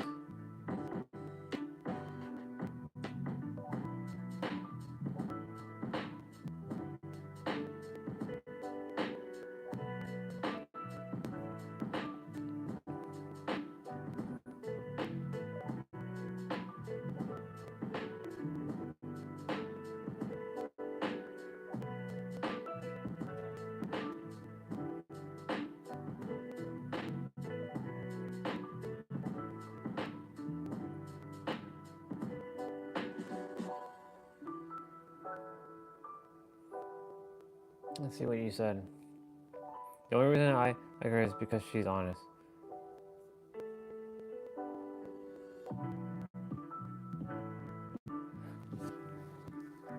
She looks alright. I mean, I never really watched her stuff before, so I can't really say.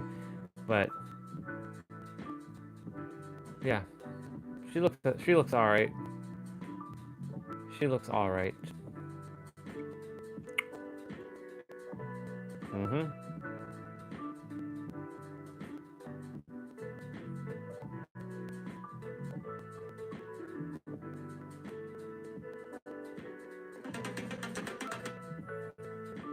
They have music, but they don't.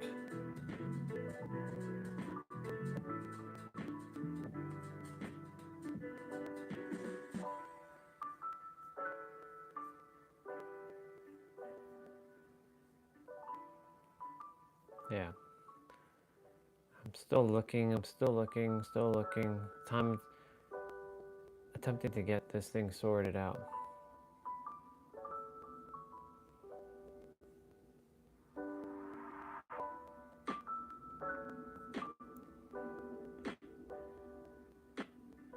$7 a.m.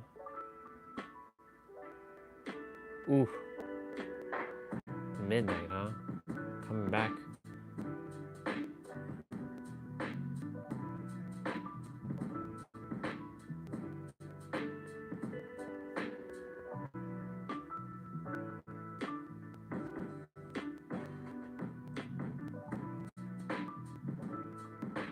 $9 a.m.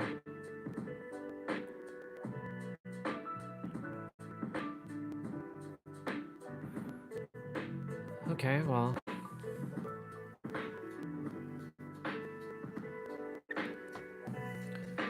Ugh.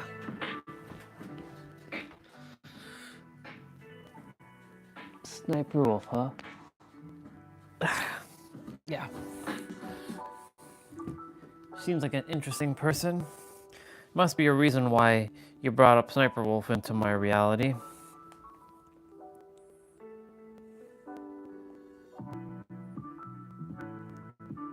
Living the dream.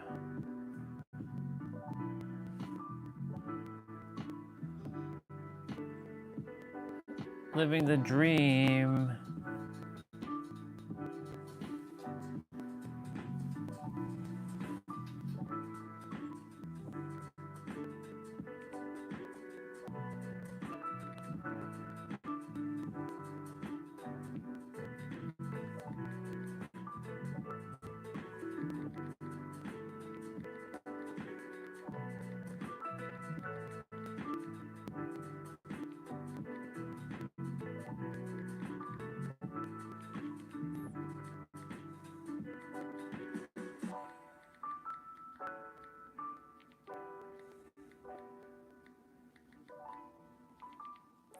Don't like typing on a tablet. As you can see, it's so slow.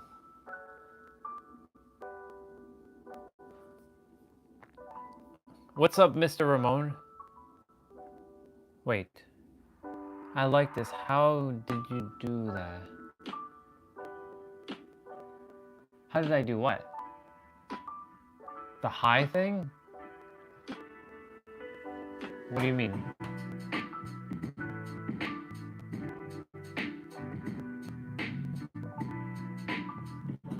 I don't know. I don't have the high thing. I mean, I don't know how to do it because like I only found out about that yesterday. That I guess when they added the green screen stuff, they added that stuff too. I don't know how. I don't know how you all do that in the chat because I don't. Because whenever I'm typing, sorry, whenever I'm in the chat, I'm on the computer and the computer doesn't have that feature. So I'm not sure.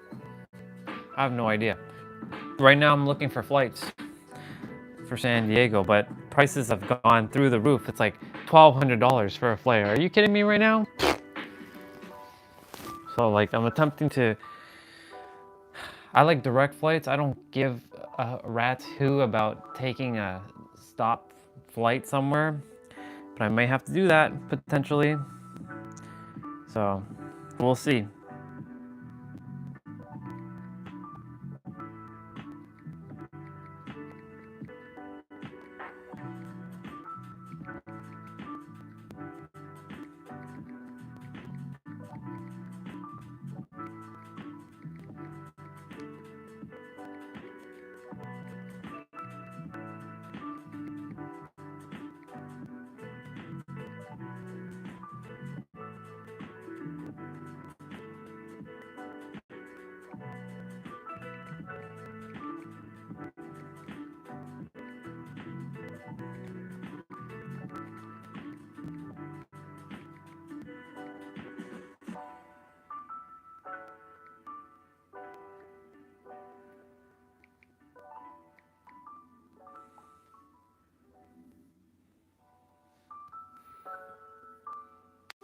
Walk?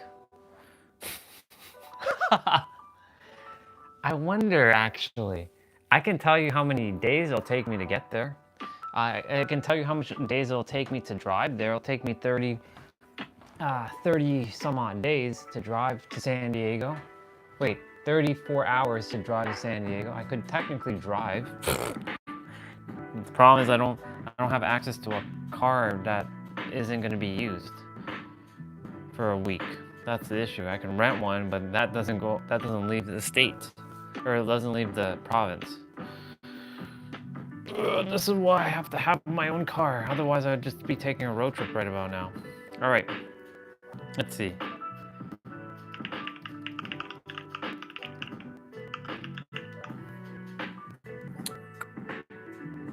Directions.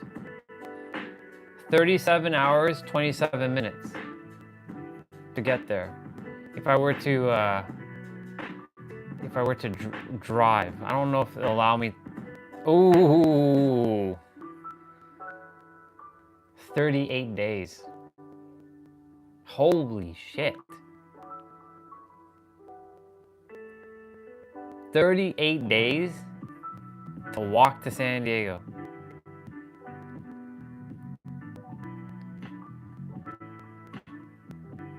Right, dude. Because it's already in America. I'm not, that's the problem. I'm not in America.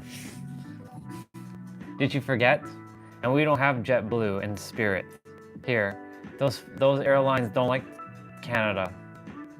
Holy mother of God. 923 hours to walk to San Diego. 923 hours to walk to San Diego. Holy shit. Oh my God. Whoa, buddy. Damn.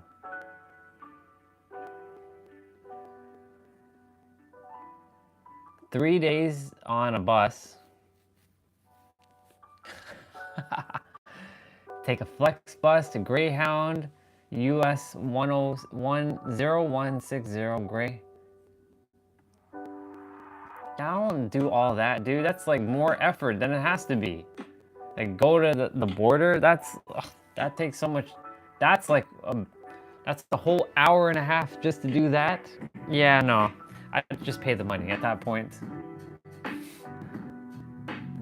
It's also about convenience. The thing is, like, there are flights that are with stops. So like I'd be stopping in Chicago. I don't like stop flights though. Eric gave me percent, but you never know what could happen in a stop flight. I'm like, yeah, I get that. If worse comes to worse, I will book a stop flight.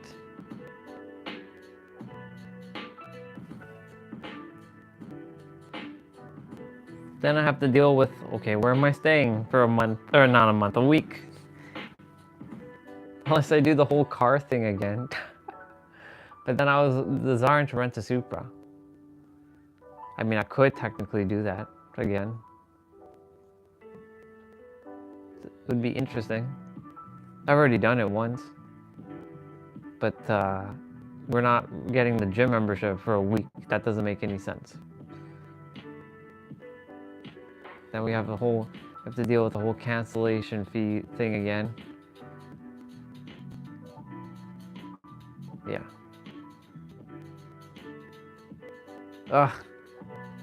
It would just be fucking easier, excuse my language, to just, universe, just give me my damn car, my Supra, please.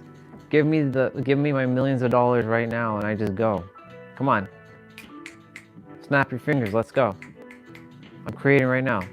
I create millions of dollars right now, let's go. I snap. Yeah.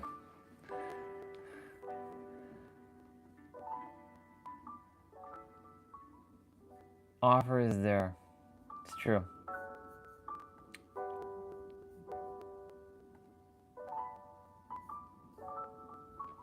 I'll think about it. I know border-wise, yeah, I don't feel like going to no border.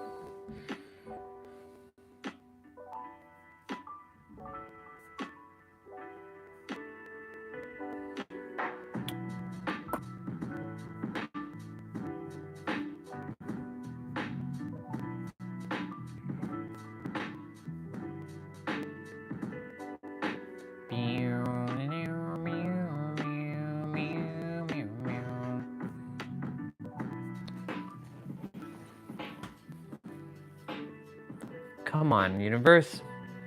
What are we doing here, huh? Let's not play this game now, shall we? It's because of the whole Canada, United States bullshit that's happening.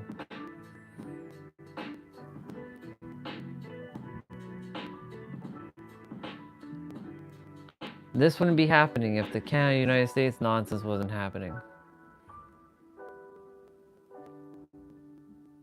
Doesn't matter. I will create a way. I will create a way. I will create a way, damn it. You better believe I'm gonna create a way.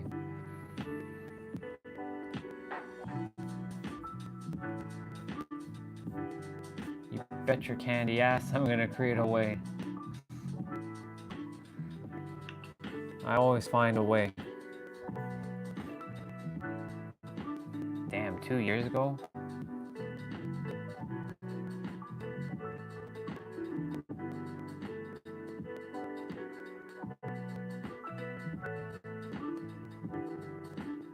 I'm looking at my old content, and I was saying, I have two perspectives to give you. Life is happening through you and as you.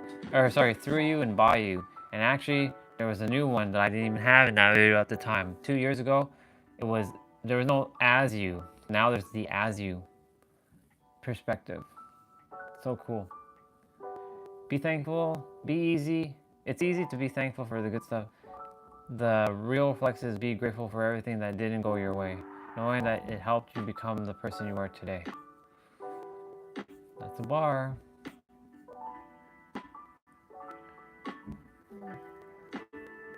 Stop running or crashing job, numbers show we're heading to World War III.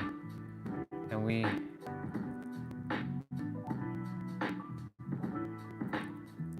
we have two of the most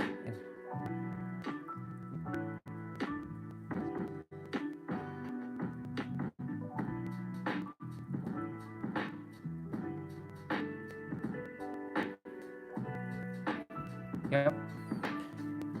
It's crazy.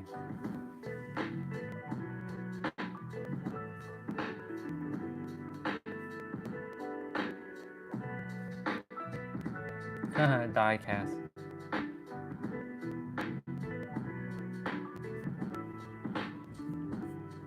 Let me see what you just said. You said something. It's my 40th, and intuition keeps saying you're going, and I refuse to have another birthday in Toronto.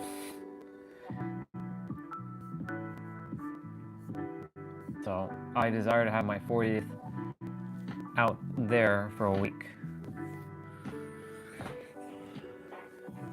Yep.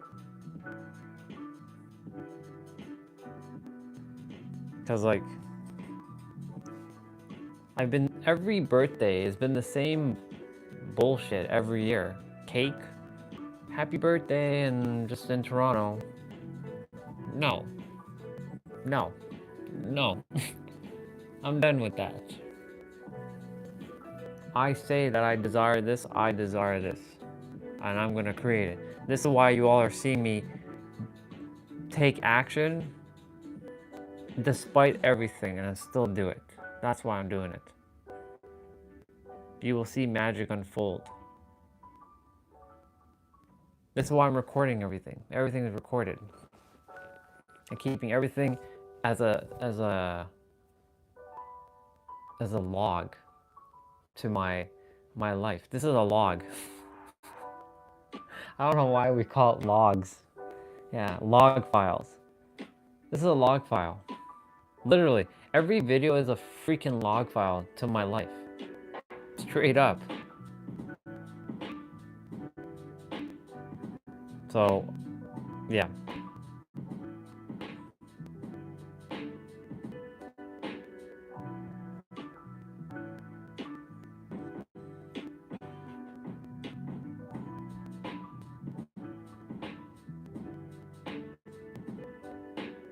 Man, I just saw Steph Curry just drain threes like it was nothing.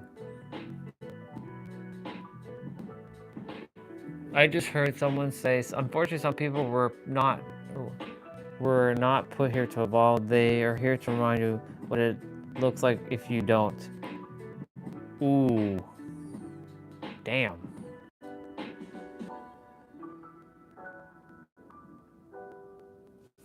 I don't know if that's true though. I don't know. That sounds very disrespectful. Who the hell is this?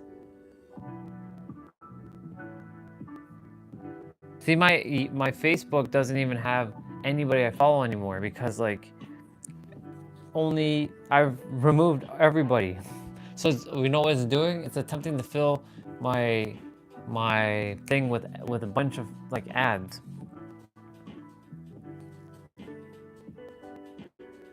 Crazy. Ooh, I like that. Save image.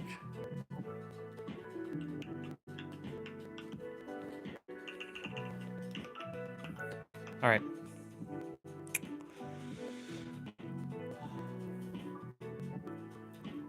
Universe, let's figure this out, please. You deal with this. Tonight, I don't feel called to play. So tonight I'm not going to be playing. Again, there's nothing in Dead by Daylight unless y'all see an update show up randomly and they're like, hey, they released some stuff. But I know that's not the case. So, like,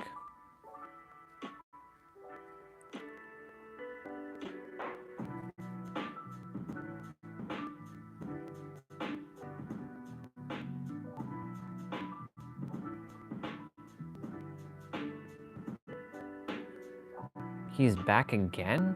The fuck?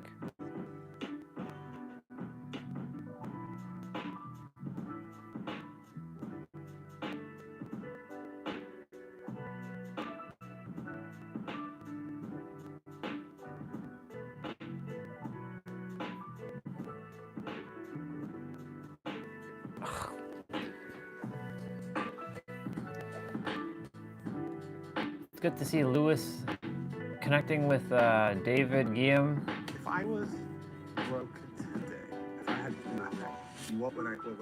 Yeah. What's the step-by-step process? There are 4 things that we need to do and do very well in order to manifest a miracle. When you're 4 out of 4, the gates open immediately. When you're not 4 out of 4, they become a struggle. They become harder. He is the co-founder of Mary Ruth Organics. If I was broke today, if I had nothing, what would I do? Yeah. What's the step-by-step process? Yeah, and what is hard work? I think those are two beautiful questions. One, hard work is essential, but let's define what hard work is. A lot of people are investing their energy in hard work and in the physical world. So it's the amount of hours I spend doing something. It's the amount of effort I exert in doing something. And one of the ways of looking at it is, the Kabbalists kind of explain, and I've simplified it in 4 quadrants. There are 4 things that we need to do.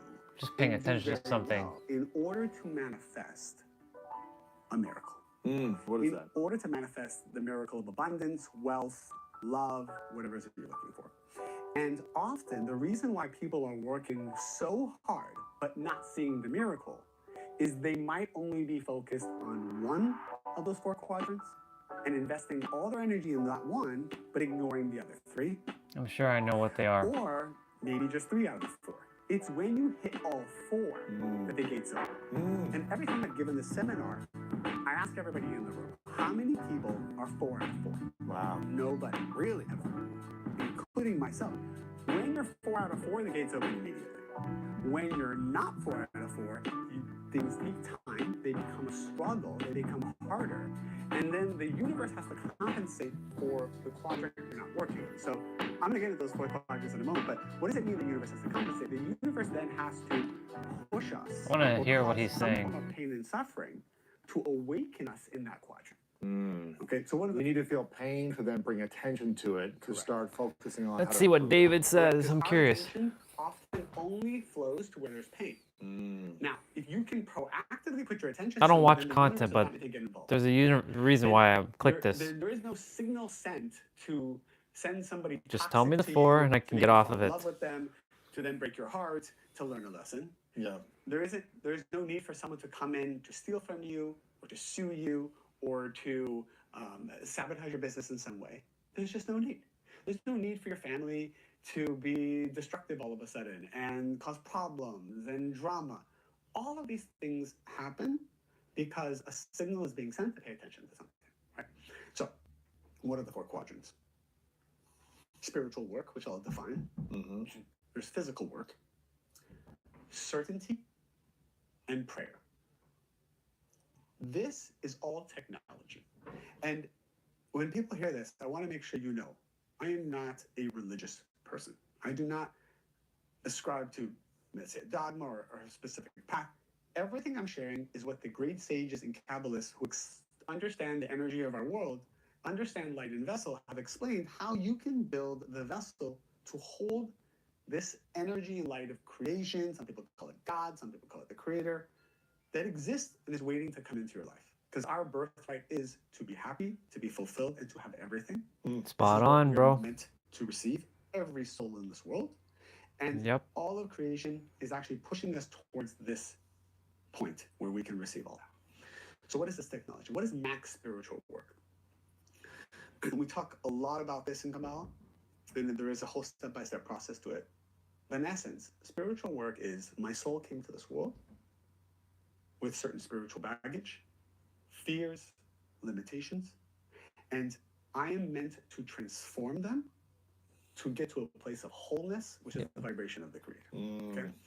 That means that if I have a fear of abandonment, I'm transforming this. That means if I have anger issues, I'm transforming it. That means that if I'm a judgmental, sarcastic person, or a person who's always seeing the bad, or a person who is feeling that they don't deserve, these are all qualities that don't exist in the Creator. The Creator does not have weakness. The Creator does not have fear. The Creator does not have jealousy. The Creator does not have these limitations. And so why do we have these things if the Creator doesn't?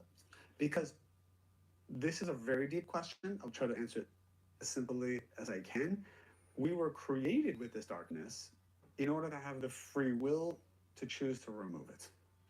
For example, if I got my 5-year-old a puzzle for his birthday, and I said to him, I said, Elliot, can you wait right here?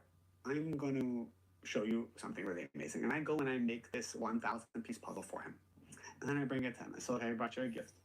And I made the puzzle for you. Is he going to be like, Dad, wow, you know, not only did you buy me a puzzle, but you also made it. Like, I love you so much. This is why you're my dad. Like, no, he's going to look at it. He's going to be angry.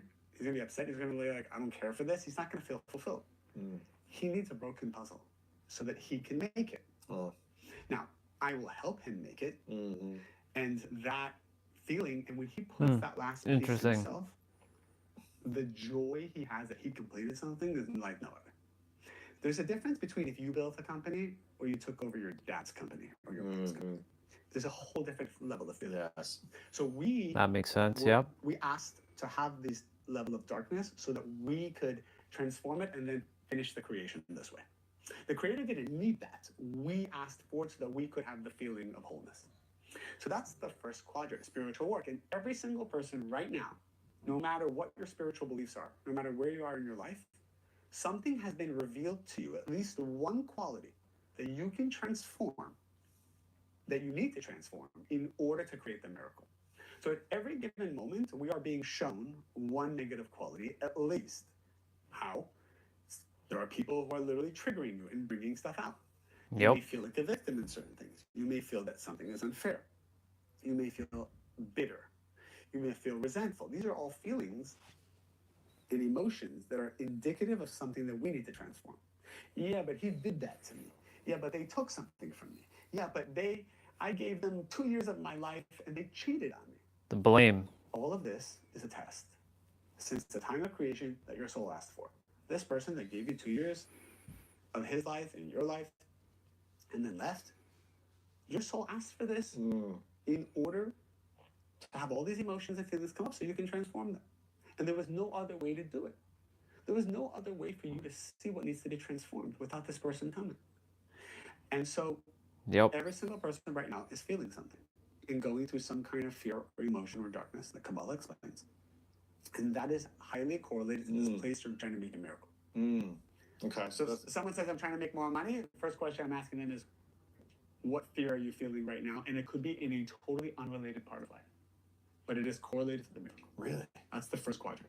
What's a common fear you hear around people who say, I'm trying to make more money, or I'm struggling to make more money, or I'm in debt and I don't know what to do to make more money? And you ask them, what's your fear? What's the common response? I would say the most common fear and or quality that comes up for people when they're trying to manifest a miracle is doubt. They doubt themselves. They doubt themselves. They doubt that they will be happy. They doubt that their current situation is good. They doubt that there's a creator or universal force that is looking out for them. And doubt is a quality that does not exist in the vibration of the creator. So as long as you have doubts, you cannot enter the miracle zone. Like, imagine there's a gate. I like that. There's a guard at the gate. I like what he just said there. If there is doubt, you cannot allow the miracles of the Creator to allow. You can't allow it in. Interesting. This is why I enjoy listening to him. He's my other mirror. I'm glad Lewis brought him back on for another. It's only what, a month or two ago he came, so it's good that he's making his rounds again, because like all the other people are just a big waste of a lot of fluff. Yeah.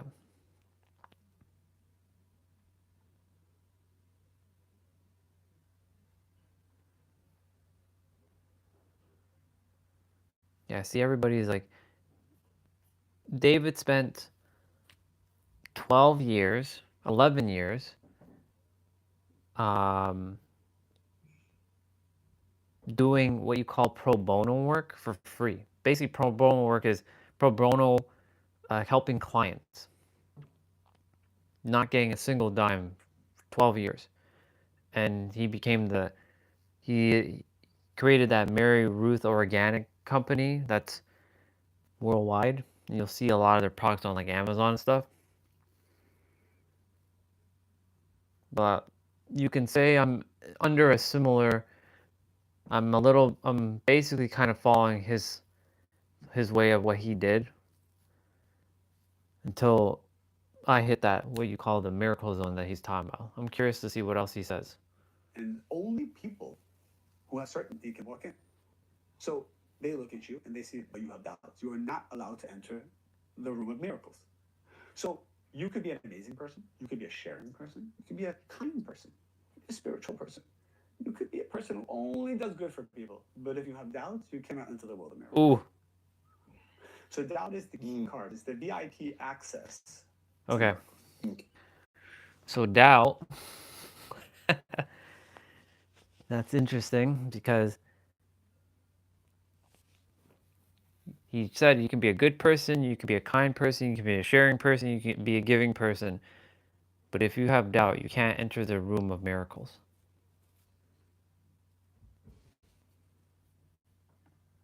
Okay. So what does it mean to have certainty? It's not certainty that this will work out, or certainty that this person's my soulmate, or certainty that it's certainty that everything is good, everything is from the Creator, and I feel whole and complete right now. Despite what I see, feel, and hear, I know it's an illusion and everything is whole. Like we said before, I am wealth, I am love, I am all of these amazing things, and I trust in the light of the Creator. Mm-hmm. All the variations of what I just said is certainty. So if someone doesn't feel like they're whole or complete right now, and if they don't trust that they are in the right position in this moment where they need to be from the Creator, from God, from the Creator, what's going to happen to them if they don't believe they are whole and they don't have certainty around that? They enter a different destiny. So interesting. You need to travel to San Diego from Los Angeles. Oh my God. Hold on. The bro just said San Diego to Los Angeles. He didn't say anywhere else in the United States. The universe had me watch this just to hear that. Did you all hear that? He said San Diego. Where?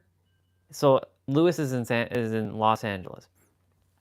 Why of all the places he used San Diego? Why didn't he just use, I don't know, San Francisco? Okay. All right. I hear you, universe. I hear you. I hear you. You put it in Waze. Waze will give you the fastest path there. Also understanding the traffic. Let's say it takes about 2 hours. It does take about 2 hours. This is the path of miracles. The most direct. That would be a miracle to get to San Diego in 2 hours. Okay, so let's give it 3. So let's get there in 3 hours.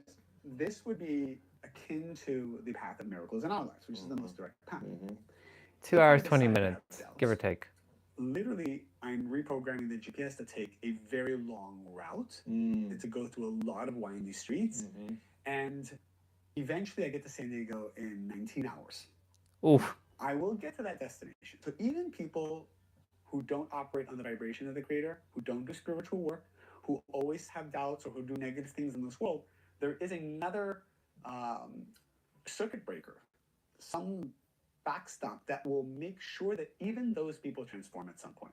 But they will transform through pain and suffering, the roundabout way. So a lot of things will happen to eventually break them down to become a spiritual being, either in this lifetime or the next. Some people are very stubborn, and they still choose not to transform, and they still choose to blame everybody else or blame their circumstances. These are the people that it's painful, but unfortunately, they will always attract chaos and drama because more is required to break them down. Because if we can't get rid of that cancer, the doctors are going to try, the spiritual doctors are going to inject more chemo, more radiation, break it down until the cancer disappears. So it behooves all of us to surrender the negativity as soon as possible, or it will be forcibly taken away from us. Yes. So this is the spiritual quadrant to start with. This is the spiritual quadrant. And the last thing I'll say is, there's 2 ways for a person to stop smoking. One, if they want to stop smoking, one is, we know, and I'm sure everybody can agree, smoking is not good for your health. Okay. I'm not saying it's bad if a person smokes, but I'm sure even a smoker knows this is probably not the best. No one's thinking smoking is making me live longer. So It's true. you can either choose proactively to break it, and it's very hard, and it's a very difficult addiction, but there's ways you can proactively push yourself to do it. Or there's a second way, which is lung cancer could come up. And then you go to the doctor, and the doctor says, you have lung cancer, and I need to stop smoking. So what happened was, you have two different scenarios lead to the same outcome. One was, you're forcing the universe to push you to change. The other one was proactively change. We are often shown and told mercifully through the people around us and through just inspiration, the things that we need to change.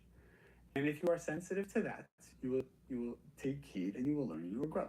Oftentimes the people closest to us, especially immediate family, the creator is telling them to tell you or to awaken in you what you need to change. Yes. If we ignore them, or we say it's their problem, or we say I don't like the way you're telling me, I don't like your tone, or you got trauma, if this is your issue, even if all that's true, you're still missing the fact that the creator is trying to tell you in a very merciful way. Even if the messenger is not a good person, still a messenger. Yeah. If your ex tells you something really bad about you that you don't agree with, but it feels painful, it means there's truth there. So take maybe 5% of you is like that. Your ex says you're a horrible person or a narcissist, or you're like, I'm not a narcissist. But it bothers you. And as long as it bothers you, it means there's a piece of you that's in it. So I would say, okay, so maybe there's 5% of me that is. Okay. He just said something powerful. This is what I've been sharing about getting triggered. So whenever anybody is triggering you, and that goes for me too, and something triggers the hell out of you, even if it's something tiny as what he just said, it's feedback for you and me and everybody else to go and deal with that. And you heard him earlier, and he was saying, you can either take the short way and get this done and over with, or you can take the roundabout way and it goes longer. So like, for example, like he was just talking about why he brought up San Diego, because I created he brought up he used the Waze GPS analogy. You can program the GPS to say, I'm going from Los Angeles to San Diego within 2 hours. It's like 2 hours and like 10 minutes on a good day. And you'll get to your destination. Then he's talking about the roundabout way where you're going through inner streets and takes you 19 hours. So he was saying that the creator gives us this innate circuit breaker thing. I'm repeating everything he just said in my own way, not verbatim, so that I can re-explain it again. So, because once you've heard it and you can share it back, it makes you kind of like understand. What's up, Springer? I see you. Sounds good. I'm watching a podcast. I don't really watch content anymore, but there was a reason why I had to click this one. So I'm paying attention to what one of my mirrors, his name is David Guillaume. He would be my third mirror.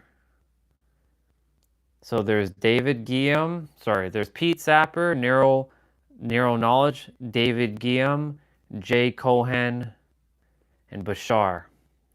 These 5 souls are my mirrors right now in my current reality. They don't teach me anything.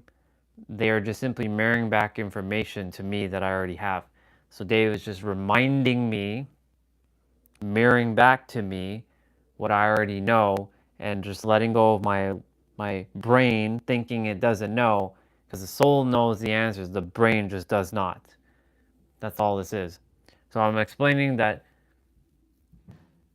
you're meant to, if you're going to your destination, whatever that is, you have a shorter way or a faster way of doing this.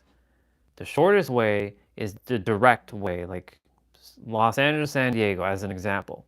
Or you can take the roundabout way and go through all these inner streets and take you 19 hours. And what that analogy means is that you have to go through all this pain and suffering through your life until you finally learn the lesson. I love that so much. It was so good. Oh, of course, dude. I'm great, bro. I'm just watching content. I mean, I don't watch content much because I am the content. But there was a reason why YouTube, like I usually don't watch Lewis's stuff anymore as much as I love Lewis, and he was one of my mirrors back in the day. I don't really click with Lewis now, except for when he brings on like David or like Danny Morel or people like that. I can't do this whole like the surface level bullshit.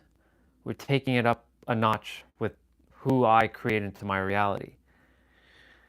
And so David is explaining about the 4 quadrants right now: spiritual, personal, certainty, and prayer. So I'm just paying attention to what else he's saying. But he's saying that if somebody is triggering something in you, even if it's like 3%, 5%, that's feedback for you to go deal with it. So like if somebody said something to me, why am I getting triggered by this? That means there's something.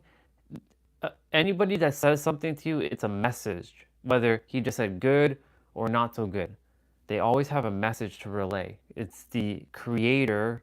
Every soul is part of the one, the creator, and it's sending a message for you to receive the message, whatever they're saying.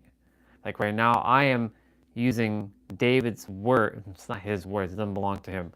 I'm using the words that are coming out of his vessel to then repeat it back, even though you all heard this because you can hear it from the microphone.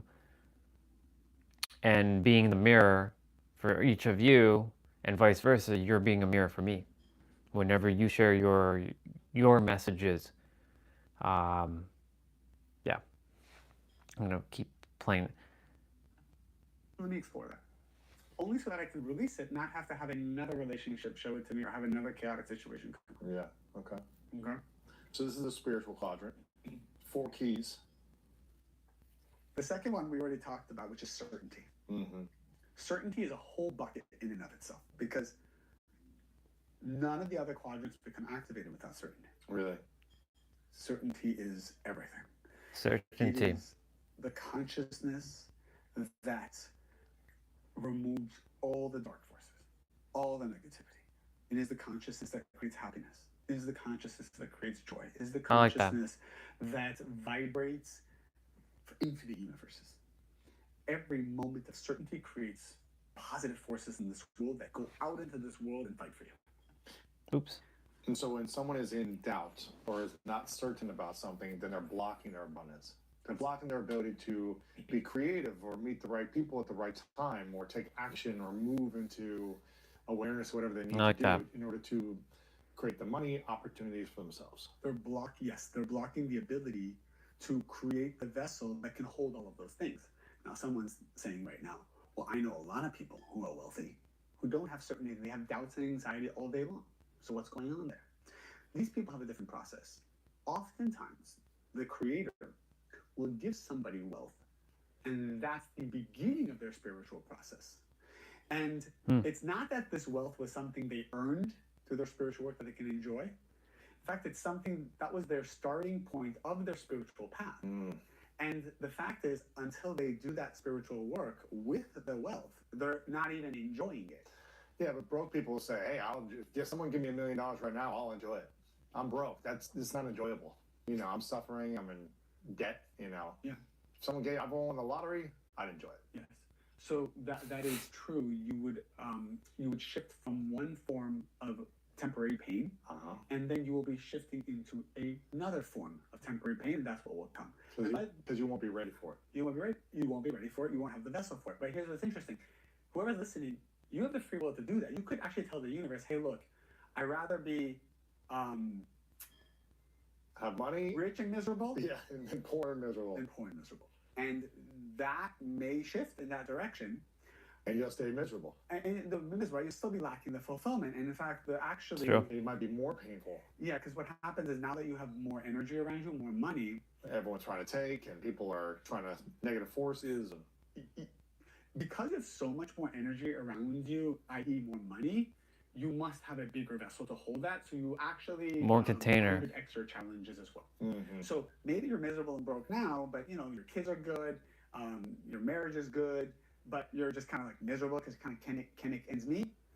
In this other scenario, if you are the same exact person but you have more money, all of a sudden you'll see not just problems in the business, but problems with the kids and problems in the relationship.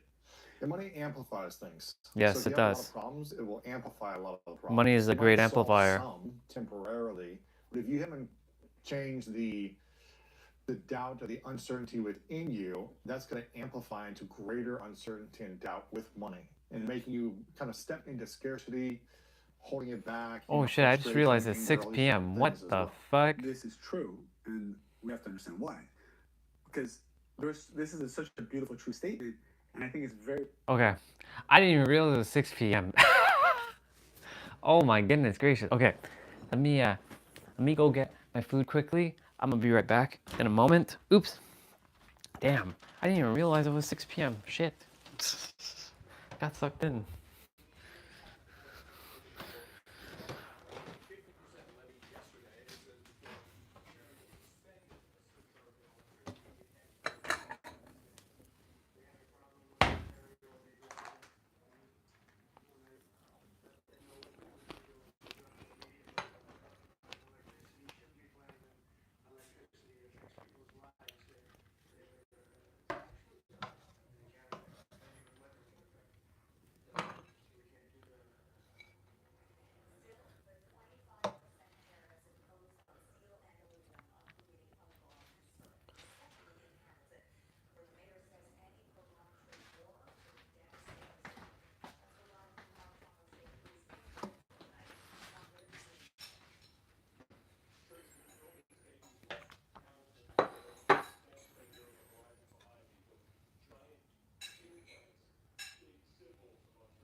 This chicken done?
course, the poison was upstairs listening to the poison of news.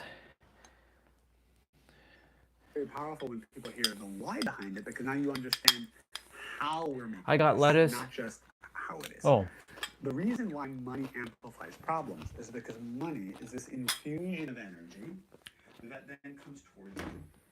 And this energy wants to be revealed in its full potential, but it sees that your vessel can't hold it. So this energy starts to press upon you, and in Kabbalah it's called the surrounding light. It's a light that surrounds you and says, hey, I want to be revealed. And in order for me to be revealed, I'm going to put I got pressure fried on you rice, to change who you are and like expand. made fried And rice, so and I that got is when salad. people feel stress. Salad with cucumbers, Stress is when you carrots, have energy that's trying to be strawberry, revealed, but blueberries. you're not changing fast enough to let it in. You're not overcoming old belief systems, limited belief systems. This thing that your spouse told you that you're being very selfish, or you're not being focused, or you're being very angry, like you're just not dealing with it. So then, but what are you doing? You're making more money. So the money is coming in saying, I'm energy, and your wife, I sent your wife to you 2 weeks ago to tell you about something you need to change because I'm coming and you haven't made space for me. So now I'm going to become chaos. When energy comes to a vessel that can't hold it, we have chaos. If a waiter came right now and poured a gallon of water, water's a great thing, into my cup, we have chaos. Yes. I need a bigger cup. I need a bigger vessel to hold all of that. It's true. And so it's the same reason why we don't just, I remember when we had to do our trusts and like, what are we going to give our children when they grow up or when we pass on? Like, is there a big danger to passing wealth on to children who haven't worked for it? So, we created a beautiful structure where it basically said for every dollar they make, maybe they get 50 cents of what we make. But until then, it is not given to them. Interesting. So energetically, Makes because I sense. understand vessels, like if I give if one of my kids is 25 and God forbid I'm no longer here, if I give him an infusion of cash, I destroy him. It's a lightning bolt of energy, and we all know this is what happens. There's no child, no kid, no 19-year-old, 20-year-old, 25-year-old, 30-year-old who you can hand them 1 million, 5 million, 10 million, 100 million, who says, you know what? All right, this is good. I'm not going to let this affect me in any way whatsoever. I'm going to be more responsible. No one's thinking this way. Now I'm going to go learn financial literacy. Now I'm going to understand how to use it. Now I understand the tax codes and all these things. Like, you don't know none of that stuff. No, you're going to buy a house. You're going to buy a car. You're going It's to gone. You're going to go spend it on your friends. It's gone. Spend it on women. And the chaos begins. So you actually bring all this energy in, but nowhere did you change your own vessel. I guarantee you 99% of people watching and listening are saying, but I still would love to have $5 million just handed to me. Okay, so you say that out loud. That prayer will draw the energy of 5 million to you. And by the way, that's a great thing. Every year I say to the creator, I would love to have, here's my new goal, which is much more than I have today. So then that energy comes towards me. The pressure builds. It detoxes my soul's negativity. And I begin the process of seeing that. When you ask for $5 million, you're going to get 5 million problems. But that's a good thing. Because these problems are showing you what you need to change. That's so interesting. I'm with you. Like, nobody wants to be broke. Nobody wants to be alone. Nobody wants to be sad. We should have all these things. But I got some chicken as well. I just want to share that there's Got some a broccoli. process that goes from where you're at to where you want to be. And that process is a very spiritual process. You're just going to see your limitations.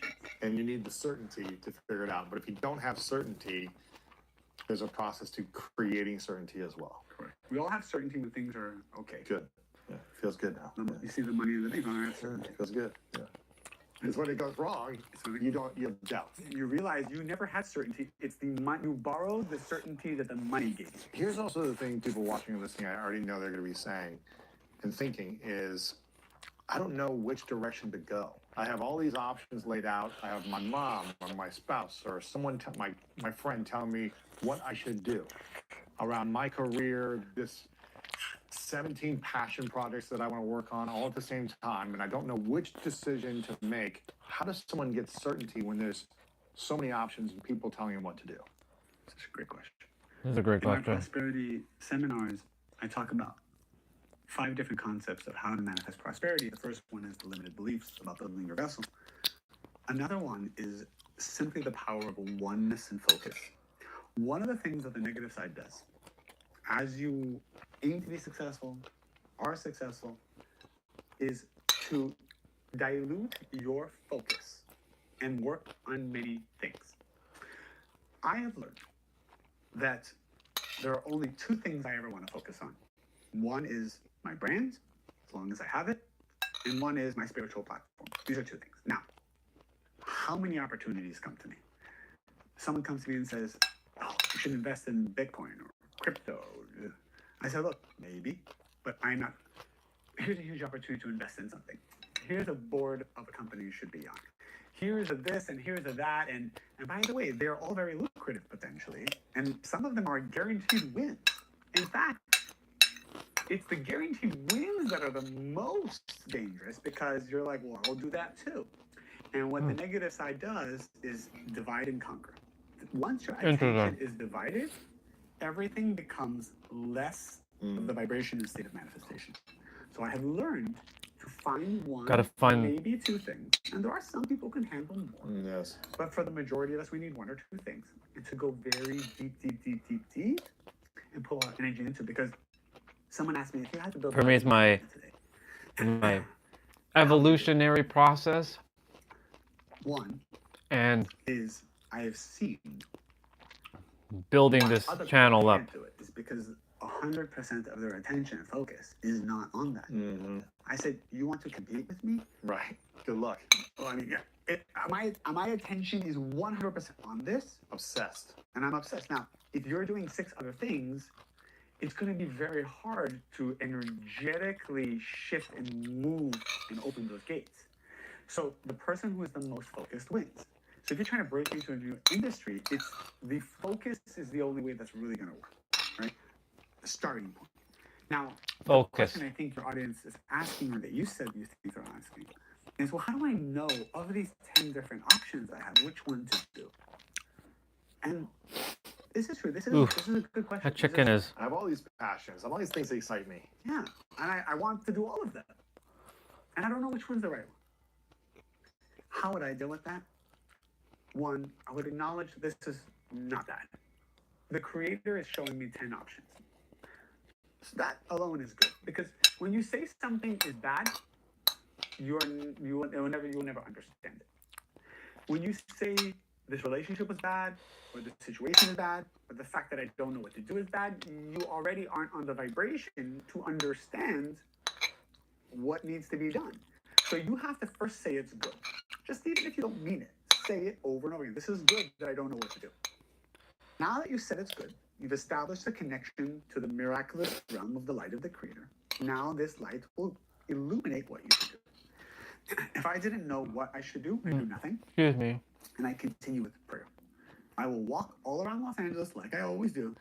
And I will say, show me what is the right thing for my soul. And here is my spiritual peace offering. I'm also going to work on my negativity, that spiritual quadrant, because that will then expand my vessel to get the answer. If you don't know what to do, it means you haven't merited the answer. You haven't earned the answer from the universe. Well, how do I earn an answer? You have to build your vessel for the answer. So, certainty, spiritual work, and these other 2 quadrants, which I'm going to say, which is the third one is prayer, which I just mentioned. Prayer is the 3rd quadrant. Is all building the vessel even to get an answer. These 4 quadrants can be used to manifest anything, even an answer. You need an answer about something, you're not getting it? Well, the answer is there, because the answer comes before the question. Yep. What came first? God or the vessel? God. So, what came first, the light or the vessel? The answer. The answer comes before the question. The knowledge, the wisdom. Correct. The only reason there is a question is because there was an answer before that. If you have a question, it means the answer is already there. Well, why isn't it revealed to me? Because your vessel hasn't been built for it. So let's build it. Is that prayer then? The 3rd quadrant is prayer. So if you pray. What's the difference between spirituality and prayer? Spirituality is the concept that I have a soul, and my soul has a purpose, and I am now going to learn about that purpose in order for my soul to receive everything that it is meant to receive. This is the definition of spiritual. It's the way everybody says they're spiritual. I ask you, somehow, are you religious? They say, no, I'm spiritual. It's like people love saying it because they resonate with this idea. Yeah, I'm a soul and I'm meant to receive everything, so I'm spiritual. Now, certainty is a concept, is a vibration, is a quality of the creator that I must inhabit in order to be on a spiritual path. So, a spiritual person is also a certain person. Prayer. Oh, prayer was it prayer that you said? Yeah. So prayer. Okay, I'm sorry. I thought it was certainty. So prayer, same thing. Prayer is another technology by which I can best transform my vessel. A spiritual person Because isn't always every certain, time I though. pray, my vessel vibrationally changes, and everything becomes clear and expands, and the energy can come in. What does prayer look like for you? Depends on what I'm asking for. So let's say I don't feel enough certainty. I'll just keep asking for certainty in my own language over and over again. How do you say it? Creator, give me certainty. That's over and over again. Give me certainty. I am certain. I want certainty. I have certainty in this. I have certainty in my happiness. I have certainty that this thing is good. And I'll actually go through every problem in my life and say, I have certainty that this is good. I have certainty that this is good. I have certainty that this is good. So I'll start to inject the light force of certainty in everything that is currently not working. Because if I don't proactively do that, subconsciously your mind thinks it's a bad thing. So you're blocking the energy. If you don't pray, the default is that you think something is bad. That doesn't go your way. That's just how we're built. So you actually have to reprogram your body and mind every morning and point to everything that's not working instead of have certainty. More like deprogram the mind and get back to what we are actually are. That it will work. It's actually more powerful to say I have certainty that it is already done.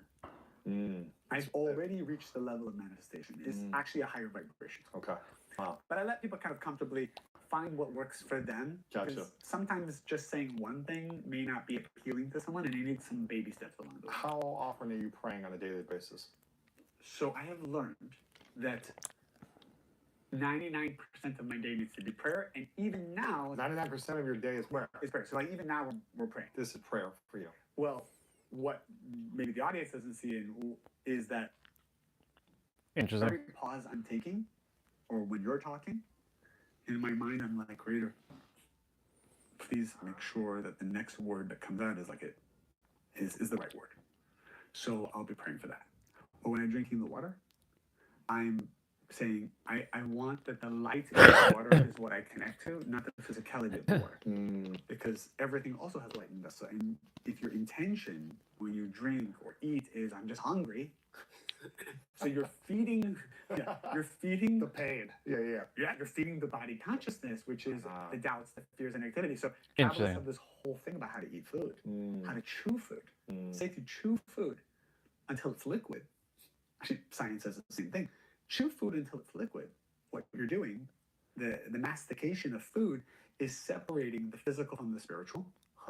And so by doing that, you're elevating the negative, coarser part of the food out, and you're elevating the light that's in it. So what will happen is your consciousness will be elevated.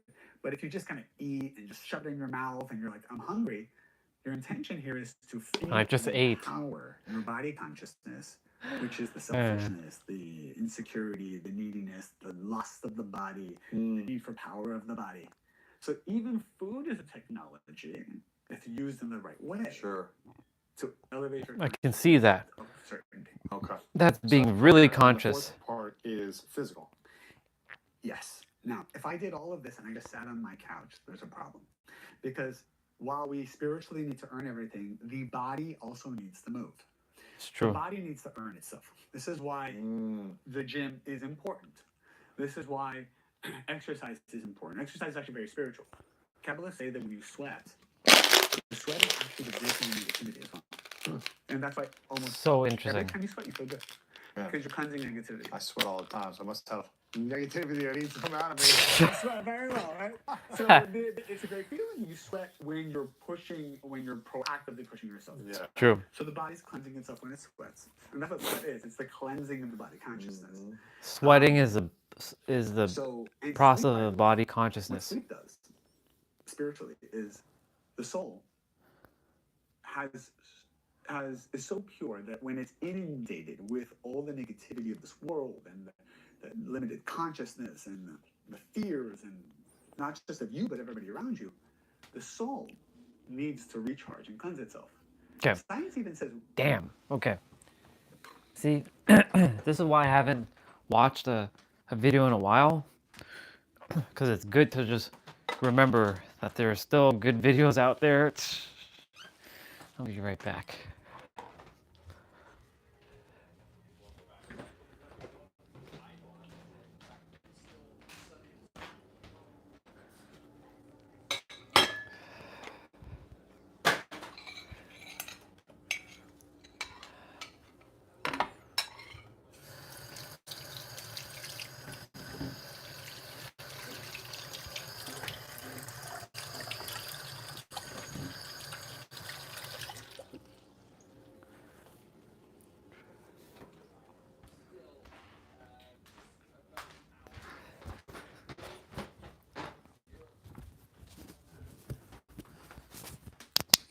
Okay, I'll be right back in a moment. I'm gonna go use the bathroom. And I have to help my mom pack some dishes.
Okay.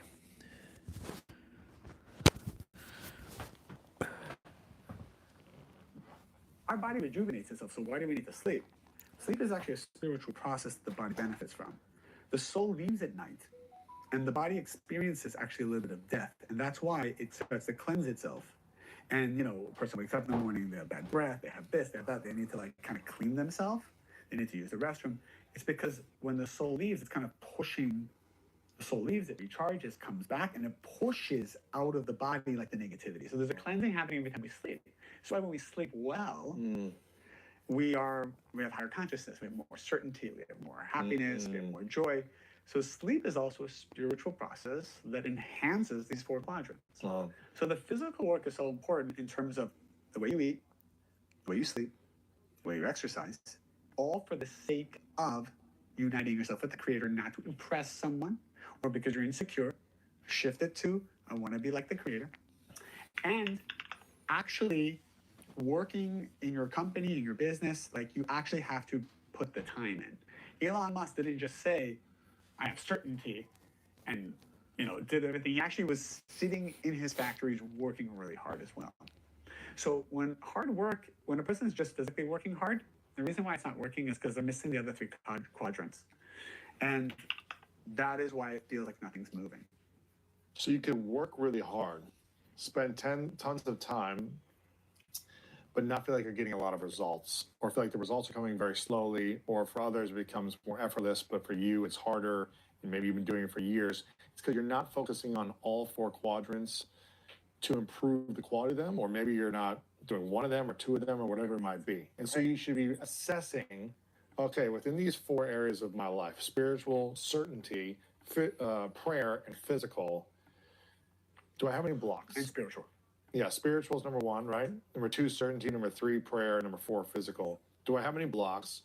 Am I paying attention to this area of my life, or am I neglecting it? If I'm neglecting it, how can I improve it? All these different things, and making it a daily practice to try to improve all four of them. Correct. And the truth is, each quadrant, I could probably give 10 to 20 classes and seminars on, like how to go deeper and what it really means. And all of this is in my master class as well, but this is kind of like the headline of it. Sure. But there's depths of it. And if you go deeper into each one, you will be a manifestation powerhouse. Like, wow. Everywhere you go, you can open any gate, and then you collapse time as well, and you do it much quicker.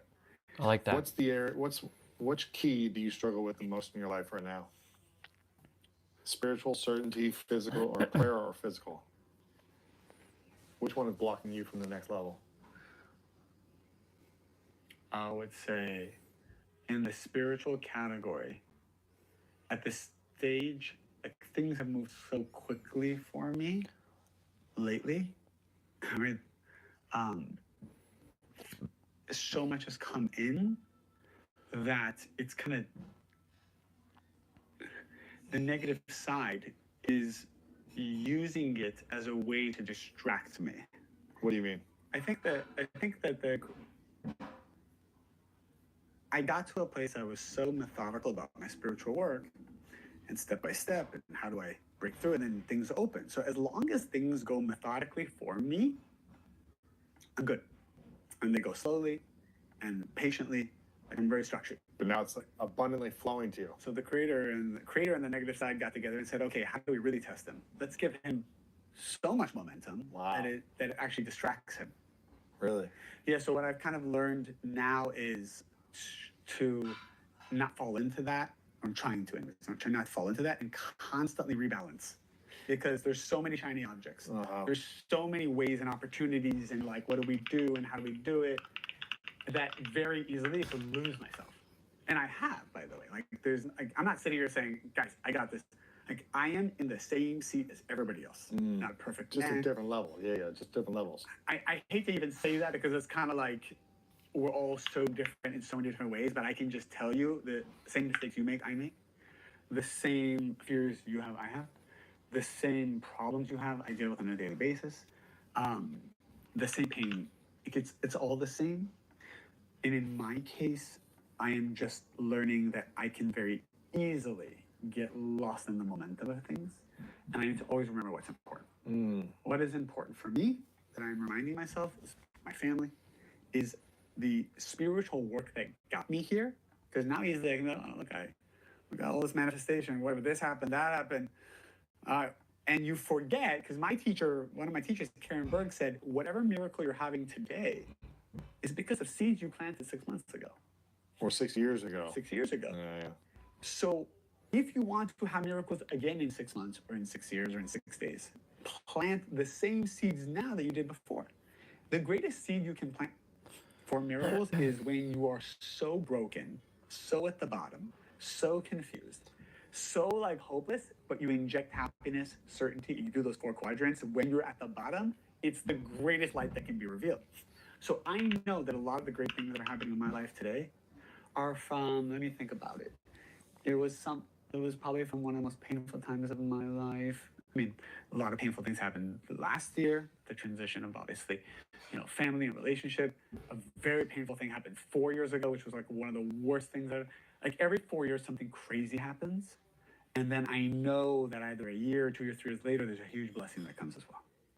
So I'll tell people if they're going through that now, that darkness, that broken, that like, I don't even know what to do. And I'm so scared. If you apply these 4 quadrants right now, it's the greatest soil to plant the seed. Mm-hmm. I love that you started this when we talked about going from kind of broke to millionaire today. If you had to restart this process or teach this process to someone who's struggling financially, that's trying to earn a lot of money. Yeah. That you don't give some, go register a business domain or start an LLC or, buy this book and learn these kind of financial strategies. You're not teaching that first. No. You're saying, understand your spiritual vessel and take an assessment of where you are in the 4 areas of life. Spiritual, your level of certainty and belief in yourself, your prayer, your level of prayer and how that looks for you, and your physical world. Because I think a lot of people get ahead of themselves on how do I make money? What do I need to create? I need to come up with some good idea and then execute this idea. Yeah. They get ahead of themselves on the product, the process, who they need to hire before assessing themselves. Correct. Creating self-awareness on their life. Correct. And these are like you said, this is the soil for you to expand and grow. Correct. And without having fertile soil, without having the assessment of these kind of 4 areas, you will ultimately fail or be stressed or be overwhelmed or burdened with something else and be brought back to these 4 areas. That is correct. So you might be getting ahead of yourself and be successful on the outside, but suffer on the inside without applying these 4 keys and constantly being reminded of them. Correct. So that is the first, I don't know if that's the first 4 steps for you then, but would there be other steps after that? Once you were like, okay, I'm going to get into a spiritual practice and ask God to show me what my soul needs right now to expand my vessel. I'm going to have certainty that this is everything, that everything that's happening for me is happening for my good, for my benefit, for growth. I'm certain this is working out. I'm certain this is for me. Thank you so much. Appreciating what you're creating right now. Into prayer. Give me the certainty. I have certainty. I am certainty. I am wealth. Like saying these things over and over again. And you can ask for anything. Yes.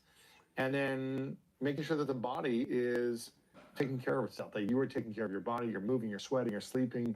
You're intentional about what you're eating and how you're consuming. All these different things. Once you've got that foundation, and you still got to go make money now. Yes. What are you doing next? Well, here's what's amazing. When you do these 4 things, you are connected on such a vibration where you start to have divine inspiration. So the divine ideas and thoughts become to a person who's doing these 4 things.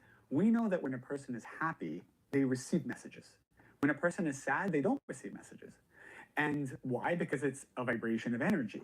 Happiness is in line with the light of the creator. So you're receiving divine inspiration. You're receiving visions of the future. You're receiving the right words at the right time. You're actually finding yourself in the right place at the right time. And it's all working out when you're on that vibration. When you're not on that vibration and you have sadness or there's laziness or there's this being stubborn and not listening, then it's like the thoughts are blocked. The ideas are blocked. You could be saying the right things, but people don't feel you. Yep. I've heard this so many times. They'll be like, I hear you saying all the right things, but it's like the energy's off. The energy's off. Or they hear something totally different because everybody feels our energy. They're not listening to our words. This is a very powerful thing that I've also learned because when I started to want to put content out there, one of the mistakes I knew I could have made was, how do I make really the content unique? And I was talking to somebody else recently, and she's like, I haven't found my niche to put out new, unique content. I don't want to be like every other influencer. And I said, look, if you're trying to solve this in the physical realm, it's a niche, this is my niche, you'll get far. But the world is looking for something very different. And I actually think content for our next generation, what the audience will really appreciate, I call it content 2.0. It's less about the hacks of life and, hey, like we said before, like if you're in a breakup, block them for 30 days, and like respect yourself. Like all of these things is like really great, but we've heard it a lot.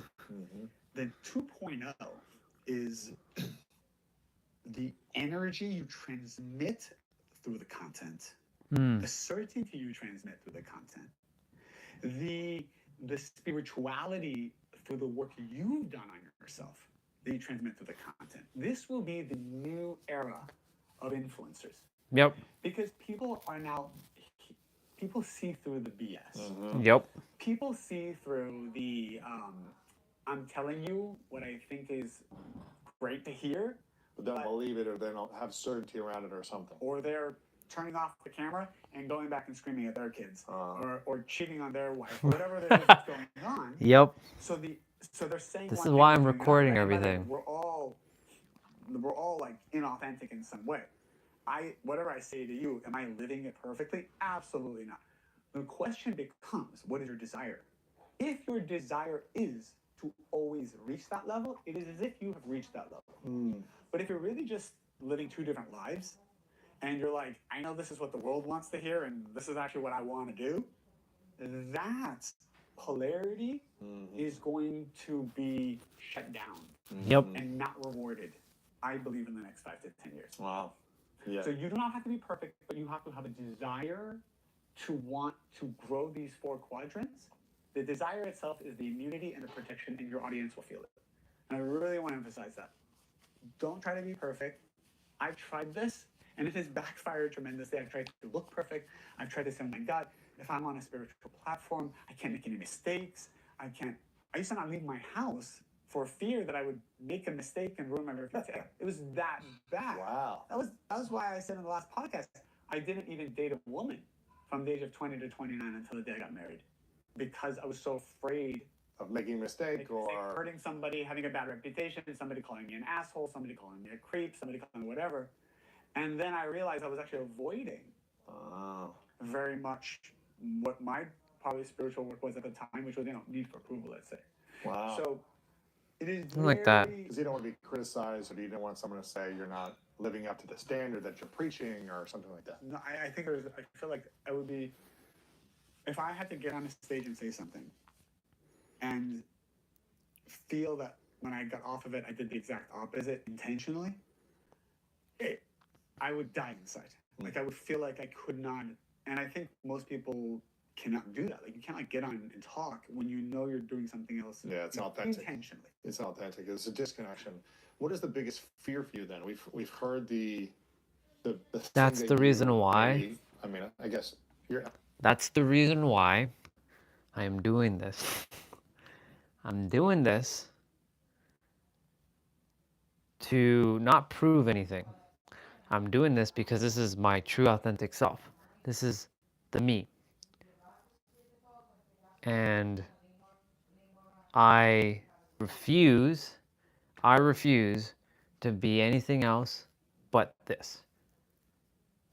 If I'm mad, I'm mad. If I'm sad, I'm sad. If I'm happy, I'm happy. If I'm joyful, I'm joyful. Whatever it is that I am, that's what I'm going to be.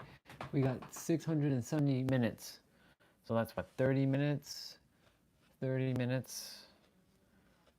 Again, you're doing all of these 4 things at a high level, but you're saying the spiritual aspect is the thing that's speaking to you that you need to continue to step into. Yeah. Even though it's not like you've erased the spiritual aspect, but you're like, okay, I need to refocus on this at another level. Yeah.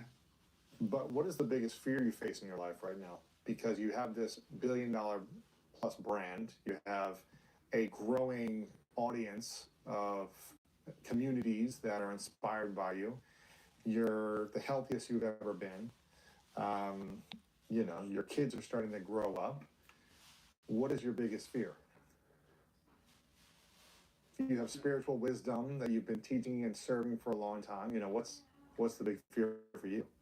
I think in some of my most recent walks and meditations and prayer, and I ask, what is my soul meant to do? And I see like a future. I see a vision of something I know I would love to do and a desire to do and believe I'm meant to do.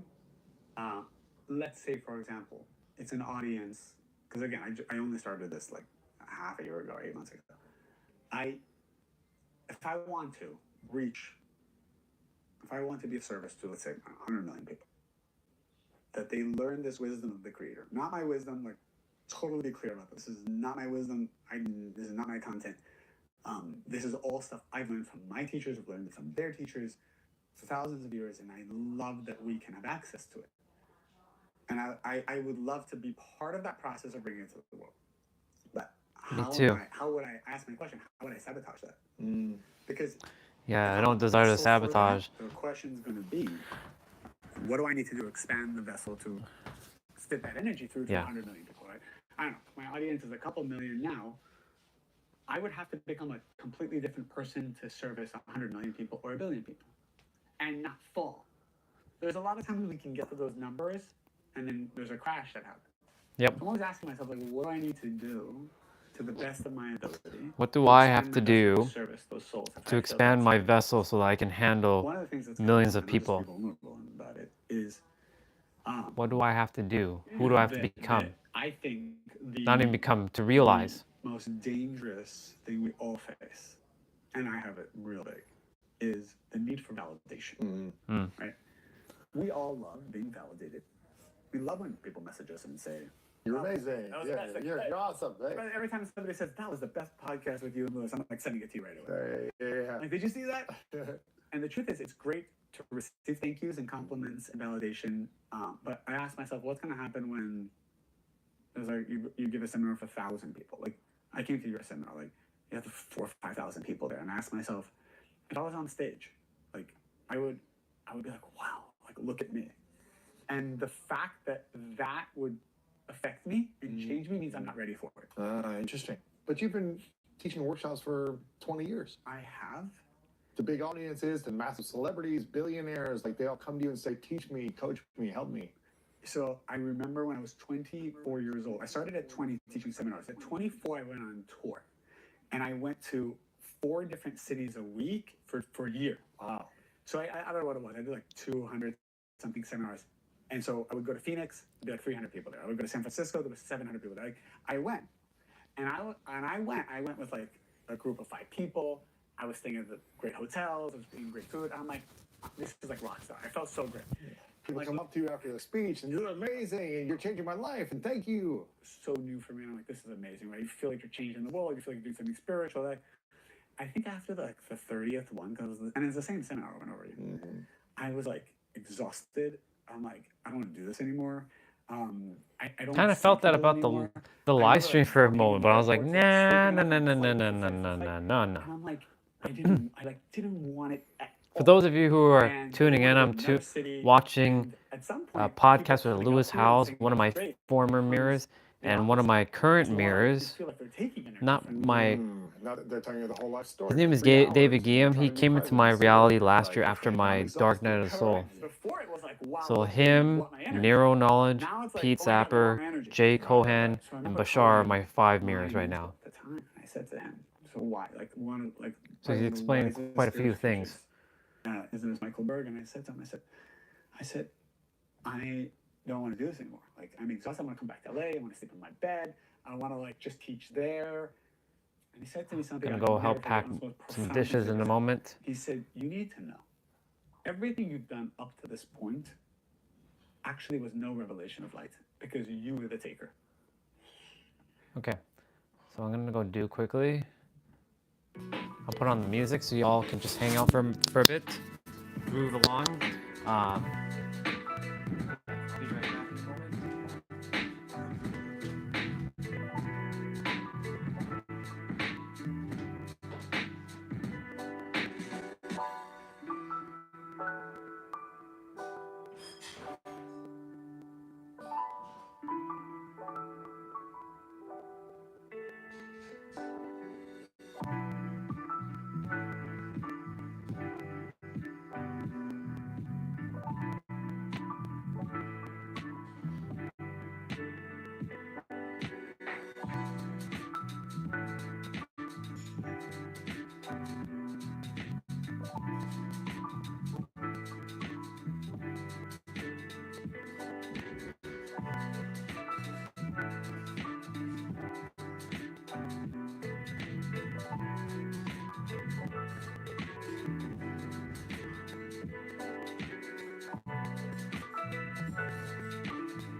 All right, let's see.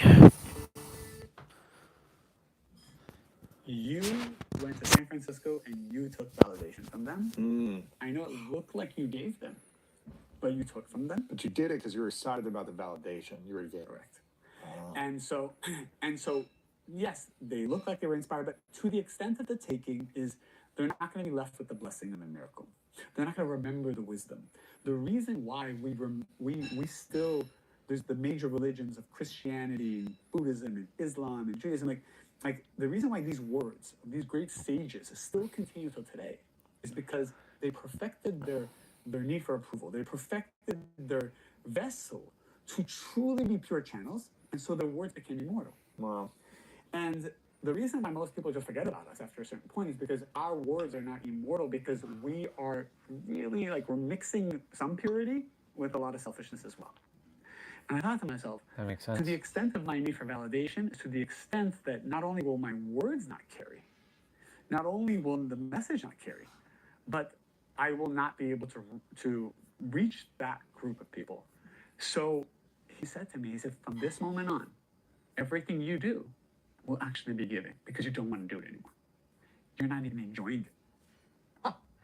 You look at someone approaching you, you're like, oh, God. No. Yeah. And then when you look them in the eye and you talk to them, you are now God, because you don't have any desire to receive for yourself. But isn't the whole point of life to receive? Yes. So how, we're creating something to serve. A very deep question. We're creating because we want to serve, and the whole point is to receive all of our life's desires and dreams and manifestations and abundance, right? So do we just create and not receive anything? You are now asking the most powerful question, and from this moment on, if I answer it, we're actually now studying Kabbalah, because everything before this was like pre-Kabbalah. It was like scrimmage, because it's JV. I rarely, it was JV.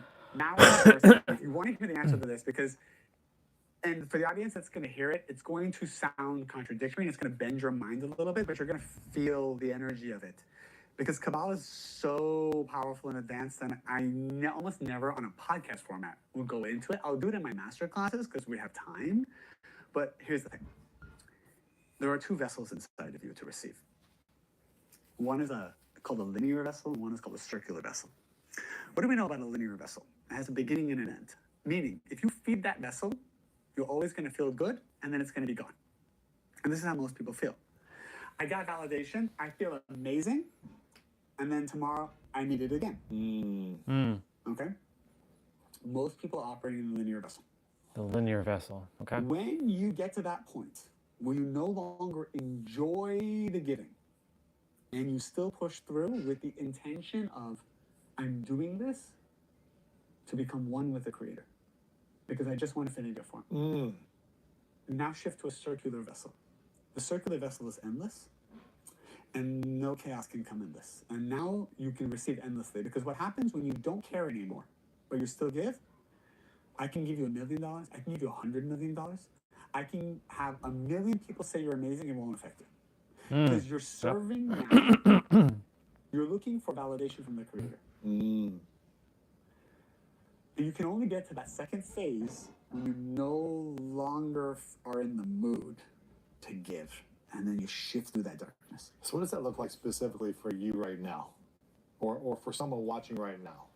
Maybe I was kind of going through that, actually. actually. Intention, but unconsciously, or they still want that validation, or they still want someone to acknowledge them, or they still want someone to appreciate how hard they're showing up for them, or whatever. Yeah. Maybe it's an employee and they want that from their boss consistently. Maybe it's a... I don't know if we'll have time to finish the entire podcast, but we'll see.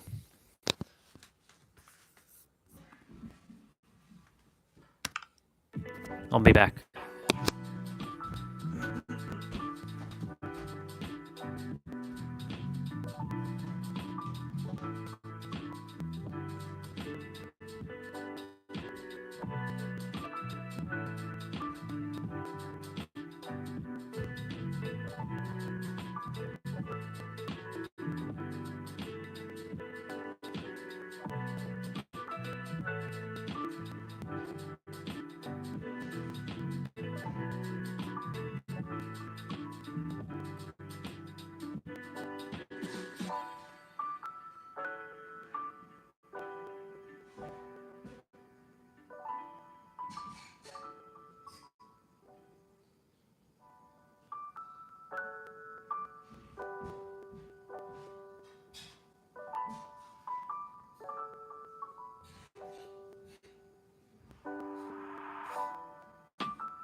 All right, let's continue.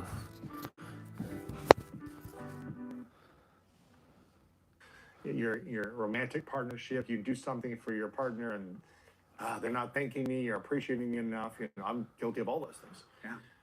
So what would the process look like for anyone or for yourself to going from a linear vessel of I'm going to do something and I hope to get something. Yeah. And then I got to do it all over again. And then I got to keep showing up every day and like. And then if somebody does give you a validation, you're depressed for 3-4 days. You're resentful. You're frustrated. You're on, whatever. You're negative. Yeah. You're a negative thought process. So how do we get out of this linear loop that holds us back from needing something consistently when we still need things to live and survive also in the physical realm, to getting into a circular place where you don't care about receiving something, but you still give and then you receive abundantly. Let's see. 99% Let's see what he says. spiritual work is just wanting it. So what I hope from this podcast, everyone hearing is, hey, we're all in the same boat. We all want validation. We want everyone to love us. Like, we want to be the man or the woman. We want to be it. Yep. Let's admit that that's our problem. Yes.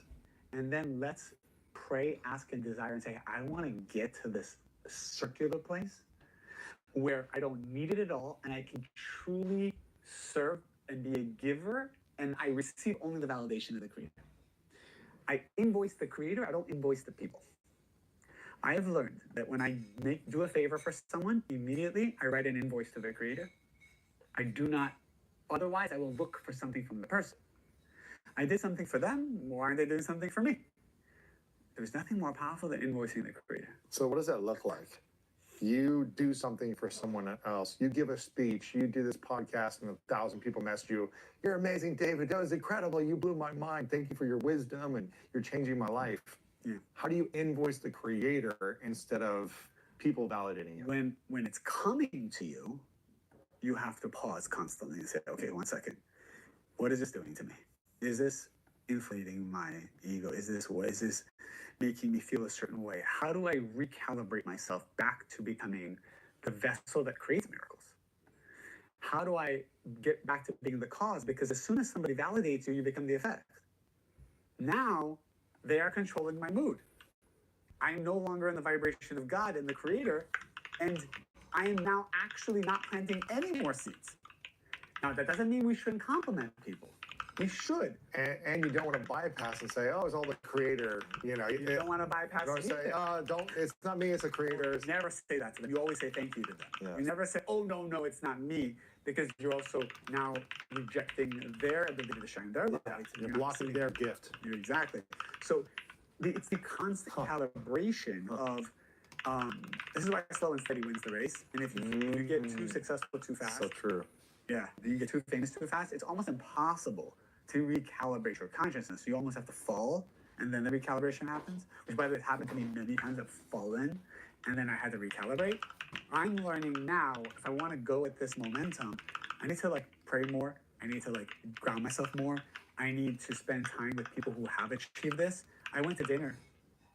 I was in Miami. I went to dinner with someone. I had two options: to go somewhere really fun or go to this dinner. And I went to the dinner. It was three people.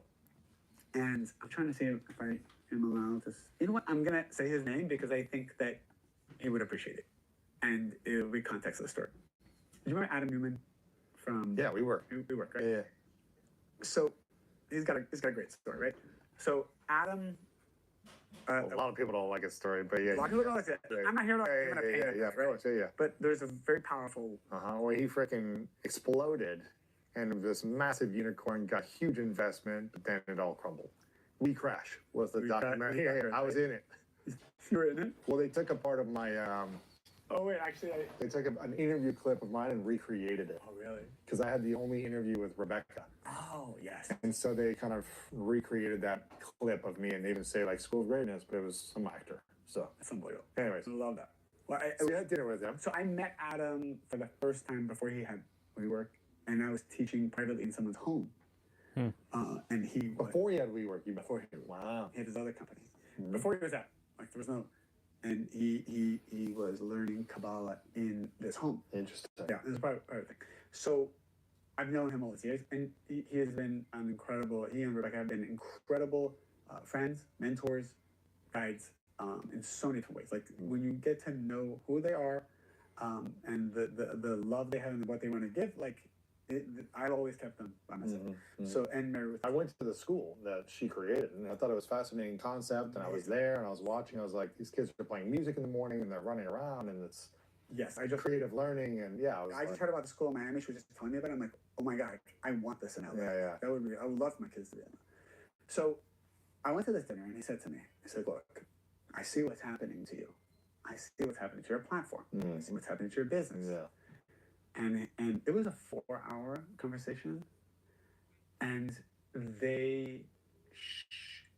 what I got from that was basically the energy of we never want you to crash.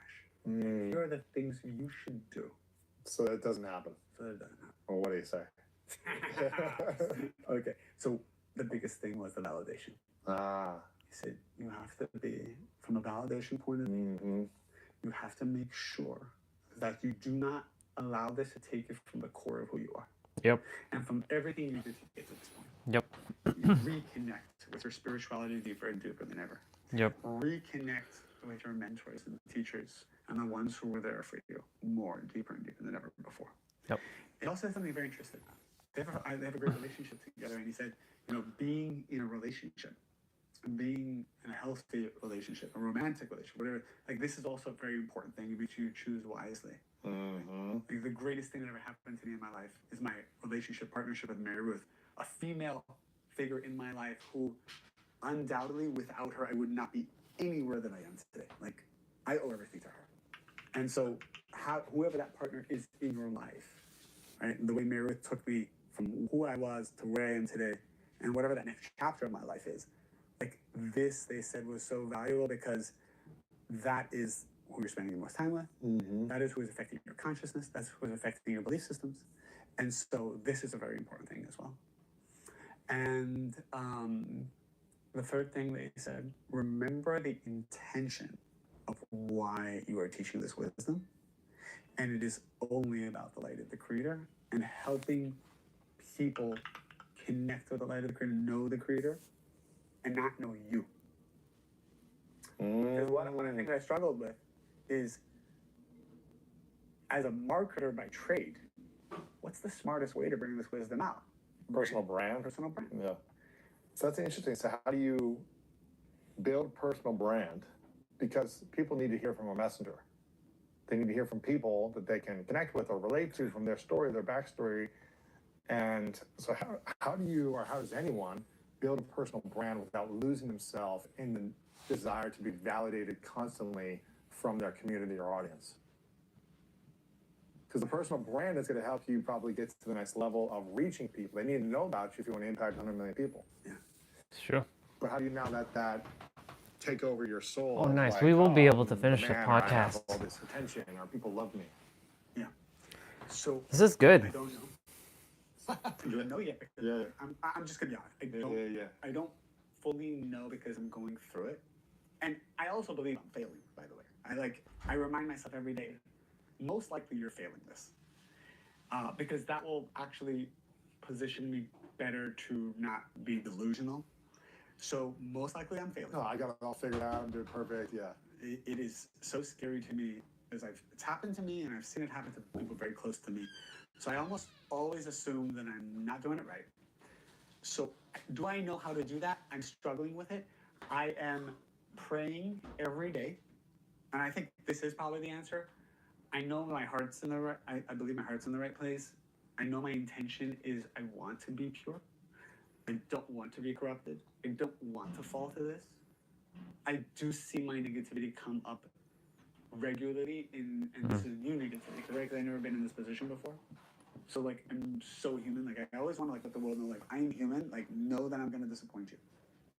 And I am doing right now best I can to just pray and ask and just be around good people who I know will call me out. Yes. So and they called me out for like 4 hours. And, Really? Yeah. Oh, and first thing, and I felt my soul, and I left. And then I texted them the next day. I said, I need to hear that more often, and I want to have that because it's not the words they said. Remember, they've gone through it. They've got the highest high, all the attention, all the investors, all the money, all the press, and then boom. Yeah, and one of the things I asked, I said, what's the one thing that really did it? It's those covers of the magazines. They said, I mean, can you imagine being on the cover of Forbes, cover of Times, the cover of, like, I know if that happens to me. You mean it got his validation too big, or? Oh, I just like how all the energy happened, right? Like once all of that happens, right? And I really hope it's okay. I share this. I believe that they would want this message to be out there. I know if I was on the cover of Forbes, I'd probably be demolished. My soul would probably rot at that point. Really? The level of ego that would. Really? But But if someone is, so how then? me, I'm not saying other people. I'm saying from this Let's say if that's something that you desire, to reach hundreds of millions of people and spread a message of light, energy, love, and wholeness to the world. Yeah. And people want to acknowledge you to spread this message on the cover of magazines, on podcasts, or whatever it might be, billboards, whatever, everything. It's like you're out there, your face. Yeah. David Keogh, the man who brings the message to the mass. Yeah. David Keogh. You know, it's like, Yeah. how will you approach that to say, oh, well, yes, I desire this also to bring it, and this is a consequence of me spreading this truth, spreading this message, and I'm going to be on the cover of things, and things are going to happen for me, and millions of people are going to see these things. How will you set your future self up now? What seed are you planting now to set yourself up so that you don't lose yourself, your ego? That's a very great question right here. Vessel, and you go into the circular vessel of, I'm just pouring For this those back who into the are creator, jumping on, back or just into watching a light, podcast, and kind of reading finishing those it up, four it's the keys of my only life and make content sure I've been I have a that I've foundation, watched in a very circular, long not time linear.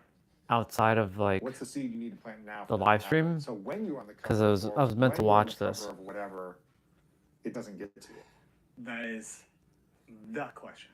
Yes. And that is, I think, the only solution. I need to ask myself that question every day. Because it's coming. If you desire it, Yes. it will happen. Yes. The momentum is there. Yeah, there are things that I see and that I feel, which means it's destined to happen either in this lifetime or next. Yeah. That's my free will. When? Time will be the free will of when it happens. So if the creator is speaking to you right now and saying this is exactly what you need to do in order for you to receive all the blessings and to be able to share my message with the world and to serve humanity at the highest level, to bring them light, to expand their vessel, so they are able to remind themselves that they are made of pure love and wholeness. What does the creator need to say to you so that your ego doesn't think you're the one doing this when the success, Right. magazine covers? That's the come reason your way? why I was meant to watch this part. This is why I love spending time with you, because you ask me these questions all the time. So I'm trying to take myself out of my body and ask if the creator was asking me. Mm-hmm. Or what is the creator telling you? You know, it's harder for me to describe in words, but I can describe in feelings. There's a feeling I have. I know when I've been broken and like what that broken feeling is, and I still go out there. That feeling is a very powerful place to be. That it's like you're broken, but you're appreciative. You're broken, but you're happy. That's the only protection. And I have like to that. always try to connect to that energy and duplicate that so that crashing doesn't do that. And just as you're saying it, I think I would need to take even more time out of my day instead of manifesting things, instead of working, instead of trying to make more money. I need to work on building that feeling and that consciousness, because that vessel is what's going to be able to hold that future that you just talked about. And I think what I'm actually realizing as I'm talking to you is the negative side, this like dark force that we all have an opponent. This opponent could very well be giving me so much good things so that I don't spend any time, or I just don't have the time to reconnect to that consciousness of a broken vessel. Because you have so much momentum, so many opportunities. Oh, all these blessings are coming to me. And my whole purpose is to receive them. Right. So I'm receiving, all of this is coming, it's coming. Right. So all these things I'm doing will draw in the energy, but I'm actually not taking the time to build the vessel that will hold it when it comes. That's the danger. It's getting Holding, away from those building four the vessel Ps. to hold what you It's like, desire. it's just because you have so much going on that all your That's days what I'm doing stagnate, right you now. kind I'm of building forget that about the vessel. four That Ps. is the scariest thing here. Building That the when you get vessel so that's busy, circular, not days linear. stack because the good things are happening. You then forget the spiritual and the spiritual things you did to get there. You know what's interesting? I had a pastor on a couple of years ago named Michael Todd, and Oh yeah, Michael Christian Todd. pastor, and he had a book come out that was on the New York Times list for, I can't remember the exact, I think it was like 3 months, every week in a row for like 3 months, something like this. And early on in his pastor mentorship with like the pastor that taught him how to be a pastor and the person he was being mentored under, his pastor mentor said, before you get into this, I want to remind you that, you know, I take a month every year to recharge. Yep. And every year, it doesn't matter if everything's going well, everything's going wrong, like I take a month every year to reset, and I do no work. No work for Yes, month, I remember no this. preaching, nothing. So I'm with my fascinating. family, I'm recovering, etc. And he had been doing this every year for, I don't know, 7 or 8 years, as long as he's been doing his church. And his church just took off, like crushing. Like he saw him everywhere. His audience, his platform, the church, everything is crushing. The New York Times bestselling book. And the week it went on, he was on the New York Times bestseller list for every week for 3 months or something, or 5 months. The week it stopped being on the New York Times bestseller list was the first week of his month of that year of his taking off time. And I go, why would you stop the momentum? And he goes, because I made a commitment, and my pastor mentor told me early on that great things are going to happen. But if I don't take time for me and my health and my relationships with my wife, my kids, like I'll eventually fall. Wow, what a discipline! Wow. And he had a transformation with his own physical health over the last couple of years, and it's like, I think there's something to that. There's a scary thing of blocking your momentum and stopping it because you're like, but this opportunity and this thing and this thing. But it's like, if you're not willing to take care of these other things and stop yourself to pause, doesn't mean you have to block the flow of abundance coming to you, but take time to really recharge. And it might have to be in the middle of the greatest like momentum you've ever had. So hard. It's really hard. I think what you just said is so many people talk about how to make it. Very few people talk about how to hold it. Sustain Ooh. it. Yes. Into being That's a circular, bar. not a start and end. That's right. Circular. And so that it doesn't like Circular end, vessel. and you have to restart us from the I'll be beginning, so asking big crash. the creator after the live stream. I'm just going to take some time to sit with the creator and ask a few things. But have they really The creator, me, you know, it's like higher self, whatever. Crash is Just going to sit and ask myself some questions. Up again, right? You gotta let the dust settle. You gotta recalibrate your own personal, all these different things, right? And How much maybe time do we have left? Money doesn't matter anymore, but it's like we there's got still a time. recovery phase that happens when you crash. Correct. To course correct, get back on track, to heal, mend whatever you need to mend. And so it's just something to think about. Yeah, we don't talk about it enough. Yeah. That's for sure. Yeah, so it's just something to think about. But I mean, so that's your biggest fear. After you said it, and that's what came up for you. That's what came up for me. Yeah. To make the time, or even take the time off to always recalibrate and get to that one feeling I had before, that I knew that was the perfect vessel. That was the circular vessel. When you're broken and you're crushed and you feel rejected and you feel like humiliated, you don't want to walk outside, but you still show up, then you're just a giver. Yeah. It's I just not about desire you, to give, but then everybody give. loves you, and then that's a problem, right? And the cows like to say that because when you're broken, you go out there and you give, then the miracles come and then everybody loves you. So you keep there's manifestation, and then you need to recreate the vessel. The question is, do you recreate it proactively? It's very hard, or do you wait for the universe to crush you to build it? Yeah. That's a great.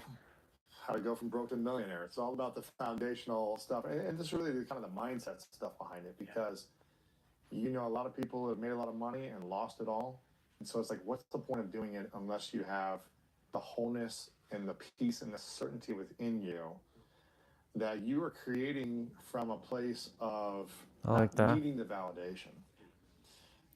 receiving the blessings that come to you and creating meaningful relationships with people, but not doing it because you need the validation, but doing it because you want to give from a place of service and from a place of, I guess, giving it all up to the creator. Only looking for validation from the creator. Only looking for validation from the creator. And what did you say, taking receipts from the creator? What is that? Invoicing the creator? What does that mean, invoicing the creator? When you do a service for someone, then you send them an invoice and say, here's what you have to pay for my services, right? And one of the ways I've learned to kind of let go of resentment is I will do something for someone, I'll give them time, maybe money, maybe energy, and maybe they don't appreciate, maybe they do nothing with it. But I know that energy is not lost. So I go to the creator and I say, creator, I'm now invoicing you. You have to pay this bill. Wow, that's cool. I like that. You pay the bill through any way you want, and then I'm not resenting the person anymore. Because you trust the creator is going to bring you everything you need. You trust, and you also basically say, hey, look, this is my services. This is how much energy I use. This is my vessel I created. Right. This is pay me for my service. Pay me for my services. Well, you obviously have to let go about when and how it happens. Yeah. Yeah. And how much. Yeah. But you I did this much energy. Pay me $40 now. Yeah, that's not gonna happen. You should never look to you should never look to take from the people. You should only look to receive from the creator. Now the creator may I like send that. the people to give to you, but Right. your intention should never be, because otherwise that's when This you is get such a good upset. podcast. And resentful. Man, that's been one of the biggest challenges for me. It's like, it's funny because I took this test or this like online quiz of like, who's your Disney character? I don't know if you've ever like, I know like the BuzzFeed or something, or it's like of like the 1,000 Disney characters. It's like your personality test of like who you are, right? And mine was Maui. And Maui feels like he does all these things for all these people, and no one appreciates him. Oh my God. And I was like, yeah, that's probably me. It's like, yeah. And so it was just a good reminder to be like, okay, I need to stop needing the appreciation of people. And I used to be an extreme people pleaser where like, I'm just going to give. And people didn't, acknowledge it or whatever. Right. And I'm like, mother effers, like, what's going on? I'm not putting all this energy into this. And they're taking it, Yep. but not even a thank you or whatever, right? That's the whole Maui's thing. It's like, wow. He says, thank you, you're welcome, or whatever, right? So Thank you, you're welcome. Like, I brought the moon down for you, and you didn't even say thank you. I brought the freaking land up, you didn't say thank you. All these things in his songs. So wow. I was like, yeah, I can relate to that. That makes sense. That's so cool. And it speaks true to me what you're saying. Instead of like needing the acknowledgement from people, or needing someone to thank you, or needing someone to give you something in return, or whatever it might be, if I'm wanting to truly be of service, then all I should be thinking of is gratitude from the creator, not gratitude from people. Correct. Now, I think it'd be nice to have some type of like decency of just like a simple thank you, because I don't know, I feel like there's something there in exchange of energy with people still. Yeah, people are programmed not to give you something that you are looking for from them. That's what's interesting. People like to give to people who don't feel entitled to it anymore. They're not even expecting it. And so when you talk to the creator, 3 minutes. You still feel you deserve, but from the creator, you say, creator, I trust the way 3 you minutes. will manifest it. 3 minutes more. Then your energy is like very like whole and complete, and then people actually want to give to you more. Yes. Yeah. And that's when they actually come to you. Yes. It's very fascinating. That's interesting. So it's cool. Don't look for validation from people. Invoice God or the creator. Invoice. For your services. And it may show up in people providing Oh, it will. He'll send clients or opportunities or jobs or whatever it might be. He'll send the people, and the people have no choice, but they'll come to you like, I don't even know why, but I got to do this for you. Wow. That's beautiful, man. Well, I appreciate you. David came in the house. This has been a powerful episode. Again, for people watching or listening, leave your biggest takeaway from this episode. What opened up for you? What spoke to you? What resonated? What is the one thing you needed to hear today? And what's the one action step you're going to take to support you in the 4 keys of your life: spiritual, certainty, prayer, and physical?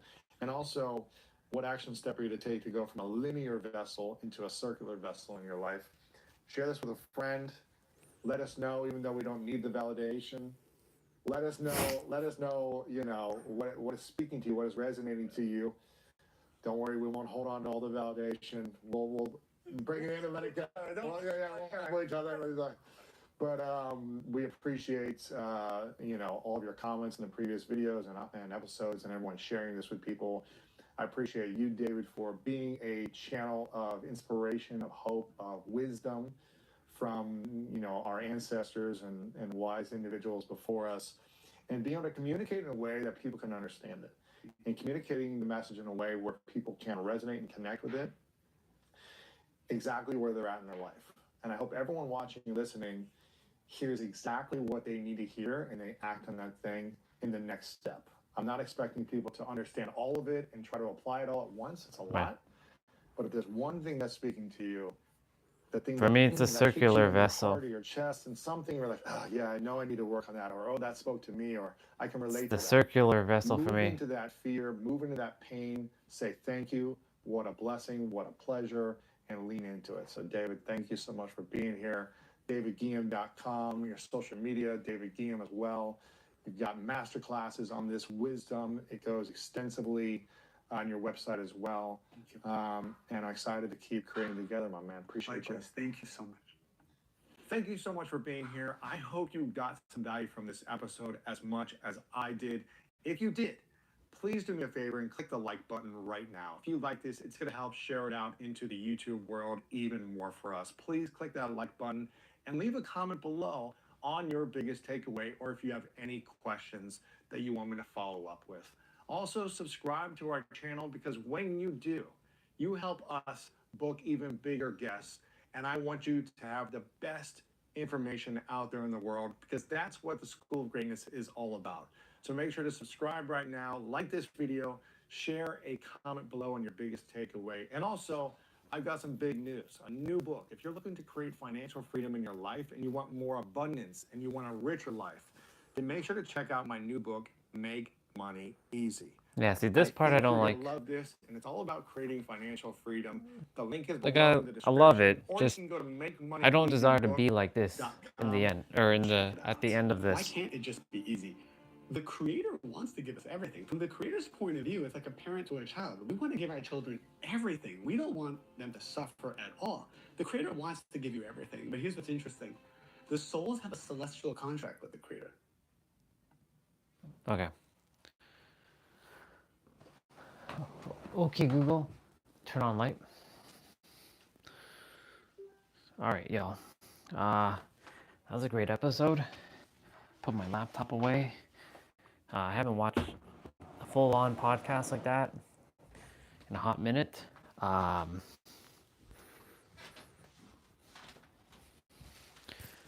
Yeah. So, yeah, I'm gonna take another night off from gaming.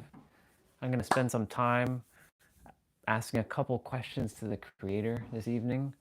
Definitely watch a couple episodes of Soul Leveling, because I fell asleep last night and it was quite something.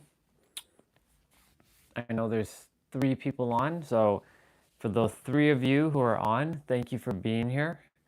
Thank you for whoever watched or whoever listened to the podcast. You also picked up something, because that wasn't just for myself. That was also for any of you who listened to that with one of my mirrors, David Guillaume. One of our mirrors, I should say, because everything that I've shared is been mirrored back from like him or Nero or Pete Sapper or Jay Cohen or Bashar. And of course a few others. Like I love Lewis, he was one of my original mirrors. Always will love him. I desire to be on his podcast whenever the time comes, if that's meant to happen. Not if, when it's meant to happen, and take it from there. But yeah, for now, let's see. We got 1 minute, so I'm gonna wrap up now. Tomorrow is active rest day. It's Thursday, so it's abs, and we'll be back outside tomorrow. Just desire you to know that you are the ultimate revealer of your reality. Remember that everything that you desire is truly here in the now. Even I have to remind myself of that, and that creation is finished. Remember that your heart is the key to everything, and I have to remind myself of that too, because it's